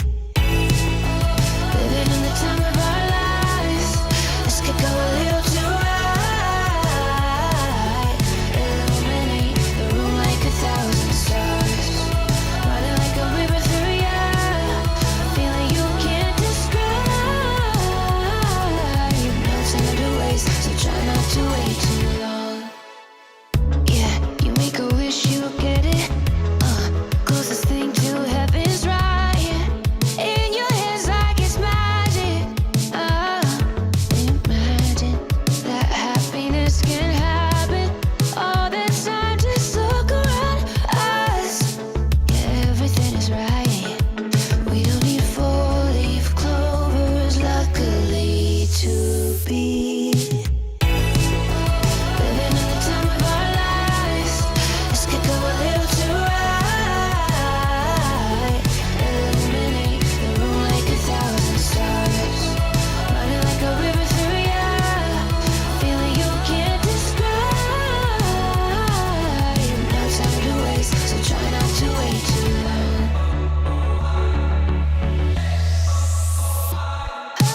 No, don't waste your time. Don't waste it. Take it. There's no time to waste, so try not to wait. No, don't waste your time. Don't waste it. Take it. There's no time to waste, so try not to wait too long.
Palace pop in a full buy. This is the last thing Big are ready for. Oh, Hyped getting stuck in. It's a lovely double, but Torshi will get round him. Exertion suddenly left as the last man standing. This fast play out of Maus gets broken apart. It's got to come from Exertion. First kill through. Tabson now dead, and Crimbo on this reroute in through the spawn. These are 1v1s offered up. JDC going to catch him on the smoke fade. He had a chance. So put a stop to that 1v3 attempt out of Exertion. You breathe a little easier if you're big. You win that first rifle round. I think Exertion has certainly had opportunities in this series so far that have done a lot more. And so I think it's good that you're keeping him slow, right? You don't want him, if he wins this 1v3 and suddenly gets all activated on the back of it, is playing with some real confidence again, that is a huge problem. And so the fact that you shut him down in that 3v1 doesn't feel insignificant for Big. You know what Exertion is capable of when he's switched on. Control for Mouse here. Hyped, naded himself. The worst window break. He tried to break it. He failed. That's where you just say they naded window. Ah, I'm really low. Well, Mouse have the mid control, and Big are allowing it. They know they have to take space elsewhere. Flash on the ramp. Tabson very loud about it. But this is being held. He'll just play jiggle with the Molotov. Rolo now under. Everyone lucky to be alive right now. This game of cat and mouse between JDC and Exertion has been fun, though. Oh, sniped.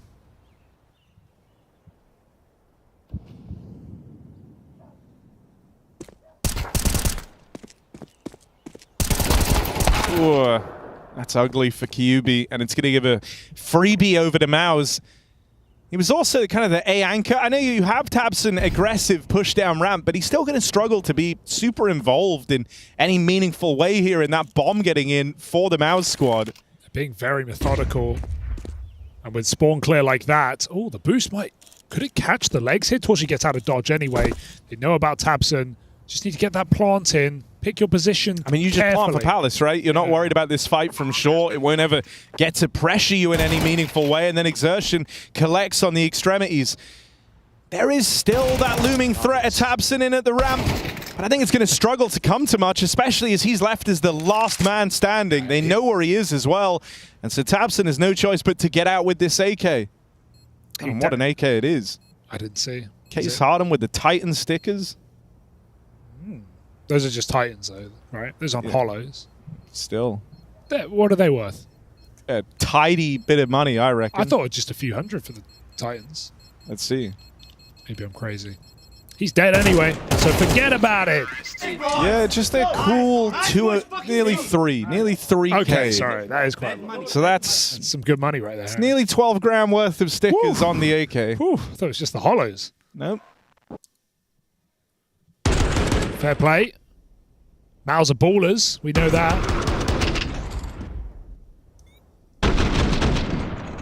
Nice, boys. Let's go. Nice, boys. Fucking see. Nice. And that's a reset as well. Big win their first gun round. Mouse immediately respond, and we're back to pistols for Big. Mouse very comfortable. Everyone likes that you don't know anything about the sticker values. I don't care about stickers, you know. Skins, though. Oh, Harry, very different story. Oh. I felt like you got it backwards. Yeah, a little bit, but... Stickers are the GOAT. No, I've never applied a sticker, actually. You aren't the one to have takes on this, then, yeah, bro. exactly. That's my point. My point. I don't know what I'm talking about, clearly. I'm admitting that. My hands are in the air.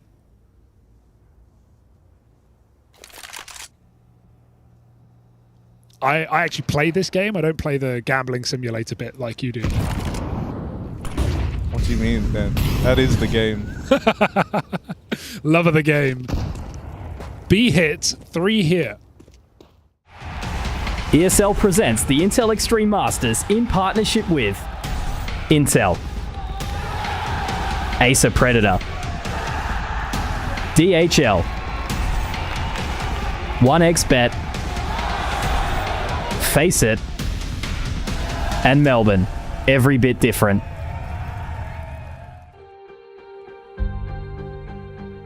Hello, hello, hello. Welcome back to Intel Extreme Masters Melbourne 2025. We are having a bloody day of games so far. That A stream going a little bit crazy, a little bit long for the first series. I'm Mac, and I'm joined by the wonderful, the beautiful, where are you on this side of me? The Conquinator himself. He's here, and he's looking beautiful with his specs on. We have the same. Do we have the same glasses? Did you They're pretty steal my close, glasses? man. They're pretty close. I've got the color, like the clear edges. You got the metal side, so it's fine, right? I didn't steal your shtick. It's fine. Almost the exact same thing. But yeah, crazy day of games so far. What'd you do with your morning other than watching the games?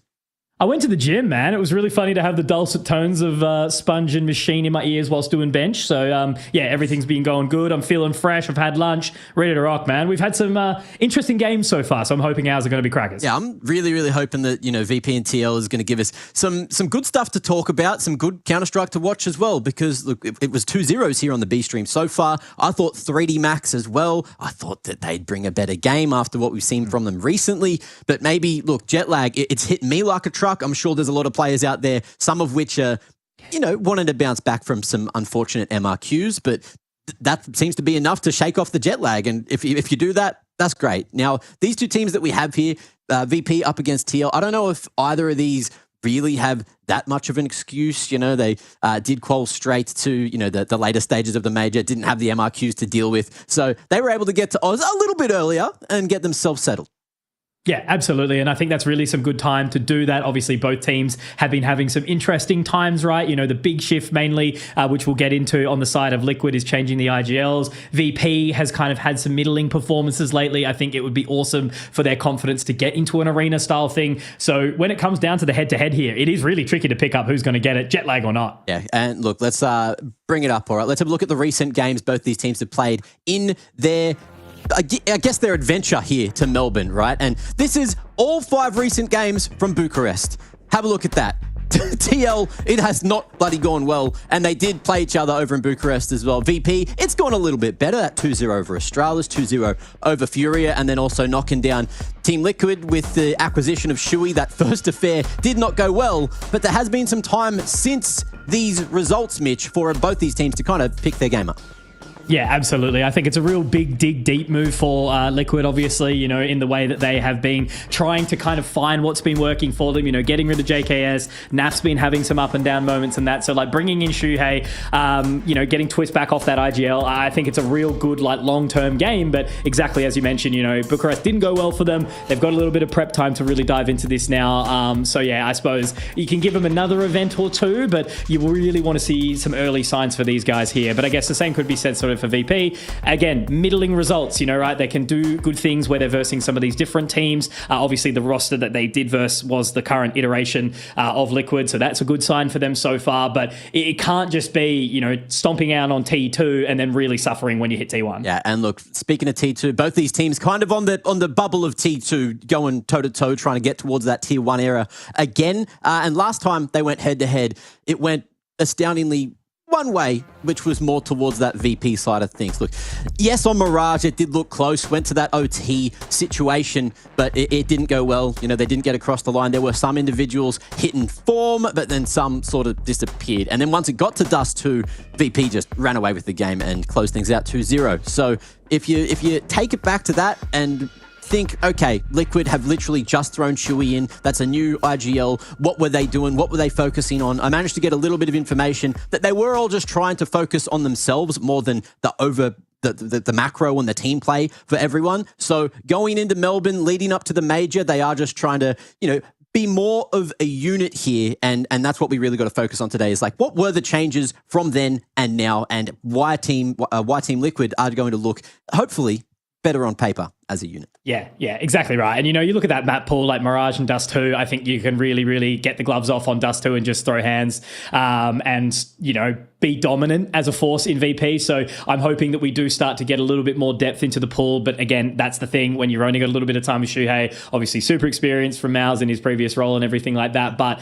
it's got to click, right? Especially moving into a team like Liquid, which has got a lot of tenure and, really trying to work out what was happening from the Twist system and things like that. So yeah, I don't know. It's a big question mark for them. But again, a massive opportunity at an event like this where a lot of the players do love the crowd, do love the stage. So, they want to fight their way back. Yeah, and look, head-to-head, there's two individuals I want to keep an eye on. It's both the star performers, at least from Mirage last time they went toe-to-toe, and that was Flit and Nerds. Both these players, playing in some pretty high-impact areas over towards Connector and making sure that, especially on the CT side, they are able to be in control of what's going around at mid, and if we go back to what I was saying before, especially for the Liquid side of things, they're under the microscope with the more recent roster change.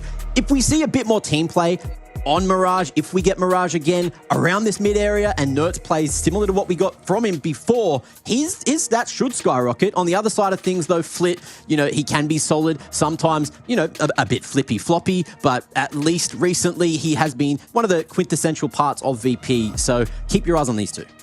Yeah, absolutely. Flit and Flammers obviously can have so much X factor. I think a lot of people have still been watching Icy, seeing what they can do, but it's no doubt that Flit is the, one that everyone sort of looks for in that regard of just consistent performances to carry the team across. And look, Nertz has had an interesting time as well. Like, again, all I can really hope for is that good things happen to him. He's such a good bloke and he's had a little bit of differences in, rosters and everything like that over the time. So, yeah, glad you've picked up these two, Mac, because I do think that these are the ones that we'll be, hoping for, because the rest of the teams, or the rest of the players across the teams, as I said, they've had some up and down results and everything like that. So all you can hope for is that everyone shows up on the day. Ultimate does good things on the AWP, and maybe Twist has a little bit more freedom now that he's moved back off that IGL. Yeah, and I want to have a quick look at both these teams' map pool here today as well. Last time they were right in the middle, the Ancient, the Mirage, the Dust 2. And we've seen a lot more of that with VP especially, since they've removed James, since it's been a different leadership and a different whole, strategy behind the team.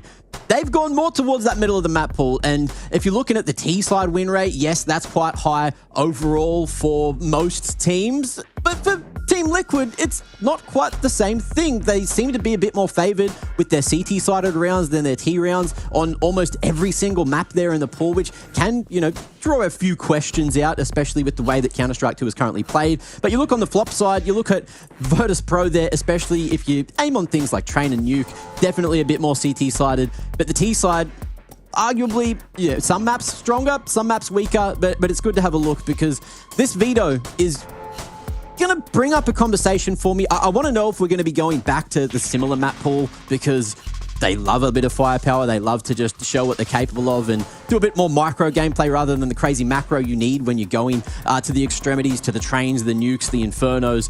And I'd just really love to see, a bit of change in everything today because both these teams have had, the 2 weeks off now? I guess 1 week for VP. They were there a little bit longer. And even with other recent results, they haven't had a lot of time to really, knuckle down and make some changes. So I'm looking at Liquid. I'm really looking at Liquid to try and make this one a bounce back win.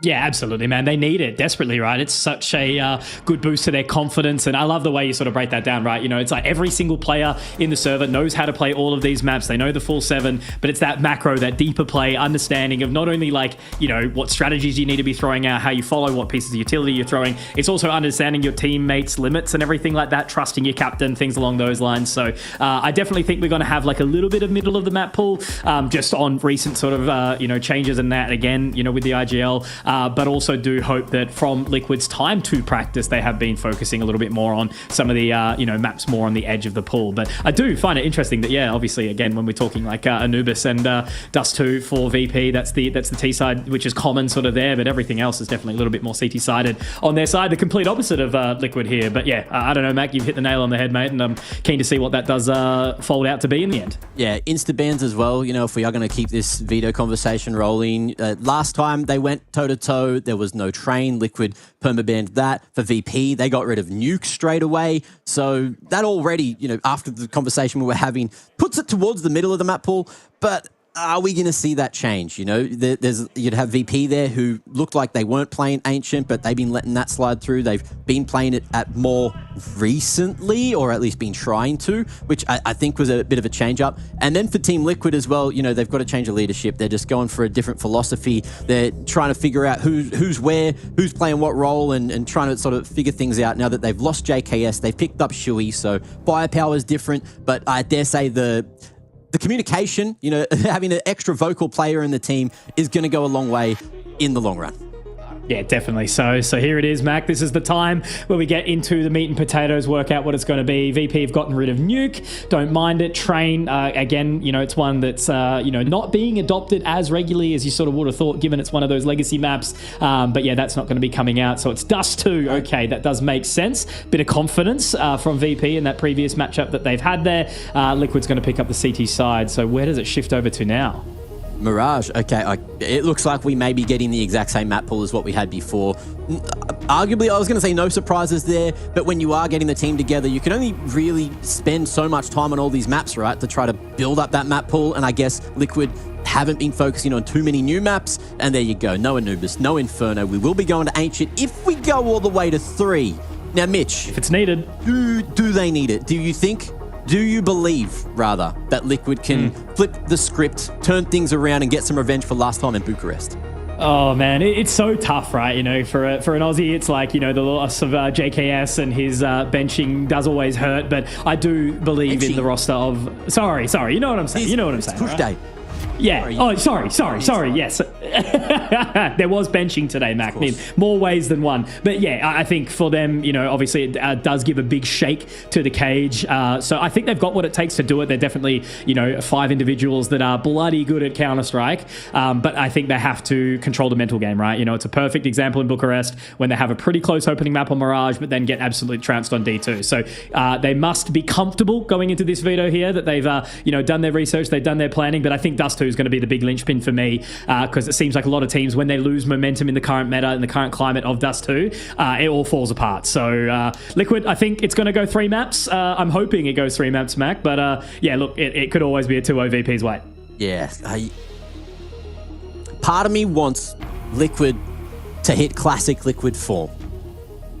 But then part of me loves JKS, so then I just kind of want them to, maybe regret the decision. Who knows? Part of me wants them to be painted as the bad guys here at the tournament and have a bit of a run, make it to the playoffs and just be that villain up on the stage. But who knows if that's what we're going to get. But we are definitely getting Dust 2 to kick things off here. Mate, we are here, Mac, finally back into some Counter-Strike action. Dust 2 obviously going to be a good one. So the team does set up outside long. No real action just yet. Just checking into the utility here. Just the usual sort of smoke flash pop and a little bit of control of Wars mid as well. So Nert's already happy with that position. Ultimate just spot from long, and now the util comes in. Going to be tough for them to try and hold this one back. Okay. Ooh, no flash. Ultimate going through dry there. Nice flick to find the first headshot, but the trade comes through eventually. Flit making his way all the way to ramp, and full sight control is there. Twist flirting with the idea of going through that smoke, but he decides against it. Yeah, Nert's holding back as well. It's a real good time to try and just chill for a quick second, see what does come through. Not looking. Icy going to get put down very, very quickly. Now Nav popping up on towards the box. Drops Electronic. It's working. Twist able to find it as well. All left onto Flit, and he does find one, but Nert's will trade it out. There we go. Very nice start here from Team Liquid. 3 alive and a defuse to boot. There you go. 2 guns are better than 1. And VP, I was having a quick look at all their pistols leading into this one for Dust 2. They just go the spawns, right? If they have a long spawn, they'll go towards A. If they don't, they just sort of hang around, go for a slower approach over towards uppers. And Liquid doing a relatively similar thing a lot on their CT sides, which is that short control. It's a solid decision in this day and age just to make sure if you lose along, you can go for the wrap back, like you saw Nertz get the double kill on the retake, and that is successful. So great to see that coming out of Liquid. But going into the second round, you have to remember, VP just got that bomb plant down. So, they're not buying up. Okay, going for the safer approach. Interesting. So just hanging out now, seeing if anything will come further. Nothing in towards tunnels at this point in time. Just that basic sort of utility, long control taken. Happy days. Yeah, not really a hell of a lot coming out early here from VP. So, yeah, taking the knee early, Mac. I do like that decision. Yeah, maybe just trying to get Icy towards the AWP as soon as possible. It is a map that certainly helps that out. And VP just playing the slow game, seeing if they can punish Liquid for getting a bit overzealous. But everyone just playing their setup for now. 2 towards B early, just in case it was a faster pop from VP. We are going to see Nertz just eventually send his way back to A. I'd think, with where the VP currently are chilling, looks like they're going to try and sell some kind of B split, but just pump up short instead and focus on a plant. Yep. Might be able to get it as well. It's just going to have to be ultimate to turn on a dime. As soon as he does hear that, Twist obviously getting all the audibles now, knowing that the utility is heading up and over. Looks like they should very well find their bomb plan, so it's not a bad little position. And a retake should start to come in nice and slow here from Liquid. Worst case, AWP secured for the next.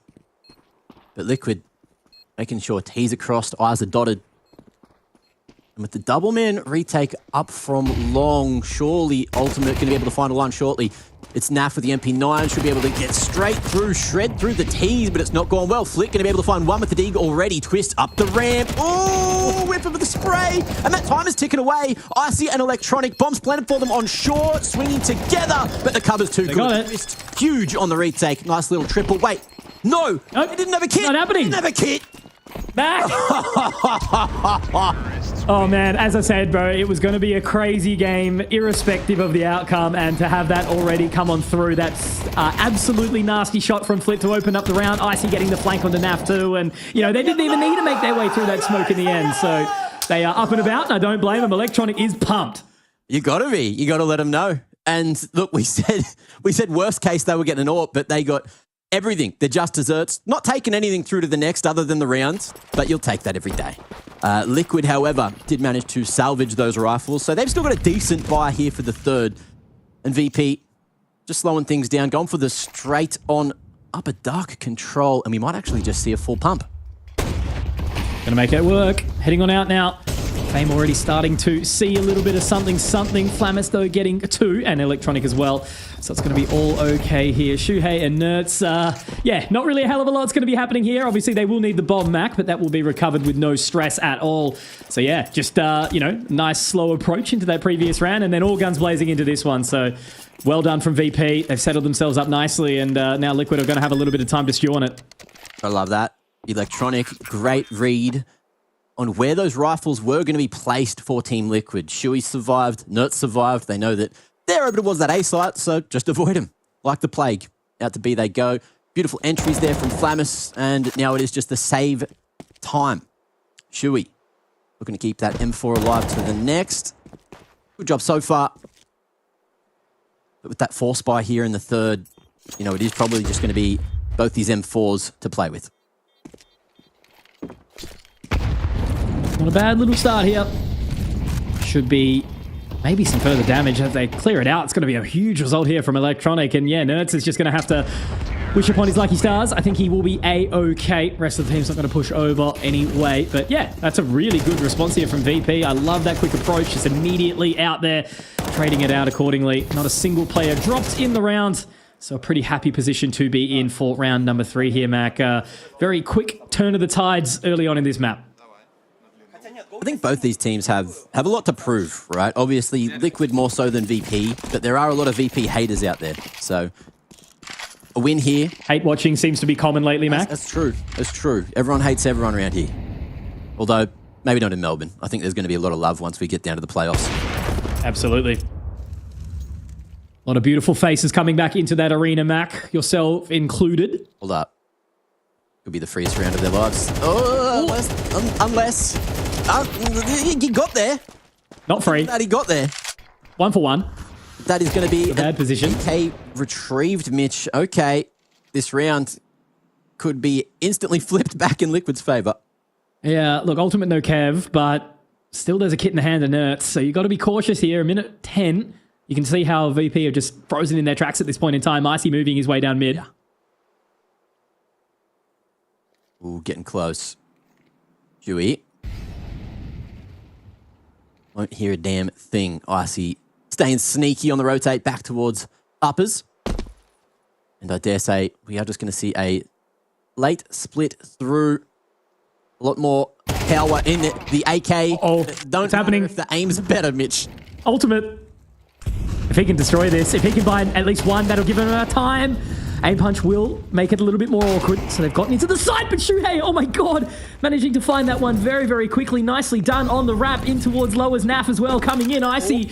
Oh man, they're going to be straight out there. Nertz should be able to clear and find him. Yes, he will. There you go. As I said, Mac, this game, it was not going to be a clean one. It was going to be all over the shop, but that is a brilliant round from Liquid. But I can't help but feel like it was on the back of a little bit of a mistake there opening up from Electronic. This spray, it just did not connect, and that gave the only opportunity. Also, this one from Shuhei, just illegal, really. Yeah, look, we're getting messy today. We're getting muddy down in Melbourne. And I am not sure how this one's going to play out now. We're seeing some great rounds from VP and then a couple of catastrophes. You know, isolated plays. A little push out there from Electronic, the fumble. RC dropping the AWP is yet another fumble. Very on. Sometimes maybe good, sometimes maybe not so good, Mac, as we know. But this early engage looks like an early opportunity from Liquid to hold them back for now. Nertz has found his way up towards top mid, but it's going to get awkward twists. Not many bullets left in the chamber and able to connect anyway, and now they're going to get caught on this wrap by Nertz. Surely they're going to be ready for it, Mac. No, absolutely not. Icy last alive, and he can't find it. That is decimation from Liquid here. What a turn. Clean. Cool, calm, collected. Fussy boy. Happy with the long hold. Only Shuey to fall there, and that's going to be phenomenal for the... Wait, what? Did Twist do his media day with glasses off? Sorry, I'm so God, used to seeing him with the specs on. Yeah, maybe. The contacts are a world of the future. Of course. Well, I guess he's not the IGL now. It doesn't have to look smart, right? So he can just... True, yeah, of course. Of course. Absolutely. All right. Always does impress me with Shuhei. So young, but still able to do what he does. All right. Anything of interest here, Mac? Potentially some damage from that HE. Did actually get dunked a couple. No, not the full liquor damage, but Twists. He's at least padding his stats in towards this round. And Molotov is going to make it a little bit hot under the collar. They do line up. It's awkward. A clean anti-eco out of one of these teams. Because things have gotten awkward round after round here so far. And I just want some, nice clean Counter-Strike. And that may Delicious. Be what we're getting. Not much health between both these members. 29 to be exact, and Naf will be the guardian of the smoke there at mid. Ooh, noise made. He knows that they are still chilling, still close. What are you doing?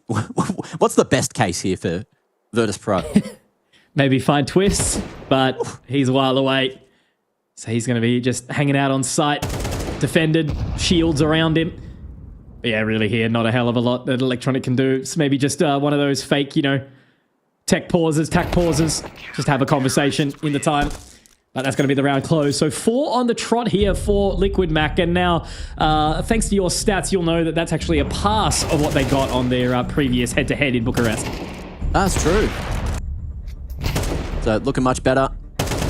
Again, something we all chat need to focus on here is how TL are playing as a unit, because that is what they have been focusing on. We shouldn't be getting too many solo plays, which we have seen go awry for VP in a couple of rounds already here on D2.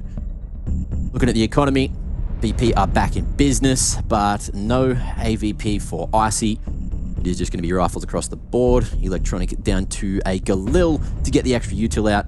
Let's have a look at the spawns, because sometimes D2 can just be like, flipping a coin, having a gamble. And, it's a long one. It is indeed. Should be able to get out there nice and quickly. Oh, I'm offended. Look at that speed. The spawn just ran the wrong way. Ultimate wants to pick mid, man. Let him go. Long control established again. Just Shuhei to do it solo this time round. Looks like they've been pretty happy sending Twist down short time after time. Now as the lowers reconvene occurs. No real action just yet with a minute 30. All right, mid control. The priority here. VP going to be gifted that. Naf hoping he can find something through the double doors. With that smoke fading, decides just to give and play the 2-3 setup instead. Or conditioning util. Mid B smokes out. Trog smoke at upper tunnels. And Nertz decides not to go through it. Of course, he is playing with that secondary AWP. After the success Liquid have had so far. But with the bodies here for VP, we are going to see the short hit. Pressure's on. Has to hit this opening shot here. Ultimate's right onto that line. Does get the little tiny bit of information there. Ultimate finding Electronic, already a pivotal piece.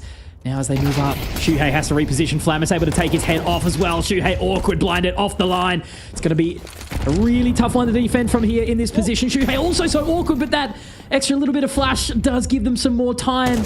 Still awkward, still unable to secure that bomb plant. Now it does start to go down, and already Naf and Nerds have had to make their decision, Mac. They are out of there, not wanting a single piece of the pie. Another round is going to go the way of Virtus Pro, albeit it has been a few. I'm looking at the economy of VP, and Liquid don't know it, but if Nerds can manage to snag an exit or two, that will be pretty detrimental and allow a nice flip round to come back in Liquid's favour later on here in the half.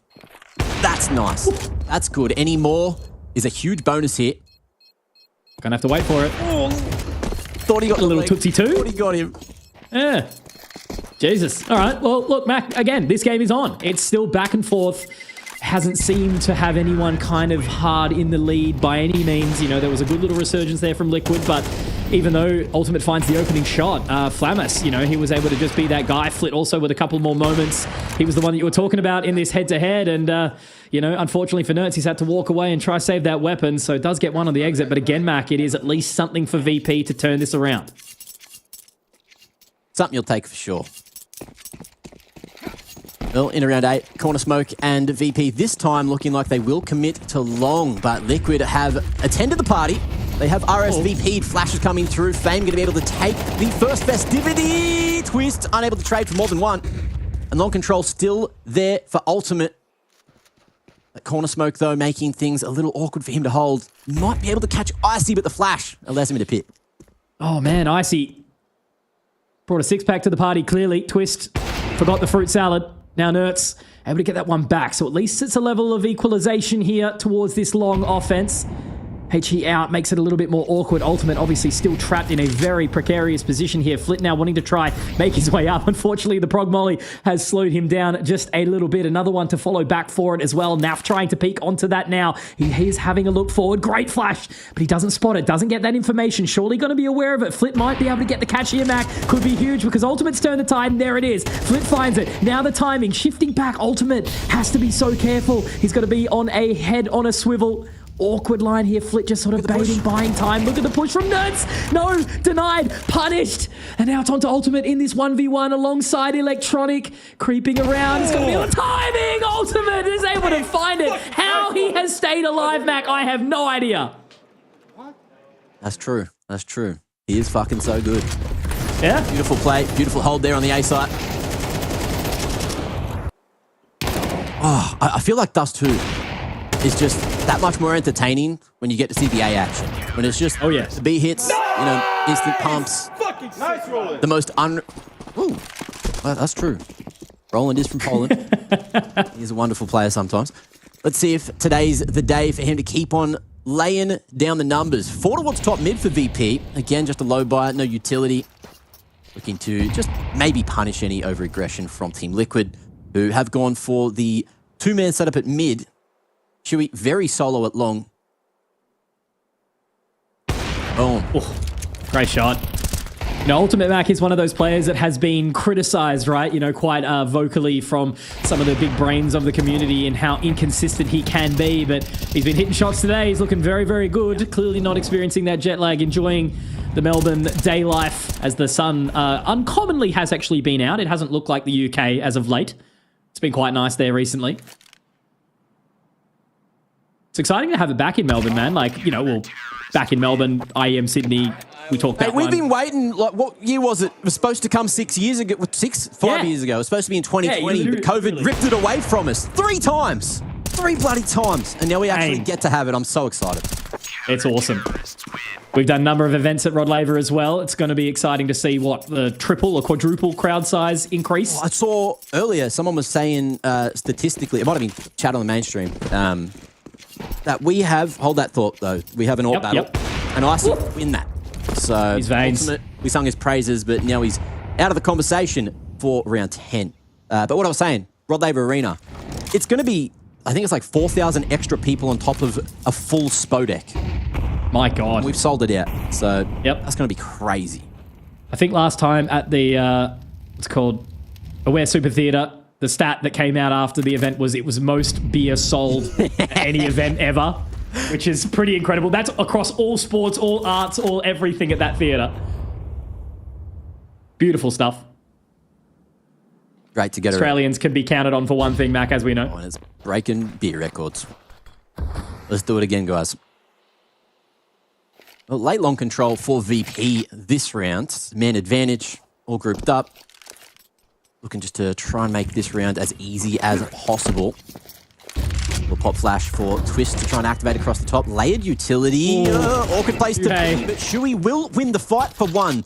So that's a best case scenario as he crossed a car. Almost caught with his pants down, but the numbers still favouring VP. Yeah, absolutely. The fact that he even found one there, Mac, makes it a little bit more of an opportunity here. Now 35 seconds. CT Smoke will come on through. Twist is going to be ready for Electronic here, but I don't think VP actually are ready for Twist. They've already cleared out one. He's got to be sure that he can find this one. Electronic creeping around, though. He's perfect precision. Statsmeister will be stoked with that one. Now 4 on 2. And I think they are having to creep away, but I don't actually believe that Fame's going to let that happen. Already watching over towards mid, might get the cross onto one. Naf does spot it, and now this makes it very, very tricky for Nertz as well. Fame's just going to drop into Dark and make his way over. I don't even know if Liquid are going to be able to save these two into this next round, Mac, but it's a good little recovery coming out. There it is. Naf does drop one onto Flammus, but look at them already marching through tunnels. We just need Shui, I think. Shui and Twist to get a kill with the AWP, and then everyone's had a crack at it. Yep. So keep that in the back pocket. Might be nice. Definitely has been shuffled around. Well, Naf obviously an AWPer in his previous life as well. E2's the playground for it, you know? Mate, So, I just realised Nertz is 12 and 1. yeah. That's why he was the player to watch in the head-to-head. You know, did pretty well on Mirage last time. And I think he did the best out of anyone for Liquid over on D2. But yeah, something was in the water that day. And today looks like the water's much cleaner down under. Let's say that, all right? Tap water here, gotta love it. Bucharest, look, I love you, but the tap water, it just doesn't taste the same. Yeah, the tap water here is not going to make your tummy upset, thankfully. All right, so pressure is really starting to amount, Mac. 2 rounds left in the half here on Dust 2. It's already been a cracker opening for this series. And again, I was sort of hoping exactly for that. You know, Liquid already doubling their rounds from their previous time on Dust 2. Great sign, showing that early level of confidence. Now, this time looking like we're seeing a little bit of a B-prod from VP. They haven't really been that engaged. Only that single round in their first gun round where they just fanged it straight out of Dark. Like that utility to condition, but they didn't bait anything out. I love Nert's discipline. He's still jiggling, still close. And as soon as he sees someone, that's when he's going to drop that smoke to block. Just not wasting the utility. He knows exactly what Fame is trying to do over here. Back into pit will be Shui. Once again, that short prod. Yeah, so Virtus Pro really overly eager on towards the A position now. Flashing towards short. Twist obviously down in CT. So it's just going to be on again to Ultimate to see if he can try and stem that approach. It's been good for it before. Shui obviously not in a position to be able to help him at all either. Electronic is going to get caught onto this same position again. Second he sees that head, you think he's going to be ready. Yep, there it is. Ultimate does it again, Mac. Is he going to be able to hold on for more? Mollied his position, so things will get more difficult. Flash in his face. Nate breaking the smoke twice. And he's just not allowed to play the game here, hoping that the smoke is going to be enough to allow him to get that swing off. But with 2 going in favor of VP, they brought this one right back. Liquid now, trying to figure out how to hold the map and posture for a retake with that bomb going down. Yeah, it really does. Now, Shui has to look back to make sure nothing's coming on this flank. All members are heading up towards short. Flip getting that pick onto Twist now makes it really awkward. Nertz also in a position to try and find something, but that Molotov is going to keep him at bay for a little while longer. Shui's still held by that AWP of Icy. Nurse takes some damage as well. And now, a great flick. Oh my god, Icy. That should very well be enough to try and close out the round here, but Flit's going to make it one better and drop Nertz in the process. Shui just has to unfortunately creep out of there, and once more, they are hunting. They are hungry. They should be able to catch him top mid here as well. Great shot from Shui to keep himself alive. But again, how much longer is that going to last, Mac? VP, they really want to get themselves back into this one, dragging the team across the line. Love to see that. Nertz down. I repeat, Nertz down 2 times now. The raid boss has been defeated this round. And there's only 1 left for the half. So VP trying to keep it as close as possible with a chance to tie it up at 6 apiece. Let's have a look at the economy. Quick stock take. Yeah, there's enough there. TL should be right as rain. Perfect time to have a conversation, right? Final round of the half. Yeah. Really make it count, make it work. Because again, in the current climate, you know, would you say like this is a little bit more T-sided at the current meta, just purely on the basis of CS2's kind of way it's played? Yeah, most people would think that. I think it depends, like, team to team, what they put the work into, though. Like, there are some teams that you would say would be much more CT-sided on a map like D2 than T-side. And then the thing with Dust 2 in particular, you can just have the worst spawns for 12 rounds in a row and just ruin your map pick. So, we'll see what VP have in the second half, but for now, they have long control. Sliding Flit out to blue. Supportive utility, not too far away, but that molly will turn it into the 1v1. Good flash, but the shot enough to burn Flit alive. And that's going to be long control for TL.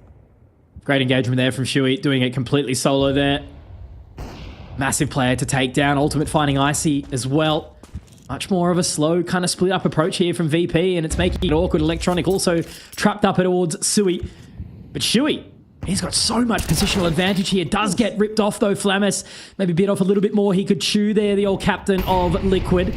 Now Flamus trying to retake this short position. Again, it could get really dicey, Mac, right? That bomb is dropped towards top mid, up towards Palm Tree, but it's only just Twist to try and hold the position at this point in time. Oh, I'm looking at Nert's spot. If that smoke fades right now, things get awkward. Nice little pop flash, but Nert's still close. But he does have a couple of brothers in arms, not too far can he get away. out? Info's there. They're going forward. They're peeking. Liquid want to fight this all the way to the bitter end. Flamus not too far away. Good crosshair placement to deal with Nerds. And that brings it back to the 3v3. So TL getting punished for the over-aggression. Man, absolutely. A 3v5 for Liquid. This should have never been happening. And the fact that they've got no lean towards A at all to try and get this defense and dunk onto Naf. Naf's having to move really, really quick now. The sweat is there. That smoke will give them some additional time, but they're obviously looking. The Molotov doesn't quite hit the mark on towards site. Does flush them away for a second, but again, you know, this 3-on-3, all players coming up short. No flank, no nothing. This is going to have to be onto the aim of Liquid to try and get this one back. Smoke just buying so much time. And VP, they've got an inkling. All eyes on the prize, and the prize is a drawn half, 6 apiece. They'll get it done. And Mitch, I am keen to see exactly what we get from the second.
not here, you're not nicing. You're not glorping. You're not living. That's the one. We're getting there eventually, and it is mono a mono.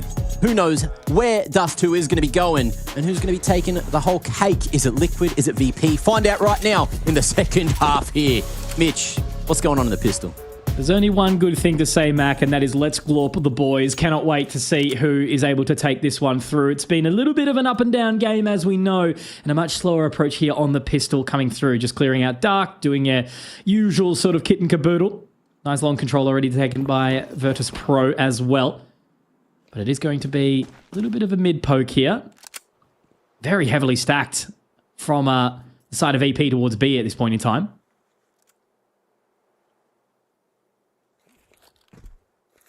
Where's that smoke going? CT smoke. All the way from top mid. I'm liking that one out of TL. And it is going to be a fake mid to B. Nert's trying to go for the full commit here with the extra utility. Flit, however, fending off the push for now. It's awkward. A player goes down. Long control still there for Icy. So pieces of the puzzle all over the bloody place for Virtus Pro to go for the retake. And Nert's falling down makes things extra awkward. 2 guns usually better than 1, but Naf has plenty in the clip on the Glock here. 2 more players around the corner. Trades going everywhere. Mitch, this is chaos. I don't know how it's gone back to a 3-on-3 already. That mid-juke was crazy. Now Icy trying to hold on to this position, has to wait for the rest of his team. Where's the kid? I don't think there's one in the hands at this point in time. Couldn't remember if they dropped one earlier on, but now they are making their way through. 2 members in CT. Icy's going to get his head ripped off as well. Twist holding back. Flit doesn't know where to go with this. Electronic is keen to try and have a little bit of a look, but he needs someone to peek, needs someone to find it. Does take one, but there's no time in the back.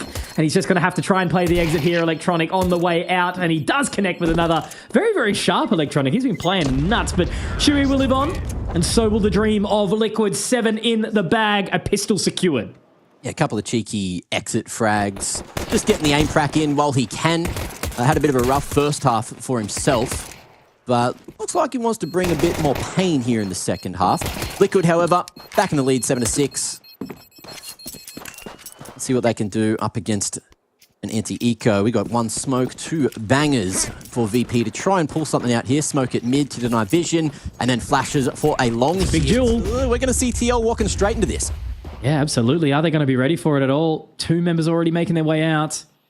It was the last time in the last half, Mac, where the counter-eco was unsuccessful. Liquid finding that pistol. It's just going to be patience. Rest of the members moving their way out now. Flashing through the smoke. This is going to be big now. Huge opportunity. How much damage can they do? Naf Nerds living on. Did manage to take down Ultimate in the process, but obviously it is only a little bit of scrappy utility too. The Molotov's actually bounced its way back. It's got to hold them in. Flip finds one onto Nerds. Thankfully, Naf is nice and sharp, but he's being dinked down in the process. Should not be going their way, Mac. Should be way too tricky of a round. Shuhi here to save the day. Okay. Liquid, turn the tides. We're back. Little sigh of relief, but they get it across the line with 3 alive as well. It ends up not being too costly, although the trap play out of VP looked so good on paper. Gun time though. VP, rifles across the board, plenty of util. But where are they heading? Again, just playing the spawns, making sure they got that long control. Liquid, though, speeding things up to the other side of things. There's only 1 player here. If that door gets smoked, Bang with an A1S is going to run out of bullets. Quick, smart, and it's a 2 for 2. But look at this. VP so far away. This is exactly what VP did to them in the previous half, Mac, if you do remember, right? Just straight out through tunnels all the way in. But this time around, there is another opportunity for it actually to get done. A little bit of a crisscross of that utility. They've still got smoke, molly, flash. They've got plenty to make this retake work. But as we know, B's not fun. There's one thing they don't have, and that's the defuse kit to save themselves those 5 seconds. And with that smoke back on doors, they are done. saving. That's time gone. Clock ticked out. And Liquid will happily stroll into a night. Man, this is a big change from Liquid, right? You know, the confidence in that call to just go straight out, very, very happily done, and enough utility to keep Virtus Pro uninterested. And just having to worry about saving into this one. You know, how many more rounds can VP kind of give away onto this half? It's only the first 3, sure, but if it hits 10, 11, you know, then we can start to talk about the next map. But for now, it's looking really, really good for Liquid and hoping that they can keep this confidence up on the T side. Oh, that was so rough for Fame. Sometimes that's just the problem with the A1S, you know? You whiff a couple of bullets, the spray control ain't the biggest problem. It's a little bit, it just gets a little bit awkward, doesn't it? But look, there's going to be another chance with those 3 rifles saved. And I'm looking at what's in the tank there for Flamus and Icy. 2 more M4s can be dropped across. Decent utility. They have a very strong buy to have a fighting chance moving into the 17th round? 16th, rather.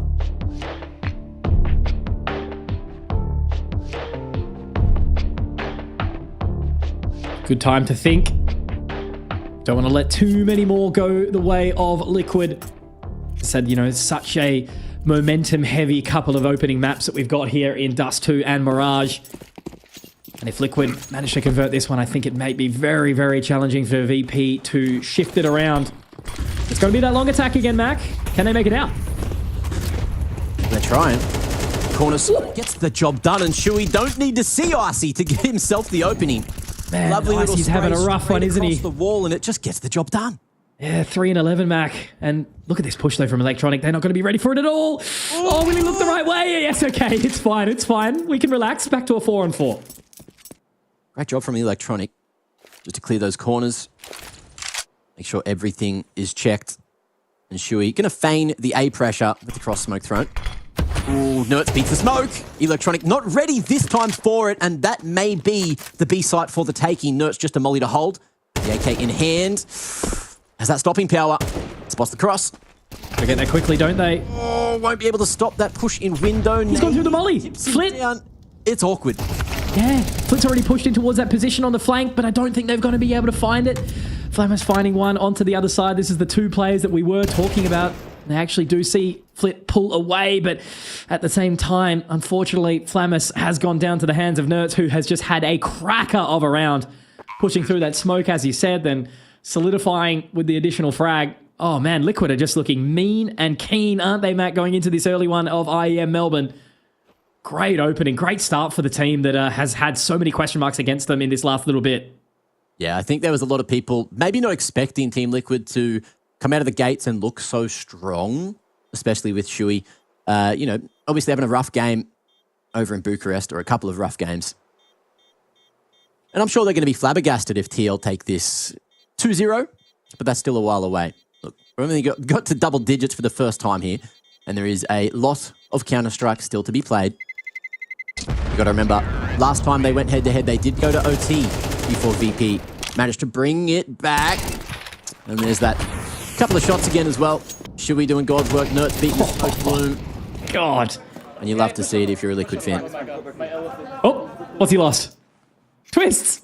Can't be having that, mate. Little bump to the desk. Also, all right, it needs to be mentioned too. I don't know how many people have brought it up, if anyone, but that is the analyst standing in as the coach for the moment. They are still actively looking for a coach. You got to remember, Mitha was there. He's gone now. And so is Ultimate. Loses that hop duel straight down Suicide again. Yeah, man, because look at this buy. It's so scrappy. You can see that they're a little bit concerned. Oh, no, Icy. It was your opportunity to finally get yourself back into this map. He was 3 and 12. Does pick up 1, but a little bit delayed on that shot. And Twist with an AWP. You've talked about every single player picking up the AWP Mac on the side of Liquid. Twist now doing it. Oh, man, this should have been a round that was going VP's way, but they've just lost 2-for-1 deal. That's what they'll get you at Woolies and Coles, mate, every single time.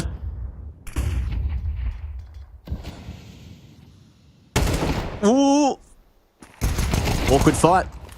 And the collapse comes through. Electronic setting up a nice crossfire with Flamus to bring it to that 3v3. He is going to escape away, or so you'd think. He's actually held his ground here at door with Fame. Looking to go for that trade, but with the U-Tool coming over towards the B site, that will draw him away. Have to find the timing. Only the MP9. If he can find one. Oh, nah. No chance. Not at all an opportunity. Flamus, again, unfortunately, he's just going to have to wrap up the rest of the round thinking about what the rest of the team has done. But Mac, that was a moment in time, right? You know, you could see that Buy was thrown together a little bit scrappy. Icy could afford the AWP. I think that was actually dropped over by Electronic. Have to try and remember back to that one. But again, you know, they've got enough money for a buy into the next round, so it's not done and dusted just yet. But finding that opening pick and then just missing a sitter for Icy, it means that they can't convert any of this side of CT for them. It's consecutive 5 on the trot now for Liquid. 2 more is all they need to close this opening map before we go to Mirage.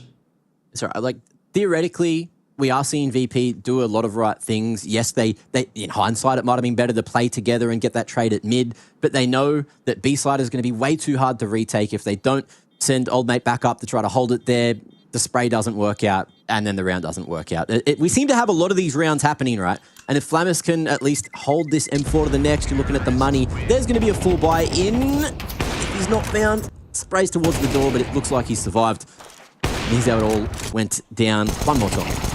Great shot from Twist there as well, but I think it just continues that conversation, you know, about how good Nertz has been and why he's such an impactful player and why you picked him for the head-to-head. He has just been hitting shots left, right, and center. He's all over the map. He's getting so much control for the rest of the team. Space. Awesome stuff that we see.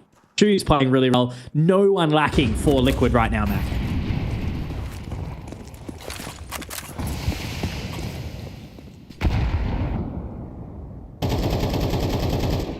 We got here, Shuey. Is that from a Mac video? That the... No, I haven't seen that one. I think Nart's actually thrown that one through. It's the top door smoke. A little bit safer than just the one in the middle of the doors. Flash towards short here.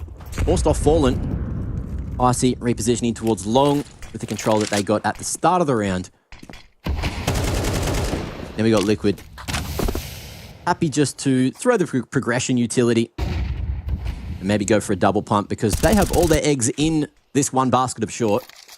Fake smoke for the B-split. Just threatening that one for VP, who are still tucked away with the 2-3 setup. 45 seconds now, starting to have that time tick. Keen focus onto that line. If we've ever talked about a more important round to try and hold the shots with this AWP, Icy, it's going to have to be you, my friend, to try and defend this one a little bit longer. Already dropping down, does narrowly miss a shot. Blinded, gets the shot though. Very keen onto Nerds, but he does get traded. Twist finds that back, but it gives enough time for Flamus and Electronic. But Ultimate is still here, Mac, looking to now clear out towards long. But Flamus, he is straight out of there. It's on to Naf to try and find something on this flank, but he just can't connect with any of these shots. Ultimate now has to do it all. 10 seconds left on the clock, and they are completely separated. Naf can't do anything. He might be able to find the plant here. That could be absolutely huge. Good nade. Makes it awkward. Naf finds one. Surely, Mac, this round is not going to happen. No way. No way at all. Naf's just going to let it happen, and that is a desperately needed round here for Virtus Pro. Icy did connect with one as he was blinded, and I think that was just enough to keep them in tow. Honestly, I didn't think they were going to let him plant there, but well played from VP to finally get on the board. Welcome the second half. Now, has been started.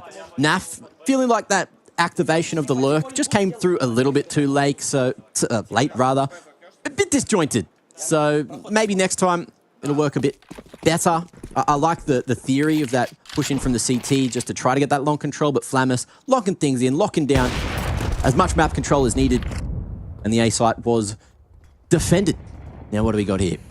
Liquid again going for the mid control, looking to put timing, a bit of pressure on short, and it's gone well so far. Incendiary will stop the pump. Really lucky, isn't it? Now the additional Molotov should force Icy back down towards CT. They've just got so much control for free. But Fame, he's picked up the secondary AWP into this round. Mac does drop Shuey. Pops the smoke open to have a little bit of an extra look. Nothing though home. And that's a massive opportunity here for VP. This is the round that they desperately need to start to claw their way back. Money's still solid for Liquid, but at least it could be some sort of effort towards this big pilgrimage that they need.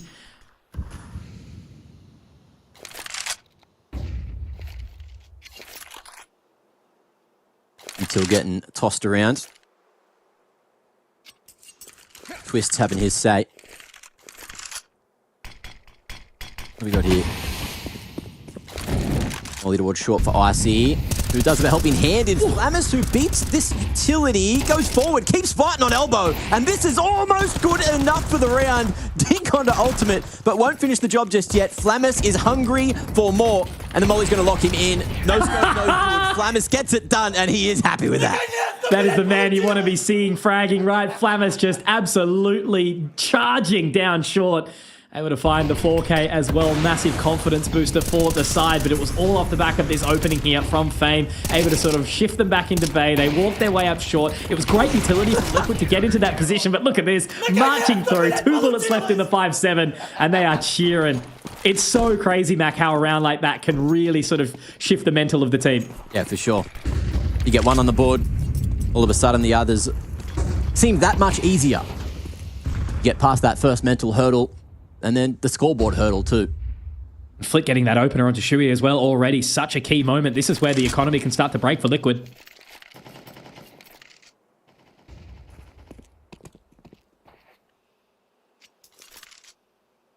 Long control looks to be the priority for both teams right now. That furious smoke from Flamus, just going to get refreshed. Little flash as well, just to make sure no one snuck through. And then over towards mid. Door smoke gets blocked, which could leave a gap at the top. VP deciding exactly what they want to prioritize now. Molly towards short. And like with long lost, they need some kind of map control. And short. We found a hell of a lot of information up towards tunnels as well, so they have lent away from it a little bit. But again, with all that long control open, you know, it makes it so hard for them to try and get back into this position, get back up on towards the top of a site. But they are going slow here about it, Liquid. Buying their time. They want to fight it. Oh, they go on the fade, but a little early. And the smoke dissipating. Works out better for Liquid, who are just going to happily contact the whole way up. They hear the util coming. Smoke broken. Reveals nothing, but another comes down. Time ticking away. Twist across the top, looking for an entry, looking for more. But are they getting a little too greedy? The time, again, 10 seconds now to get to site and plant. And all VP need to do is stop that bomb from going down. Nap at car needs to be the difference maker. 1 for 1. Twist holds on.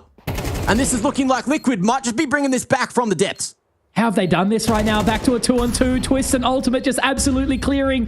Icy, my friend, your moment is now looking to clear around towards Wizard, but Ultimate is going to be able to find him. Not just an AWPer, good with the rifle. And that is such a massive turn of events there. No way we were going to see Liquid find into that round. It was an opening pick from Flit here up towards Palm Tree. Shui, the captain, gone. But then they clear Mac. They try to get that additional information towards Long. They've already cleared B. They were happy with what they found, but they go a little bit too far.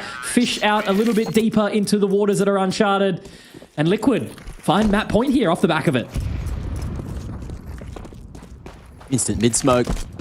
More aggression from Nertz this time. Ultimate as well. Goes toe-to-toe, but wins that AWP battle with Icy this time. 5 and 15, Icy, man. You just can't be having games like this, but nerves do kick in. Flit now has heard that pressure at mid, but Nertz already beating the utility. But will get hard cleared. Has the shots. They're good enough for Flit to be able to find himself the upgrade to the AK. Brings it back, evens things up, and even better from Fame. Nice aggressive angle there into upper tunnels. And will fall away with the man advantage. Yeah, he tried to do it last round, but obviously no one's been kicking down that way. So the investment from Fame, able to find that position. Flamus picking up the AWP as well. So they still continue on to the only sort of lesser equipped person is Electronic, and Mac, he is pushing, he is creeping. Will he find Twist here? No, the damage is dealt, but he's still alive, still breathing. And now it's back to the 3-on-3. Unfortunate scenes, but still a chance. Flamus, Fame, both with AWPs. It'll do establish long lines towards long. It works. And Flamus needs to do even more work now. With Flit falling, things get awkward. And double AWP on the retake could get incredibly awkward. 25 seconds now. Utility keeps Fame at bay. It's going to have to be on Flamus again. Ultimate creeping all the way around, holding this line. Doesn't want to overinvest. Doesn't want to overstep. Shui spotted out. Really awkward now. Ultimate has to clutch out the 1v2 to try and finish this one here. Mackie jumps up. He goes high. And he's certainly not dry. The man is moist in the form of Liquid. And that is an opening map onto Dust 2 here. What a start in IEM Melbourne 2025.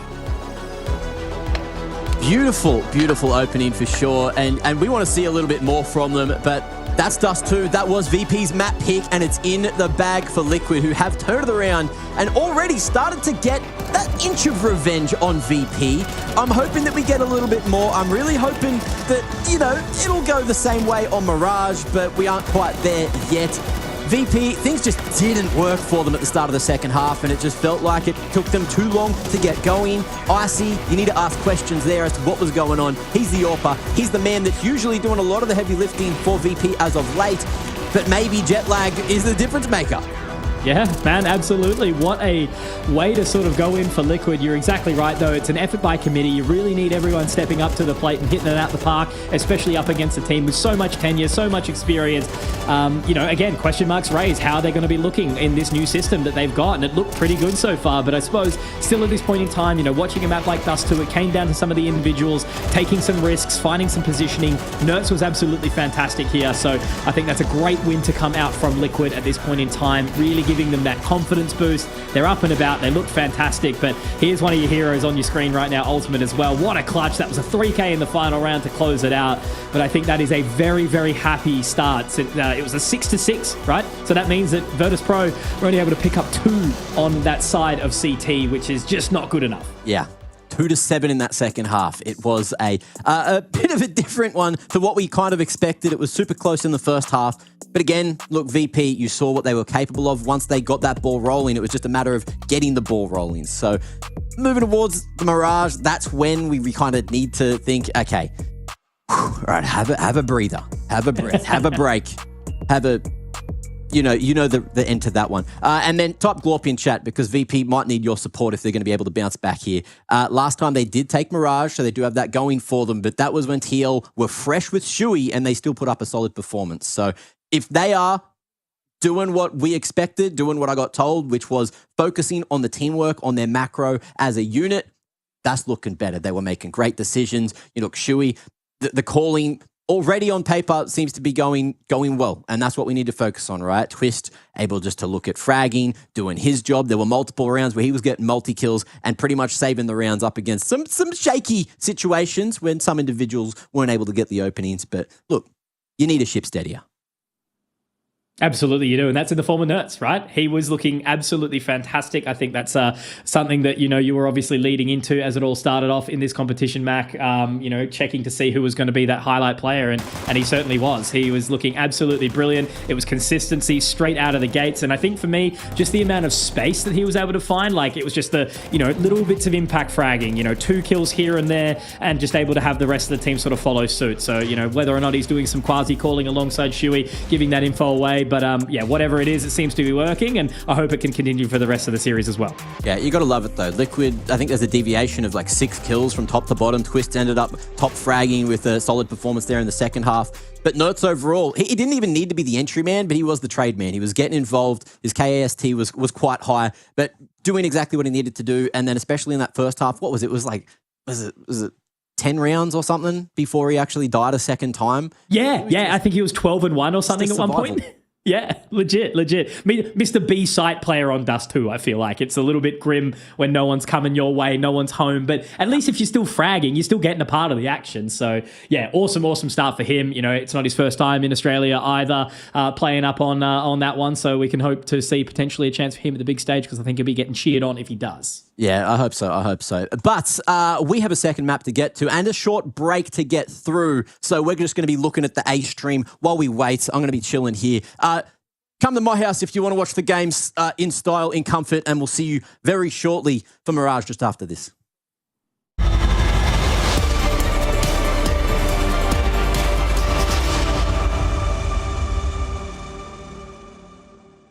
It's going to slow down this B hit. Oh, they love it. Big really want to force a kill here, and it's honestly it's such a nice move. Like, catching players moving between positions, or players just thinking, hey, they stopped spamming, they won't do it again, and then doing it again 20 seconds later. Crazy kill for Spinks, though. Straight through the smoke onto Crimbo. And Crimbo, on that extremity, do they immediately think, hey, watch out on this A site? They do already at B players starting to rotate out, thinking Crimbo's maybe alone. Big walk red again. They've got that split smoke, but 2 CTs in position. The orb fires off. Big are not making it through that red room. Torshi is that dog in the house.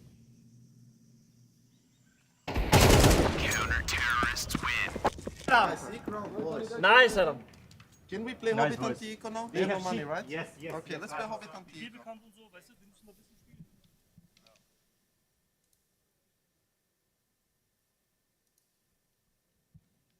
Do you think Adam suits him? Doesn't look he? like an Adam. No. I'll allow it. I think his name should just be Chief. Chief? Yeah. What up, Chief? Chief Torses. There he is again. Chief's in charge. Spinks, follow-up nade. And a clean shutdown of these pistols. The German Deegs might be famed. Oh, wait. Oh, my God. Hold on a second. The German Deegs, baby! Here they are! German Deegs. 2 kills found from them. Makes this round interesting after all. Turns it into a 2-on-3. Mouse, do not let this one slip through your fingers. Gun juggled back. German Deeg. Oh. I love how Mouse said at the start of the round, can we play anti-eco? Oh my God! And they proceed rather to run at them. It was all fine in a 5v2, but a couple of well-placed shots has made this one weird. Luckily enough, it should just be the attempted save for Tabson, and Mouse at this point might want to stop him from getting away with that orb.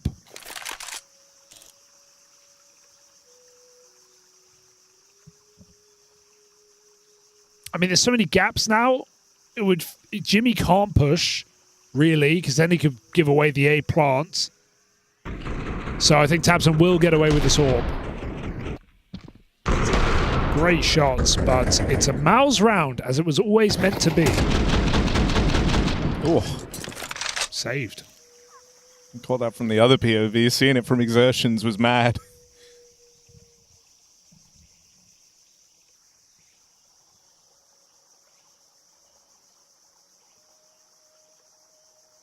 This lead that Big were once holding, though, has disappeared right before their very... He's getting his picture taken? Are we getting invaded again? You're getting invaded again, bro. You can't get away from me, Shui. I want to talk to you. How you doing? There's no privacy here. Like, we're doing makeup, we're getting changed. Cameras everywhere. Yeah, bro, you're on Liquid now. You guys are stars, bro. Like, you're living the life. So Liquid are a Polish team now. That's weird. Thoughts? Are they? Yeah, the best Polish team, yeah. Best Polish team, dude. Best Polish team. Mate, how have you been? Now getting some more hours in, and you know, kind of having some more time with the squad. You getting on with everyone? Is there any beef? Yeah, me and Roland are. That's true. It's not looking too good.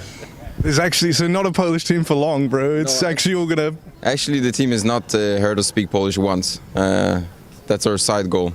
That's you're actually trying to keep it out of the comms, out of the green rooms, or the team rooms. I don't know what you call your room. Mate, when did you land? When did I land? Yeah. I landed 2 days ago. Hey, bro, you guys all got okay. So you've had like a day to like look around. Yep. Any jet lag? No, I think I fixed my jet lag pretty nicely. I've got some experience in that. Dude, I feel like there's so many like kind of. I don't want to use the term giga chads per se, but that's the vibe that comes to mind in Europe because no one thus far has complained about jet lag. Whereas, you know, if the Aussies were coming to our neck of the woods or the Americans even, I feel like they'd be complaining about it nonstop. Do you think we're just built different? Wow, that's a big statement you just made right there. To be honest, no comment. No comment? Okay, last thing that I've been speaking about the other guys, Keith wants to make it to playoffs. Roland wants to make it to the finals. Where are your ambitions laid? I think a little bit of both. Just go as far as possible. No expectations though. We're here to also enjoy the moment and use it as an experience for further tournaments. I like that, bro. That's a very good answer. I wanted to get one real one out of you before this ended. All right, that's Shui, and this is Polish Team Liquid. Dennis, tell me a little bit about, you have IC and Flamus coming in, right? Players with less experience. What is the thing that they maybe miss the most and have to work on the most? Confidence. You think that that comes just from more practice and feeling better in the team, or is just they have to sort it out themselves individually?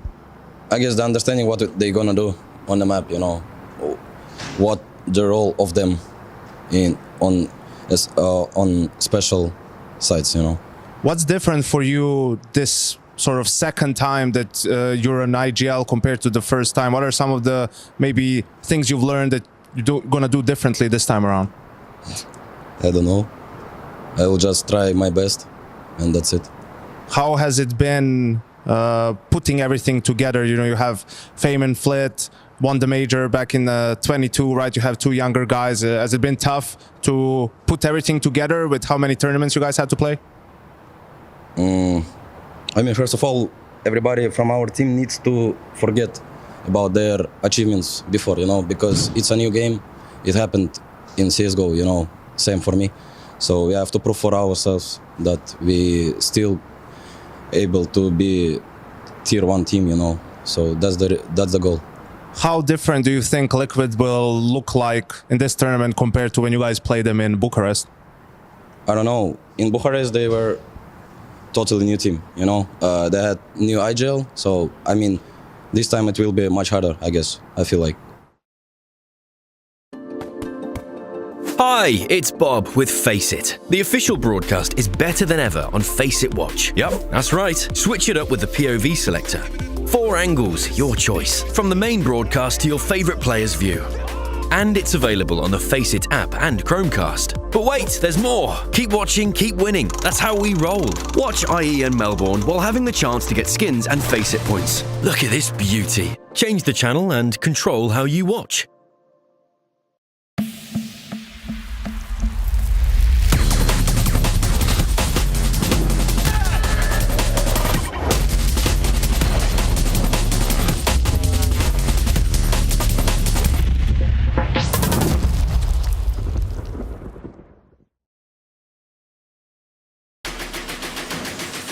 Ladies and gentlemen, welcome back. We've got 4 head cam.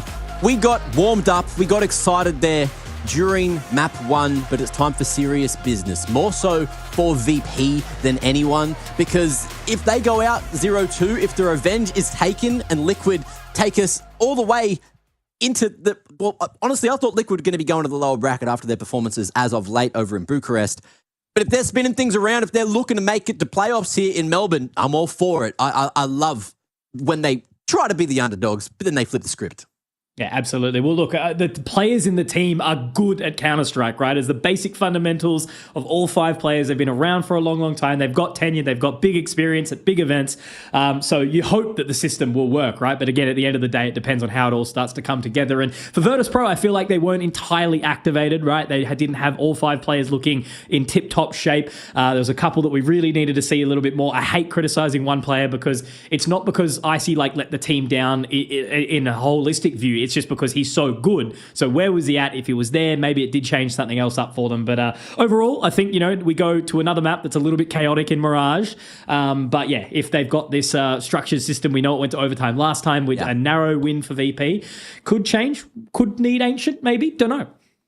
I hope so. Look, Icy in particular, if we want to just keep talking about him for a moment, pretty sure he's playing window. And when you are, one of those players where you are very important on a map like Mirage. So, hopefully he can have turned it around since then. Look, everyone else, though, has been shown what they're capable of.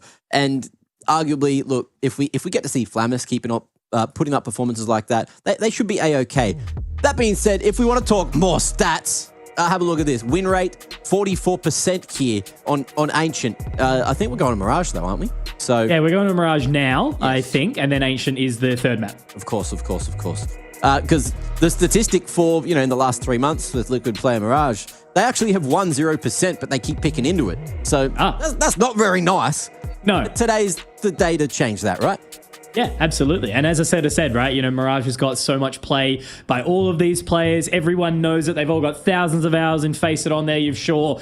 It just depends on how it all comes together on the day and, you know, especially what that B-site defense is looking like at this point in time. But I'm sure that Virtus Pro are coming in reinvigorated, right? You know, must have had a little bit of a chat outside to see how it's all going, Mac, but I think we need to see them come out of the gate early swinging because it was a 6-6 half on Dust 2, and then there wasn't a hell of a lot onto that CT side. So you can only assume they're going to start on the CT here, and hopefully they can capitalize on it nice and early. Yeah, I'd like to see some adjustments as well. You know, I don't know if role-wise things are going to change, but, you know, Mirage, similar to D2, there are just some things that you kind of need to do. And if we are back on that, you know, the storyline of Liquid trying to change things up, trying to play more as a team, this is a map to do it. You can, you know, have a lurker that can be incredibly effective, even though you don't have JKS there, who was usually a bit of a lurker, one of the wing players. I'm keen to see how Shui's going to be able to roam things around and make things happen here. And we get to the cooking right now because Mirage is on the horizon. Shui's brain up against Electronics. Whose is better, Mitch? That's a hard question, Mac, right? Electronic has been around for a hell of a long time. He looks a little bit flashbanged in his photo, but that means he's bloody excited to get into Mirage. Now, heading down into tunnels is going to be ultimate. He rips off the head of Flamus. My God, Flit is there to trade it out, but Nert's on the flank. Oh, what? No way. There's no way Flit's found 3. How has he done that, Mac? Absolute turn around. Jesus. Now the pace has to be picked up by Twist, trying to get on towards the side. Fame will drop him Naf all alone. And he's not looking super thrilled about it, is he? That is just ridiculous from Flit. I think the Naffers are going to have to send some energy if they want Naff to bring this one back. Oh. Flit is feeling it. He is warmed the hell up after map 1. We were literally just singing Nertz's praises as well, and then he couldn't hit him on that backwards player model. Okay, isolated fight for the first, jumps into 2, and Fame snatches away the 4th from Flit. But you'll take that as VP. Every day of the week, CT pistol in the bag. No plant, more importantly, for TL. So round number 2 is going to be difficult. I still need just some time. Like, how? He had so much time, Mac. It was like a slow flick. It was like, you know when there's a fly like buzzing around your ear? And you're kind of like, get the hell up with what are you doing? It was like that. It was so chill. It was too chill. Way too chill. And a pistol for Virtus Pro. You love to see it. Great start into the round here, and the excitement that they need to really kind of kick them forward. Flit's happy to confidently waltz up mid as well, and it's going to be a very, very casual default here for Liquid. Not really a hell of a lot they can do here, but Flit needs to be careful he doesn't overextend.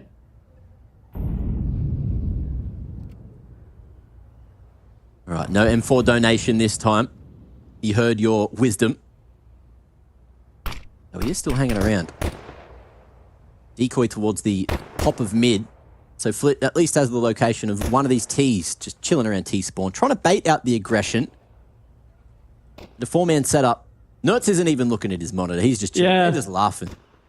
They're just it almost looks like the round's not live, but it is live. Now they're moving. Now they're making their way up mid. Oh no, not like this. That's an M4 recoverable.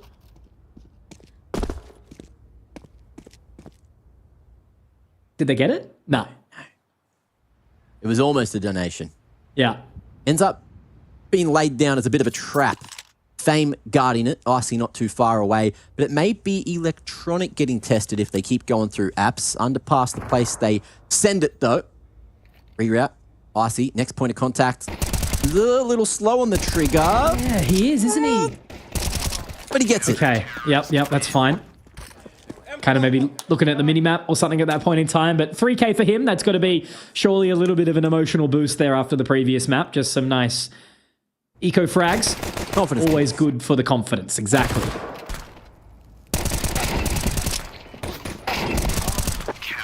Draws it back. Has that helping hand with Fame up on short. And off the back of that, Liquid looking like they will put more priority towards mid earlier this time. Top mid smoke and window. Extra util, not quite going where it was intended. Ultimate gets team flashed to eternity. Really scrappy round, isn't it? What is going on? Flit back into connector, not up top mid this round, but with all the flashes going on, I feel like there's been a little bit of miscommunication on the Liquid camp. Not all working out for them, is it? Not quite, not yet. Ultimate with the top con smoke will be able to at least slide his way up. Twists, deep molly. Flit will get tagged one time. Ultimate with the info. Does he make a move yet? He knows that Flit has to have been pushed right around the corner there, but he doesn't know who is on that A site or where Flamus is currently playing. In the meantime, though, it's all about just locking down Con with that bomb rotating all the way back towards ramp. Naf as well. Individual pushes coming in different angles. Great timing on the block at Palace. Flit. Oh, he's found a timing perfectly. Catches ultimate with the util in hand. Twist goes down. The trade, it was just there on a silver platter. But Flit looking like he is ready and wants revenge for map 1. Yeah, big 3K already, and that just basically parks Shuey and Naf. Not really a hell of a lot they can do. Electronic already on the hunt here. And I think he actually might be able to catch it as well. If Shuey's not ready, this could get really, really awkward early on. It looks like he is ready for the clear. We'll get taken down to 19 in the process, but yeah, 13 seconds, you know, saving a weapon into the third round of a map like Mirage is not the confidence booster that you are looking for. In fact, it crushes your kind of hopes and dreams a little bit here. Flit starting off 6-1. Very few members of Virtus Pro going down in this map so far. Yeah, very tough decision to be making to save this early on in the map. Great discipline, though. Displayed by VP. After getting those picks and the man advantage, not overextending. Was happy to play for the info. Played a lock in the round. And lock it in, they shall. 3 on the board. Money in an odd way now for Team Liquid. And with nothing left in the bank, they are just going to force around the 2 rifles saved. Ultimate just down to the Deagle. A couple of Galils in the mix just to make something happen now. Maxed out round loss bonus does allow you to do that. But a slower approach, just that top mid smoke. Ultimate, first point of contact. Ooh. Boom. Shoot strike back right through. Deeg. Yeah. Ripping the head off of Fame. Flit now looking a little bit awkward. Going to get sent packing back towards short.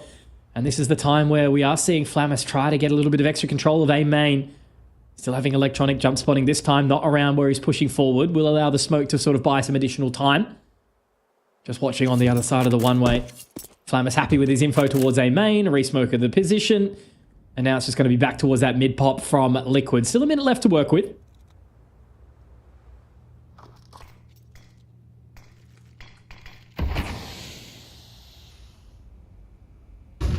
Oh, I loved that from Electronic. But now he may be overcooking the roast. Oh, no way. He tells me to shut the hell up. Bomb down and the round right in front of him. Yeah. Liquid just taking a little bit too long, right? You know, Electronic, I thought potentially he might have bit off a little bit more than he could chew. I don't think Shuey was spotted, though. This could be a massive play from him if he can find the timing, but he'll have to slip the net, try to get around, but Icy looking towards Market. Well done. Nice little pick up there, coffee in hand.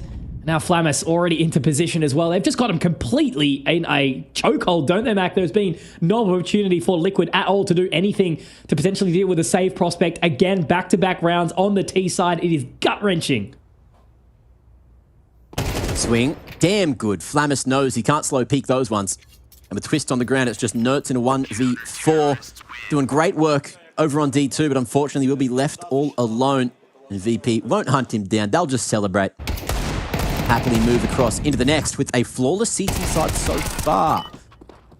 Big push a whistle. I did not believe he was going to get those 2, but the angle's just a little too awkward for Liquid to fight back.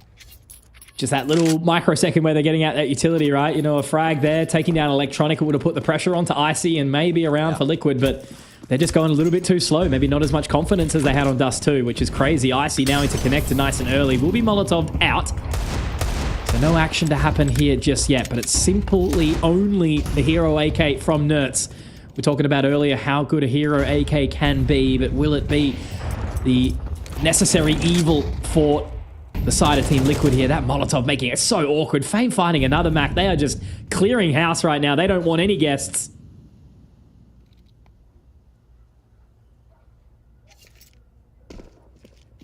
Very slow and weird looking game right now, isn't it? I'm just trying to figure out who they're going to give the boot to. Ultimate. Ugh. He's the one to go. No beds left. No vacancy. Flit now. Ooh, awkward. Brings it back with the spray. That's the AK gone. Will get retrieved. And Flit, oh, happy to go again. Flash, not quite as deep as VP would have hoped for. Decides to just back away, let Icy do his stuff. Close range, twist, good for one. The AK going to be tossed across AWP as well. And VP looking like a whole different team moving into Mirage. Yeah, whatever conversation they've had in the break, Matt, clearly it's looking good for them right now. They're playing a very, very comfortable CT side. They're proactive. They're finding space. They're happy to peek. They're getting traded nicely. It's just all really working out for them so far. I mean, it still is well and truly early days, but, you know, on the side of Liquid, just no one yet to activate, not a single player with more than 2 frags. So it's all not really kind of going their way. And look at this early prod over towards BMAC as well. Already seeing so many members trying to dive their way in. Up very close. Icy might actually be on the line, but he does choose to fall away here. Twist is going to be so careful, but Electronic is going to be kept at bay. They're really playing for the extremity. Electronic being placed deep in Apps. Icy spots that shoulder. Goes on the tight line. Shui baits the shot and gets the info. More importantly, knows that VP are happy to play aggressive there. 35 points of damage each way. So they've definitely given them a little bit each. Now back to the Underswar. There just, again, hasn't really been a hell of a lot of early control being taken by Liquid anywhere. You know, they've gone towards mid, but A's been very passive. Haven't really seen much coming out. And I guess it's just because VP have kind of got them on strings a little bit. Some puppeteering going on.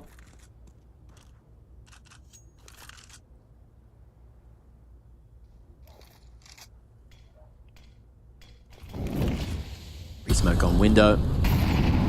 Liquid just trying to figure out where they want to be. And the bomb slowly but surely making its way towards the back of Apps. Good flash in. VP get aggressive. And they will not let that map control get stolen away from TL. Man advantage now. And still the 2-man aggressive setup here on Apps. Electronic up on the balcony. And did have Icy helping him. It's an oldie but a goodie. Oh. Hot flash ready for Apps. That's going to go down. Oh, Icy. Electronic. Not even needed. Oh, dude. Himself, bro, straight from the bench, just knocking him down. And we asked questions. We asked a lot of questions saying that D2 was just not a good enough performance out of Icy in particular. But he is really making us eat our words. Yeah, man, and this is just looking like some really, really poor quality Counter-Strike coming out from Liquid right now, and you can see that it's putting a little bit of tense nature in them. The assistant coach there is having a little bit of a chat to give them a bit of a pump-up, as you said, obviously, Mytha stepping away. So really, they're just trying to work out what needs to happen on this roster. But yeah, there's just the way that VP are approaching it. Like, even then, Flit finds the pick mid and then immediately dives in towards A main. He's already got that control, allows Flammus to rotate away. Yeah. Icy's hitting his shots. Electronic, they've already got the info early in apartments. They're just being starved of position on the map, aren't they, Liquid? Now they're back to Tech 9s, man. You know, it's not a happy-looking prospect, really, in any which way.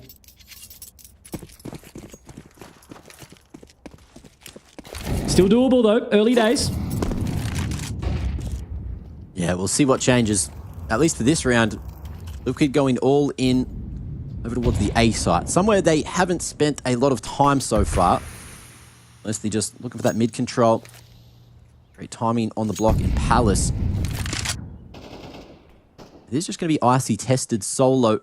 If Liquid come for the pump, smoke's going everywhere, and there won't be vision. The site will be in the hands of Liquid. Retakes may be necessary. Icy spots some info, but smoke getting broken. But there is going to be space to plant here, and TL force it to be a retake here for VP. CT control going to be dominated. Icy regaining vision, regaining a couple of kills, but not communicated. The smoke was fading. Ultimate going to be able to get the trade there with the Tech 9, and he might be able to do it. Ultimate up onto Electronic, and now we're down to the 2v2. No way Ultimate brings this one back for the team, right? It was all Icy there, but Ultimate has gone diving in. Whether or not he'll be able to expend it all, though, for the ace he would need. It's solo Dolo now up towards Techstar. Flit is up close, does get the spot. Can he spray through the smoke? Has he got enough time? Almost back, is it enough? No! It's not Fame, the celebrity hiding in the smoke. No vision. Paparazzi can't spot him this time round, but Ultimate, unfortunately, Yeah, well, it's been wasted this round. 4 for none. That sucks. My lordy.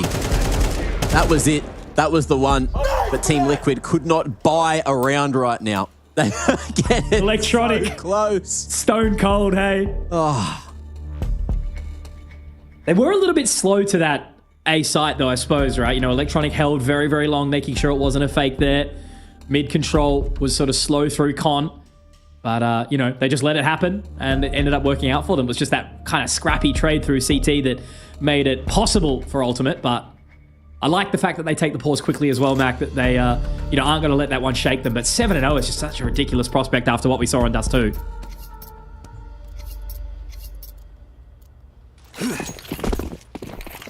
I love flippy floppy Counter-Strike. I thought, you know, trade and maps was a thing of the past, but we are here and we are living. Truly love to see it. But again, Liquid, at least with the bomb plant, round loss bonus all sorted out. They got that full buy here, but they don't have mid control. Nert's going to be knocked to his knees, and Twist as well.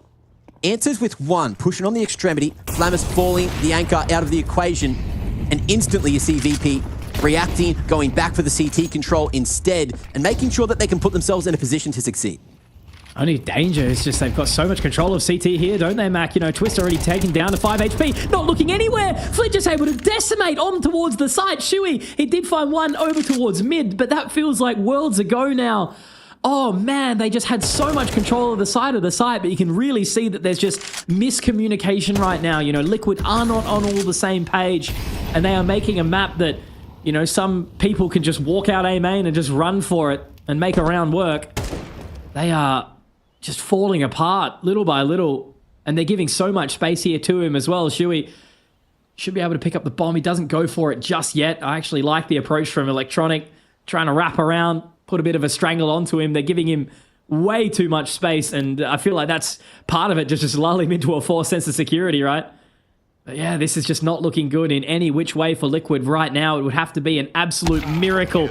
But Icy's right on the line. He's looking quick this time. Maybe it was just a little bit of a time to wake up, Mac, in Dust 2, because he's looking really, really good now. True. I actually changed the time on my laptop. I'm not in Europe, so I can't remember the time right now. It'd be getting towards midday, right? It'd be like 9, 10 a.m. So all the Euros maybe starting to feel it as the day goes on. Oh, I was close. Look at that. All right. Look, guys. It has just changed. Daylight savings have flipped here in Australia as well as over in Europe. So my head's all over the place. 4 p.m. here, almost. So what have we got this round, though? Liquid, again, going to try their hand on the A site. Twist, right side utility. A little bit extra just to try to get them out. And it looks like they want to go toe-to-toe and fight for CT this time. Molly at Sandwich has been extinguished because the stairs smoke didn't go where intended. Mid-site smoke makes things a bit more awkward for the team to play around, but that's going to be 3 kills, one of which is Nap taken Nerds out. It's enough to get the site and maybe even CT. Icy hitting everything, though, and a flash to nice envision. Yeah, absolutely. It's completely pushed him away. Where does he want to try and retake this? Electronic seems like he's still pretty keen to try and make something happen. If he does drop down, he will hear Twist, but instead he spots the toes, and maybe that makes it worthwhile having a bit of a look in here. Icy now overly keen, but he's cleared the wrong side. Naf into jungle, and that's Electronic pulling the plug. Finally, guys, chat. Are we back? Liquid around on the board, and it comes down to just the simple basics of just go out A main with a couple of smokes. 8 is all they get. That's what I heard. Yeah, absolutely. Mm-hmm. Am I right, Liquid fans? Or am I right? To my naffers out there. Let's see if they can back it up. Here's those kills, a couple of which we missed. Lovely shots. Seemingly great question. I was just locked checking. in, right? You, Mitch, I know. I actually know for a fact that outside A, you would not be able to smoke window. Yes. I know for a fact. I get all my facts from you, Mac. Yep. So that's all I need, really. Ooh. Ultimate covering Nerds here, who... Flash at the ready. Aggressive maneuvering. Flit still out on an island. But Fame is going to be able to fight with him just in time. Snatches that one away, but Ultimate won't go for the trade. Sitting right on back, but the underpass push starting to make their way through. Smoke there. Gets broke. Shui, oh, the creep. But the trade game not going to look good. Twist still tucked away. Doesn't go out with his teammate. Oh, and things getting awkward real damn quick. The CTs find themselves in what was a 5v2. Ultimate quick flick. And Naf a lurk on A. Will they be able to meet back up and try to win a 2v5 of all things? It is really looking puggy, isn't it? You know, they are so far away from each other. Their mid controls haven't been optimal in any way. They've just been kind of juked out, I suppose you could say. Just the dynamic positioning of these members, especially, you know, Fame and Flit out mid, have been able to do it time and time again, just frustrating any sort of opportunity that Liquid are trying to create themselves. And now as all that utility starts to march through, Ultimate might find another one or two. I mean, they'd have to basically give it to him on a silver platter, wouldn't they? Molotov on towards the top of stairs. Maybe that's something worthwhile. Does hear the tick. Smoke can go through.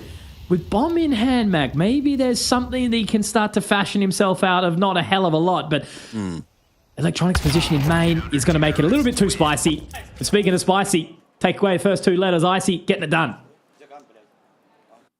I loved the theory. I thought Roland from Poland was going to molly stairs and then just straight up jump in it and run at VP. And it would have been crazy. It would have been heroic, but he missed the jump. Yeah. Adori was jump spotting, which, let's go with that. All right, give him benefit. There's no trades though, Mac. That's, you know, we need this so desperately for Liquid, don't we? It's all right. I feel like VP needs this more because I want to see both these teams go toe-to-toe on Ancient, low-key. Oh, man. I think that'll be the fun place. Let them cook. Ancient's the place to do it, but Ultimate, okay. Finally getting the engine revving. Could be a potential resurgence even if they don't pick up the map. At least some sort of life breathed into it could be utilized, but oh man, Nert's caught with his pants down.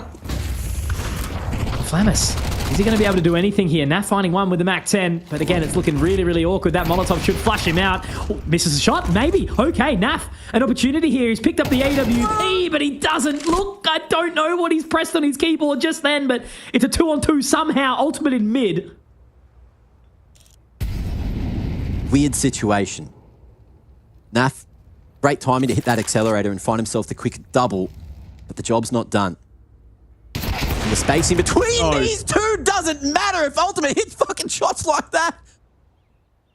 Quick scope. Is it enough to get another? Not this time, and Shui's got 2 kills on the board and looking for a third. He's still in Palace. Gets it. My lord. What is this game, Mac? That was a weird round. That was weird. Let's run it back. Let's get to the next one. Let's forget about that. I wish to forget about that forever. Great shots from Ultimate though, man. I mean, I'll give him that. Flamus, good timing. Naf gets a couple, but what happened here? Did he quick switch to the knife or something? Is that what I'm seeing? Well, he saw a smoke, and the CT body was like in the edge of the smoke, doing the engine thing without the molly. So it was just weird. It was just awkward. You wouldn't expect one to solo push through a smoke like that. It is understandable. Yes.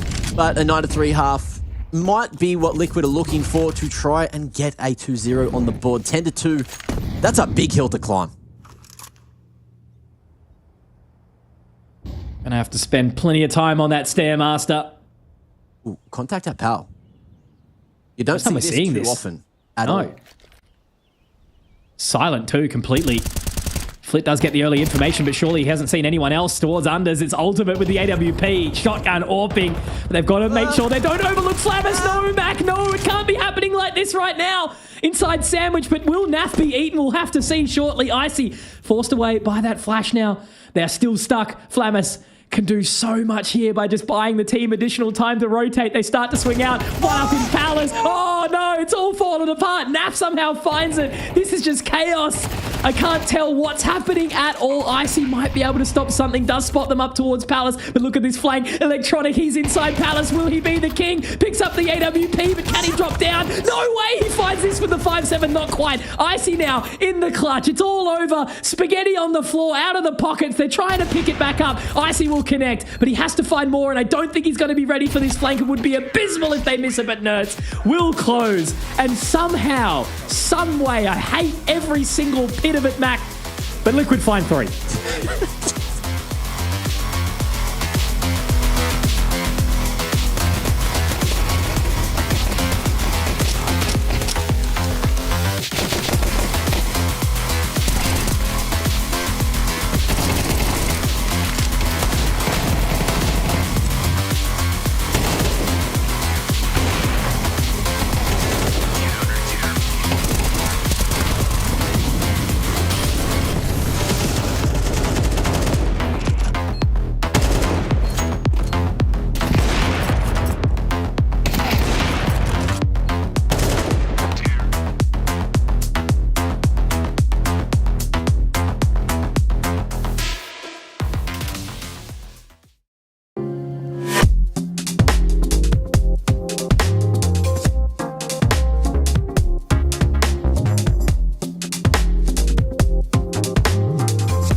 absolute machinima or cinema, one of the two. It's lots of crazy stuff going on in the server.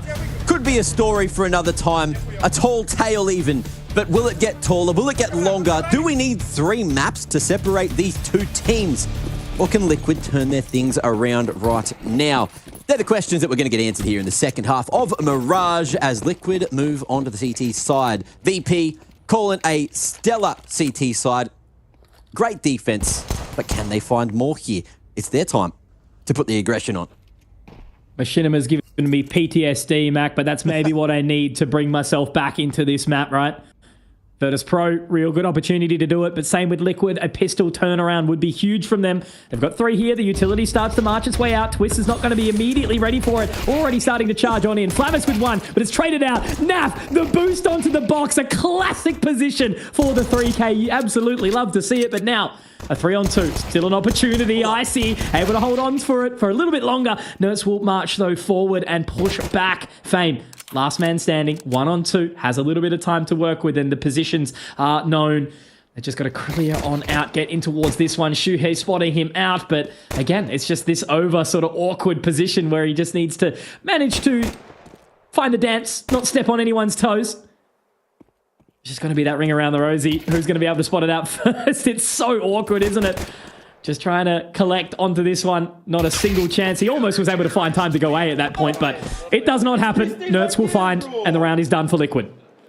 They figure out the conundrum. The brains and the brawn there for Liquid.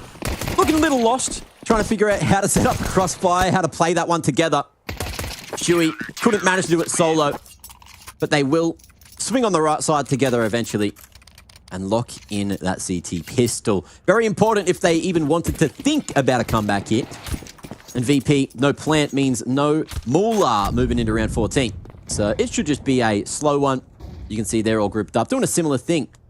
Just trying to punish any over-aggression for Team Liquid. Same as what we saw Team Liquid do to VP. In that second round of the game, if you can even remember that. That was years ago now. Feels like it. That's such a good camera float. I know you were into Guitar Hero, Mitch, and you were heaps good at that. But did you ever do the stacking thing with the cups and the what do you stack in the cups? It's just like blocks, right? I can't even remember what it was called, but yeah, like it had to stack it up into a triangle and then like put it back down or whatever, right? Is that the one you're talking about? Yeah, something like that. Yeah. It's kind of like Rubik's Cube-esque. Like try to do it as fast as you could. No, I was horrible at that. I think like as good as I was at Guitar Hero, I think it was just purely hours and hours and hours put into it. Yeah. I think we should consider, for entertainment value when we're down in Melbourne.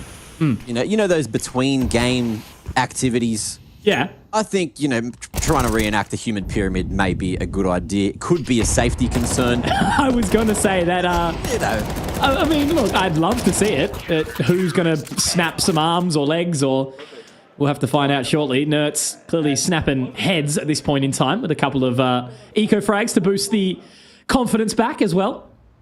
They're returning, making it work.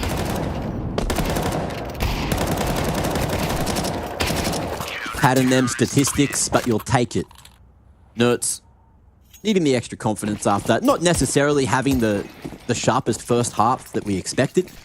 But here in the second, it is time for VP to put their money where their mouth is, guns on the line. And they are looking for mid control to kick things off. Top mid and window smoke, but mollied off on boxes. With all of that extra utility, Liquid through. It'll bait out more from VP to try and retake control.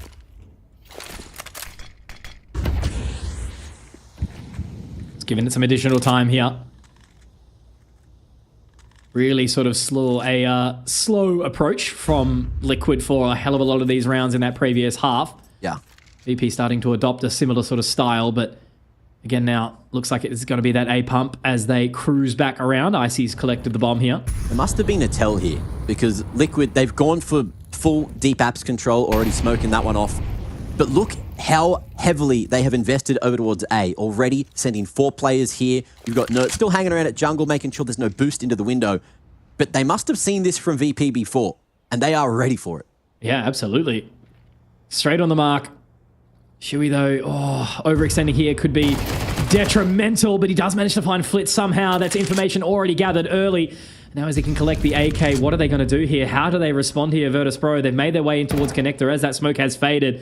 And now Ultimate gets a little bit of information. They start to march their way up. Nerds is going to be hearing all those little footsteps cruising on in. Still in the middle of sight. Nerds finds one. Ultimate getting another as well. This is great stuff as Flamus does respond, but he's all alone in a 1v4. Would have to be a miracle to turn this one around, but with 15 seconds, I think he's turning himself around, Mac.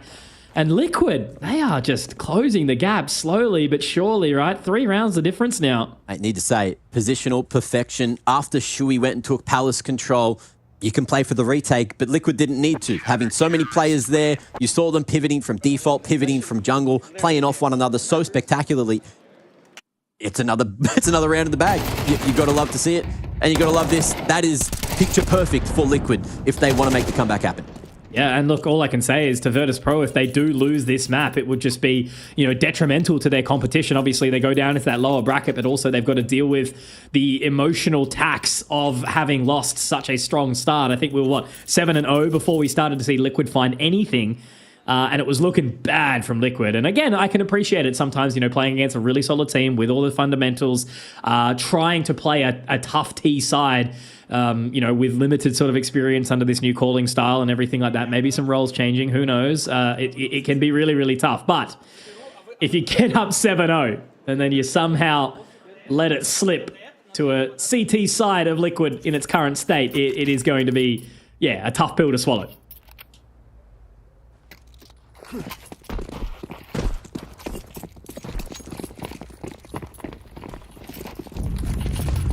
Okay. Full fake at mid. Con and window smoke, but VP all in towards apartments. Great timing on the incendiary just to buy an extra 7 seconds or so. A nade for follow. Looking pretty good here. Liquid not reading this round as well as the last one. Not yet, at least. Naf trying to jump on the fight line. As much info as possible. But Flamus, you can see in that position he is. He can half hear that jump peak. Was trying to be silent. Info gained as well with the walk back at unders. Might trigger a rotation as the CTs are going to be able to find Flip there. Nade getting broken and it works out so well for Naf. Oh no. Beautiful couple of kills there. Spraying them down and locking down the B side.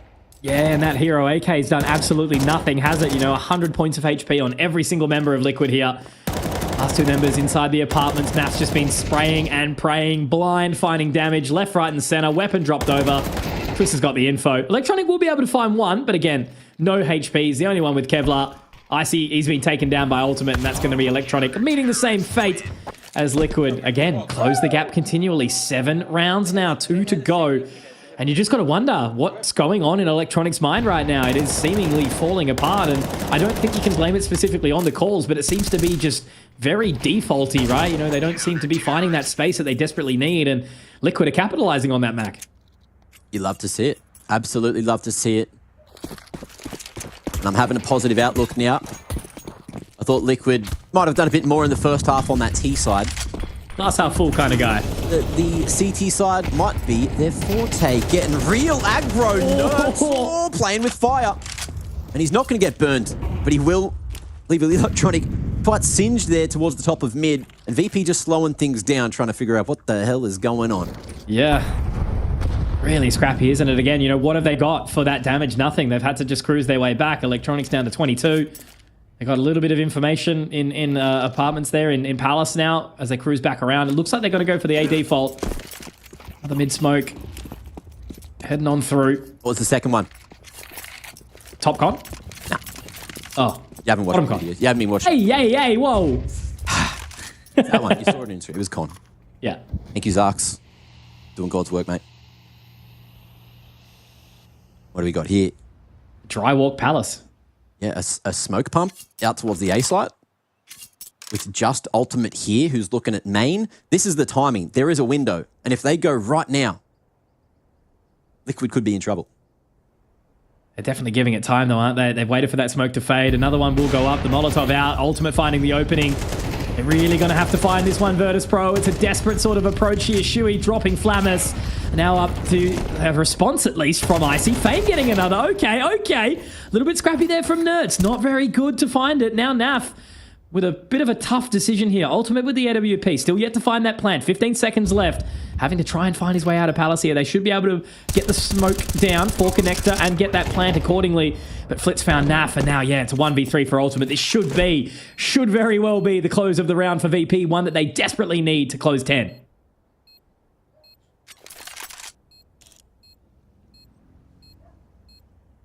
I was thinking he was going to have a sniff, but decides against it. We have seen some silly things going on this game so far. I wouldn't be surprised, and I wouldn't be surprised if Roland from Poland won't be able to pack his bags and save that AWP. Fortunately for him, everyone else has plenty of cash in the bank, so the orb can be reinvested into by somebody else. VP finally on the board for the second half. 3 more needed to take us to Ancient. Lovely shot from Flit through the smoke there. And Things a bit more serious in the VP camp now on the player camps. Yeah, as I was going to say though, needing a 3v5 turnaround to get your first T round on the board is a pretty rough position to find yourself in. But it's something. 3 rounds to the difference now. They've given themselves a bit of a lifeline, bit of breathing room. Money's still not fantastic, but it's something, because money for Liquid also in a similar boat as the egregious position that the CT does give you when you make some financial indecisions. But they've gone deep. They've gone for the double orb. Ultimate NAF will line them up.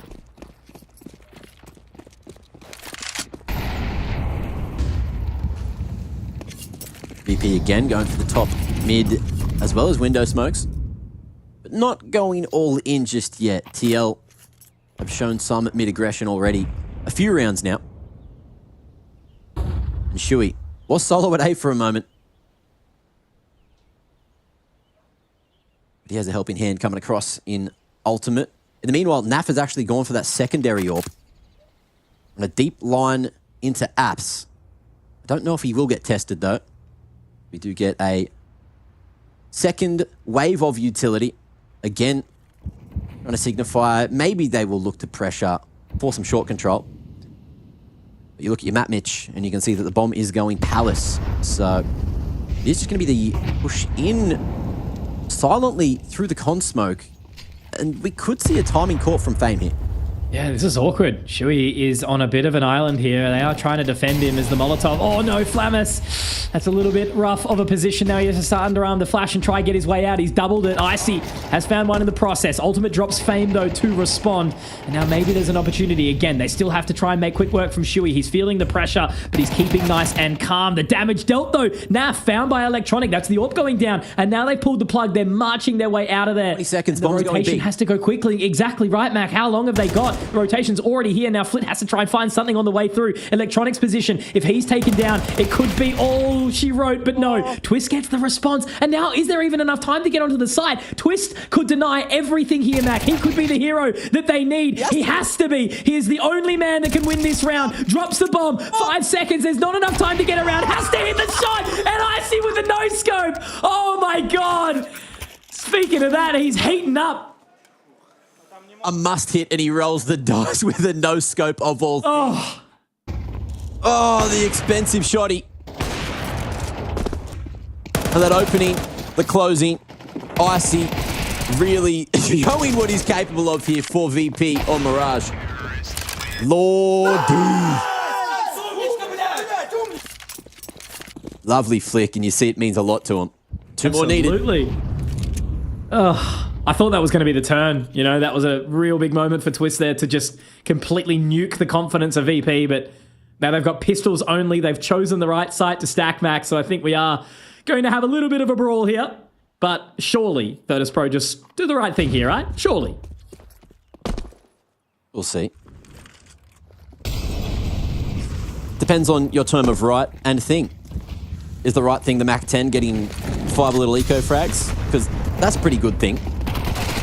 1, 2, count them through. Yep. Third as well, but Flammer snatches the ace away. Finds himself the double, and it's a little pushover. Walking into the stack sometimes doesn't look as successful as that. But you've got to be happy for the VP, because they can sniff. They can smell Ancient. It's around the corner, and it smells like a rainforest. It really does. Some quiet, dulcet tones, the chirps, the pitter-patter of the water. But all I can say is, Mac, that is a big round to be found by Virtus Pro. 5 second chances available for them to make sure they take us to Ancient. As I said, they have really got a big task ahead of them in doing so. They've already impressed us on this opening side of Mirage. A little bit slower in the second half, but they've recovered well. Now if they find Naf here, it could be big. Now finds Fame, and it's okay. It's a great start. First opportunity that we've seen in a while for Liquid here, and Ultimate finding Flamus too. Big round for Liquid so far. 2-man advantage. A great place to be in. And just shifting the troops around. Back into more passive positions. Doubling up on B. Not getting too aggro at mid. And just using that incendiary to try and get some info. But Flip extinguishes. Happy to show his hand. He's looking to try and fight this one. Back into VP's favour. Electronic not too far away. But, oh, knife out at the wrong time, and Nerds will pounce. Electronic and Icy left to do it all on their own. Icy having a much better game, 17-9, but not really any information as Naf just drops Electronic. A very lackluster round here from Virtus Pro. And Icy, I think, is just going to try and do the hero thing, just barricade the doors and sit in Palace, holding on to his AWP for the next round. Again, money is good enough. They're going to have another buy, so they're going to be A-okay. But I think this was a pivotal moment for Liquid to get a bit of a boost back. Again, even if they lose out this map, it's just about putting one foot in front of the other, rather, to make sure that they've got some level of a momentum into Ancient. More importantly, 5 alive will make that economy look slightly more healthy. And it is very important if Liquid do want to take us to OT and run it back. It was OT last time these two teams went blow for blow on Mirage. So it wouldn't be too much of a surprise for anyone. This time, though, looking like there is more pressure and presence put towards the B side of things. VP changing it up. Deep molly, allowing Naf to have a bit of a look in towards apartments again. Not being tested. They're just getting the fake flash out, waiting for this walk through underpass once more. Ultimate Twist with their eyes very firmly towards top mid, just leaving only Nerds to continue to watch your player to watch Mac, but Fame has just murked him straight out of there. The nade is decent to get it back onto Fame, dropping him nice and low, but in their position as well. Will Ultimate be able to find him? No! Fame denying! Great stuff. 20-12 now from Fame. Only needing to find 3 more kills to take us to Ancient. It's been a great map from him so far. Now as that utility does start to burn out towards B, they're going to try and make Naf feel a little hot under the collar. Twist does find Fame, though. Maybe there's a moment in time, not quite spotting it. Flip finds, but no, Naf's found it, Mac. Could be back on here in the round, has to reposition. Electronic hasn't spotted him. He's back in the smoke, moving around market, but has he got his groceries? Creeping around through the back of this smoke. He's got all the timing in the world, but I think it's going to be okay. Twist would have to do so much work from this position. He's gone completely unspotted, but now they've got that information. Electronic looking for it. Does not know that he's down towards the bench, and it could very well be Shui, who recently sent someone onto the bench to try and pick this round up. Let's see if he can cut the mustard. 1v3 clutch would be huge, and I dare say T's are just going to swing this one on the contact. Boom. Corner not cleared. Flamus gets it done. 13-8, and Ancient will be confirmed. What a turn. Virtus Pro clearly here to play here in Melbourne, Mac. It's a nice response from them. Again, they continue their trend of taking down Liquid on Mirage. Didn't need overtime this time round.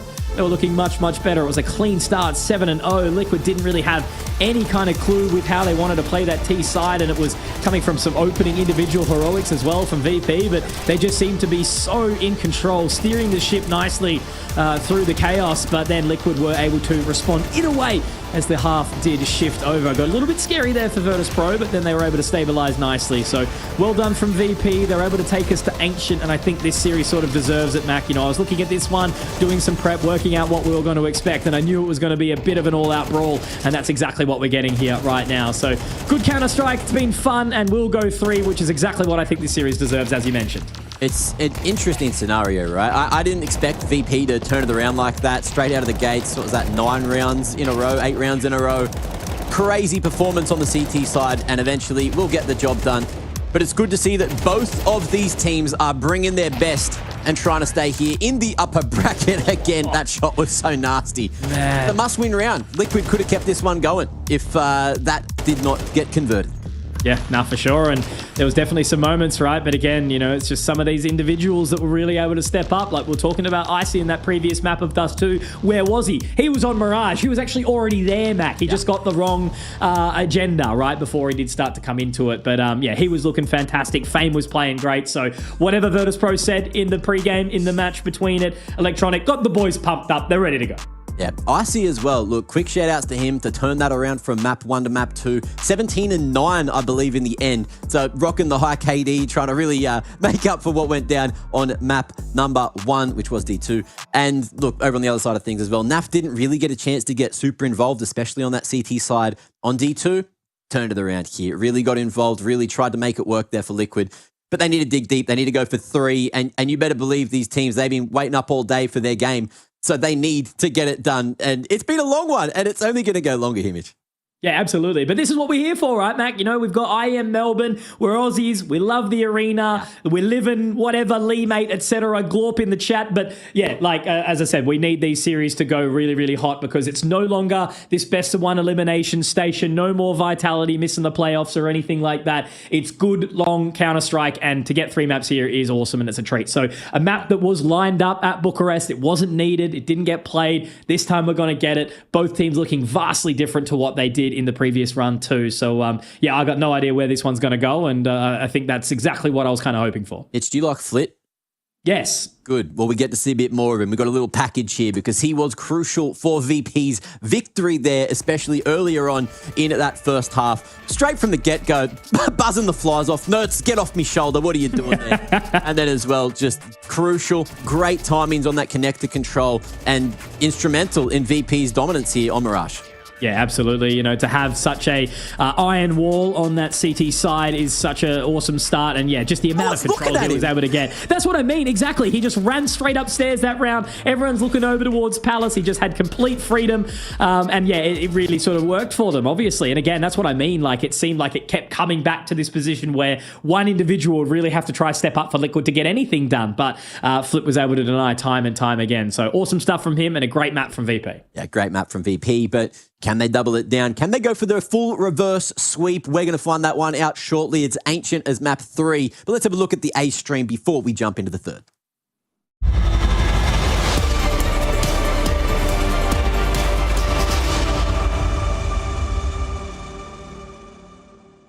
What's up?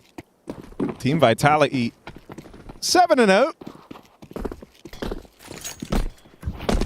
For FlyQuest, we said to anticipate a slow start, what with them being on the CT side. Yeah, in fairness, they are jet-lagged. What, you don't like that one? That's too far? I think it's too far. Yeah, how dare I? You're in their homeland, bro, and you're gonna throw. These guys are salaried professionals chasing the dream from an underrepresented region on the world stage, and you're going to punch down on them. Oh, okay, I'm punching down. Okay. 5v4. You're a funny little guy, Harry. Netic is saving this round. You might put the first one on the board, but Mezzi, there it is. Just a round little later, Harry. It's not Messi, it's Mezzi. Oh, sick line. Where'd you come up with that one? Bomb going to get planted, but it does need to cross out of main. Rob's scared behind the smoke. Ooh. He's going to go for it. That smoke's fading, and they break it open. Good timing. Now it's gone for good. Robs needs the kills. He's up for the job. Oh, they do find him, and they fall backside. My God, that's lovely. Yeah. FlyQuest are on the board. It's about bloody time. Welcome. They find their first on this CT side. That's good enough for you, Hugo. No. 8 rounds in, they'll find theirs. You can't do this. Let's see if Vitality can cook up a reply.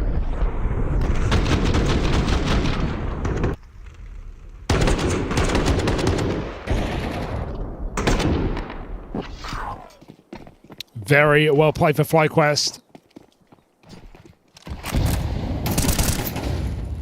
See if they can build off of it, right? You're not going to break this money anytime soon. But back-to-back rounds, while you have an AWP or you have rifles, would go a long way. Apex catching Netic in no man's land.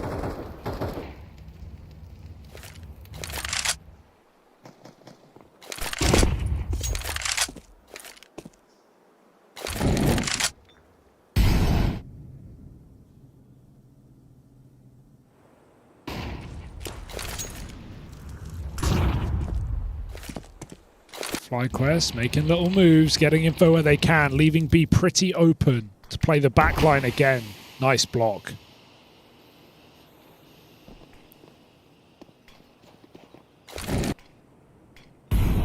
here's the execute. Vitality just been going for it time after time. It's going to have to be a retake yet again.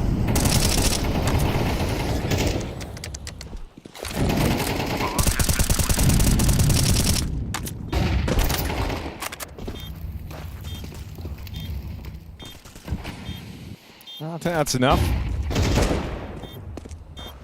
That'll be the save for FlyQuest. Not a save they go into feeling good either. It's a reluctant four-man save, but they knew those were the cards when they leant over towards A. They played that retake setup in B. And honestly, yeah, sure, you're reluctant to do it, and I understand why the scoreline's 8-1, but I think this is the correct way to play it. If you're FlyQuest now, you don't have like a bounty of rounds available to you. You have to be very careful picking and choosing your moments of when you're going to find the impact. When's it worth, you know, potentially throwing away all the money in the game. And so having a bit of time now to build up some cash in spite of the loss, maxed out loss bonus, 4 players still alive. And this is good to try and tee themselves up down the stretch. It's just they're running out of stretch. And so they need the rounds now. And just talk about setup, though. We see a lot more teams do this recently, like playing back lane on B and just trying to spot the cross. Because if you don't have that dark control, you're going to get split so easily. Executes are so powerful, it's really hard to get multi-kills. Donk still does it from plat, but most players can't. So we actually, a lot of teams play just that CT cave line. That's how they won their only round as well. Crazy kill for Rops. Looked like Vexai had that in the bag, but Rops just taps him out. 12-2 right now. Flash, Rops dodges it. I guess he heard the pin pull. This guy's built different.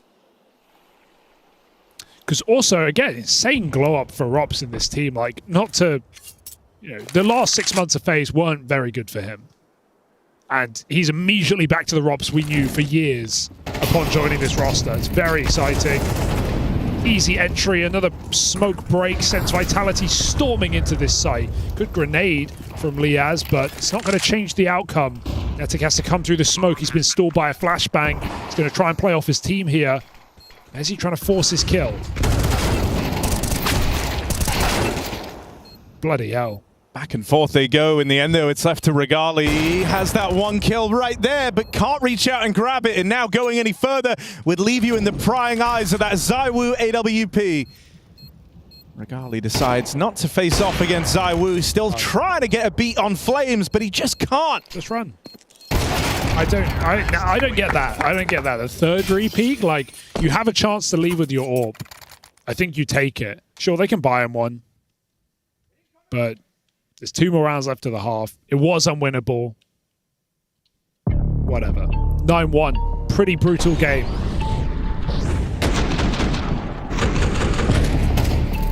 The amount of times Vitality have just broken a smoke and there's a player right in front of it as well.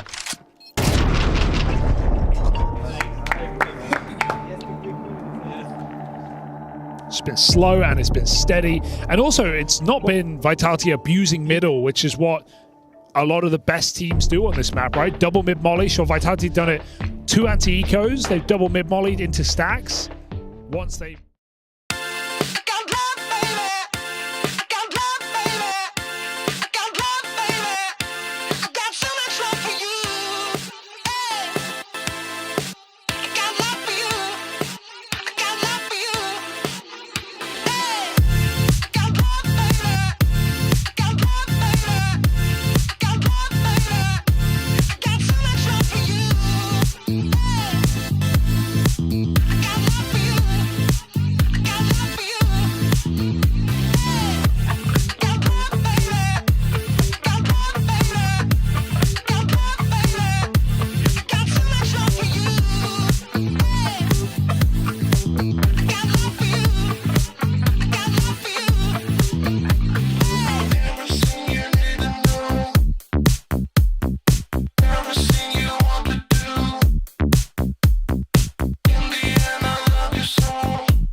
Hi, it's Bob with Face It. The official broadcast is better than ever on Face It Watch. Yep, that's right. Switch it up with the POV selector. 4 angles, your choice. From the main broadcast to your favourite player's view. And it's available on the Face It app and Chromecast. But wait, there's more. Keep watching, keep winning. That's how we roll. Watch IEM Melbourne while having the chance to get skins and Face It points. Look at this beauty. Change the channel and control how you watch. Cheers, Bob, from Face It. How you doing? Love your platform, love your work. But look, we love a bit of Ancient too, as we got a third map here in the series between VP and Liquid to figure out who is better and who gets to stay in the upper bracket and get one more win and make it to playoffs already. Absolutely. Huge crowd, I suppose, is, anything that we can sort of take away from it. We had 3 years of, 2016, 17, 18 or 18, 19, whatever it was. But it was amazing. We were there. It was great. And then IEM Sydney only just 2 years ago in 2023 was a heater. So I think for these teams, it will be a quite nice reward for them to dive back into a crowd like that. Obviously, Liquid, completely different roster that was there many, many moons ago. So yeah, I think for Virtus Pro, it'd be great for them to dive through the upper bracket and see what they can do. But again, around the corner, it's still hard for them, right? Even if the winner of this series, they've still got a tough game down into the next one. But yeah, overall, it's a great start for them to get warm, and let's see how it continues. Quickly, do you remember off the top of your dome, did Liquid win their Grand Slam in Sydney? I think it was, yeah. Pretty sure it was. Oh, Australia's just the place to do it. Give it to Vitality already. But look, we've got another map to get through here. And a lot of games before we get anyone winning any bloody ESL Grand Slams. But yeah, VP up against Liquid here. Stats don't look too good for VP, but of course, this is over the last 3 months, and they've had a little bit of a shift in some things going left and right since then. And VP also won the knife round. So if they get their selection of sides, will it be the T side? Will it be the CT side, Mitch? Which do you think it is before we jump in? You got a 50-50 chance here. Yeah, it's going to be CT. Just, I don't know. I still feel like so many people lean towards that unless it's Anubis or something like that, when they might run it down immediately on that T side. But CT seems to feel that opportunity where they can just get nice and stable and see how it all goes. But irrespective, it's going to be important for either of these teams to pick up that pistol and really kind of put the momentum behind them. Yeah. The opening game was, pretty back and forth, a bit of a do-si-do, where on Mirage it was very, very one-sided on both shifts, right? We had the early start from VP, then a bit of a resurgence from Liquid into that second half. So, I need to see some more momentum. I hope they could have picked something back up in that previous one in between the maps. But VP, I don't know. They're looking good. The cool thing here, at least for Liquid, is we haven't seen them play it with Shui. So we'll see how stylistically things have changed, if they've been able to even do much prep work on Ancient in the last couple of weeks since, adding Shui to the roster. And the other two players that I feel like we need to keep our eyes on here is going to be Nertz again, because he's going to be very active on the T side at mid. But then also Flamus. He, especially on Gamer Legion, was a huge name doing some big plays here on Ancient for GL. But since joining VP, already getting some decent stats for himself as well. So those two, incredible riflers when they're playing good. Nertz took a little bit of time to really get warmed up onto Mirage. But will he be warmed up moving into Ancient? We've been playing for, 2 hours, 2 and a bit hours now. So I'm sure all these 10 individuals are ready to make some bacon. Absolutely, they are, Mac. And I've just got a little tip for you as well. I just remembered it started in Sydney, the old Liquid Grand Slam. It was IEM Sydney, Dallas Masters, ESL Pro League Season 9, and then ESL Cologne 2019. So 4 banger bloody events that they've won back to back to back as well. So that's pretty sick. But here we are. We're back, Mac. We're into Ancient. Let's see who is going to fight the good fight. B control already being found, and you said pistol starting CT for Virtus Pro. Lit on the Julies.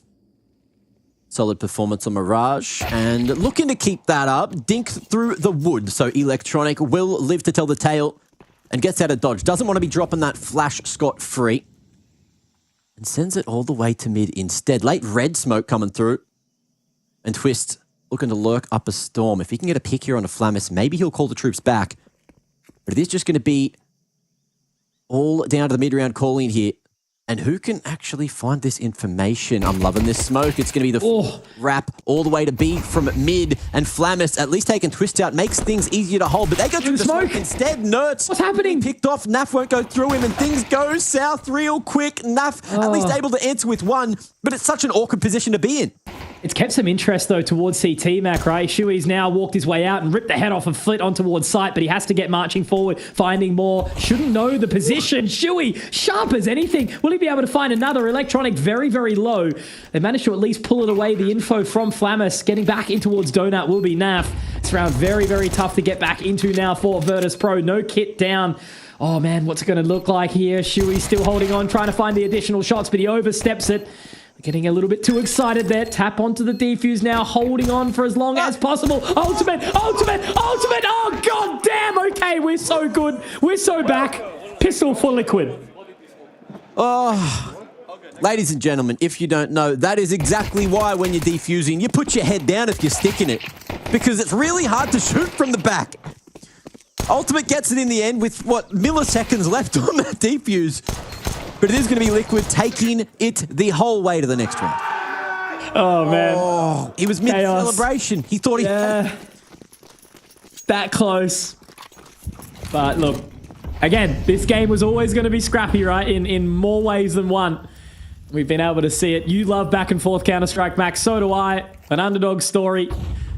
Always that kind of stuff. It's the good fight that we love. Yeah. Born by Asian Pacific Counter-Strike, we are. We know what it's like to have a little bit of chaos.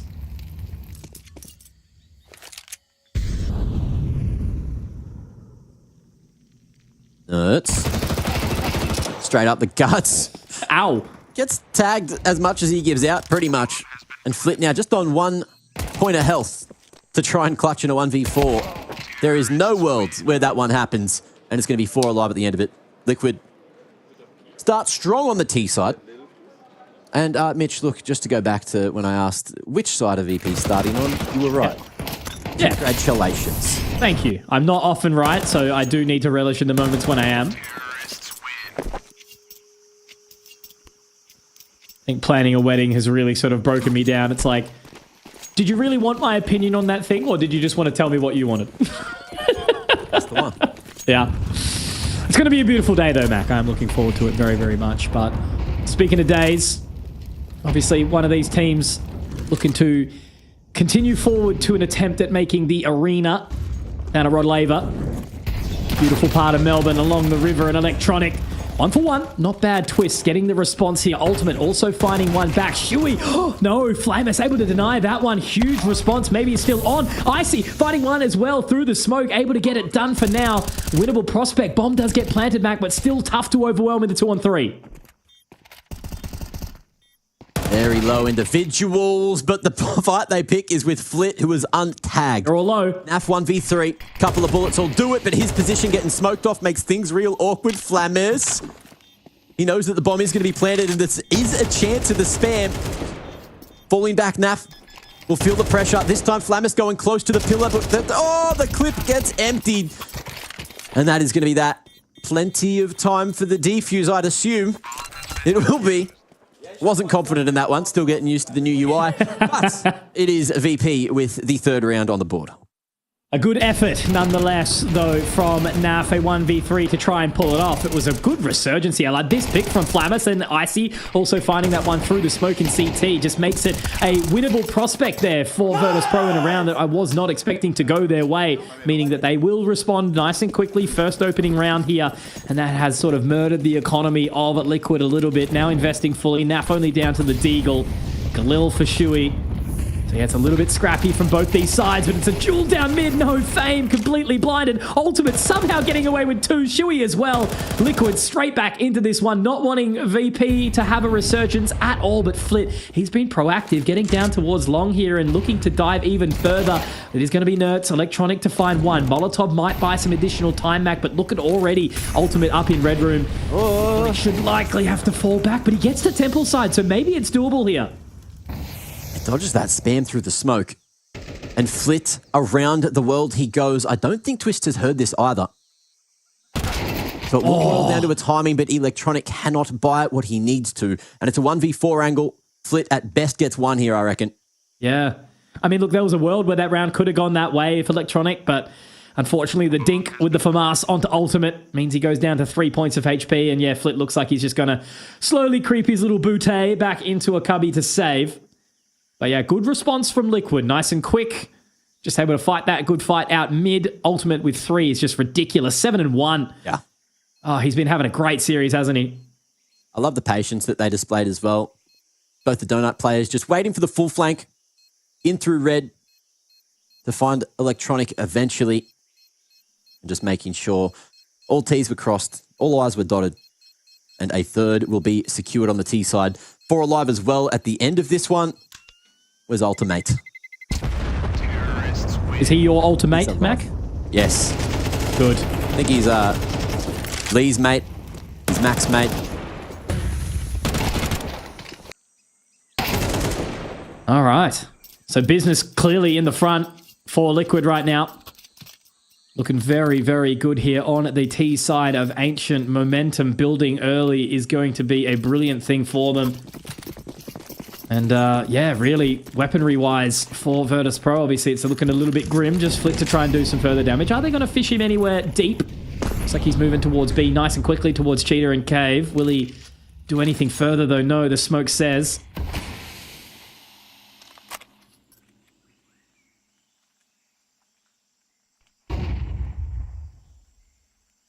Contact into Donut. And it feels like Liquid have done their homework here.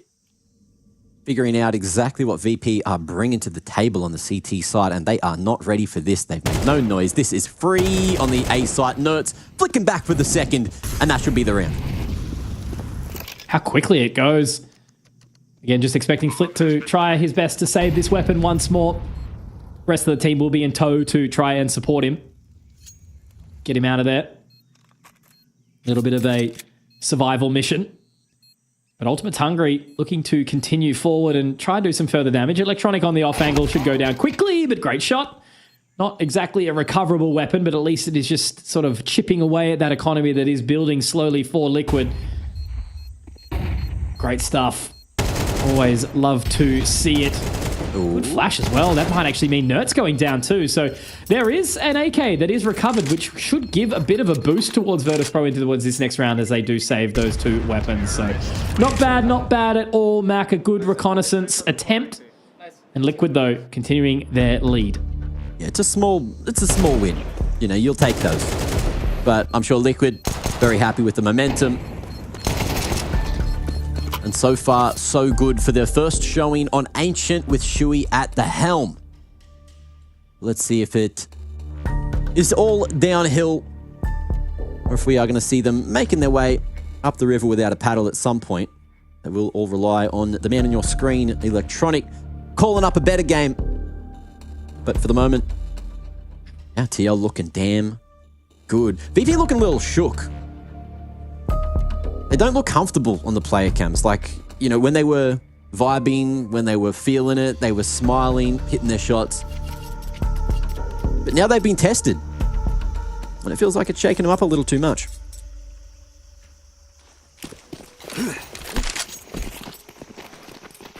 So do we see any change of pace here coming out of Liquid? Been pretty happy with their early duels, but the utility is going to keep them at bay per usual. Bit more of an aggressive lean here out towards Donut too as they now march on towards the lower mid to try and find his control just below window. Flamus and Ultimate go 1 for 1. And then immediately pull right back from Liquid as well.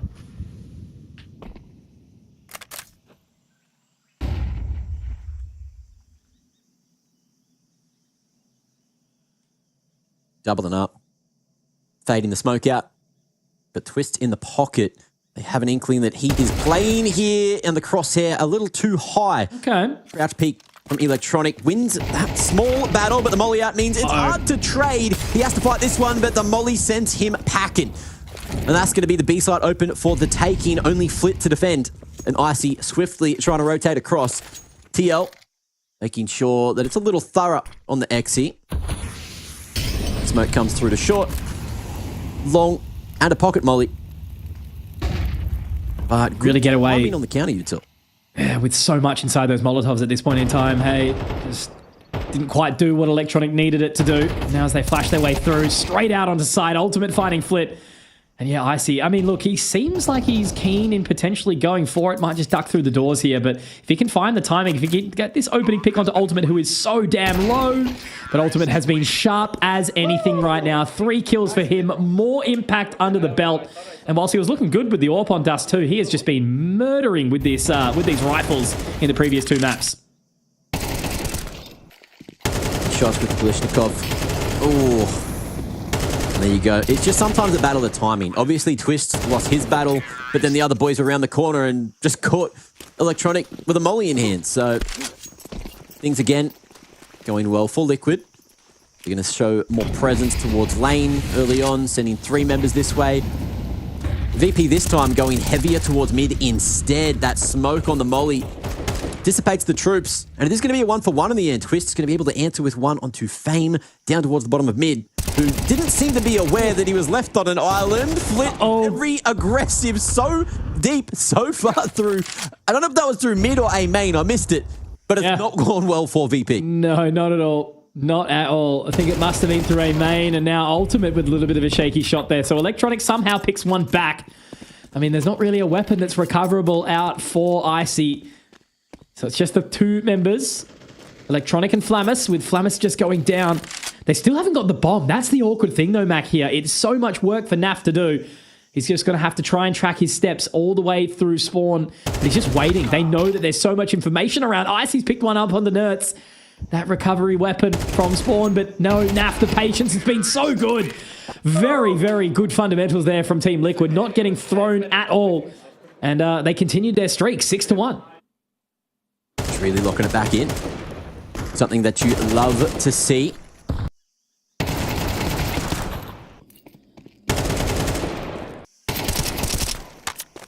Just putting their pieces in the right spots to catch all those rotations. And Twist doing God's work for the pride of NA, the pride of Poland. Where are we at the moment for Liquid?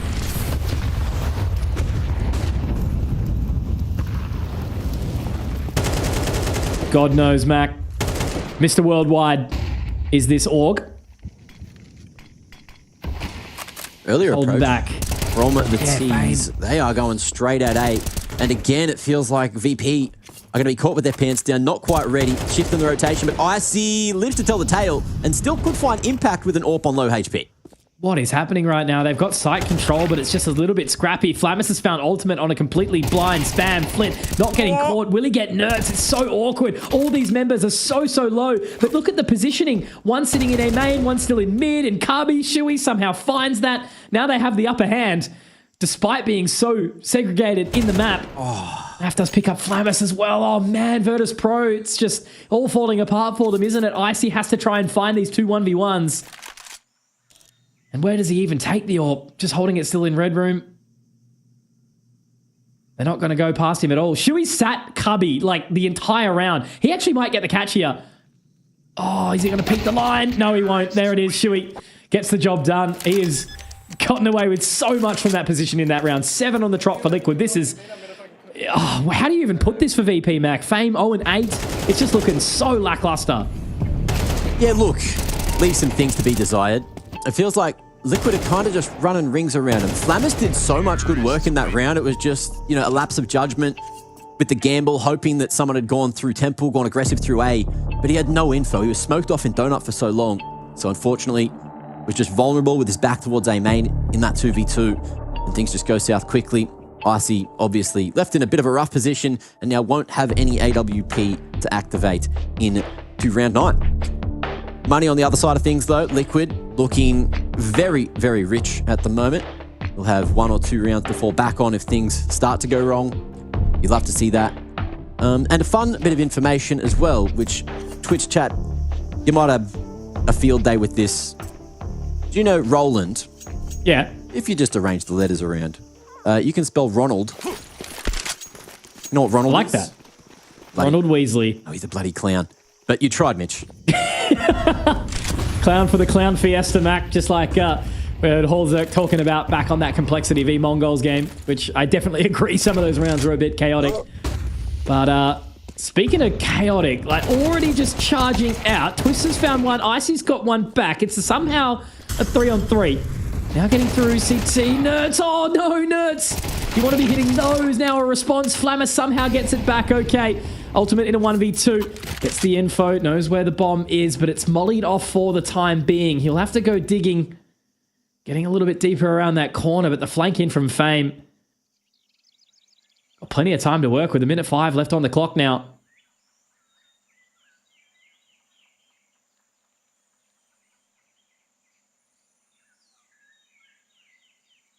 Interesting position to find himself in. Let's see if it's Roland or Ronald that we get in the 1v2. So much time and happy just to search for this second member. But Fame as well. This could be his time to shine. Eyes on his position. Jiggling, finding a little info he can have with his back tucked into the corner. Oh, there it is. He's worried. He's not confident. And Ultimate knows with 20 seconds, he can make this one work, but it's Fame to strike true. He's on the board. He's on the board. He's on the board. For VP. Oh, man, what a confidence booster too, right? You know, he was having such a cracker of a map on Mirage, and to be able to find that one. But yeah, interesting sort of call in that round. They just go very, very quick up long. They're able to sort of trade it out accordingly, but then finding the advantage. Virtus Pro turn on a dime.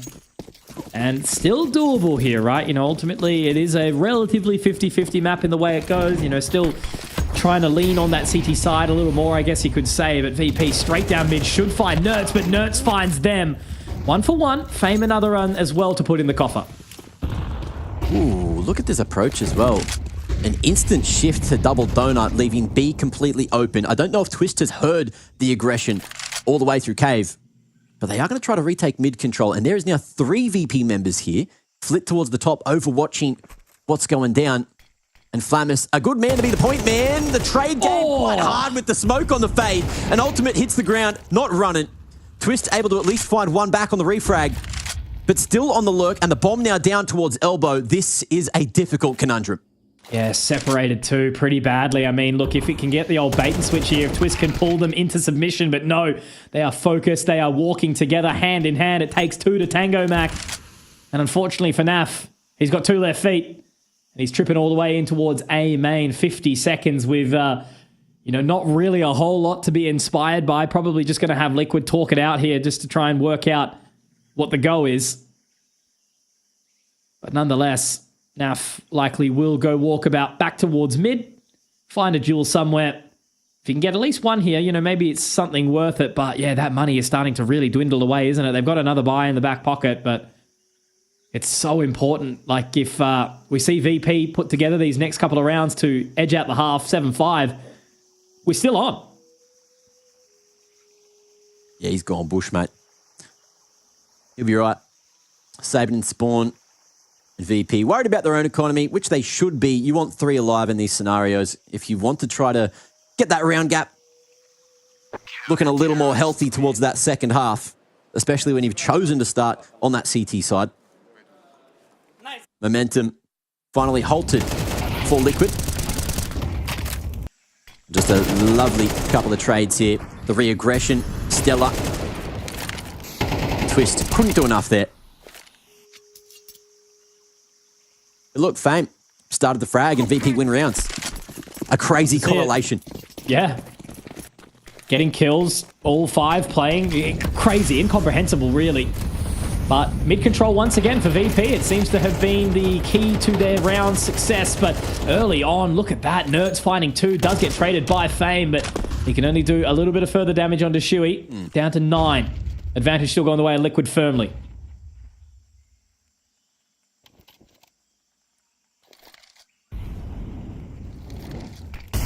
That spot out window. Fame does manage to just edge away from it. Flip getting one onto Twist, but he's taken so low in the process. Round still on for VP, but they have definitely been peppered up here. Evan control gone for Liquid, but they will regroup at main instead. Look to center that red. Wait, is Flit walking through on 1 HP? Oh my lord, he could find a timing. There's eyes on his position. Naf ready for everything. So bold. giving up the opportunity. I mean, look, he's low. He's got to take a risk, but it doesn't come away with the reward. It's now eyes onto Icy. And he does split the net. Gets one, but Shuey, great trade, great response, Fame. Did he hear that information? He's walked down through the smoke. Can he find the timing? Not quite. He's going to have to run very, very quickly, depending on how quickly they can get around into Donut. Okay, they're safe.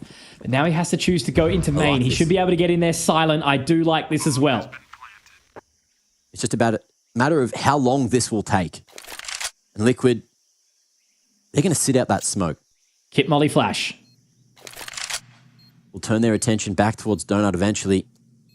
There it is. Shuey puts his life on the line for the information. Nav, crosshair, train to the right spot. Nice. And hits him with the fadeaway too. Fame couldn't get it done this time, but Liquid back for another. I love how Naf never looks happy, even when he's run a good round. But that's okay. He's happy on the inside, as another round does go the way of Liquid 8. Means that there's going to only be a maximum of 4 coming back from Virtus Pro. Great shot from Shuey as well to be able to solidify that one. If Icy did manage to get that additional pick, it could have been a different story. But yeah, man, money still absolutely expended here for Liquid. Ultimate down with just the Deagle.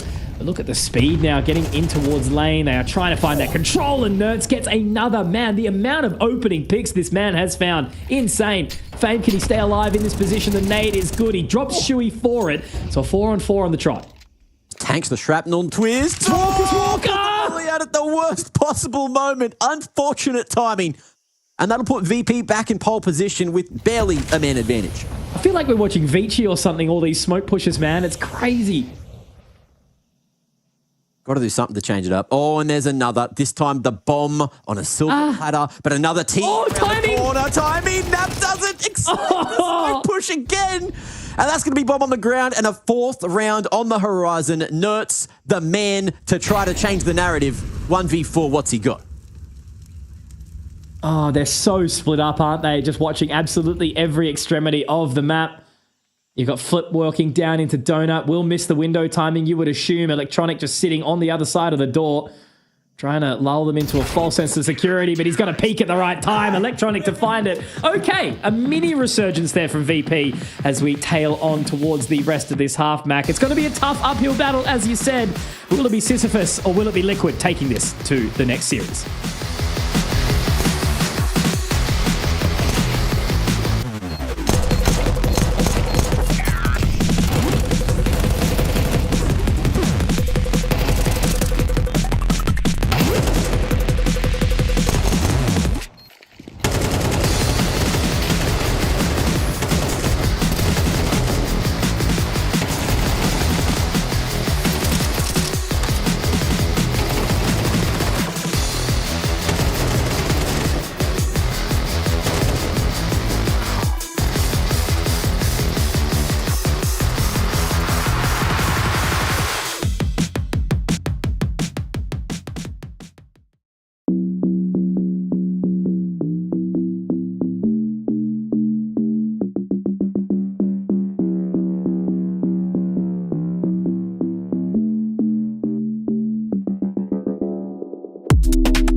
We are back and ready to get in the final half of Counter-Strike between Virtus Pro and Team Liquid. We need to crown ourselves a winner and put someone down in that lower bracket. We got to be eliminating some of these teams because not everyone can play in the arena, in the sold-out arena down at Rod Laver.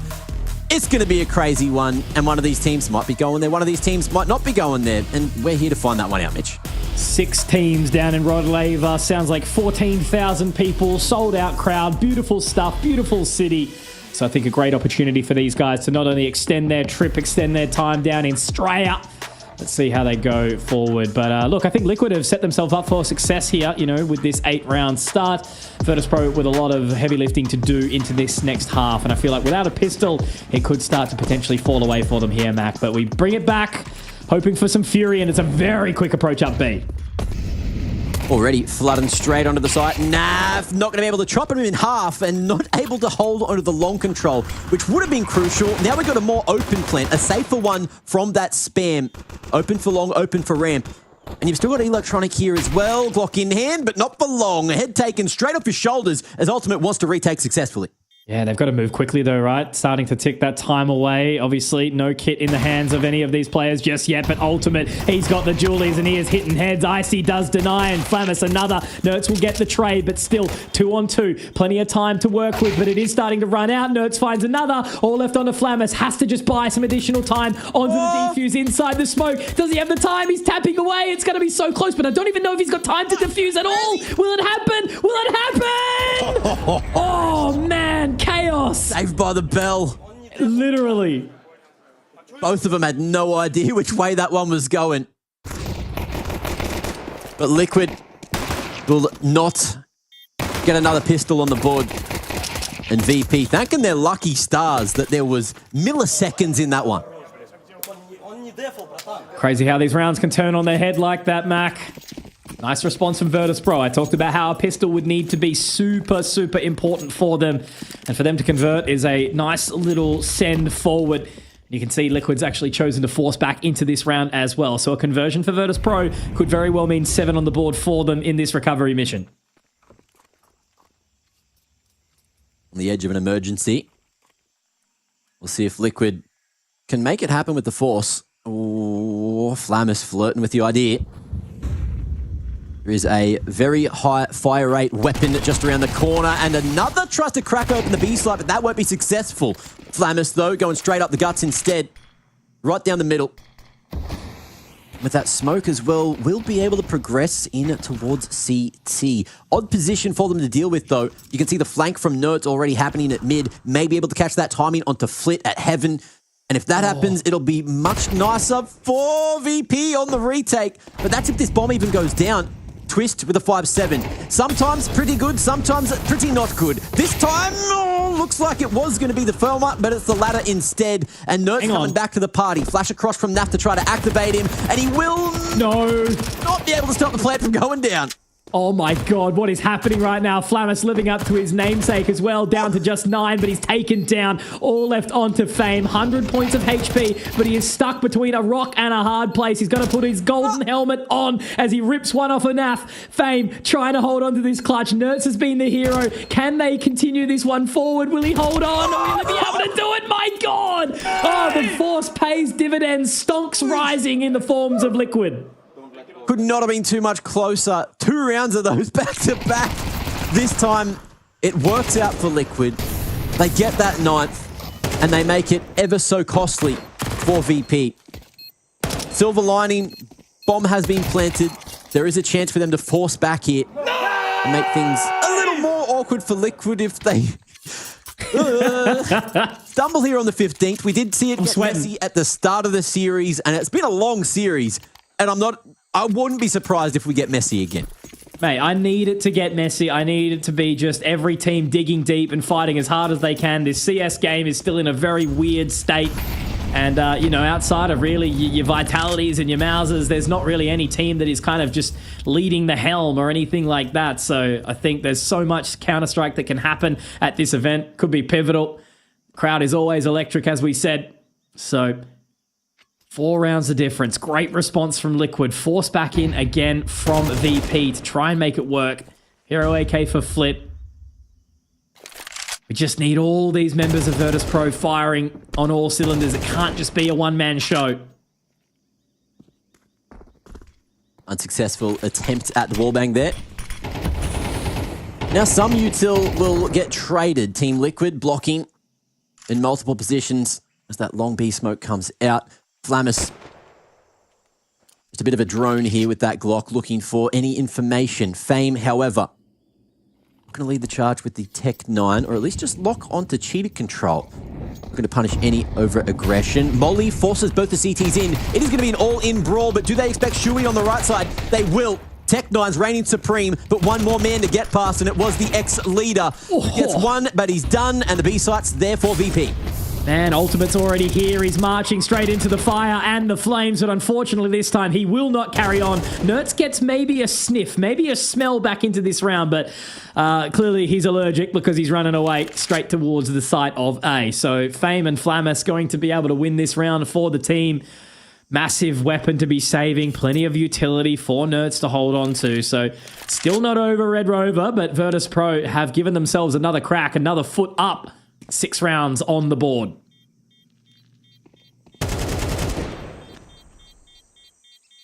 Financial damage. Real good. Always a real good. Nice thing to have in the back pocket. Especially when you are still technically in the lead by 3 now. Under 6 the scoreline for our audio listeners. Mitch, look, I know it was a meme, but I really am an audio listener. The amount of times I unironically, yes, at the gym or when I was driving, I would just have it on because you can't watch it when you. This is something that any like non-Australians probably don't have it happen. Like I just don't know, but you know when Dad's in the car with the AM radio playing, listening to the cricket or the footy or something like that. It was what? Did your dad used to do that? Oh yeah, Yell absolutely. at the radio guy and say, "What's the score?" We'd sit there for 10 minutes and Dad'd be losing his mind. Anyway, so all I can say is you're just like unlocking my childhood. We're going to very dark places right now, Mac. It's a spicy one. But to say yes, I've listened to the boys many times in the car driving back from wherever. Especially because the hours of Counter-Strikers Australian view are always cursed. That's true. And Europe, you get to experience that right now. Congratulations. Less up. Actually, NA. Europe, kind of normal. Bit of action at mid, though. What is happening? Again, Liquid going blow for blow. But VP come out on top, and they will surrender the mid control off the back of that, not knowing what is around the corner. There was a bunch of dumped utility. Good footy, if you're a VP fan. Mate, I've just had the chat put question marks up against the word footy.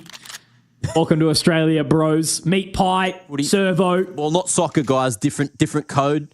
If you were watching the A stream earlier, now that we are in a bit of a lull, I didn't realize it was like the first time a lot of the European talent got to go and watch AFL. And wait, they actually went and saw a game? Yeah, they went yesterday, watched Bulldogs play someone. And it was hilarious listening to Alex's machine's description of what a game of AFL, how AFL was created. It was great. I'm going to have to go back and watch that. That'll be excellent. It was in that first tech pause. Unfortunately, I think it was like round 3 on the Mongols game. Perfect. Because the most chaotic thing that I think a lot of people are going to forget. So if you guys are watching down at IEM Melbourne in the arena at Rod Laver, I think the footy, the AFL, is actually on at the MCG, which is basically like right next door. So plan your travel. I would suggest walking. Probably a good idea, especially because, there'll be Anzac Day games, pretty sure, on the public holidays. Melbourne's a walkable city. Yeah. Unlike that Sydney place. That's right. Some silly fellas all live in, or did live in. I guess I've moved countries, moved regions. Everyone's left Sydney slowly. Melbourne's a great place. Food as well. Oh, man. I bet you there's so many players that don't even know what a HSP is. I bet you there's so many people in chat that don't know what a HSP is. Who had their first HSP? Oh, no, that was, it's not first. It's Smithy, obviously. He's a returning Australian. Yeah. But yeah, so I saw him posting about one. CBD Kebab. It's on Flinders Street, I think. Make sure you guys check that one out. There's plenty of places that I'll be looking into later in the evenings. This round, however, looks like Liquid with that Galil. See your not ultimate. going to get any jobs done at all. Electronic. Happy to go frags. He'll fall. One gun was donated across, but no one able to retrieve it. We got a game, bro. We got a game. This has been a treat to start off our little tenure into the B stream for IEM Melbourne. But this is the problem, right? You know how we had those force buy battles going on, and then Liquid, they lose that round loss bonus. They lose a couple of rounds, just keep on forcing. And just like that, VP, they are straight back and looking for a draw, looking for a pole position, which could happen not too far away. Huge HE, big chunk of change there. A lot of the VP members making their way out mid. Oof.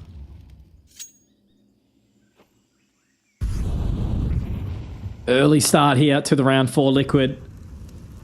Really needing to see them find some sort of stability. Limited utility left now. No kits, as we know. A little bit of a tap up from Fame onto Shui. The positioning again from Nertz. He's already all the way down main. 17 and 14. He's dying, but he's certainly fragging at the exact same time. Red room taken as they set themselves up in-house now. Good positioning already all over the map for Virtus Pro. Oh my god, Electronics in spawn. Yeah, they held W real good. Managed to catch a lovely timing. Twist's actually none the wiser of these positions, although Ultimate now thinking, something's awry. Turns his attention to the right position, but he's not super sure on Temple. Oh, battle of timing again. Oh, no. There it is. The strike comes through. The entry 2 goes in favor of VP, but the A side not fully taken yet. You've got Nertz with A main control, postured perfectly. As long as CT gets taken back, and Twist is going to do just that. Oh man, Nertz has just got so much sweat on right now. There's just nothing he can really do. He's dropped his M4 somehow for some reason. Smoke will fade in just a second, but Flammus is definitely aware of something. So unfortunately, it's again going to have to just be Liquid watching the proverbial car crash. But, I mean, look, you know, it's a 4v3. There is the advantage, but that's just that's the position they're in mentally and physically right now. Liquid just have to slip back, but Nertz is still interested in trying to keep some damage dealt. But again, the economy of VP is just so strong right now. Only Electronic low on cash, everything else working their way. Tied up scoreline. I would not have thought about this in any which way, given the way that this map started in the favor of Liquid. Crazy round, but just lovely approach. Great read from Electronic to figure out where the holes were in the defense. And now things get more curious. How will TL bounce back? We spoke about earlier that they are looking to play more as a team, not do as many solo plays. But VP are kind of doing some solo plays, and it's kind of working, so maybe it's time to get back to how Team Liquid were operating before. I wouldn't recommend that, though, because it wasn't working very good, if we remember the last time these two teams met. And while we have a moment, while everyone's having a powwow, before we get into what could be a very important round, Mitch, Fedora wearing Dorito Eater in the chat asked, which kebab shop did you recommend, because he missed it? CBD Kebab on Flinders. There you go. Very good place. CBD. Not sponsored. Not sponsored. Kebab. K-A-K-E, sorry. B-A-B. Kebab. Kebab. Kabob. Speaking of Bob, shout out Face It. Donor meat, mate. But look, lane control going to be there for VP. CTs really swarming all around Flit there, who gets full punished. And the mid control is going to be there. A open for the business. But Liquid, VP rather, in the meanwhile, are going to go for the silent rotation all the way back towards B, or at least the bomb is. Feels like the calling's a little off. Electronic having a stretch, just thinking, what the hell do we do? How do we get out of this situation? Plenty of time still to work with. Minute 10. Everyone poised outside B long. Just taking their sweet time. Everyone from Liquid seems to be slotted up nicely as well. Real heavy lean away from A, you know, again, and I think that's off the back of all the information gathering that Nertz has been able to do in this half, just in general. Molotov, unfortunately, not going the correct way.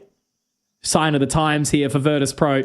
Clearly feeling the sweat, Mac, but will the sweat be in the form of Liquid. We'll have to see. They make their way up, and Shuey on to be the line. Will he be able to find more? Electronic does drop ultimate, but Twist and Shuey, they are there. And there we go. Finally, Liquid punch upwards, and they are successful, getting a 10th round on the board. Needs to be said, that was clinical. The old bait and switch. You peek, I peek, then we peek together. Worked lovely. So, Liquid able to maintain the lead. Oh, Electronic just pulling the HE out, and unfortunately, the worst possible time. And the old leader, the new leader, both leading the charge for Liquid towards a W. They'll need it. It would be a great confidence booster for them. Obviously, not a hell of a lot of success since this new inception with Shuey. Needs more time in the oven. 240 Celsius for the boys.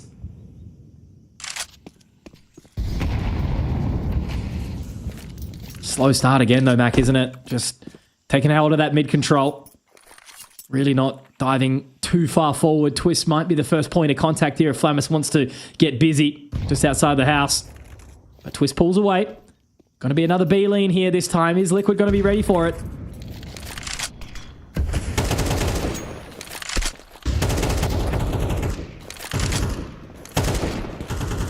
Battle at the wood wall. Works out for Twists eventually. Ouch. It was elongated. And look where he's done it from as well. Just comes in, snatches that away, and completely leaves the vicinity. Back towards mid, the double up to Rick. Oh, Flamus! The lineup too strong for Flamus. And the AK just packs a punch at the best of times. It really does. Nertz now having to be the hero. How many can he hold on to? Surely they're not going to overlook this. He actually takes advantage of the timing. Nertz with one. Will he be able to get more? Missing the shot. It's awkward. It's scrappy, but Icy, he's able to hold true. It's going to be eyes onto Shuey. How quickly can he get in towards this position? Not quick enough. The Molotov bounces off his forehead. And now as that bomb will be planted, Naf having to try and rotate around. They've already sent Electronic packing back into main. This might be too much for Liquid. Silent drop timing. Shuey won't get off the tight line. Icy must have threaded that needle to get that. Replay, man. Give me the POV on that. But 1v3, Naf, there is a kit. There is a world. But there is no shot he's going for this one. Nah, man is happy to just sit there looking at the corpses of his teammates who tried but were denied by Flamus. Him and Electronic are having a heater series right now. The rest of the team not really needing to dig deep. But whatever the Virtus Pro method, it is working. But I just can't help but feel neither of these teams are playing anywhere near their ceiling right now. It seems to be kind of low moments on either side where some mistakes are being made. But the fact is, Twist able to get this opener and to only have it denied in this way is just crazy to me. But Icy with two very impactful picks. There it is. Did actually see him on the screen and was able to flick quick enough to get it done. Thought that was going to be more of a thread through that needle than what we got. Still a nice shot regardless, and keeps VP right on in this game. 10-10. Anyone's at the moment. And Liquid, the money is starting to thin. Spam in over towards Banana, but Shuey, the everyone else has to get reloaded. Ultimate there to pick up the What is happening? And just like that, out of nowhere, VP disintegrate. It's just like they've melted completely. Like every single part of the map has just been, disintegrated. I think that's a perfect way of putting it. They've got nothing left, Virtus Pro, in that round. Liquid have just completely denied. And it's been a very interesting half for Liquid, right? Because, some of these rounds, they just look all over the shop and they're not able to find the right spacing. But other rounds, they just completely deny every single thing of Virtus Pro. But now as we move into the latter stages of this third map, Mac, round 22, 11 for Liquid, two more to take it. Not now. Oh. Don't you dare. Wait. We've been safe from these on the B stream. Okay. What even happened? I saw Shuey got tagged. I think it was a misbuy or something, because then they started shooting each other. Oh, okay. I didn't see that part. So we'll find out in a moment. Too busy yapping. Yeah, cool. Should be a quick fix. Something silly happened. But we'll be back in just a moment. Our beautiful admins onto this quick as always. It's been relatively unscathed. I mean, you can always kind of expect the first series of the day to have a few moments. I saw some audio issues for Mongols and complexity. I need our audio guy. I don't know how quick you are on getting through the albums, but can we get something super intense? because we're getting like right to the pointy end here, you know? Dun, dun, dun, dun, dun, dun, dun. Hey, good are we? It is getting a little nuts, isn't it? Let's go. I'm testing the production. Give me something. Just the fact that, you know, the pressure is already starting to rise on day number one. No one gets eliminated. No one qualifies. Really starts to get towards the meat and potatoes over the next 2 days. But irrespective, the tensions are high. You need it to happen. Yeah, we love the intense music. Shout out production. But it sounds like we are getting right back underway. Quick tech pause. Twist, fortunately, not going to get his call leaked. Looks like they were just trying to share the load with the economy there. 2 more rounds needed to win this in regulation for Liquid. 3 for VP, still a possibility. And it is a battle for mid again. Twist. Oh, lucky to be alive. We'll get that extinguish out just in the nick of time. And Shui. Oh no, Shui! Brings it back, but it cost him the whole magazine, Mitch. And they've gone diving in as well. Nertz is trying to pick up the pieces of the rest of the team, but he's tapping away at window. Is he going to be punished for it? No. Oh man, he manages to get away. They're all split up across the map. It's really awkward. Advantage going heavily the way of Liquid, though. It's back to a 2-on-4. Not like this, VP. Not like this. Only a singular member towards B. Icy looking over towards Donut. But no, they're going to pull away. Electronic has managed to find a rifle back into this, all amongst the chaos. And look at this investment in from Naf. He's actually pushing down long, trying to take the space. Still plenty of time to work with, though, but they've got to overlook or not make sure they don't underlook these positions. Twist in the cubby. Or surely not. Shadow advantage, but with an inch of life remaining. He won't be traded at all. Big damage onto Electronic, which could be a difference maker, and Naf has the whole B side of the map locked down, especially with Nertz looking towards elbow. What's Electronic got? 1 Molotov to try and draw attention away. And I love the thought, but the problem is Naf will call their bluff if they do go for the big rotation all the way back. It's a save. Yeah. They know they got nothing in the next, so they are tucking away. And Naf, he knows it. Even though their economy isn't in the best of ways, if he pushes for this and kills someone after time, that might be ball set and game? Game set and match. That's what I was thinking about. Nah, ball set and game. I wasn't thinking about balls, guys. Don't you I like call it. me out. Don't worry. All I could think about was Jame, right? It's Jame time still so many months after the man has waltzed away from the roster. Still, some things live true no matter how long you are away from them. But, oh man, that is just such a rough pill to swallow, right? You know, to be taking 2 AKs across the round. Now they have to invest into Tech 9s to try and fight for overtime, which is the only option here for Virtus Pro. They've got to put 2 together with a horrible looking buy, limited utility. It's just going to be gusto and grit, whatever you're going to put through if you're Virtus Pro. But right now is the time to fight. It's time to fight hard. Chris trying to do just that, but loses his vision. VP fully focused towards the A side of the map here. Completely exposed for Team Liquid. No one here to hold. But knowing the financial situation for VP, they have all that extra utility, which they're holding on to. So a retake, certainly a possibility. Re-smoke towards elbow. VP, what do we got? 2 smokes. Where are they going? A lot of chit-chat time. What's going on? Yeah. Electronic on the lurk, just calling the cancel. And HP as well. Maybe he's got himself something cooking towards B.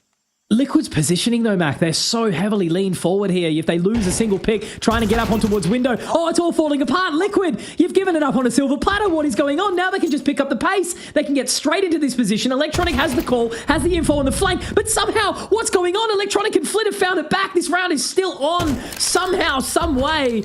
They've got money to reinvest. There's no real risk at getting back into this round if you're Liquid. You want to try and deny absolutely every single thing that you can. Now Shui on the flank. Fame looking for position. He'll have to clear super hard towards that. If the shadow advantage, no. Timing shifted back. I think Shui might be able to find this. Mac, he's got to get it for free. He absolutely will. Virtus Pro, it's all falling apart, but no. Flamus and Icy, they invest into Donut and they are eating good at this point in time, but will Shui have the time to deny? He's peaked. He's dropped Icy. I think he might be able to stick this this one back all the way around. This is not the way you want to go. Oh, no. Virtus Pro. That sucks, man. Oh, tried to make the play. Icy couldn't live. But Shuey, the new in-game leader, doing just enough and then sticking it. Oh, well, that's that. Whatever. VP, a catastrophe to close it. And that is going to be that. My lord, Liquid get their revenge eventually. It took 3 maps and they got there in the end. 3 long maps, mind you. And they will be staying in the upper bracket. And now, just 1 win away from locking in playoffs in Melbourne. You can just see how stressed Liquid are, right? You know, looking even deflated after winning that one. Shuey was rubbing his face. A little bit awkward, but I think you can really sort of read it a little bit more on the side of Virtus Pro. There was so many opportunities then for closing this series, right? You know, obviously having a interesting start. Liquid did manage to get it working. Mirage looked much better for VP, but then, yeah, there was just some really, really scrappy moments here. Maybe just a little bit of overinvestment. Liquid really wanted to give them that round there in the finale, but unfortunately for Virtus Pro, they weren't able to capitalize. They overstay their welcome, and it was a clutch to come on through to close this one. And yeah, a defuse in the smoke of all things. So well done from Liquid. I think that's a great moment for them. Again, no one can really expect Liquid to look perfect right now. It is so hard to integrate a new captain. We're going to be seeing similar things for, you know, like your FlyQuest and that, trying to sort of upgrade firepower in one part, take pressure off some of these other players to be able to do good things. But yeah, look, whatever's happening, it seems to be slowly coming together. We saw some real moments of brilliance there. Definitely some things like the Mirage T side was looking rough as guts for Liquid, but the rest of the series, Mac, looked quite good, quite convincing, and I think they've certainly earned this victory here today against Virtus Pro. It was good to get the insight as well, even just with those player cams coming through that, yes, Shuey's the new IGL and calling everything, but Twist still sharing ideas, everyone, you know, putting in a little bit. It seems like the communication seems to be flowing much better, and maybe that is the difference maker. Maybe that is what Liquid needed to feel a bit more comfortable in the server and to get these wins on the board, but it's great to see some success finally found for them, and it's a great start to their run here in Melbourne. VP, they're going to be going down to the lower bracket. I don't know who they're playing yet. I think they play the loser of Vitality and FlyQuest. Mitch, were you keeping an eye on that? Because I was fully focused on this mayhem here on the B Street. I have been, and it was a really, really rough start from FlyQuest. I think it was like 13-2 on Anubis or something like that, which, look, I mean, you're kind of going to expect that. Again, new IGL comes in against a team like Vitality who are just going to walk all over you, right? They're not going to get caught off guard. They started on the T side. They were looking absolutely hot to trot. Currently still live 7-5 on Nuke. So there is still things happening there. I think that's a real big chance for a FlyQuest to actually come down and fight against a Virtus Pro. But at the exact same time, you just never know, right? You've got to be putting your best foot forward every single time. But whoever is going to be ending up versing Vitality, if it does end up that way, and Liquid are going to have to fight that, that is a tough battle ahead. Because they want vengeance after going out so early at IEM Sydney 2023, right? That's it. And look, Liquid, yes, they're probably going to be going up against Vitality. Yes, it's going to be a lot harder than this game. But look, it's going to be a true test to see how they're doing. That being said, someone that got tested a few times today was Nertz, especially there on Ancient, just looking to dominate at mid. He did a great job in Team Liquid, finding some success and locking in the series 2-1. Have a look at it, just getting fancy around the smokes, as well as some early openings. If you remember back to that first half, T-side went pretty bloody well for him. And then again, just lurking up a storm, locking in some of these rounds, but just finding impact and putting his body on the line time after time. Yeah, absolutely. I think he's had an absolute heater series the entirety of the way. You know, there was a reason you picked him as the highlight player to be watching. Nicely done from Nertz overall. I think he's slotted great into this roster. Obviously, he's had a bit of a turbulent couple of years trying to find his sort of home in where it all makes sense for him. And yeah, he seems to be having some serious impact in this Liquid roster. In particular, one of the roster moves of all time, one of the best roster moves that have happened in the last 6 months or so, putting Nertz in, and unfortunately, I love Yakinda. He's a great soul. Yeah. But the amount of firepower that Nertz has been bringing, and as well as impact to Liquid, it's a whole different ball game. So look, needed to be said. But look, we do have one more big game this evening to have a quick look at. To get there, of course, let's have a quick look at before we get there. Sorry, we got Naf to have a quick chat to. So look, we've sung our praises of everyone, but we do get to hear from one of the winners today.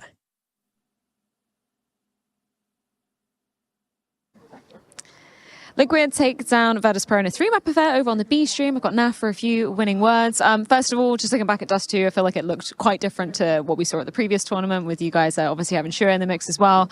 How much development has there been in terms of Shuey bringing in his play style and kind of changing things up for you guys? Yeah, I mean, we just put in like a lot of practice on the map. You know, even in our prior lineup, it was always kind of tricky for us. It was difficult for us. It was hard to get wins on the map. So we know Dust 2 is like somewhat important, you know, for us. So and yeah, Camille is good on Dust 2. You know, he knows the map pretty well, and you know, obviously getting more time to practice and all that helps. So yeah, I was able to have a better result this time. Obviously, things got kind of close on that third and final map of Ancient. Anything key that was kind of said to be switching things up and going back in your guys' favor? Yeah, I think like the first half of the CT half, we were playing somewhat passive and trying to play more in the later rounds, and I think we somewhat just called that we need to kind of switch the pace up, kind of make them think a little bit more, make them overthink, I guess. But yeah, we just had some pace changes and they worked out, I think, most of the rounds. So I think that was difficult for them to kind of like move forward and think about what the right move is to play fast or slow. Just zooming out a little bit to look at your career and, your tenure in Australia. Obviously, you won back at IEM Sydney back in, I believe, 2019. What is it like playing in front of the Australian crowd, and how hungry are you to be getting back in front of them as well? Yeah, no, it's obviously amazing. I don't think they have any bias. They're just there for good games and good just drinks, beers, shoeys, and all that, So overall, I think they're an amazing crowd. It'll be nice to play in front of them after so long. It'd be nice to have a Shuey for Shuey, the man behind us. Congratulations, Naf, and yeah, best of luck in your next game. Thank you.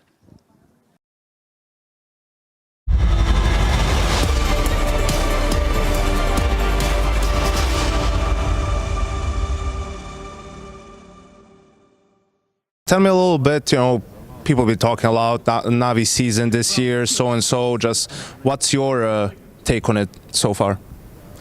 I mean, so far, obviously, reached the playoffs, but didn't do too good or where our goals were.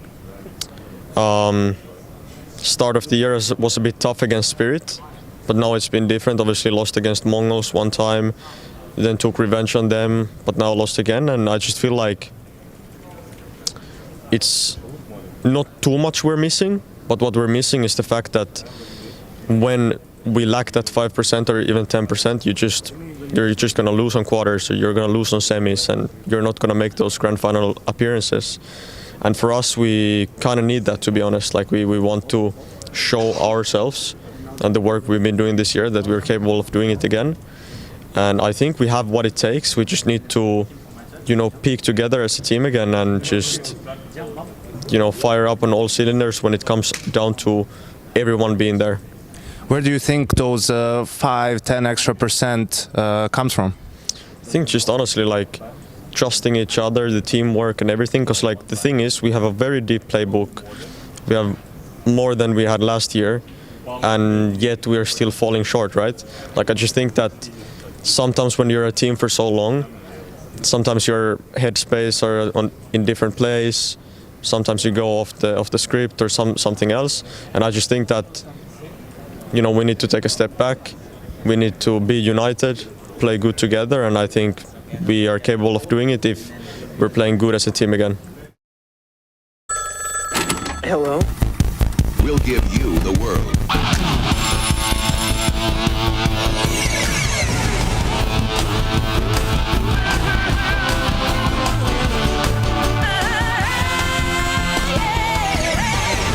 Yoga. It's like yoga, but with Mac. Hey, how you doing?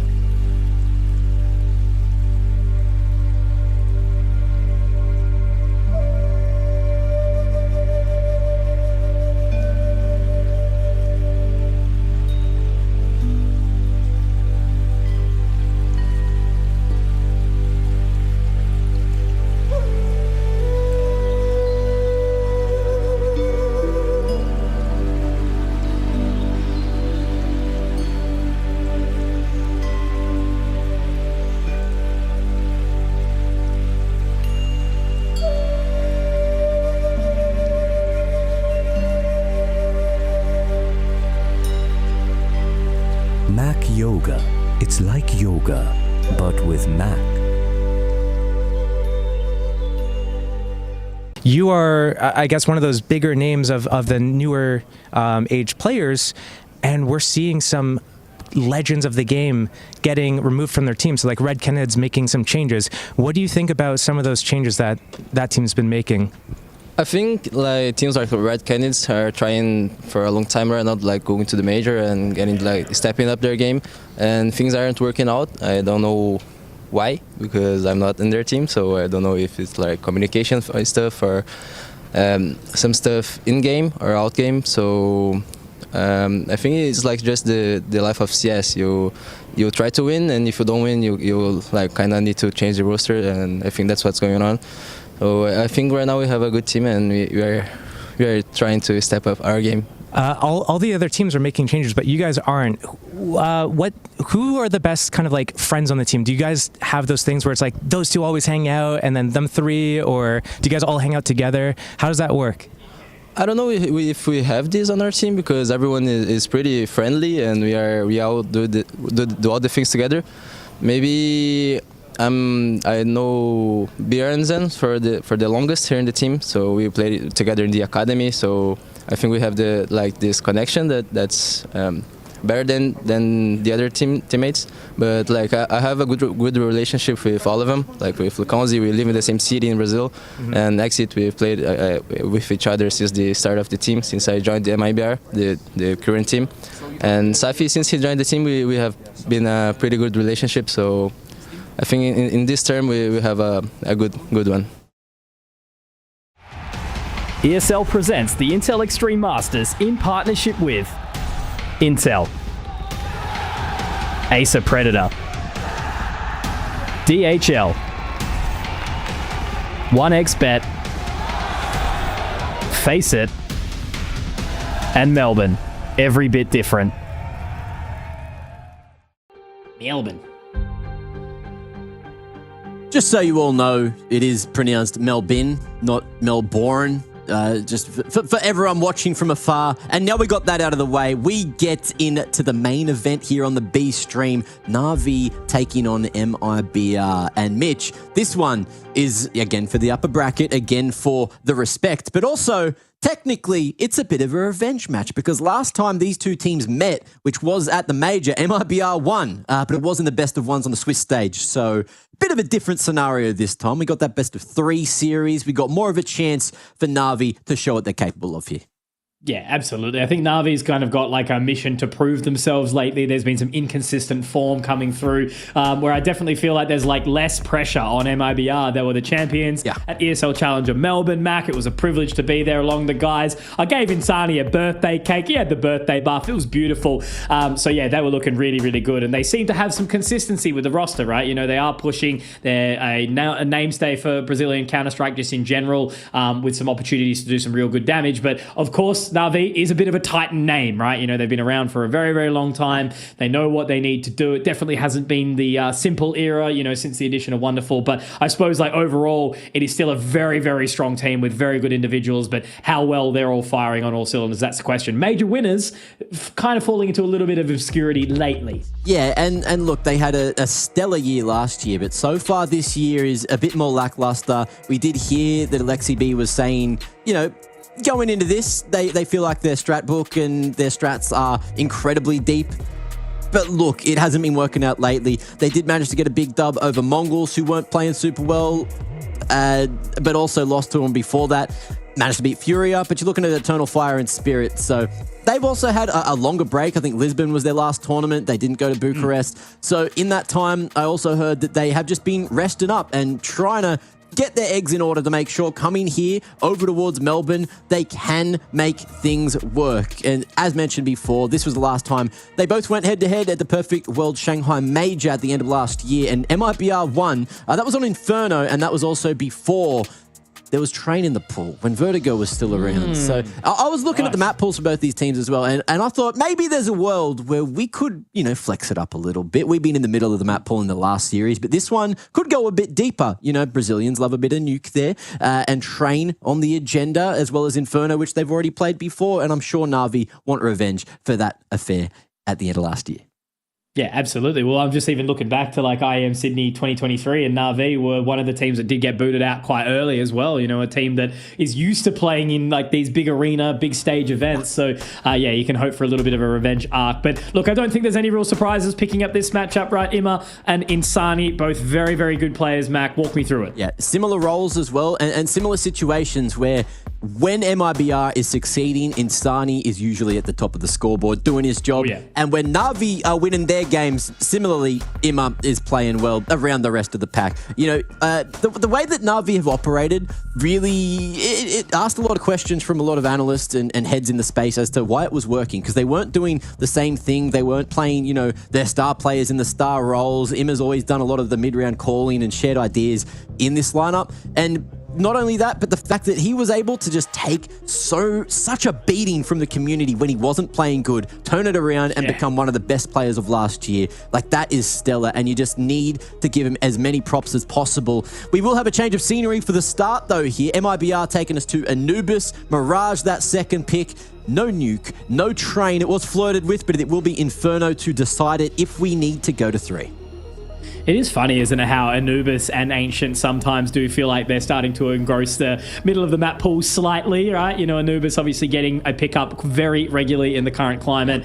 You know, a very damaging sort of T side. You know, it's so hard to play out on that CT. You can really get kind of an early foot forward. So maybe that's the opportunity that they're looking for here. But I think overall, happy with the veto, happy with how it all looks. It should be a very good series. Will it be as close, though, as the previous one that we did have up against VP and Liquid? God knows. That one was definitely a little bit more chaotic. I expect some clean Counter-Strike to come out from these teams, but then again, I'm not really kind of clear on who I think is going to pick this one up. In, you know, most days and age, you should really straight up be expecting Na'Vi to walk away with this 2-0. But MIBR, I'm a believer. I love this team. I think they're a great bunch of guys, and they know how to have fun. They've been down in Australia multiple times. They've dealt with the jet lag. So let's see if they can do it here on Anubis. Technically, the defending champions here at IEM Melbourne. That's the one. They won the most recent trophy. All the top teams weren't quite there. But another quick talking point before the pistol shows us too much action. We spoke about Na'Vi having about a month off. MIBR have had the 6 weeks off. They haven't played since EPL, at least not internationally. So they could be cooking up a storm. And Lukowski, the man that sits diagonally to his monitor, which I'm still getting used to, gets that contact over towards Canals. Alrighty. It's a bit getting early. Outside A, seeing if he can find anything safe. Obviously tucked into the corner. They've got 2 members over towards water as well, which is a good position to be in. He does actually spot them out. I think he saw the shoulders of both. So that should give some sort of semblance of comfort that they can head over towards B. And it's going to be JL just outside Connector. The rest of the team poised outside main. Posturing well. JL and Wonderful. All grouped up here. And Bit still just drawing attention and keeping MIBR on the A side of the map. Retake may be a necessity if Exit can't frag up here. Lukowski. Oh, whiffed the bag, dropped the bucket, however you want to see it. Bit as well, denying the aggressive rotation through A main. This is looking clean as a whistle. Na'Vi, only Insani in the 1v5. They deal with him, and they will be happy as Larry here taking the T-pistol. Yeah, great to have 5 alive, right? You know, to have such a explosive opening here. Good shot from Insani, nonetheless. Imma will get taken down very, very quickly, but I think for Insani, he's just interested in not giving up too much to the side of Na'Vi. They are already flanking and trying to find him nice and quickly.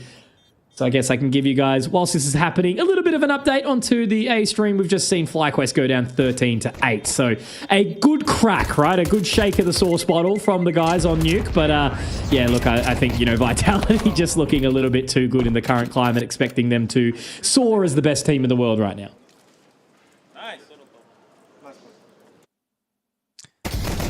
Okay. Last time Na'Vi were in Australia, it was when Simple just decided he didn't want to come as well, by the way. Yes, that was it when was. Blade had to stand in as the coach, and everyone was thinking, why didn't Na'Vi do well? What happened again? That's right. One of the best players in the world just decided to not come. Not show up because he didn't like the game. Because IEM Sydney was the first ever CS2 Tier 1 event. It was. And here we are, back in Australia, and the game feeling much better than what it did back then. Pika's advantage still exists, but much more minute. And with that said, Na'Vi only lost to Mao's and FaZe 2-1 in each series. So that's with Blade. Blade with 0.5. So that means that they were still playing pretty bloody nuts regardless. That was JL in his his GOAT era. He was hitting some crazy shots that tournament. Yeah, him and Bit were going pretty nuts. Oh, MIBR. Just going for the human pyramid over towards mid. Exit, looking to bait him in. Over towards the top of mid, but looks like that action will not be had. MIBR getting avoided like the plague. Na'Vi slow clearing B, mulling out the nooks and the crannies. And JL looking like he might go on a hunt to pad those stats. Slow creep. See what he can find out here. It's a little drop in towards canals. Brennison should show himself in just a second. It's actually Insani to get his head taken off first, but it looks like it's clean up on aisle mid. Someone spilt the milk down the alley. An unfortunate position to be found for the side of MIBR early on. Haven't really been able to do much just yet. But again, can be a little bit taxing here, playing that CT side of Anubis, especially when you're up against one of the, historically best and most consistent teams in the world in Na'Vi. But again, I think this event is a pretty good opportunity for them to prove, right? And see how they can fight forward. Were these guys, I'm just trying to remember back to your video, Mac, were these guys in your playoffs? Who? Na'Vi? Na'Vi. No, I felt like, I think I had them missing out because they're just on that downward trend. I went a bit ambitious. I think I put VP going through. I was like, I believed in yeah. After what I saw today, I'm not 100% on that prediction. Nah. It's a prediction, right? It doesn't matter. You guys don't. Yeah, of course. Don't watch the video. Don't go back and watch that. Don't go back. Don't go, yeah, that's all right, guys. But yeah, look, I'd happily take informed Na'Vi making it to playoffs. They are great stage contenders. I watched them over in Cato. Yes, of course. Unfortunately, it didn't go super well for them there. But what was it like in the Spodek, mate? That's the question I've got. It was loud. Not as loud as... I'm pretty sure Super Aware Theatre was louder, like IEM Sydney. Man, the stage shook when I first walked out. Like, it's a surreal feeling. Ooh. Anyway, Brennison opening up the bank account onto Alexi. Makes it a little bit awkward there, but... good start for them. Well needed onto this first gun round.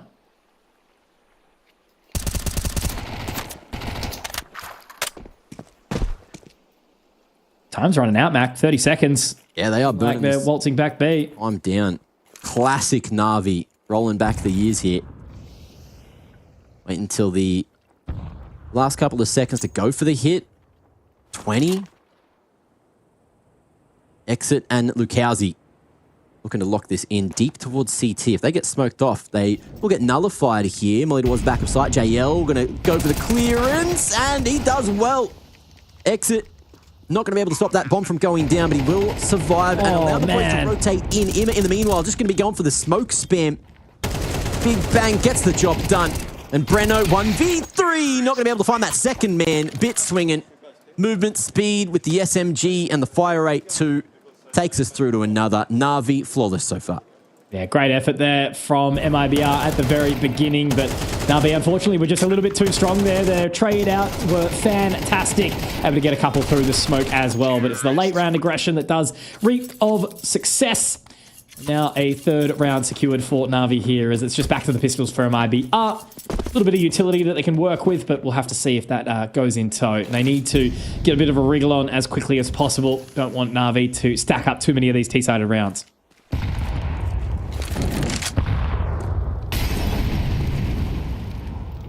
Did we have a prediction in the end? For what? For this. What do you mean? Like maps. 2-0 Na'Vi? Well, yes. The stats would say that. The stats would say. But MIBR to cause an upset and make things weird.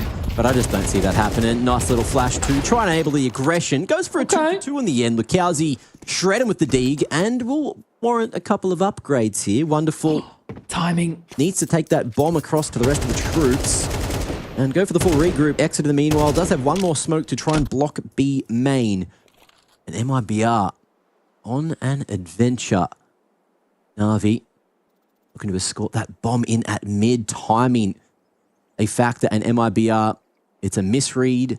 They'll clear out B, have to retake A, but it's all down to how quickly Na'Vi go to A. And if they even end up there, Imma going to be able to find one, jumps down to his death. Won't be able to find Lyrical.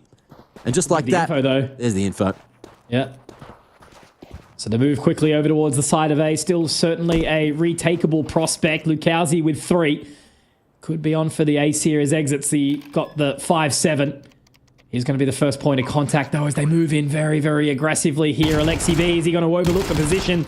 The answer is yes. Exit gets 1, makes it winnable now. Wonderful. Has to live up to his name. Trying to clutch this one out. Lyrical will take him. So that's a little bit of a disappointing round there for Na'Vi, but a great one for MIBR. Nice round from Lyrical. Pistols only, locks out A, and secures the round with the 4K.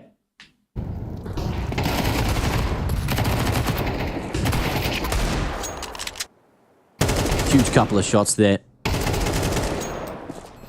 And this is why they pay him the big bucks. All right. I feel like when he got picked up, yes, he was a star player, but coming into MIBR, it felt like there was a bit more to be desired, and those star player performances were more few and far between. I feel like when you have a couple of star players, right, it's harder to shine. And Insani seems to be the main talking point a lot of the time. But if Lyrical wants to get up on the podium, show what he's capable of right here, right now, especially up against a team like Na'Vi, mate, we'll take it.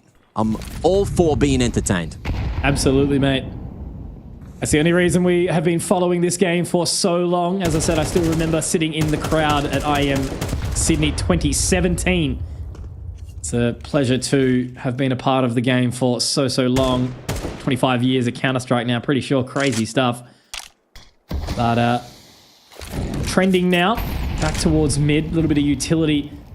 Very passive approach here in the round so far from Na'Vi, just leaving Bit to try and prod back over towards the side of A. Yeah. Everyone else just hanging out.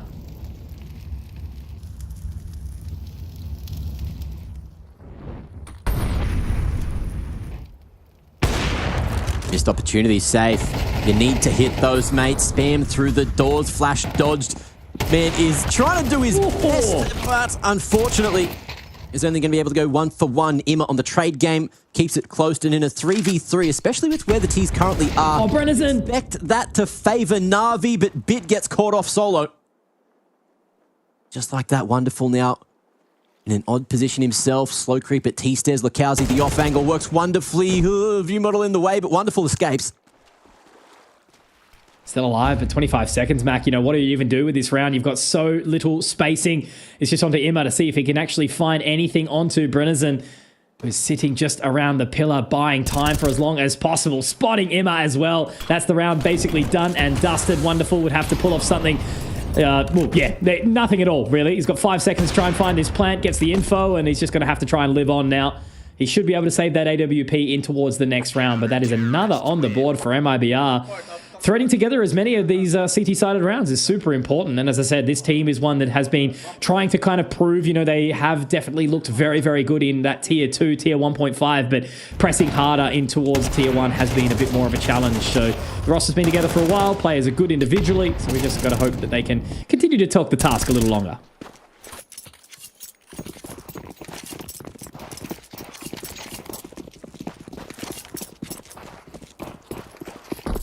Where to Back onto for the pistols Na'Vi now, Mac. on the low buy. Looking like they are going to set their sights on mid. Smoke comes through. Wonderful.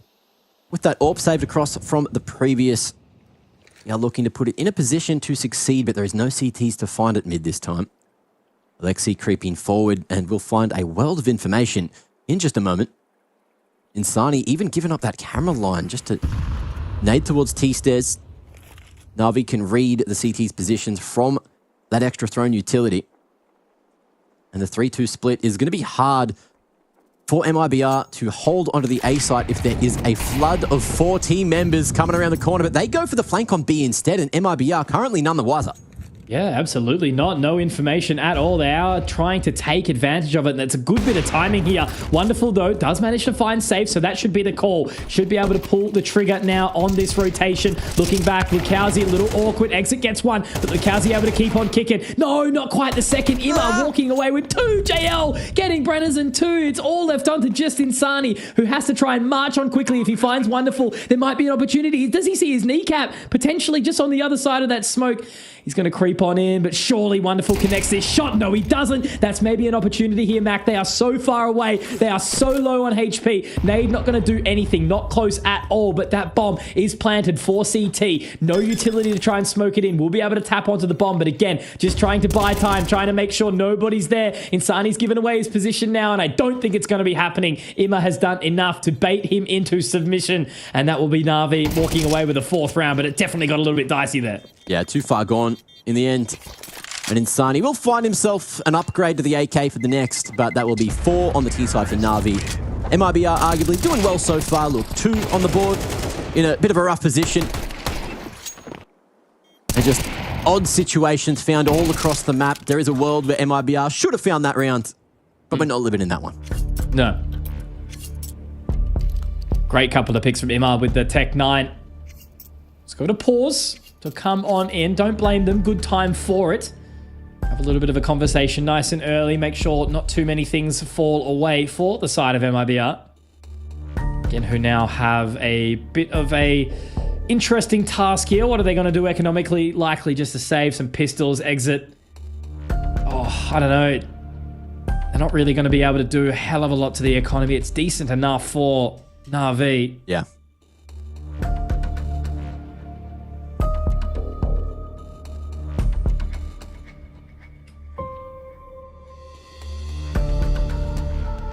Just having a big old chat. Blade giving some insight there too. And it looks like it is just going to be the low buy around the AK on M4, tossed across to exit. And all the heavy hitting weaponry more towards that B side of the map. Insani will back himself in a one and done position. Look to maybe put some pressure straight up the middle. Safe with a flash to enable that one to happen if the T's walk in his direction, playing in front of the window smoke. A very dangerous game, but Alexi has no one here just yet. He has the patience. There's a molly. JL spotted. Oh, and that's going to be a lot of damage. 25 to be exact.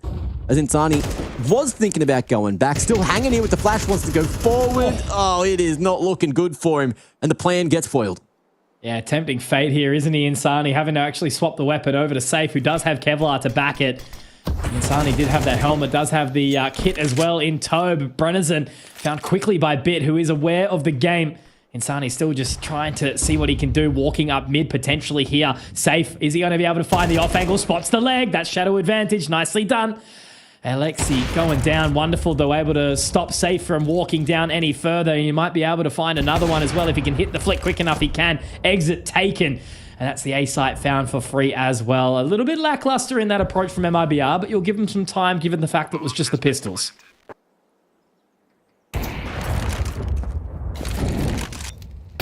Insani getting his mitts back on that M4.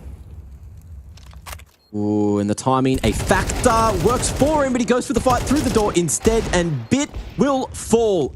Deagle doing the honors, but JL waiting, and on the smoke fade, it works wonderfully. 5 on the board for Na'Vi. MIBR should be back on the guns in the next round. Just it's been an awkward situation. Found many places across the map there. Exactly, like, you know, the way Anubis is played, obviously it can get a bit scrappy at times. It can be so hard to try and find these opportunities. You know, on that CT side, you get caught trying to invest onto different spaces of the map. Sometimes you can keep pushing a little bit too far. MIBR, another chance to get a run on the board here with some weaponry. Brennison getting way more aggressive. Love to see that. Maybe even a second as well. Wonderful, taken very, very low. They were ready for a JL from the heaven there, but Brennison just holding onto that line. He's super happy. Re-smokes the stairs, and now he can head back up towards Cups. Oh, hang on. Lexi B. Looking to drop down mid, but nothing spotted. So at least they're going to deny that further push from water. Yeah, just didn't quite spot the CT's boots making their way to the cutout. Breno falls away. Insani, in the meanwhile, is here to play. Ima reveals his hand, finds one through the door, but not expecting safe so close. The buddy system works. The incendiary doesn't. Terrible piece of utility, and JL completely disrespects it. Finds himself the ASAT, but still needs Wonderful to get over here. One molly, 2 flashes for him to try and plant, and with JL going down and 17 points of health here, this is looking like a very tall task. Yeah, pretty impossible round here, isn't it? Safe should find the line, but he's not looking to peek it. Does wait for the rest of the team. They actually do look to swing together, and with that, Safe does cross. Got to be super careful here. Wonderful makes one little noise. Going to be aware of it all, but it's given away too much of an opportunity. Does narrowly miss the flick, and yeah, he's going to have to try and pull out now. But the flank in from Lukowski should mean that MIBR are 100% this round, as he does try to creep away towards upper and maybe save this. Lukowski's actually going to walk down towards boat instead. The old ring around the rosy. Oh, they've figured this one out. Oh. Wonderful. Later. Almost flicked across on the right moment, but Lukowski gets the better of him, and MIBR try to ride the vibes. It's going to be another on the CT side on their map selection. I'm sure that will start to raise the confidence somewhat. Definitely a good boost. As I said, you know, coming up against a team like this is a tall task, but you've just got to go into every single game confident as ever, understanding your limitations, but backing yourselves at the exact same time. So pistols out for Na'Vi. JL, the only one with the AK.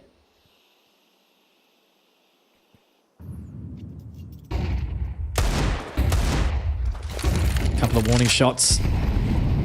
Nothing really to connect though here. The investment is deep from Exit and Lukowski. So do like in a round like this. As I said, you know, trying to see those opportunities through, taking control of the map on that challenging CT side, but it's all doing okay for MIBR right now. If they convert this, it's not actually a horrible looking CT side so far, is it? Yeah, it's on the borderline of impressive. We still need to see a few more bits and pieces. But JL revealing that there is an AK in play for Na'Vi. Wonderful. Needs a helping hand. And Ima going for the high-low. Jiggling together. Gets some damage, but no opening just yet. And with 50 on the clock, Na'Vi getting ready to go for the pincer.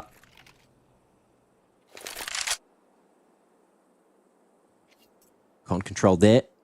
One flash for Alexi B to try and get Na'Vi in towards the B site. They are very worried about mid.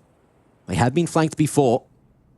So we'll go for the re-clear and try to get back into position in time. That one flash will get JL out of con, and the opening that they're looking for. Exit the spray down, only able to find the single. And it looks like MIBR with a man advantage want to just play for the retake. Yeah, the fact that JL's actually been able to find one here. They're going to get the plant now bit with another. The nade will be good to pepper him up, but it's going to just be Insani ripping through from connector. Nicely done. MIBR, another round on the board, not losing too much there either, right? You know, Na'Vi certainly put the sweat on, but being able to deny that plant is huge to come out from the Brazilian side. Yeah. Some short-term effects on the economy as well. And one more round needed. They can get themselves to 5 CT rounds already and a chance for 7.5. Look, I was toying with the idea.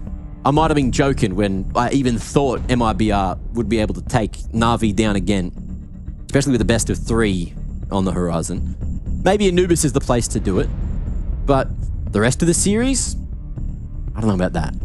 We'll have to see when we get there, but so far, you asked me just before if this is a good CT-sided showing. Now, I'm going to say yes. Cool. Na'Vi back on the guns, though, as we move to round 10. And MIBR about to get tested once more. Raj and Inferno around the corner, Mac Daddy-O. I remind everyone that this obviously is MIBR's pick of Anubis, so as you said, whatever tricks that they've got up their sleeve, because we know how strong Na'Vi's Mirage can be. This is the map to give them the opening advantage as they do creep out long B again. So they have chosen to fall away. It was pretty awkward leaving Lukowski there high and dry, but he does manage to get the frag onto Ima. It's a good opening start here for MIBR. 4.5 as well. Look at that. Bits dropped low.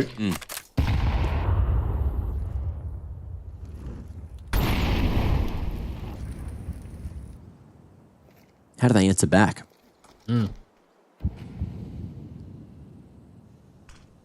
Bit looking to regroup with JL. Although I say that, he goes to maybe go for a fake instead. Grabs that molly that was on the ground at Ruggs. And JL looking like he might end up being left solo. 2 flashes blind him. Information in the back pocket for MIBR. And Lyrical in a reposition with exit and buy some time for a rotation across. The other 3 members playing camera, re-clearing mid, and now maybe even going for the gamble back to B. Na'Vi currently with the numbers, but that could change quickly. Yeah, running out of time now, right, to try and make this offense work. JL now in connector. Lyrical does have such an awkward line, but he gets 1, makes it work. That's a second for him. Drops back into connector, but exit's found 2, and it's all left on to Alexi B. The captain goes down with the ship. And that is scoreline tied. Lyrical, he has been having a cracker game, hasn't he? Just doing the right things at the right time. Exit with that nice little lineup, but again, Lyrical just taking out that single man in con. Makes things that much more awkward when you try to flood out a B main. And MIBR are just doing all the right moves at the right times as we get towards the end of the second half, or the first half rather.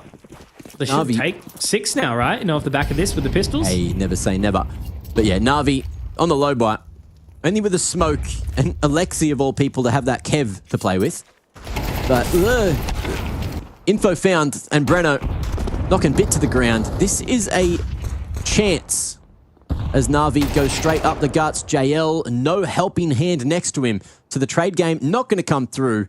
And now, Mitch, there is a very real world where this should just be 6. Absolutely. Clean as a whistle, sharp as a thistle.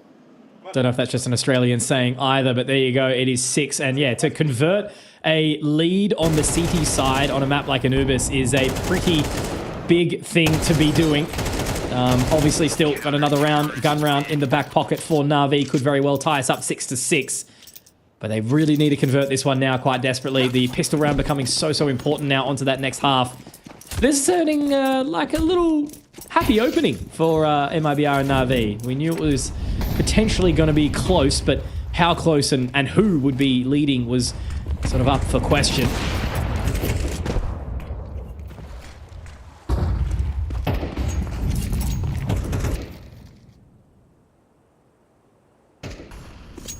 I'm liking that conditioning util from MIBR. Just the smoke on the T-stairs. That other one they've been throwing towards Ruggs as well. Just forces Na'Vi to play so slow. And Na'Vi haven't been having too much success in the late round. It's more the mid round where things have been working. And MIBR are doing their best job to try and stop that from happening. Very mobile on the CT side as well. Looking just to go 3-man up mid. Lyrical clearing with Insani and the boys not too far away. But Lyrical is feeling it. 11-6. Happy just to keep on looking for these openings and successful in doing so as well. Bogdan's Law Orb goes into his hands to set himself up for a long line whilst dropped to 19 HP. Alexi B a little bit unlucky there rather to not connect onto the head there. Rough position. Lyrical now taking connector. You are right, Mac. This guy is charging. Taken down through the smoke, though. Imma finding 1. Do they pick up the pace off the back of this? Absolutely they do. JL finds 1 back. Maybe a world where they get it, but exit. He is looking to do what he can to deny. Wonderful. 1v2. Can he close it here? They are super separated. Where does he try to take this? All they need to do is just buy enough time, get that smoke down, look to find the plant. Can he split the wickets? Still 15 seconds, ticking the time. Brennison maybe baited into submission. Wonderful. Looking to try and be the dream boy, the one to try and close it. Bring this back for Na'Vi. It's creeping around. Smoke. My God. The fact that he's found his way into Temple here is just crazy.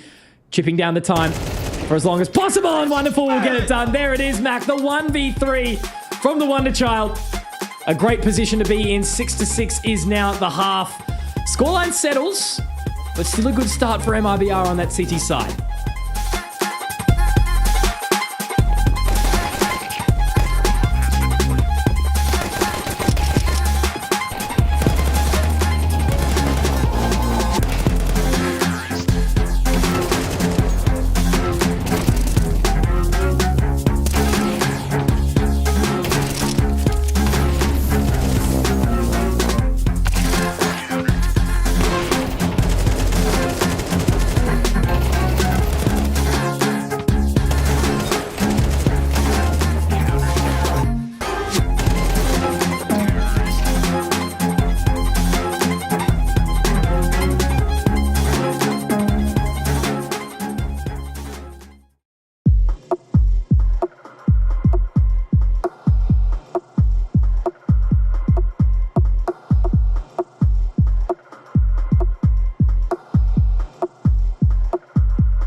Oh.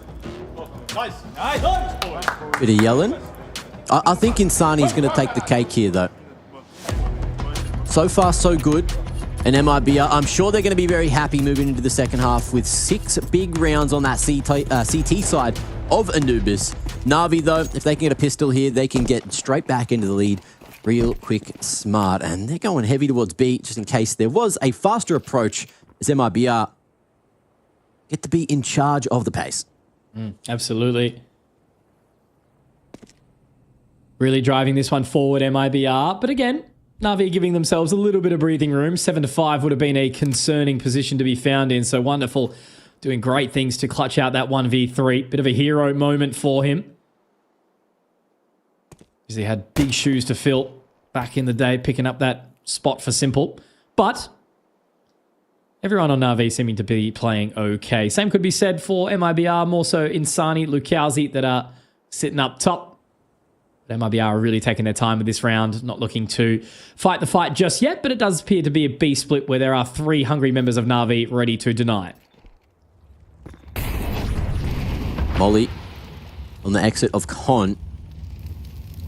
And Imma tucked on the B main side of this pillar, but exit in a good position to maybe spot this pivot around. Lexi spotting and just waiting for that B main smoke to fade, which will happen right now.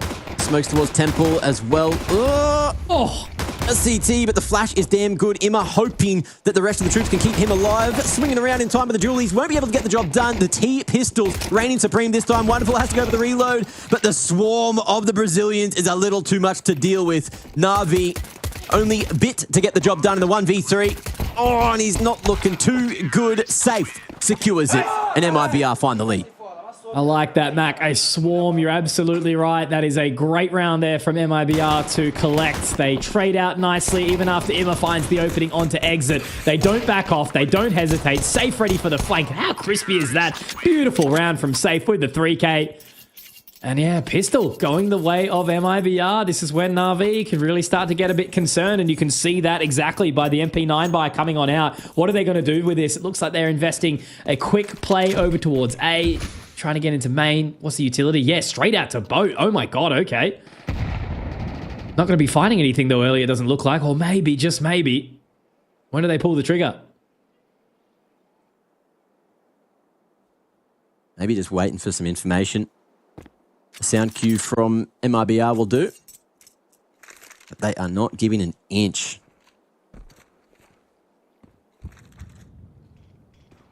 Smoke at mid. Flash forward. There it is. Counter util comes through. And the CTs will be going on the second banger. Safe had no idea that there was a full swing coming through, and they might have spotted the exit here at the cutout. But Na'Vi looks like they won't bite off more than they can chew. They're happy just with the wood control. And we'll send the troops rotating instead back towards mid. They don't take any space though off the back of it though, do they, Mac? You know, they're still very, very separated. Alexi does get spotted, as he did try to go a little bit too far. Now we do see JL joining. Dropping one. There's that big pick as well. Huge play. Imma jumps out at the right time.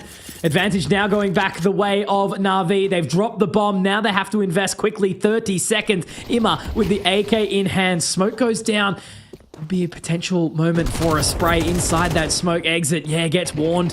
A little bit shaky now. They want to try and collect it. They will be able to get it. That's one, but Wonderful picking up at the right time. On the other side of the smoke exit is just trying to live amongst the chaos right now. He will be tagged up. He does try to tap onto it, but there might be no time if Wonderful swings. But he swings at the right opportunity and will close the round for Na'Vi. 7 on the board. Crazy scenes. Chaotic, but Na'Vi hit back with the force bite. And MIBR, it looked good in moments, but shots like that from JL, Imma as well, attention drawn away from him up at jail, and picked his fights perfectly, locking down the timing towards main. And Na'Vi navigating their way back to a 7-7 scoreline.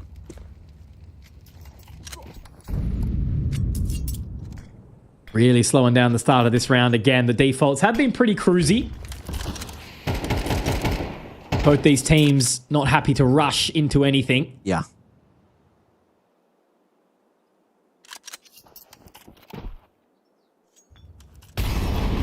Still going to keep baiting out that utility from Na'Vi before deciding where they want.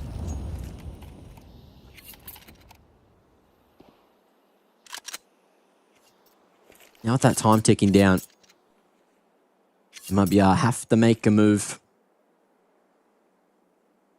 The mid seems to be the priority. Flash Molly with a smoke as well. Looking like it might be a full bust. Molly at camera though. Maybe from Breno trying to feign that it's not going to be through camera they go, but the A main control is good and JL just jumping up. Looking like he's going to be able to get himself a little bit of pud. Insani goes a bit too far forward. And there is a two-man advantage for the retake. But job's done. MIBR have full A-site control, but they need one of these extremities. Yeah, they really want to try break out, right? You know, they are trapped in the prison, and that's going to be their opportunity to find one. Wonderful goes down. That's a weapon given up now, Mac. It makes it really, really awkward because Alexi B has to do a lot from this mid position as he now tries to walk up towards camera. He's going to have to creep through the smoke, but the rest members are coming out. Safe gets one, but he does get traded. Now it's awkward. Lukowski on the side gets one and done, but he's taken. He actually manages to find Emma as well on the back. Oh, God. Na'Vi counting their lucky stars that they managed to secure that round, and you can just see they're a little flat. So it will be an 8th, but oh man, MIBR made that one real close. MIBR won it. Wait. Yeah, there was no kit, there was no time. Oh. Yeah. Lukowski did enough. Hey, this is, I was so locked in that I literally couldn't even focus. Look at this shot from Lukowski getting that second. Okay, thank you, Mac. I'm glad you're paying more attention than I am. It's all right. I'm running out of gas. All right, I'm running on fumes. Rocking on 3 hours of sleep or whatever it is. Jet lag. You know, I thought it was a myth. Yeah, but it ain't. you've actually. I'll tell Aussie you, has jet lag. It's not a myth, and it sucks. But we're here, and guess what, Mitch? We are living. Jet out, Lee, mate. One time. Let's go, the brothers. Still. Crazy round from MIBR, nonetheless. The fact that they got the job done there, yeah, really puts the sweat on. Now, they have definitely not looked like they are all on the same page this map.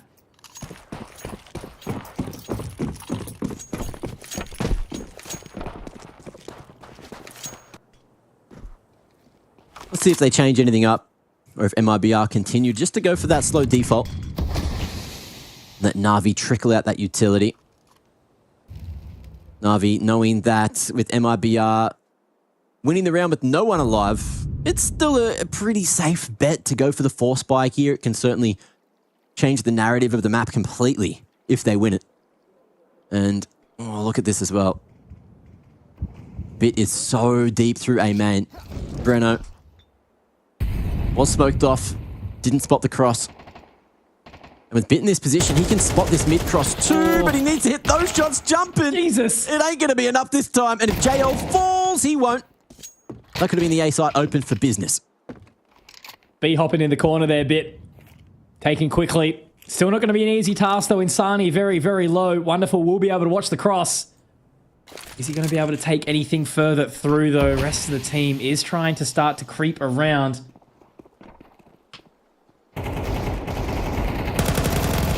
Couple of shots. Lukowski and Sani able to make it work. So I think that should very well be Na'Vi pulling the plug. Ended up being a little bit more of a lackluster round there. But I don't know. MIBR just playing the fundamentals good. Crossing their T's, dotting their I's.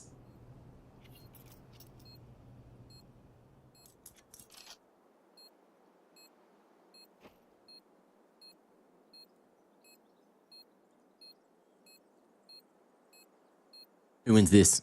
Lukowski does not have the high ground.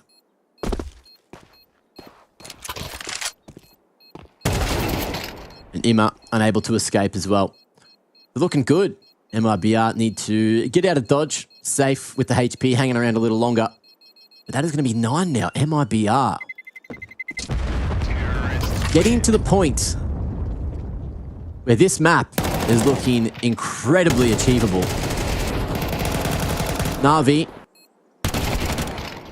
they did have a short break from Lisbon. And some of their performances have been great. Some people, some critics in the scene, questioning their performances this year so far. And look, you need to call a spade a spade.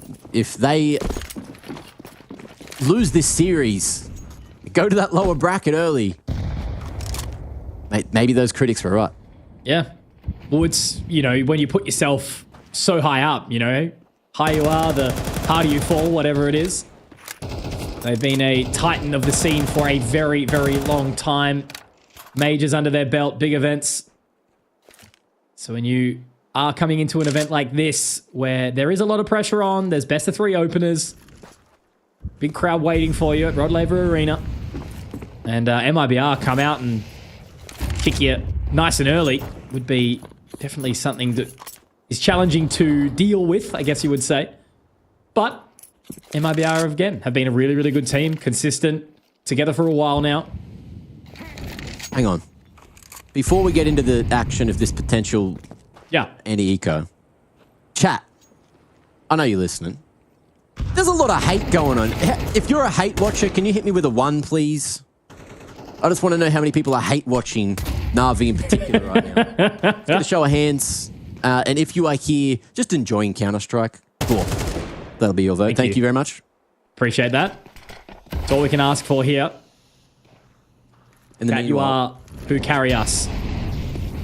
Alexi has managed to find some impact and another rifle for JL to pick up with an aggressive B main push. Ooh, hang on. And with these rifles finding the picks that they were looking for, Na'Vi could be on with an eco mega lull. Yeah, is this a chance? I don't know. They do seem to be keen to try and find it safe.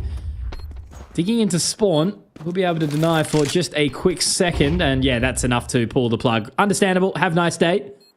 AK and Galil will be taken over in towards the next round. But that's MIBR getting a 10th round here, Mac. And these rounds have been very, very slow, haven't they? Great shot from JL to deny safe. Unfortunately, can't connect with that one. But yeah, still just slowly 1 foot in front of the other, hiking up the mountain. Because, Raj is a spicy prospect into the next. I reckon 95% of chat is hate watching. That's crazy. Guys, come on. All right. Peace and love. You know, let's spread the good stuff. But I'm not going to tell you what to do. If you want to hate watch, mate, you hate watch, all right? Just don't make me a part of it. I'll respect your decisions. You respect ours. And the decision for the teams, at least, Mitch, is time for a tactical. Yeah. You're not a hateable guy, Mac. It's just too hard to do so. Are they hate watching me? No. I'm saying they're not, right? Well, I'd like to see him try, huh? I was saying I'll be in the crowd at Melbourne. If you were hate watching me or want to hate watch me, come and say it to my face, huh? We'll see what happens. We gotta find Lee, mate, first, mate. I might give you a handshake. I might give you a hug.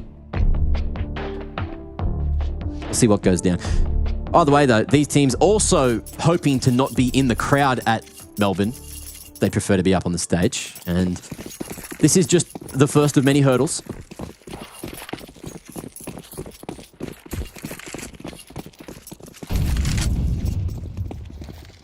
A Blade tactical, Mitch, is worth its weight in gold. Let's see if Na'Vi can convert this after Blade has hopefully helped them lock in a bit, because Na'Vi currently looking a little lost.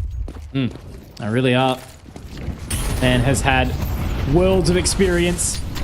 Now as they start to march on out, Brenner's actually getting the opener. Does get quickly traded by JL, but how many can he find? 1 and 2. Will he be able to pick up the third? No, slotting away, getting to safety for just a second is Wonderful. Will strike whilst the iron is hot. Defense is solid here this time round from Na'Vi, and a dunk as well, a 3.1 shot down by Wonderful. Beautiful stuff, and they are smiling. Thank God. Na'Vi, maybe they're back. Needs to be said. Blade laying down the law in a tactical, followed up by a round from Na'Vi. It's a tale as old as time. But can they convert some more? That's the big question now. MIBR going to be going for the force by a couple of Mac 10s, a little Tech 9 in the mix, and maybe a faster play. They've loved the slow default, but is a shift in the momentum what they are ordering, and it looks like they're going straight through the mollies at mid, disrespecting everything, and JL is running for his life. Bit trying to keep him alive, but the flash is too good. JL couldn't see a damn thing, and Insani with the double entry. That's the A site taken already. Round done. Completely. Just wiped. I mean, Alexi B is trying to fight something. Okay, hang on. Maybe I was talking a little bit too early there, Mac. A world of opportunity now to be taken.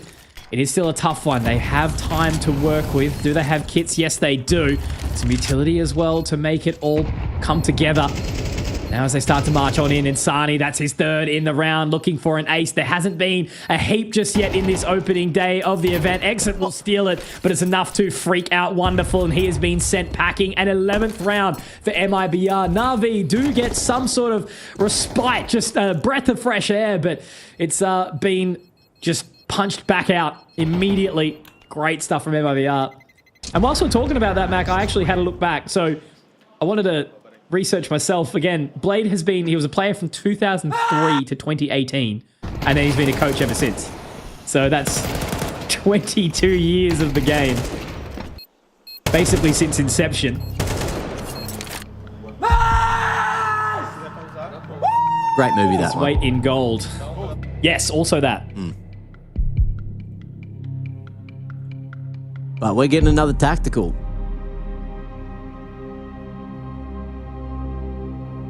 The Na'Vi. Let's see if they can convert this one. MIBR with that pace change. It's gone bloody well. It needs to be shouted out those flashes above above camera rather, to allow Insani and the boys out. I couldn't quite catch who was throwing them. It was whoever was over towards A main, so probably Breno. But yeah, JL just unable to stop that camera pump. Made a huge world of difference for MIBR that round. And what's the difference this time? Or will we see MIBR go back to the old default? Kazi looking to poke his nose towards the B side. Body blocked so the smoke won't hit the perfect positioning con. And Ima looking to try and find a gap. Another slow start to the round. Just engaging in the fundamentals. Na'Vi not overly keen to try spot out B long. Back down in towards Canals. They've been doing pretty well to just sort of force Na'Vi back up against the wall. Really making them sweat early on. No mid presence this time around though.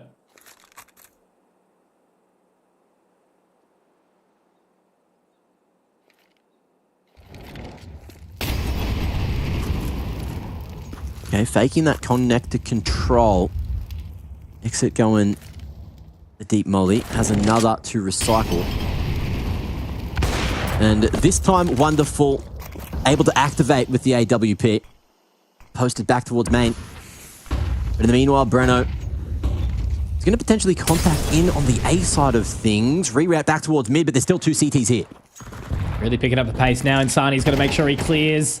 JL might be able to get a couple of freebies. He's got Bit there to support as well. Denial of service. Lukowski, though. Lukowski! Oh, he's looking sharp as anything. Can't overlook Alexi B, though.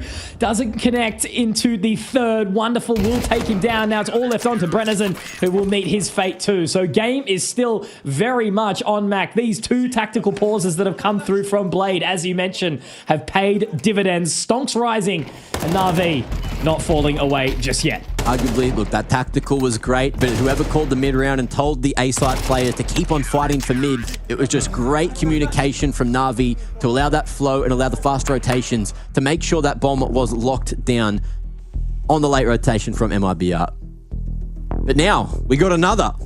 This time, actually, the last one was MIBR's tactical. Now we got Na'Vi's one, so let's see there you go. If there's going to be yet another round off the back of it. But so far, so good. MIBR seem to be quite confident. And Exit's calling has been pretty phenomenal so far. You know, putting them in a position to get that dub. Still more opportunities. Money here, obviously not fantastic for either side. And MIBR, they know that, so they're going to try and capitalize by buying deep in. Safe, the only one who doesn't appear to have got the memo. They are doing a little bit of chopping and changing inside the spawn. They've worked it out now. Happy with that. Some utility in tow. But whatever they're going to do here, MIBR will have to be some sort of all-out assault with the Tech 9s. Try and take that space early on. But Na'Vi, again, they settle down very, very early, just into their position. 3 towards B again. Pretty happy with it. Pretty passive towards A main as well. They don't invest their time early, do they, Na'Vi? They're just playing it back, waiting for MIBR to kind of throw something their way.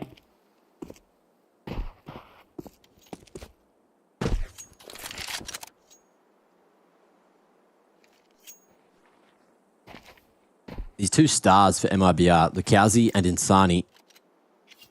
We said at the start of the match, look, sometimes there's not enough room for both of them to shine, but I think they're, again, proving us and everyone wrong.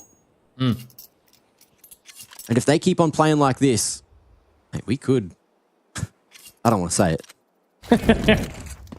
You want to say it. Is there a 2-0 on the cards, mate? Look, Na'Vi.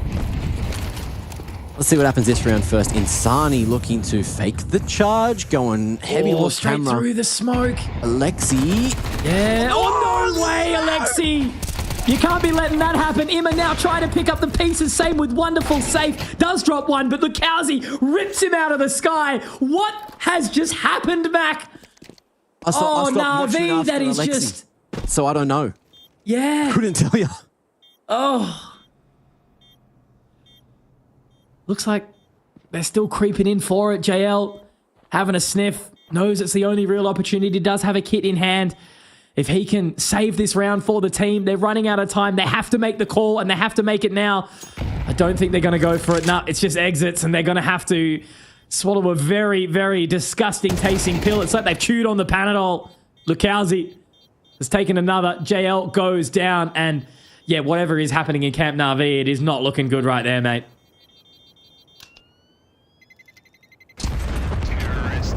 I'm still shook. I don't want to watch this again, but I think we're going to get it. MIBR 1 away. Taking Anubis out. All right, thank the heavens. I don't think we have to watch it. Replay operator. Doing some God's work for that man on your screen. We've all been there, Alexi. I feel you, my brother. It's happened to us all. Got to hit that mental reset. And you got to hit it now if you want Anubis. Oh, man. Be taking it all for Na'Vi. All right. So, any changes? Looks like the mid-control has been established a little bit deeper from Na'Vi. Again, obviously just on the back of the MP9s. Looks like MIBR are actually trying to do this a little bit quicker, Mac. They want to close the game. They want to make this one work immediately. Exit already finding Emma and Alexi B going down too. I very well think we could be seeing MIBR take down Na'Vi in the opening map here. Obviously, still Mirage around the corner. Safe does miss an important shot there onto Wonderful, but JL will get dropped in the process. And now in this 5-on-2, it feels impossible. An uphill battle that I don't think they're going to be going. They're going to slip and roll down that hill, Na'Vi. MIBR looking fantastic. Bit drop by Brennison, and Wonderful has to just run into his ultimate demise here, Mac. What a start to IEM Melbourne from MIBR. If it does close the way it should. Yes, it will. Okay, nice attempt from Wonderful, but Brennison will get it closed, and 13-9. Look how quickly these guys lock into business. They're not overexcited. They know the job's not done just yet. But Mac, that is certainly a statement opening here from MIBR. Yeah, look, they are technically the defending champions of Melbourne, and they're playing like it. Na'Vi, a little bit flat, maybe jet lag a factor, maybe there's a bunch of excuses you could throw the book at it at the moment, but I'm sure there's going to be one man screaming at him between these maps, and that's going to be Blade saying, fix your game, boys. We are straight up against MIBR, and we don't want to be going down to the lower bracket on day 2 of all days. Oh, but look, colour me impressed. MIBR playing a stellar style of Counter-Strike and punishing everything that Na'Vi was doing wrong.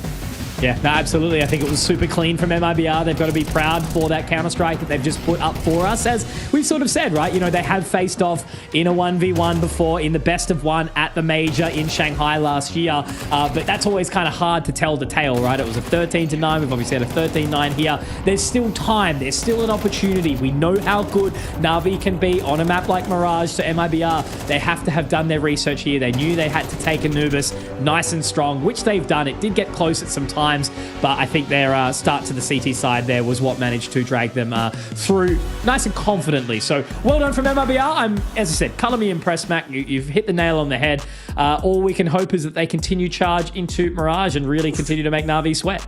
It's just one of those things, right? And it is crazy scenes here on the B stream. Best stream, by the way. But look, we've got an Insani package to have a quick look at as well, because I want to watch him play one more time. That was a stellar performance out of one of the 2-star players this map for sure. And it kicked off at the pistol and just went so much better from there. Plenty of these rounds, even when Na'Vi was ahead, he was just finding that impact, getting MIBR back into rounds they should have had no right in. And it just comes down to being a bloody mechanical god. Yeah, nah, he's super sharp, right? You know, he's such a nice guy as well. I've had the pleasure of catching up with him a couple of times now, but I think he was one of those players where it was touted as a new talent, you know, a couple of years ago, where everyone was kind of keeping his eye on him, and he's been a consistent factor, right? You know, Brazilian CS, when it comes to teams and everything like that, trying to fit together, it can be volatile. Not from talent, just trying to keep these rosters together, right? But I hear that it's, you know, a massive shuffle attempt going on, lots of costs and everything involved, but it's chaos. So MIBR has been consistent. Insani's been consistent. Lukowski was looking really good in this one as well, the newest member to the team. So things are looking up for MIBR in that way as they try to, you know, sort of extend their caliber into Tier 1 CS. Mate, pure cinema. That is all we are getting so far here, especially in this matchup. But another one that could be cinema is another game that's going on over on the A stream, Falcons and Saw, and it's looking close. That is the debut of Nico and Monacy currently playing, and we're going to have a quick look at that before we jump into Mirage for the series here on the B stream. Find round-winning openings, and in rounds where Saw had information what's going on outside, or was able to find entries of their own, was where they were able to actually convert. Just the sole gun round for now.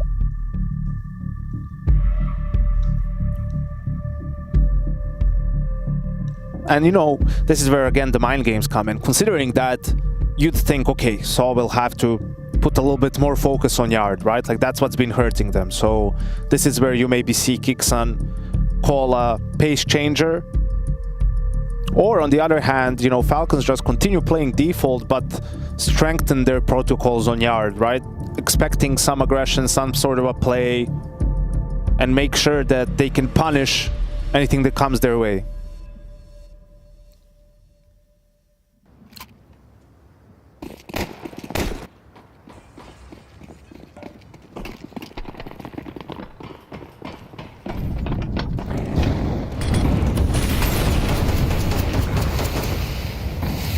Pre-smoke on that molly. Lets Monacy fight in front of the door Molotov. Doesn't see anyone in main though.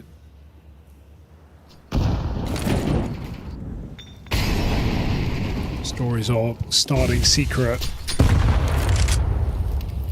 Against Nico, let's see if he can find just the cleanest headshot here. He's quietened down a little bit. Nico's still jiggling every conceivable angle, and he's so ready. You could just feel he was going to win that. An utter BS kill for Nico. He's feeling very dialed in, isn't he? Why is he taking the orb? Is the AK not enough? Gonna go check Silo.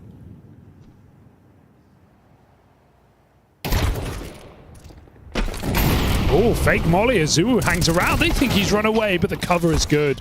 Even on the nade pull, Nico almost re-peaked that. Low health with the orb. Might stick on it now. They've made it down the vent. Falcons are all here. Sale, can he stop this? He is the only player in position to do so. And he's so preoccupied with Nico.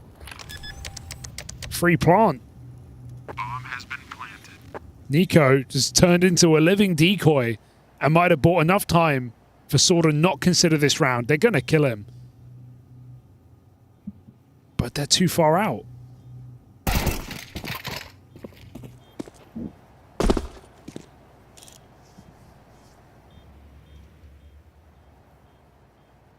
And so he's going to go for a save. Just very disappointing, right? Because that was the counter. Story going secret with the AWP was designed exactly to punish this type of a play from Nico. They get the correct read, but Nico still just out-duels him, finds the kill. Terrorists win. They're able to get the kill on ramp as well, and a pretty straightforward round for Falcons. But at least for the side of Saw, they built up enough economy where they can have a pretty good buy. He just knew it was an AWP, just the way he's peeking. He's not even like clearing everything. He's jiggling to make the AWP shoot. I mean, you can imagine if you're Nico, if you know one thing about this game thus far, it's that you've been very annoying out in the yard. And like Yanko said, it's sort of a nice way to try and cancel him out, right, is to put the AWP there. Great read over the game from Nico in that previous round. And he'll go back to harassing the yard even more. I think you can see the reason why they're not really trying to change the pace that much with set calls is they just feel, you know, you're the better team and you can sort of outplay them. Creeping. I mean, also, like, these yard smokes have been a big part of the mind game between the squads, right? It's 4 smokes going down in the yard in most of these rounds for Falcons. And so Sora never really sure what that means. It's a lot of util to commit.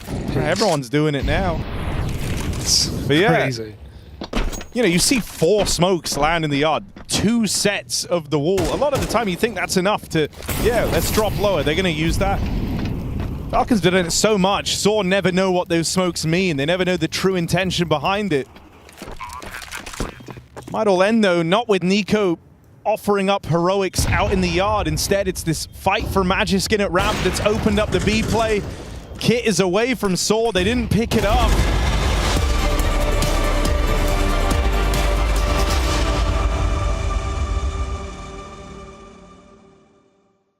Tell me a little bit about the grind. You guys had some time off since Lisbon. What was the main focus between that and Melbourne? I mean, believe we had like a 4-week trip when we had Lisbon. Like we had four weeks off out on the road, I mean. And then after that we had a couple days off, just practice till now. And now we're here to play this tournament. We don't have anything after. So after this is gonna be like a small trip to home again to practice, go to Astana, and then like a bigger boot camp. So now just online practice and trying to improve on our weaknesses. Yeah, everyone's talking about, you know, Vitality has been the team of the year so far. They're one ESL tournament away from winning the Grand Slam too. But tell me why Navi could be the team that's going to get the first deny ever in the Grand Slam if you go up against them in the final. I mean, just the fact that I feel like we've been doing the work this year to try to be in that scenario where we could reach the grand finals. And if we make it, you know, I think that the whole team will feel the atmosphere being that we can win again and, you know, like show our strengths from last year. And I think that obviously Vitality is playing super good, but every team is throughout history, sometimes you're gonna lose like eventually, right? So yeah, the thing is that we just gotta keep believing. I feel like I'm not the only one who says we wouldn't mind a replay of that Cologne Grand Final. That was a pretty sick one. Although for you with a different outcome, I'm sure. That's true. All right, thanks. Thanks, Alexi. Always a pleasure. Speaking of south of the equator, some of your, I guess, fellow teams, you guys are made in Brazil, right? MIBR. But now we're seeing other teams, Furia, they're no longer MIBR. What do you guys think about that? I think some teams are trying to bring new blood, and they are trying to find some solutions. And Furia, they are trying to bring other ideas of CS and other players from another country, and let's see if it's gonna work. They have to call in English now, and yeah, that's it. If you guys had to call in English, who would be the best player for that, and who would be the worst player for that on the team? I think we will not probably won't have any problem. Lucanzi doesn't speak English. I think he's the only one that would have some problem, but he probably is gonna learn fast. And I think me, Insani, Safe, and Breno, we have good English, and we won't have any problems.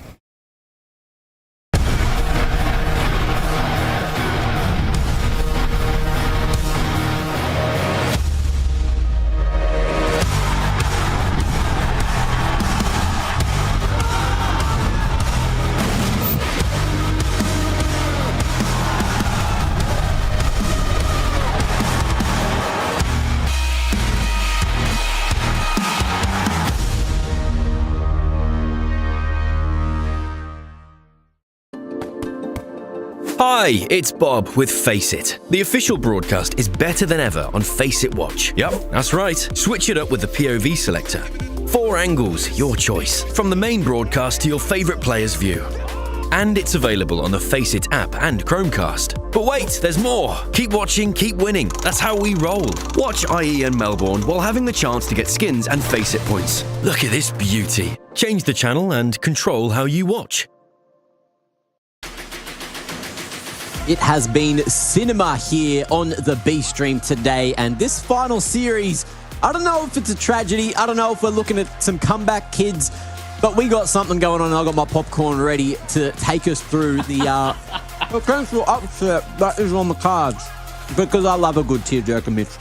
Absolutely, mate. Absolutely. And I think for Na'Vi to have a resurgence into this series, they're going to need to go hard anyway. Like, I don't feel like they can kind of kick this series across the line with a 13-10 on Mirage, right? I think they're going to have to come out guns blazing, show the guys what they're made of at MIBR, and walk away with like a 13-4, 13-5, something like that, right? Because this game is this map is a very, very strong one for them. But we know MIBR know how to play it as well, as you can sort of see. It's a very strong team map for both these teams currently, given the most recent results, Matt. Yeah, it's one of those things where, look, some of the stats may be skewed in one way or another, but for Na'Vi, you know, for the most part, a lot of these are against, you know, some of the top 20 teams in the world. So having an 80-ish% win rate against those opponents, that'll really bring your confidence back. However, losing Anubis in the fashion that they did, I don't know if they're going to be able to turn it around. It's getting later here. This is when the jet lag, especially when you're coming from Europe, starts to hit pretty hard. I don't have confirmation on where MIBR are coming from, but if they did come straight from Brazil, it's so much easier to fly west than it is east. That just needs to be said. So that could be a difference, mate. Could be a conversation for another time. And everyone's just like, you know what? It is what it is, man. But look, it is what it is. This game ain't too far away. They're all hyping each other up. You kind of need to. And someone asked why I have bars on my windows. Because I'm in prison. You know, I'm an absolute criminal. It was the only way literally locked I was in, allowed to get back to Australia as if I was put in a cell. Because y'all can't handle all this beef. I don't know, man. No, we've been robbed a couple of times, so that sounded like a good idea. That's the other thing too. I don't live in a great part of Sydney. You know, it just is what it is. But we are here to talk about Counter-Strike, not the bars on my windows. We're here to talk about the bars in the server, and Mitch usually brings those.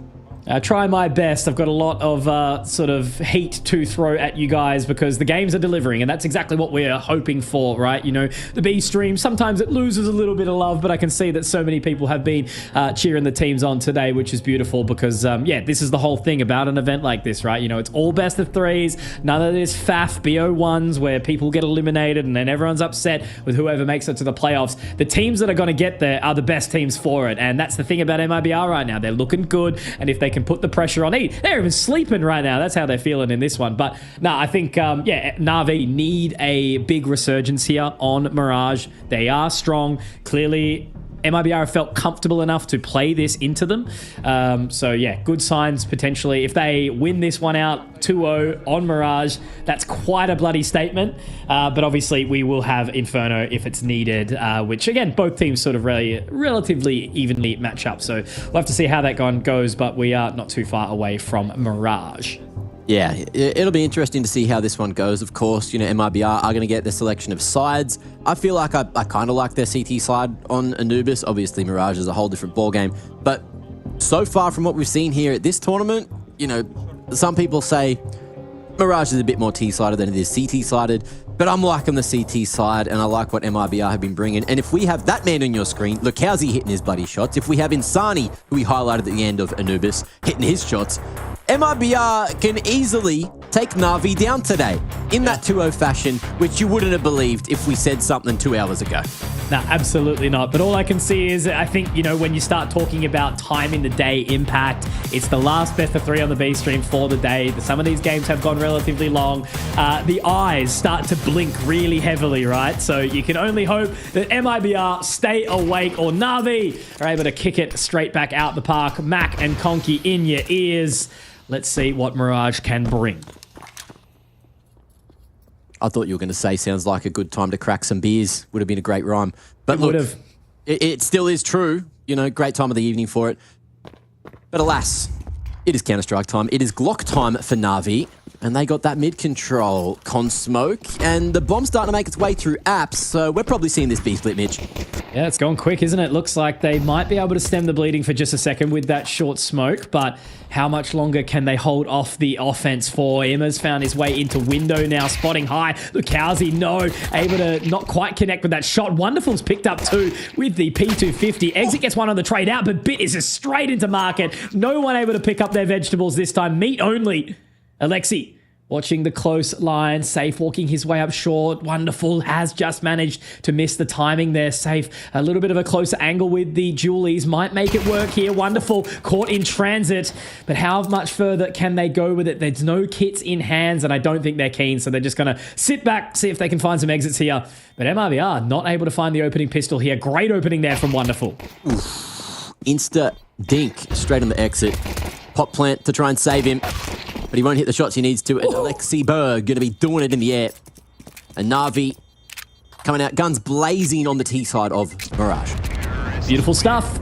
It's exactly what we needed to see, Mac. As I said, I feel like Na'Vi have the fire in them to just decimate MIBR on a map like Mirage, right? You know, I think it could really be one of those strong 13-4, 13-5s, but if it gets close, that's when I'm going to start to put the question up. I still feel like this one should go 3 maps by the start. If it was MIBR falling to Anubis, then it was basically a wipeout, 2-0, MIBR 2-0 to Na'Vi, rather. But now that we have seen Anubis go that way, it just always starts to beg additional questions, which is why we love casting Counter-Strike, Mac. Full eco for MIBR here. I love how you followed it up with that, because this is arguably one of the, on paper, worst rounds to cast, but funnest rounds to cast, because you never know what you're going to get. Life like a box of chocolates. Shout out my man Forrest. There it is. Jump at one time. But then things like this can happen and keep things a bit more interesting too. Couple of double dinks with the pistol that costs $0. Okay.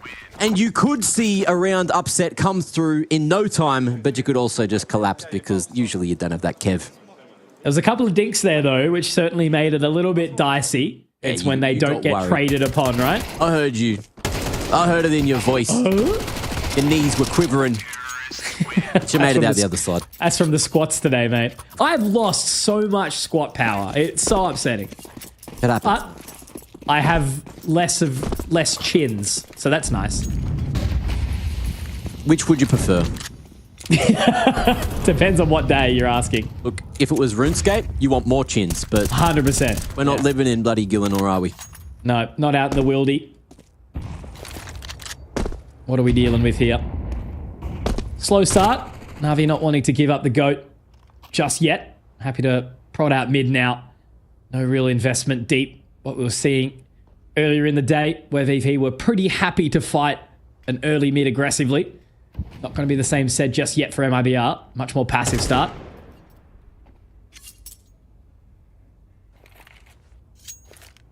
MIBR just trying to save the smokes and mollies towards the late round in case Na'Vi get back on that slow train that they were playing on Anubis, and they seem to love on most maps. Wonderful with that market smoke at the ready.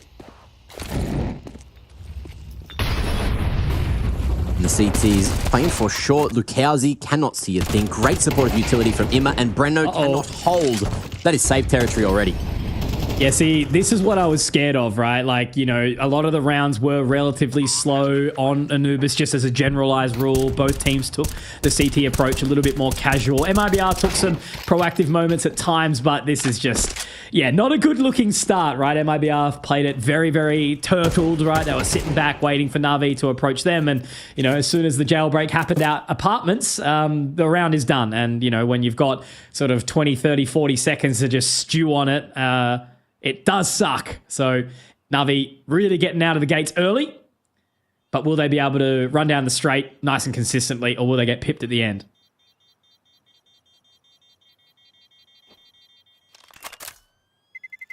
Terrorists win. Oh, MIBR with the save.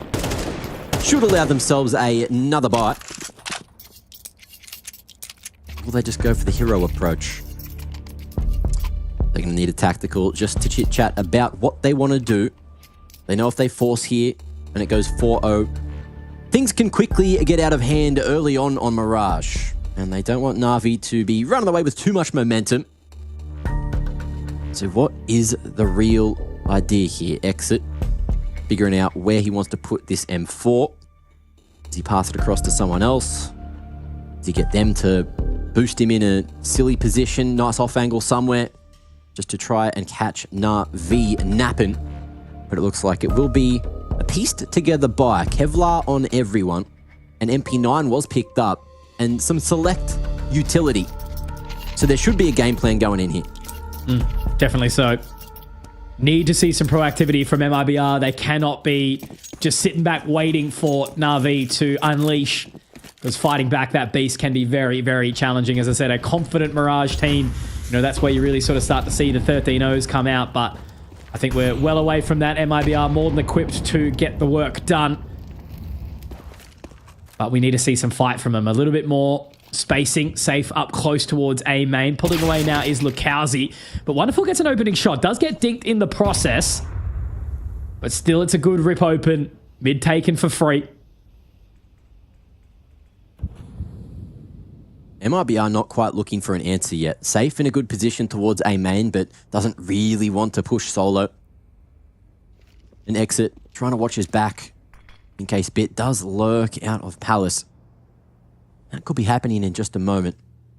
Wonderful escorting the package back towards the A side of things. And in the meanwhile, with Lukowski falling, exit will find Bit. That's info, and the bomb hightails its way all the way back to B. Only Safe unknown, but they know that B site should be open here. That'll be cleared progressively as the C4 comes across. Denying the save. M4 on the ground, and Safe 1v4 angle to even try and save the MP9 or retrieve the M4. Oh, man. As I said, these are the ones that are really rough to look at. You know, when you're looking at a Mirage play out rounds like Inferno, where we're just sitting here talking about God knows what. It gets late in the day, as I said, you know, we've been talking about you with bars on your windows. Oh, man, you know, we're talking about HSPs earlier. The art of the yap, man, is just part of the job. If you guys don't like it, you just don't like it, all right? Just deal with it. You know, send a message to HR. We'll be fired tomorrow. At least for the first half of the day. Yeah, exactly. So yes, very, very slow approach, but at least this time it's been picked up. No saving will happen today. Na'Vi, 4 very, very clean rounds. There has not been any real life out of MIBR just yet. And again, we'll give them some space. You know, you usually let it go out to about round number 5, see how the second gun round goes, and then we can play it in from there. But now we've got the AWP up for Safe. And some utility to boot behind as well. So will they change it up here? Brennerson walking in towards window. Insani in tow. He's going to drop down and actually play for mid. Okay, this is a much more proactive approach. The opening duel. Ima, blind. Is he going to be able to find anything more, though? Insani looking to go deep up for it, but I don't know if they're going to engage just yet. No, it's a little bit of a distance one, but in the exact same time, Mac, they're walking out A. I was going to say that's all well and good, but exit has a big job to do. Was solo on A. Lukowski comes and at least tries to reinforce it, but in the meanwhile, with Ima there we go. Na'Vi trying to figure out where they want to take this. There was an opportunity open for them on the A site, but they didn't take it, and now they're packing their bags. They're a man down, and things get extra difficult with a minute on the clock.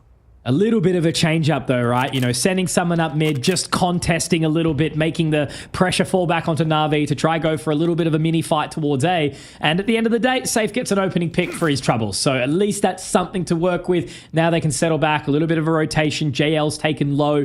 I don't even know where Na'Vi are going to end up in this round. They're still so separated. Maybe it will be A, but they're going to have 3 hungry members of MIBR to defend.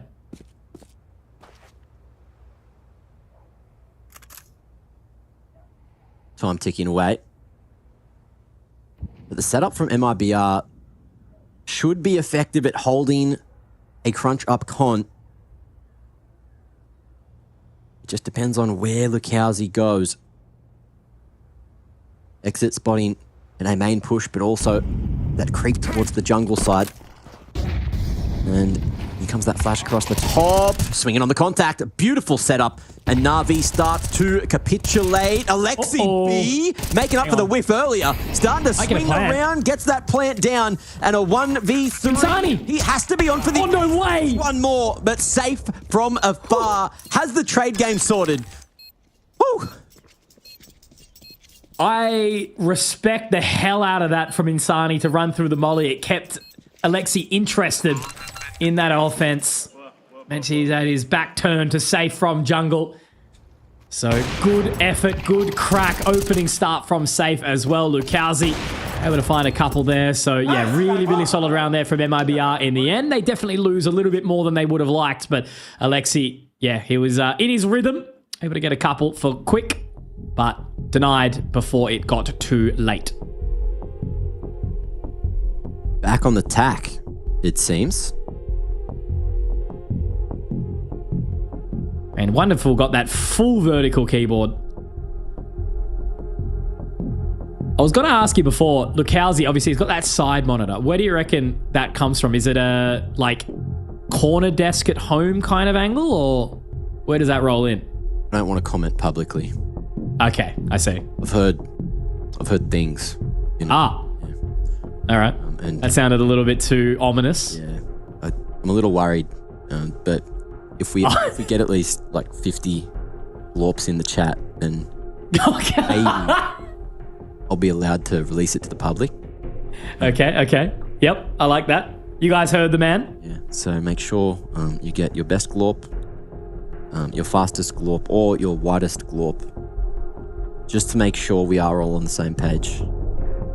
Everyone is looking a little tired, aren't they? Well, you do in tech pauses, Mitch. Yeah. You want to trying to reserve the energy. Reserve the emotions. Reset mentally. Make sure you're not getting ahead of yourselves. And just utilize the time to make peace with the world. Not hate watch a game on ESL CSB. You don't want to be doing that with your time. You bloody hate watchers out there. Become a glorper. This is Mac on 3 hours sleep. You love to see it. Here we go. I still hang on, can't get my... counting the glorps. Yep, go on. 1, 10. Ooh, I think we might have hit it. I think we might have gone 50. Give me the reveal. It's important information. I think he's just an idiot. I don't know. He might have like a lopsided eye or something. And that was actually what I got told in private.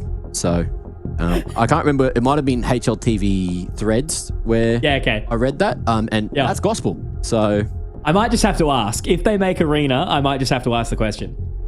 Mm-hmm. If you guys do want any stuff to be done in the crowd, by the way, and all of the above, make sure you put it in the chat.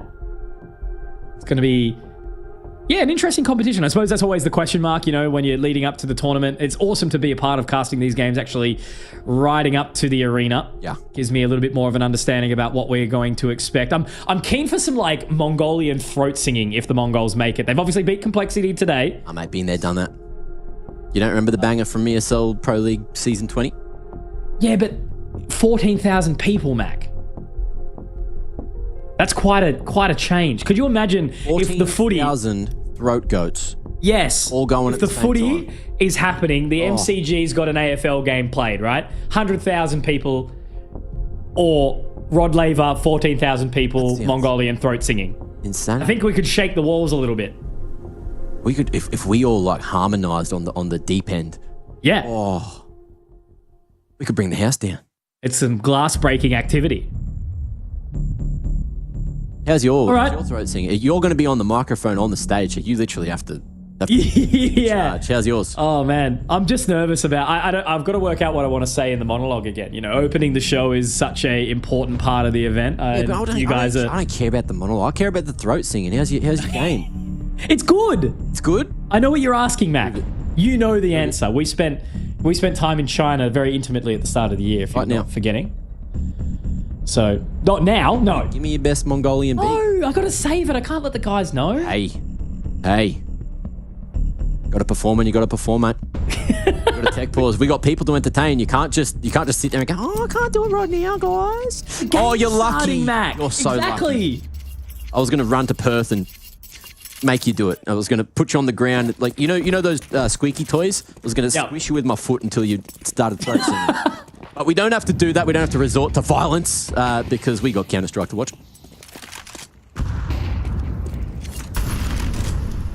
We are so back. Thank you for your patience, ladies and gentlemen, for dealing with our charades, shenanigans. We are back towards mid, and Wonderful's been left high and dry. Just going for another early prod. Nothing really to kind of entertain. A bit of a heavier lean. Safe, happy to just hold that deep line with the AWP towards apartments. Definitely does appear like it is going to be that early A pop, though. But again, we know how much Na'Vi likes to run down the clock on the odd occasion.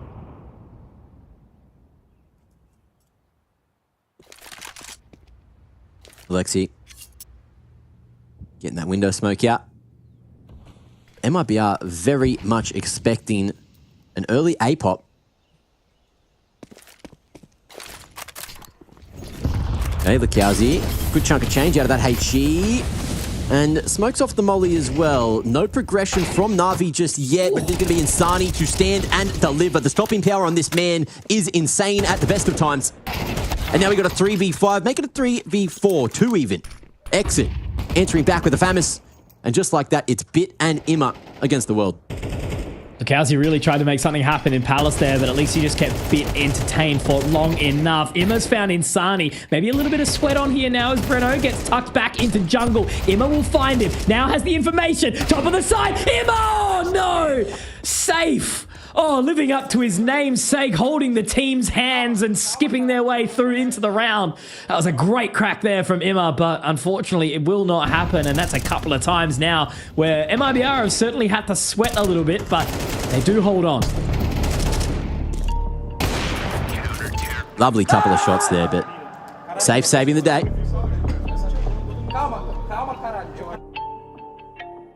Come on, Karaya.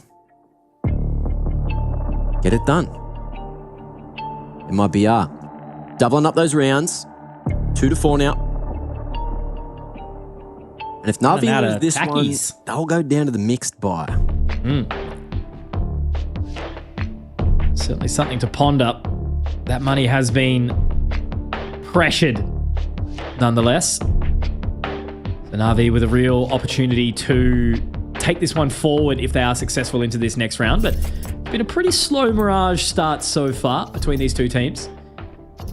But again, we know that Na'Vi does like to brawl, so a good opportunity for them here.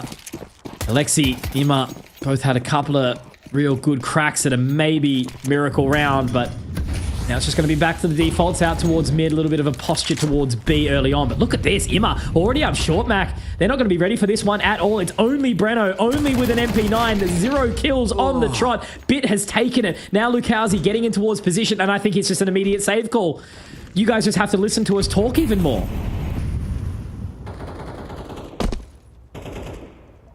Breno been enjoying a bit too much GoldenEye, I'd say. Yeah. Oh, man, that sucks. I mean, look, it's a tough prospect there to deal with such an early rundown.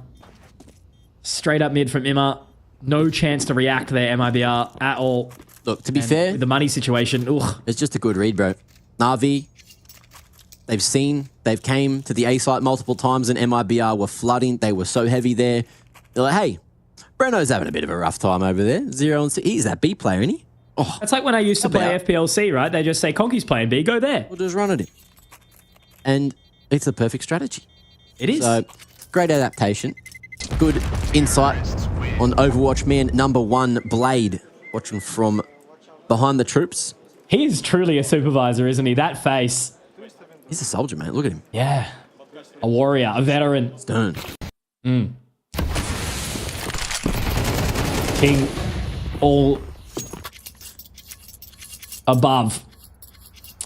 But yeah, 3 rounds the difference now. Na'Vi, with a incredibly clean approach, have managed to get something back together and yeah, completely changing it up. Already looking to send 2 back towards the side of B. And Imma gonna do it again. Oh, he actually catches Lukowski. Mac, it's happening again. It's beautiful. Just huge read. CT's not ready for the change of pace or even the same damn thing. Oh, goodness. Alexi ready for the fast flank and Insani not allowed to play the game. No one is. MIBR relying fully on safe to try and skewer someone here. And they also know that Exit's still chilling over towards that ace side. Hang on. Bomb's planted default. Everyone's gone short. Yeah.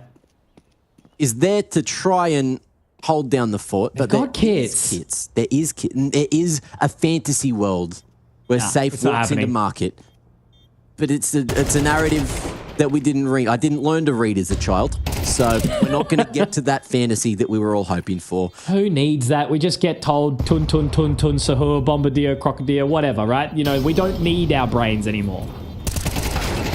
But all I can say is I did kind of call it early, saying that Na'Vi could just swing out, you know, drop a 13-4, and then it's like, okay, you know, we're back.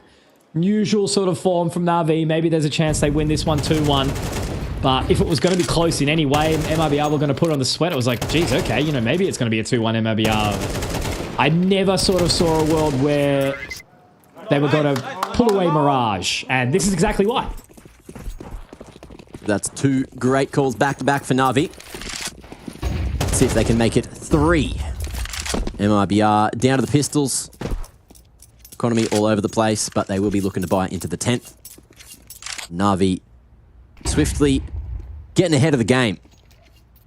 I like that from MIBR, though. They did go double aggression into A-ramp. Didn't see a thing. JL has heard it, playing a little more passive. Spots that flash decal on the ground, and now we'll... okay. Start to go on a solo mission out towards the A site, and he might be incredibly successful. Con set up for MIBR. Finding space, giving a little bit of a warning. Will he see the gun barrel? He absolutely will. Lukowski not able to do anything about it either. Now trapped inside the connector. It's going to be awkward. They just march up. Exit finds one, but oh man, Brennison. Yeah, look, having to just kind of deal with this one right now. Just feel it. This is incredibly lackluster from MIBR right now. As you sort of said, Mac, right? Like, the history, when we looked at the stats, you know, MIBR still had like a 77% win rate on this map over 7 or 8 games, but it's the quality, like the level of Counter-Strike that you're playing, whereas Na'Vi, you know, it's up against constant tier 1 teams in that regard, and 80% is just a crazy statistic. So it is a big diff that we're feeling right now, and I'm a bit disappointed, to be quite honest. MIBR were looking really hot on Anubis. Yeah. Well, a bit of a turnaround. And our mate Nate is here at the moment. You know him? Yes. What was his first name again? I just sort of said yes, just as an automatic reaction. Oh, it was Owen. That's right. Owen Nate, right? Oh, yes. Okay, I understand. Yeah. Yep. Beautiful. Yep. But look, a fact. So Breno, 0 kills, but the second most damage on the team right now that we've just got from our observer. That's a fun fact. Actually kind of crazy of a stat, right? Lukowski also not having the best of games. Exit the only one that's going even right now. Safe finding the opening. And now Insani getting one back. Okay, maybe there's a world here, but they are slotted in towards the site. Ima gets a quick pick onto Insani Max, so the advantage is starting to slim up just a little bit. Rotating all the way through CT. It is planted over towards that short side. JL finding another. Ima slotting in. Breno will be ready for him. On the board, baby. Let's go, Breno. Now we move into the 3-on-2. JL looking to dive into jungle. Will be able to find Breno. Another. It's wonderful to try and clutch, but he will be denied. Lukowski to find it. 3 alive, 3 on the board. MIBR, a chance, a moment. You'll take that. Really changing the emotions in the camp, but it's another round. They can give them just that little edge of confidence. Breno in particular, you know, you get that kill on the board, you know what you're capable of. You've still already had some great games. And Anubis was going pretty well. Yeah, just shake it off, you know? Heard that's a good all you can do. All you can do. Very important one for MIBR to put on the board. Also, just to keep putting pressure on the Na'Vi economy to try and make the next round a little bit harder for them, but I think they're right as rain considering there's only one more after here. Safe, taking a chunk of damage down to 28 here. Na'Vi regrouping. Still trying to figure out where they want to take the package. It's solo, untradeable, and the two-man set up towards a main is successful again. Yeah, pretty massive opening there. Wonderful is just going to be left to hold the line. Exit is the healthier member repositioning up towards A main. Does look like Na'Vi are still pretty keen to make this happen. Smoke back towards window. Try to lull them in a little bit. Lukowski holding from short. The rotation does go back around from Insani too. Is that intentional? No, maybe. I think it is. I like that. I'm going to say the brain is huge to try and draw them over towards mid. Smoke does buy some additional time. 40 seconds left. I don't know if they just want to try pop out this, but they might be in for a rude awakening. Or Exit could be the exact same merit. It has given them extra time for Alexi to dart back and grab the extra smoke left in T-spawn. But again, a re-smoke on that at 25 seconds. There's going to be... They have to go through. That nade going to get a chunk of damage onto Imma as well. Utility winning the round potentially for MIBR. Saved, chopping him in half here. The AWP doing wonders from default, and him and there he is up to dominate in the 11th. Where has this MIBR been? We've been looking, they've been lacking. And now they do start to activate in towards the later part of this opening half here. I still don't know if it's going to be enough to drag it back, but at least some level of resurgence. Breno's on the board, Safe's hitting some shots. Oh man, Na'Vi have slowed up a hell of a lot, right? You know, you've got Alexi B sitting 12 and 5. Rest of the team's not too far behind, but needing to be an effort by committee here. They've definitely lost their pace that they held early. Now they're going to be looking to get that boost very quickly in towards apartments. Lukowski to join. They might get a bit of information here early, Mac, as they've dropped into tunnels.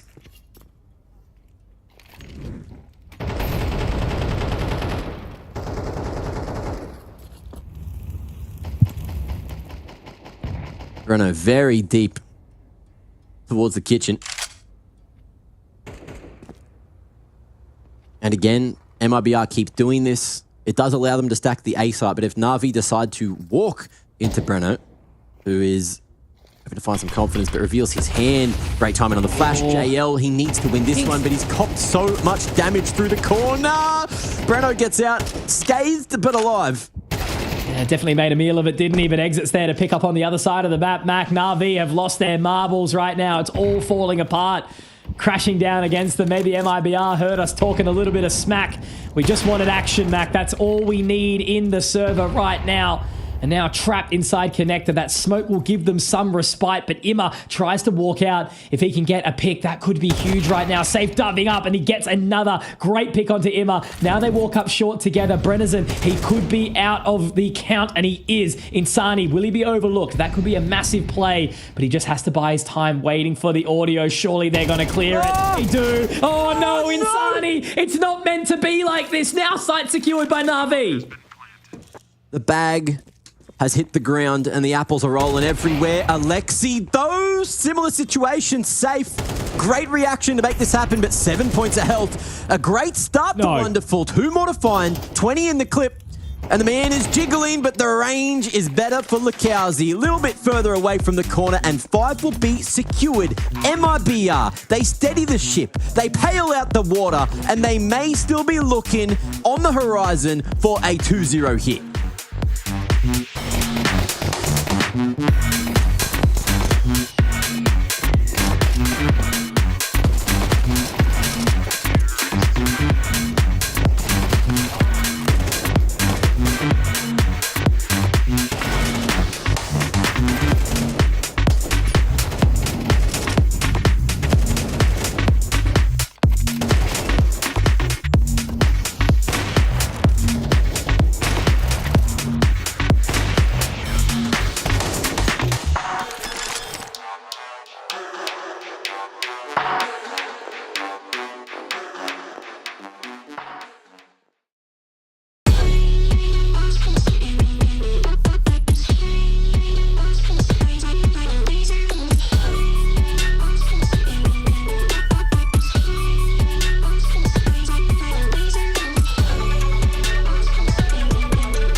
before we get back into the game, I just want to say, how good have the beats been this year so far?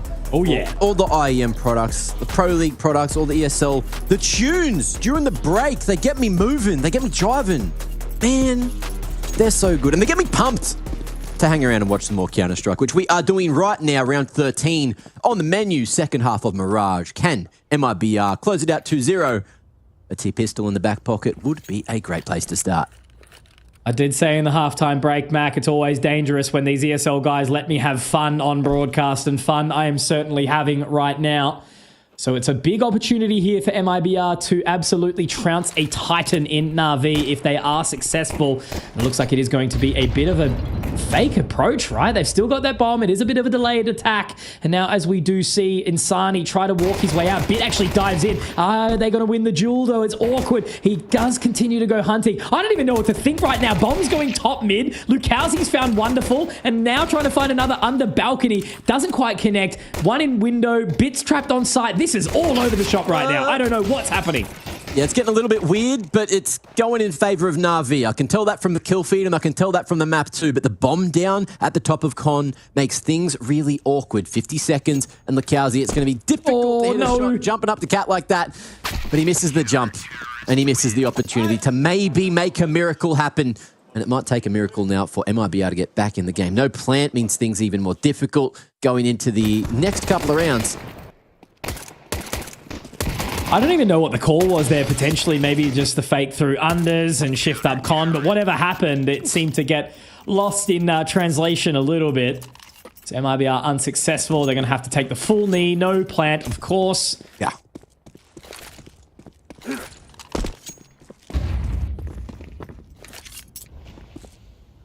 A couple of smokes coming through. Towards ramp to block. Bit happy to play solo for the moment. Fast rotations from the mid members for Na'Vi. And on the MIBR side of things, just a lurk from Insani in Pal. And MIBR expecting to potentially pump that B site early. But they're just going to be jumping around. Having a quick look towards A main.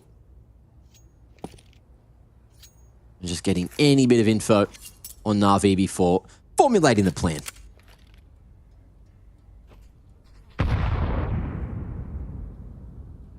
Still not convinced on where they want to take it. Just waiting to see if anyone will be pulled away even further. Just leaving Bit solo dolo under Balk. Looks like there will be some rotations around from Wonderful. But again, it probably is just a thing of where MIBR use this round to just converse a little bit more intimately about how they want to approach the rest of this one. As I said, it would be quite a statement to get a victory here on this map. But Na'Vi are looking clean with it. Able to open up nicely. It's going to be a very, very tough T side of Mirage. So as they just start to march out ramp. I mean, look, they force one off. Bit's being left high and dry, though. He does get taken down in the end by Safe, but Im is there to clean up. And it should be A-OK here for the side of Na'Vi.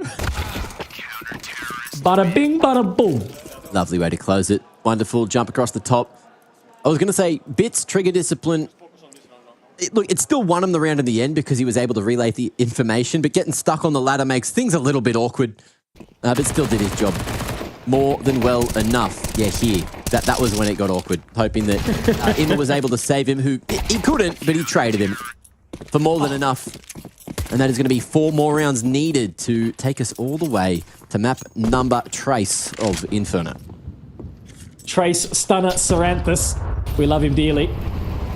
Now, a quicker approach towards the side of A here for MIBR. They've already set up their smoke line. Does get a smoke back main though. Insani starting to try clear. There is members sitting on the site, so it depends on how quickly they do look. Ima rotating over quickly, so they are going to be ready for this with 3 in the middle of the site. It's going to be tough to overwhelm Mac, especially out through that smoke Bit. Already opening up with 1. Wonderful denying as well, and this is the massacre that you were expecting from Na'Vi, right? Ima another onto Breno. He's taken. Not a single member has got anywhere, and unfortunately for MIBR, that means that they've just got more time to think, more time to simmer. And if they simmer too long, it can end up overcooked. And this guy used to be a cook, so he knows. Although you wouldn't really overcook things, would you? Not on purpose? Not on purpose. Okay. I got a steak pretty down pat these days. Nice, mate. Nice. The only thing I bugger up is like chicken breast. That's in what way? Just overcooking Wait, were it. you Like, the not one that burning it. assassinated Dinko in India? No. Whoa, slow okay. down. All right, slow down. Just checking. No. You didn't listen to me at Hot Pot and ended up home spicy, all right? That's all that needs to be said. The only thing I know about Hot Pot is it made Liaz play the best game of his life in Chengdu last It did. Oh, yeah. Man, there has been too many of these rounds, hey, for MIBR to really kind of be over convincing. We had a fair few saves on that CT side early. And a T side saves, obviously, again, a really hard one to stomach. So 10 for Na'Vi, double digits secured, only 3 away from taking us to Inferno, which we haven't seen on the latter half of the B stream yet, Mac Daddy-O. So it'll be nice to work out what these guys are cooking. But that was just a clean shutout from Na'Vi, and now another tack to come on through as well, just making sure that everything is out in the air for these sides. Into the double digits they go. And that A stream has caught up as well. Falcons up 9-4 on map 2, looking like they are very much ahead and trying to edge towards a 2-zip W. Winner of that, of course, I believe, off the top of my head, they're on the same side of the bracket as us right now, right? Yeah. So winner of the Falcons Saw game plays winner of this game, which still could be MIBR. Could be Na'Vi with a reverse sweep. Time will tell. And then that lower bracket game could be spicy as well, depending on who goes down there. Absolutely. As I said, it's a pretty good contest, right? You know, there's a bunch of teams that are trying to kind of establish their top of the pack. A couple of teams that are trying to find a resurgence to form, and a couple of teams that are trying to prove themselves. As I sort of said, you know, with like a team like FlyQuest, they may have actually missed the invite if it was sent out a little bit later, given their lack of performance lately. So lots of these teams really just trying to prove their best, but it's a nice opening there from Safe, able to get the boost on the Imma early on. Lukowski surely has been heard now, as he does somehow manage to get one onto JL, but Wonderful gets it back. Still a 3-on-3 somehow. Oh, good looking round, but that's some decent info. Bit is very hungry for a frag, and Safe almost caught. Dragging that utility across the ground. Nice crossfire established towards the top of Con. And in the meanwhile, Alexi B is making a move. Aggressive through apps and putting his sights on unders, but Lukowski with a smoke and with a rifle in hand is looking the right direction. Angle So better for ready. Alexi. And just like that, there is so much info for Na'Vi to play with. They can go full retake B if needed. But we're going to see MIBR double back through apps with 40 on the clock. A couple of those plays that Na'Vi's been making throughout this map have been, you know, throwing a spanner in the works from MIBR. They just look confused, seem to be a little bit hesitant to kind of take some space, and when they do, they've been punished. So at least now they might be able to find some respite on the site of B. Alexi, though, already having a little bit of a walkover. He is playing a heater of a Mirage as well, 15-6 right now. Bit is going to be holding the line, sees that utility come out. It should be a little bit too easy here. Alexi drops safe, exit taken by Bit. And that is going to be Na'Vi taking 11 right now. Mac, it is living up to my expectation, and I think we've got Inferno not too far away. Alexi. I don't know what he had between map 1 and map 2, but I'll have what he's having. Send it my way. Because his style of Counter-Strike has gotten so much cleaner. Leading by example and top fragging for Na'Vi, getting a whole bunch of impact done. And if they can get this done, look, 13-5, I'm sure the confidence is going to swing back in their direction. Moving, wonderful, snatching one away through the smoke, but it's faster towards B unless the mollies just completely collapse upon him here in apps. Man, absolutely. And you can just see the players that were having such impact on Anubis, right? You know, Insani, 6-14, Lukowski, 5-13. They're just not able to activate. They've been shut down time and time again by Na'Vi. Again, it's just that stranglehold really kind of making them sweat. The room is dark, rather, and they're starting to panic a little bit in claustrophobic fashion. But nonetheless, that is the Na'Vi method. They know how to completely shut out some of these teams and despite looking a little bit shaky on Anubis. Oh, again, it should... Oh, no, how did it not go their way? I mean, look, Imma's there to trade, and Imma gets 3. Don't know how, but it looked pretty good. We'll have to see that on the replay. Yeah, Colour Me lost. I don't know what happened, but Imma did God's work. JL, Mr. Sitter, picked the perfect timing to pick bottom mid. Oh my God, Bit. But speaking of timing, Bit... Race car. Going one way through the smoke, back the other. And the needle threads his direction. But that is going to be 12 now in the bag. And a whole bunch of map points for Na'Vi. Okay, it was a nice spray transfer. I see it. All right. That's why he was smiling so big and bright. He just does that anyway. Yeah, that's true. Imma. Happy gentleman. And he should be 18 and 8, right? Topping the server. Followed by his captain in Alexi B. This is the final chance, MIBR. They sit back. They've kind of let it come to them for the last little bit, and, you know, that's not exactly been the best way to approach, right? They had such a good resurgence in the latter part of that opening half, but now it's just all sort of fallen apart.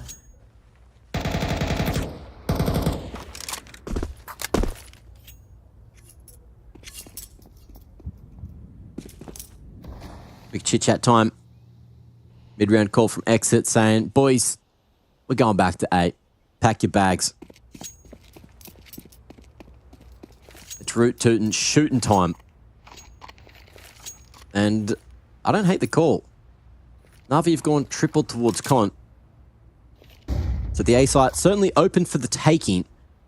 There's plenty of util for the full exec. Couple of mollies, good bangers if they want to try to send it into CT.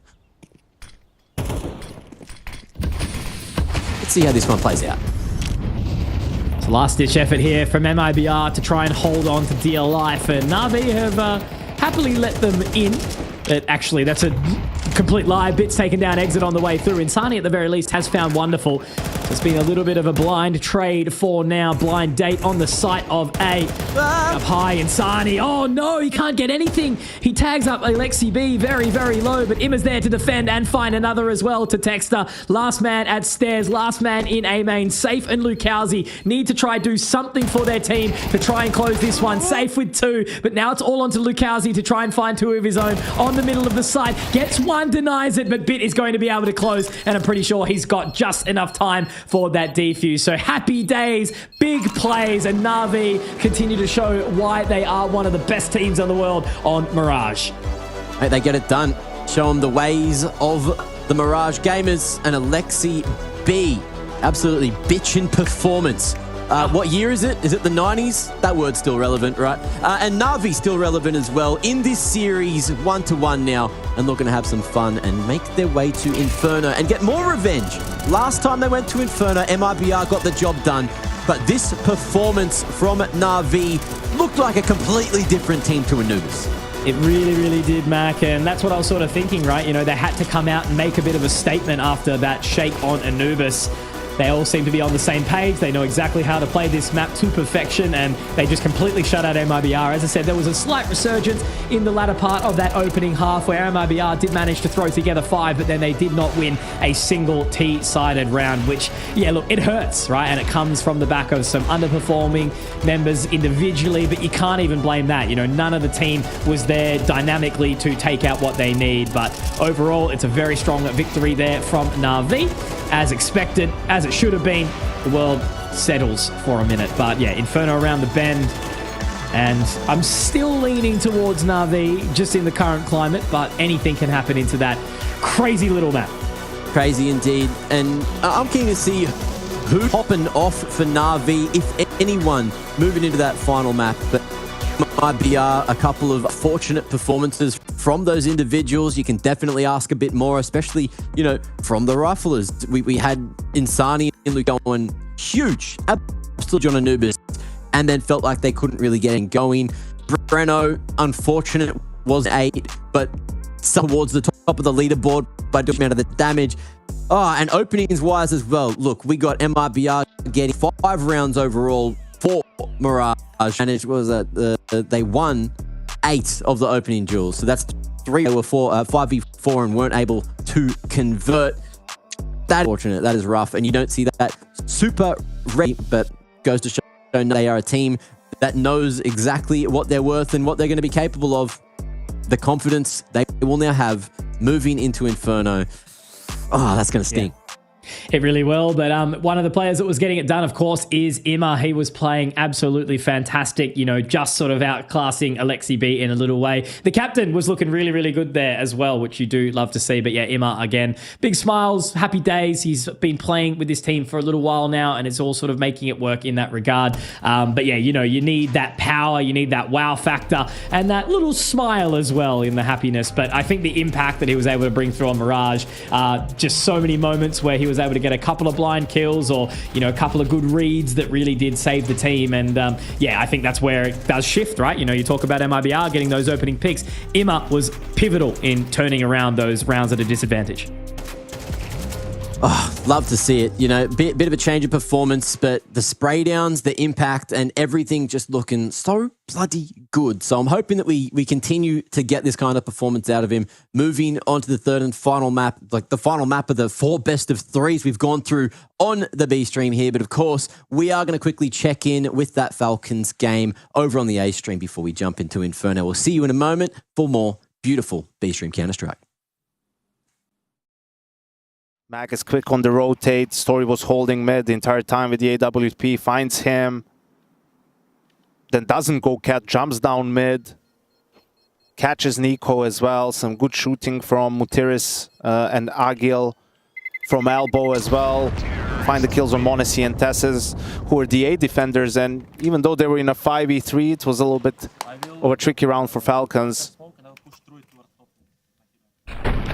It's one of those games where it looks like, you know, okay, we've won. You know, it's just a matter of time, and all of a sudden, might be 11-9 soon enough. See if Monesi can do something with that scout.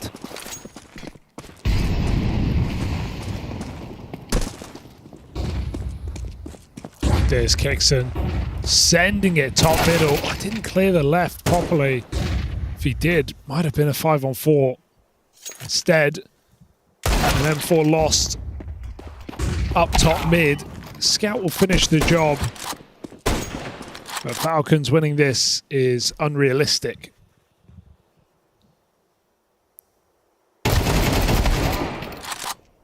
Tesses feels like he just mag-dumped a guy and he didn't die. Catching CJ through the lip of the wall on short. And this half is interesting from a macro aspect, right? I feel like if I'm Saw, I'm just going to continue to play default. Sure, if Story has a good spawn, he can peek long, he can peek B, something along those lines, but Magus almost wins that fight. But because if you look at it, they didn't really put a lot of pressure towards B or do any B splits, Saw, right? So that's something that Falcons might think the switch-up is going to come, right? If we end up in a 5v5 scenario. So even though they're behind in terms of the scoreline, Saw are ahead in this half, and the playbook is still wide open for them. You can see Monesi opens up towards that B bomb site, so that's the change-up from the Falcon side. He was just shy of spotting Agil creeping in to the far right-hand side of the tunnels.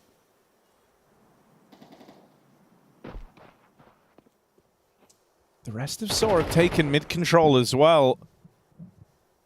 And because of the kind of long focus start from the Falcons, and Monesi playing in that B site and not middle, they don't have the info as to how deep Saw have got here on short. They have to be considering it. Nico's in trouble. He's trying to set up nades, but they're already up and past this. Kicks and bails him out. Monesi's held down the B bomb site. That leaves lots of players on A for Falcons, and Kixon has somehow stayed alive in that Molotov. Will go back in for the swing. Tess is by his side. And somehow, some way, Falcons may have been caught off guard, but they have absolutely recovered. 3-on-1. Story, he's had a lot of close clutches. He's going to need to complete one this time. Fate comes out, and no one's biting. He had Tesses jumping up, but that spam comes through from Tesses. Great awareness there. And feel like Aigil had the drop on Monesi because Monesi is left on 10 HP but just couldn't connect on the kill. That's actually the first kill in the round.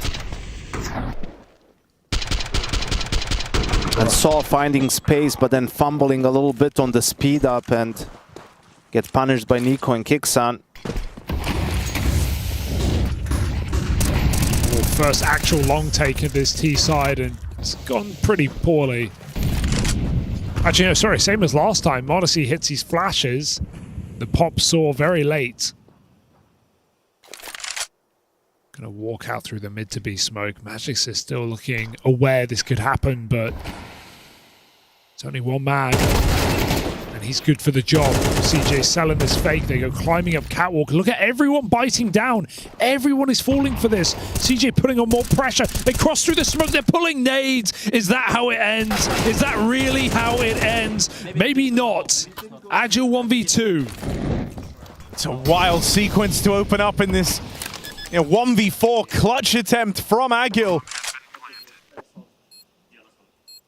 Getting full nades on Monesi as they creep up together through this spawn side. It's this duo of Nico and Monesi reunited in Falcons jerseys that have to close this out and stop the Agil clutch in its tracks. They manage it. Nico and Monesi reunited and they find success straight away. Strike him while the irons.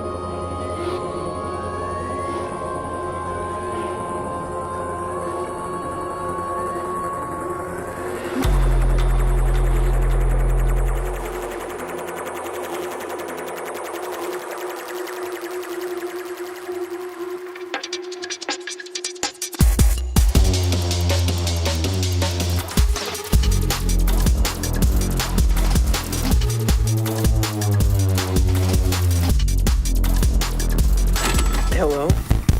We'll give you the world.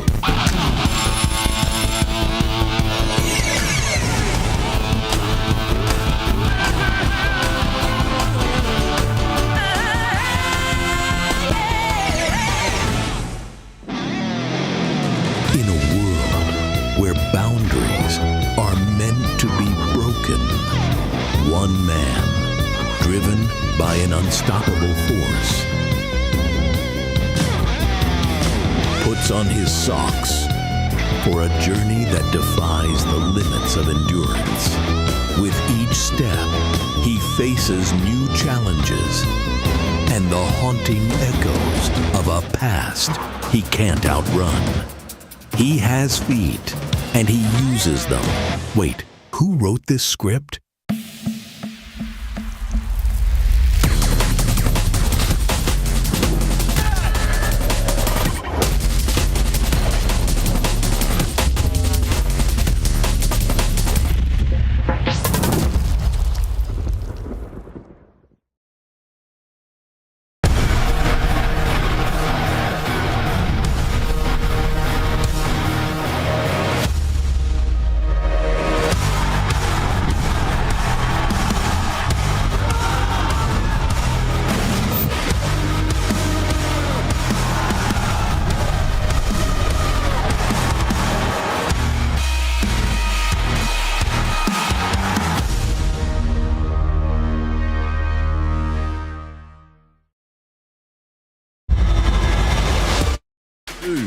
Is going to be taken home.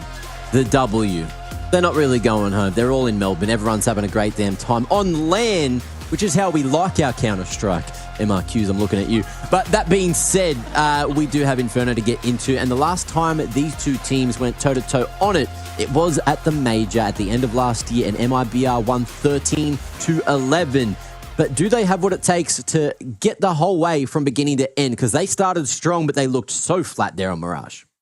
Absolutely. Inferno is such a volatile map, and literally, as I was sort of alluding to earlier, when you see MIBR saving on Mirage, it doesn't exactly tell good tales of what we can see on Inferno, which is the save map, right? It is game time where it was spawned, and yeah, look, you can really only hope for some faster paced affairs to come out from these teams in that regard. But look, I think, you know, Na'Vi is going to feel pretty hot under the collar right now. A unexpected, I suppose, opening loss there on Anubis, which not many people would have probably picked up, but it was a very solid looking MIBR, and then on the flip side we get a very flat looking MIBR, right? You know, that was a bit disappointing, but I did say we needed to see Na'Vi come out swinging on that map, otherwise it was just going to go immediately downhill. And yeah, Na'Vi need their redemption arc, right? As we sort of said, they haven't had the most consistent results leading into 2025, and that's only because they've given us so much over their years in as a roster, especially this current iteration, right? Before you know, since CS2 is what I'm going with.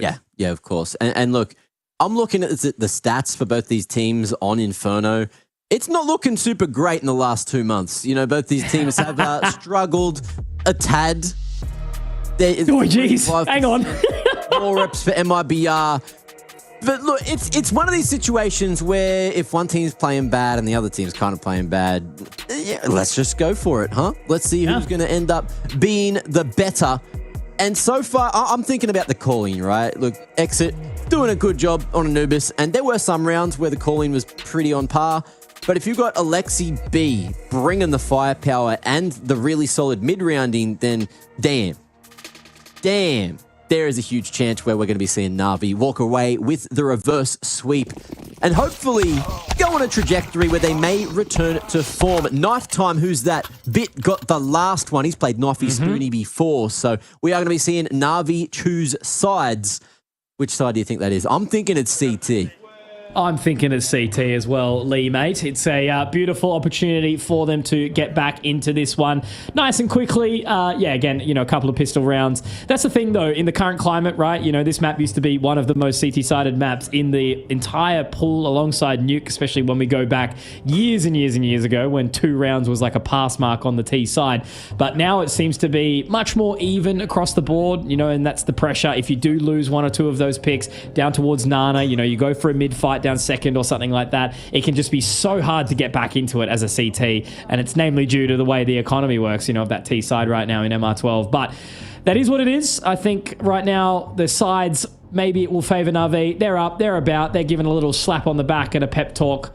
Blade giving them the juice. But yeah, I don't know. I think they need to come out swinging early, and I just hope for MIBR, whatever they've done in the break, they've had a bit of a chat, they've worked out what they need to do, and just switch off a little bit more. Put the pressure, take the pressure off. Is that the players? What? I just heard someone growling. Yeah. Letting the dog out. Someone was growling. I don't know if it was someone getting Na'Vi hyped up, but they were doing their thing. Either way, look, someone doing a couple of weird growls and barks would get me going 100%. But let's have a quick chat as well, Mitch, because it's been a while since I've been back on Australian Inferno. We got different call-outs. We got that diggity thing. You said Nana before, and I'm pretty sure, because it's also Europe time now. I think, what is it, like 2 p.m? Oh, true. Yeah, it would be, I don't know if they like Nana. No. They're fans of the Nanis, like probably to eat them, but the words in particular, I think they need the ba. Ba. They need the ba before the Nana. Nana. Or they're going to maybe not understand you. I'll give them what they want, man. I say short, because I have been converted to more European call-outs now. If I say short, I'm sorry to all the Australians watching, but it is diggity. Okay. It's still diggity. It will never change. Don't care. The Australian adaptations must live on. Thank you for putting up with us, by the way, guys. You know, we just want our little moment. It's just like when the major was in Shanghai. Finally, it was prime. What do you mean? Prime viewing. We want Australian hour Counter-Strike. It's been beautiful. That's what I'm saying to the viewers. Guys, if you're having a great time, put a glorp in chat. Let us know. All right, if I see 10 glorps, I'm going to assume that means 100% of everyone watching is having a damn good time. And that's what we're here for, is great times, great bananas. Especially like that one on the wall. Banana. See how it's Nana? No, I said there was the bar. You didn't get that? Okay. Anyway, Counter-Strike time, Mitch. Let's jump into it. And we were wrong. Na'Vi went for the T-side start. Let's see how they go. I like that. That's actually all up in your face kind of approach. And they're playing a very passive round here, aren't they? MIBR sitting back, one in dark, one at the coffins, having a little bit of a look over. And where are they going to go with this? It definitely looks like it is going to be that B site angle, just leaving Emma to have a sniff in towards apartments. Safe is sitting there to kind of prod himself over. There's no kit in play that I can see for MIBR either, so pretty confident on their position. Alexi and Wonderful do have the utility, so it does appear that we should have a take this way. Unless they shift the call. Depends on what Emma finds over towards Boiler. We are going to see the gravitation back in this direction. Smoke's going to be drawn out from the B-site members, but so are heads. JL getting smacked straight through the smoke bank. And now we've got a 4-man short burst. Apps control is going to be there for Safe, and Breno drawing attention away, but the Julies got to do God's work here, and they're not hitting like they should. Yeah, really needed to find something there, didn't he? Safe to try and pull some rotations over for the team. As we mentioned, there is no kit, so time is going to get ticking quickly. Motorway is smoked, so it's going to be a little bit awkward. Wonderful trying to get in on that flank, on that wrap. Safe is going to have to be ready for it. Does rip the head off. And a second. Oh, that's brilliant from Safe. Looking good with 3. Will it be a 4th? No, Insani will take, but that is clean as you like from Safe. He is keeping his team up to his name, taking him in, putting his arms around him and saying, boys, I got this. Spoke too soon. Thought the Julies weren't doing their job, but goddamn, they got there eventually. And that is going to be MIBR successfully on the retake. Na'Vi, though, with the plant, you got to be looking at the next round. You got to be thinking, okay, that didn't go super right. But if we got Safe hitting shots like that, joining the crew and looking to bring the firepower, then Brazil might be standing tall. Could be. I'm sure they're going to be comfortable on the CT side to start, especially with that pistol in the back pocket. But look at the buy. Na'Vi, bunch of Mac 10s, Galil in the mix, Tech 9 as well as a good amount of utility. This is a perfect buy on a map like Inferno. Really is. Jail's not going to get too much sweat either. Able to get that smoke down quickly. Here's a piece of utility expended, though, that they would have rather liked. But they are just playing it passive, setting that default, seeing if anyone does come their way for now. Smoke top mid will be fading in just a quick second. 3 lean 4, MIBR towards 8. If they convert this round, man, you know, we can all of a sudden maybe restart the conversation about what we can expect here. But as you sort of said, neither of these teams have been having kind of cracker infernos as of late. So it could really bring the chaos out in full. We've witnessed some intense stuff today, and I don't think it'll be any change.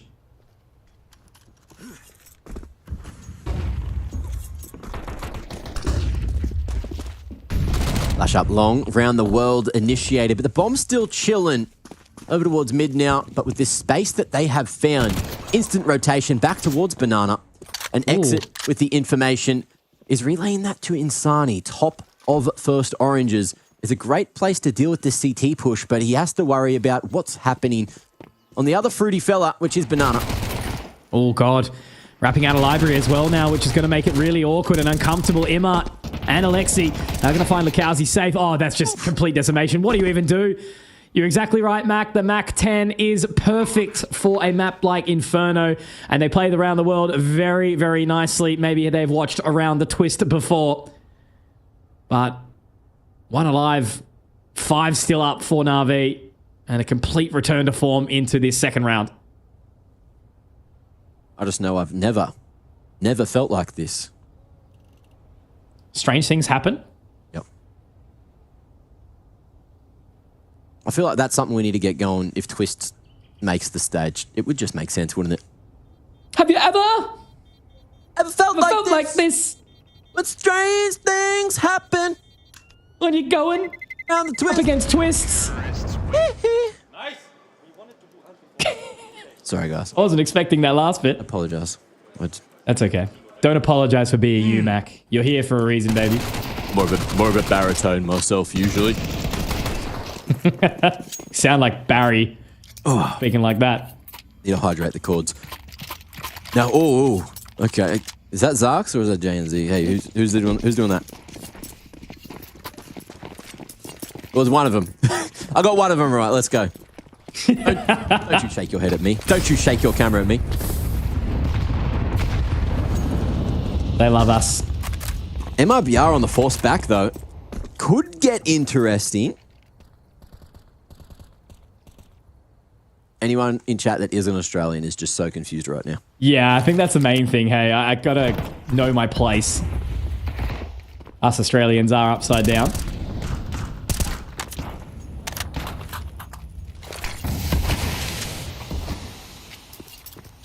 A little bit awkward here. Breno might have found a great bit of timing here onto Imma. Didn't hear him at all, no. And that looks like it got a little bit scrappy over towards the side of B as Insani's been taken as well. And the awkward thing here is, Mac, is Exit's got nothing really to kind of bring back. So I think we might just have to deal with a very slow round. I mean, they're giving it a think by pushing down second mid early. But it may very well just be worth taking what they've got in towards the next round. Got the M4 in the hands of Breno, but yeah, this is not a good prospect. This is the problem, guys. If you don't want us to talk about non-Counter-Strike things and relate on how Australian we are, we just need good rounds, man. But Inferno, unfortunately, doesn't always promote the toppiest of Counter-Strike. Get your butt on the couch. Get back to source. Yeah, you guys want the good source. That's what the B stream's for. Dog's eye. Dead horse. You know what I'm talking about? Yep.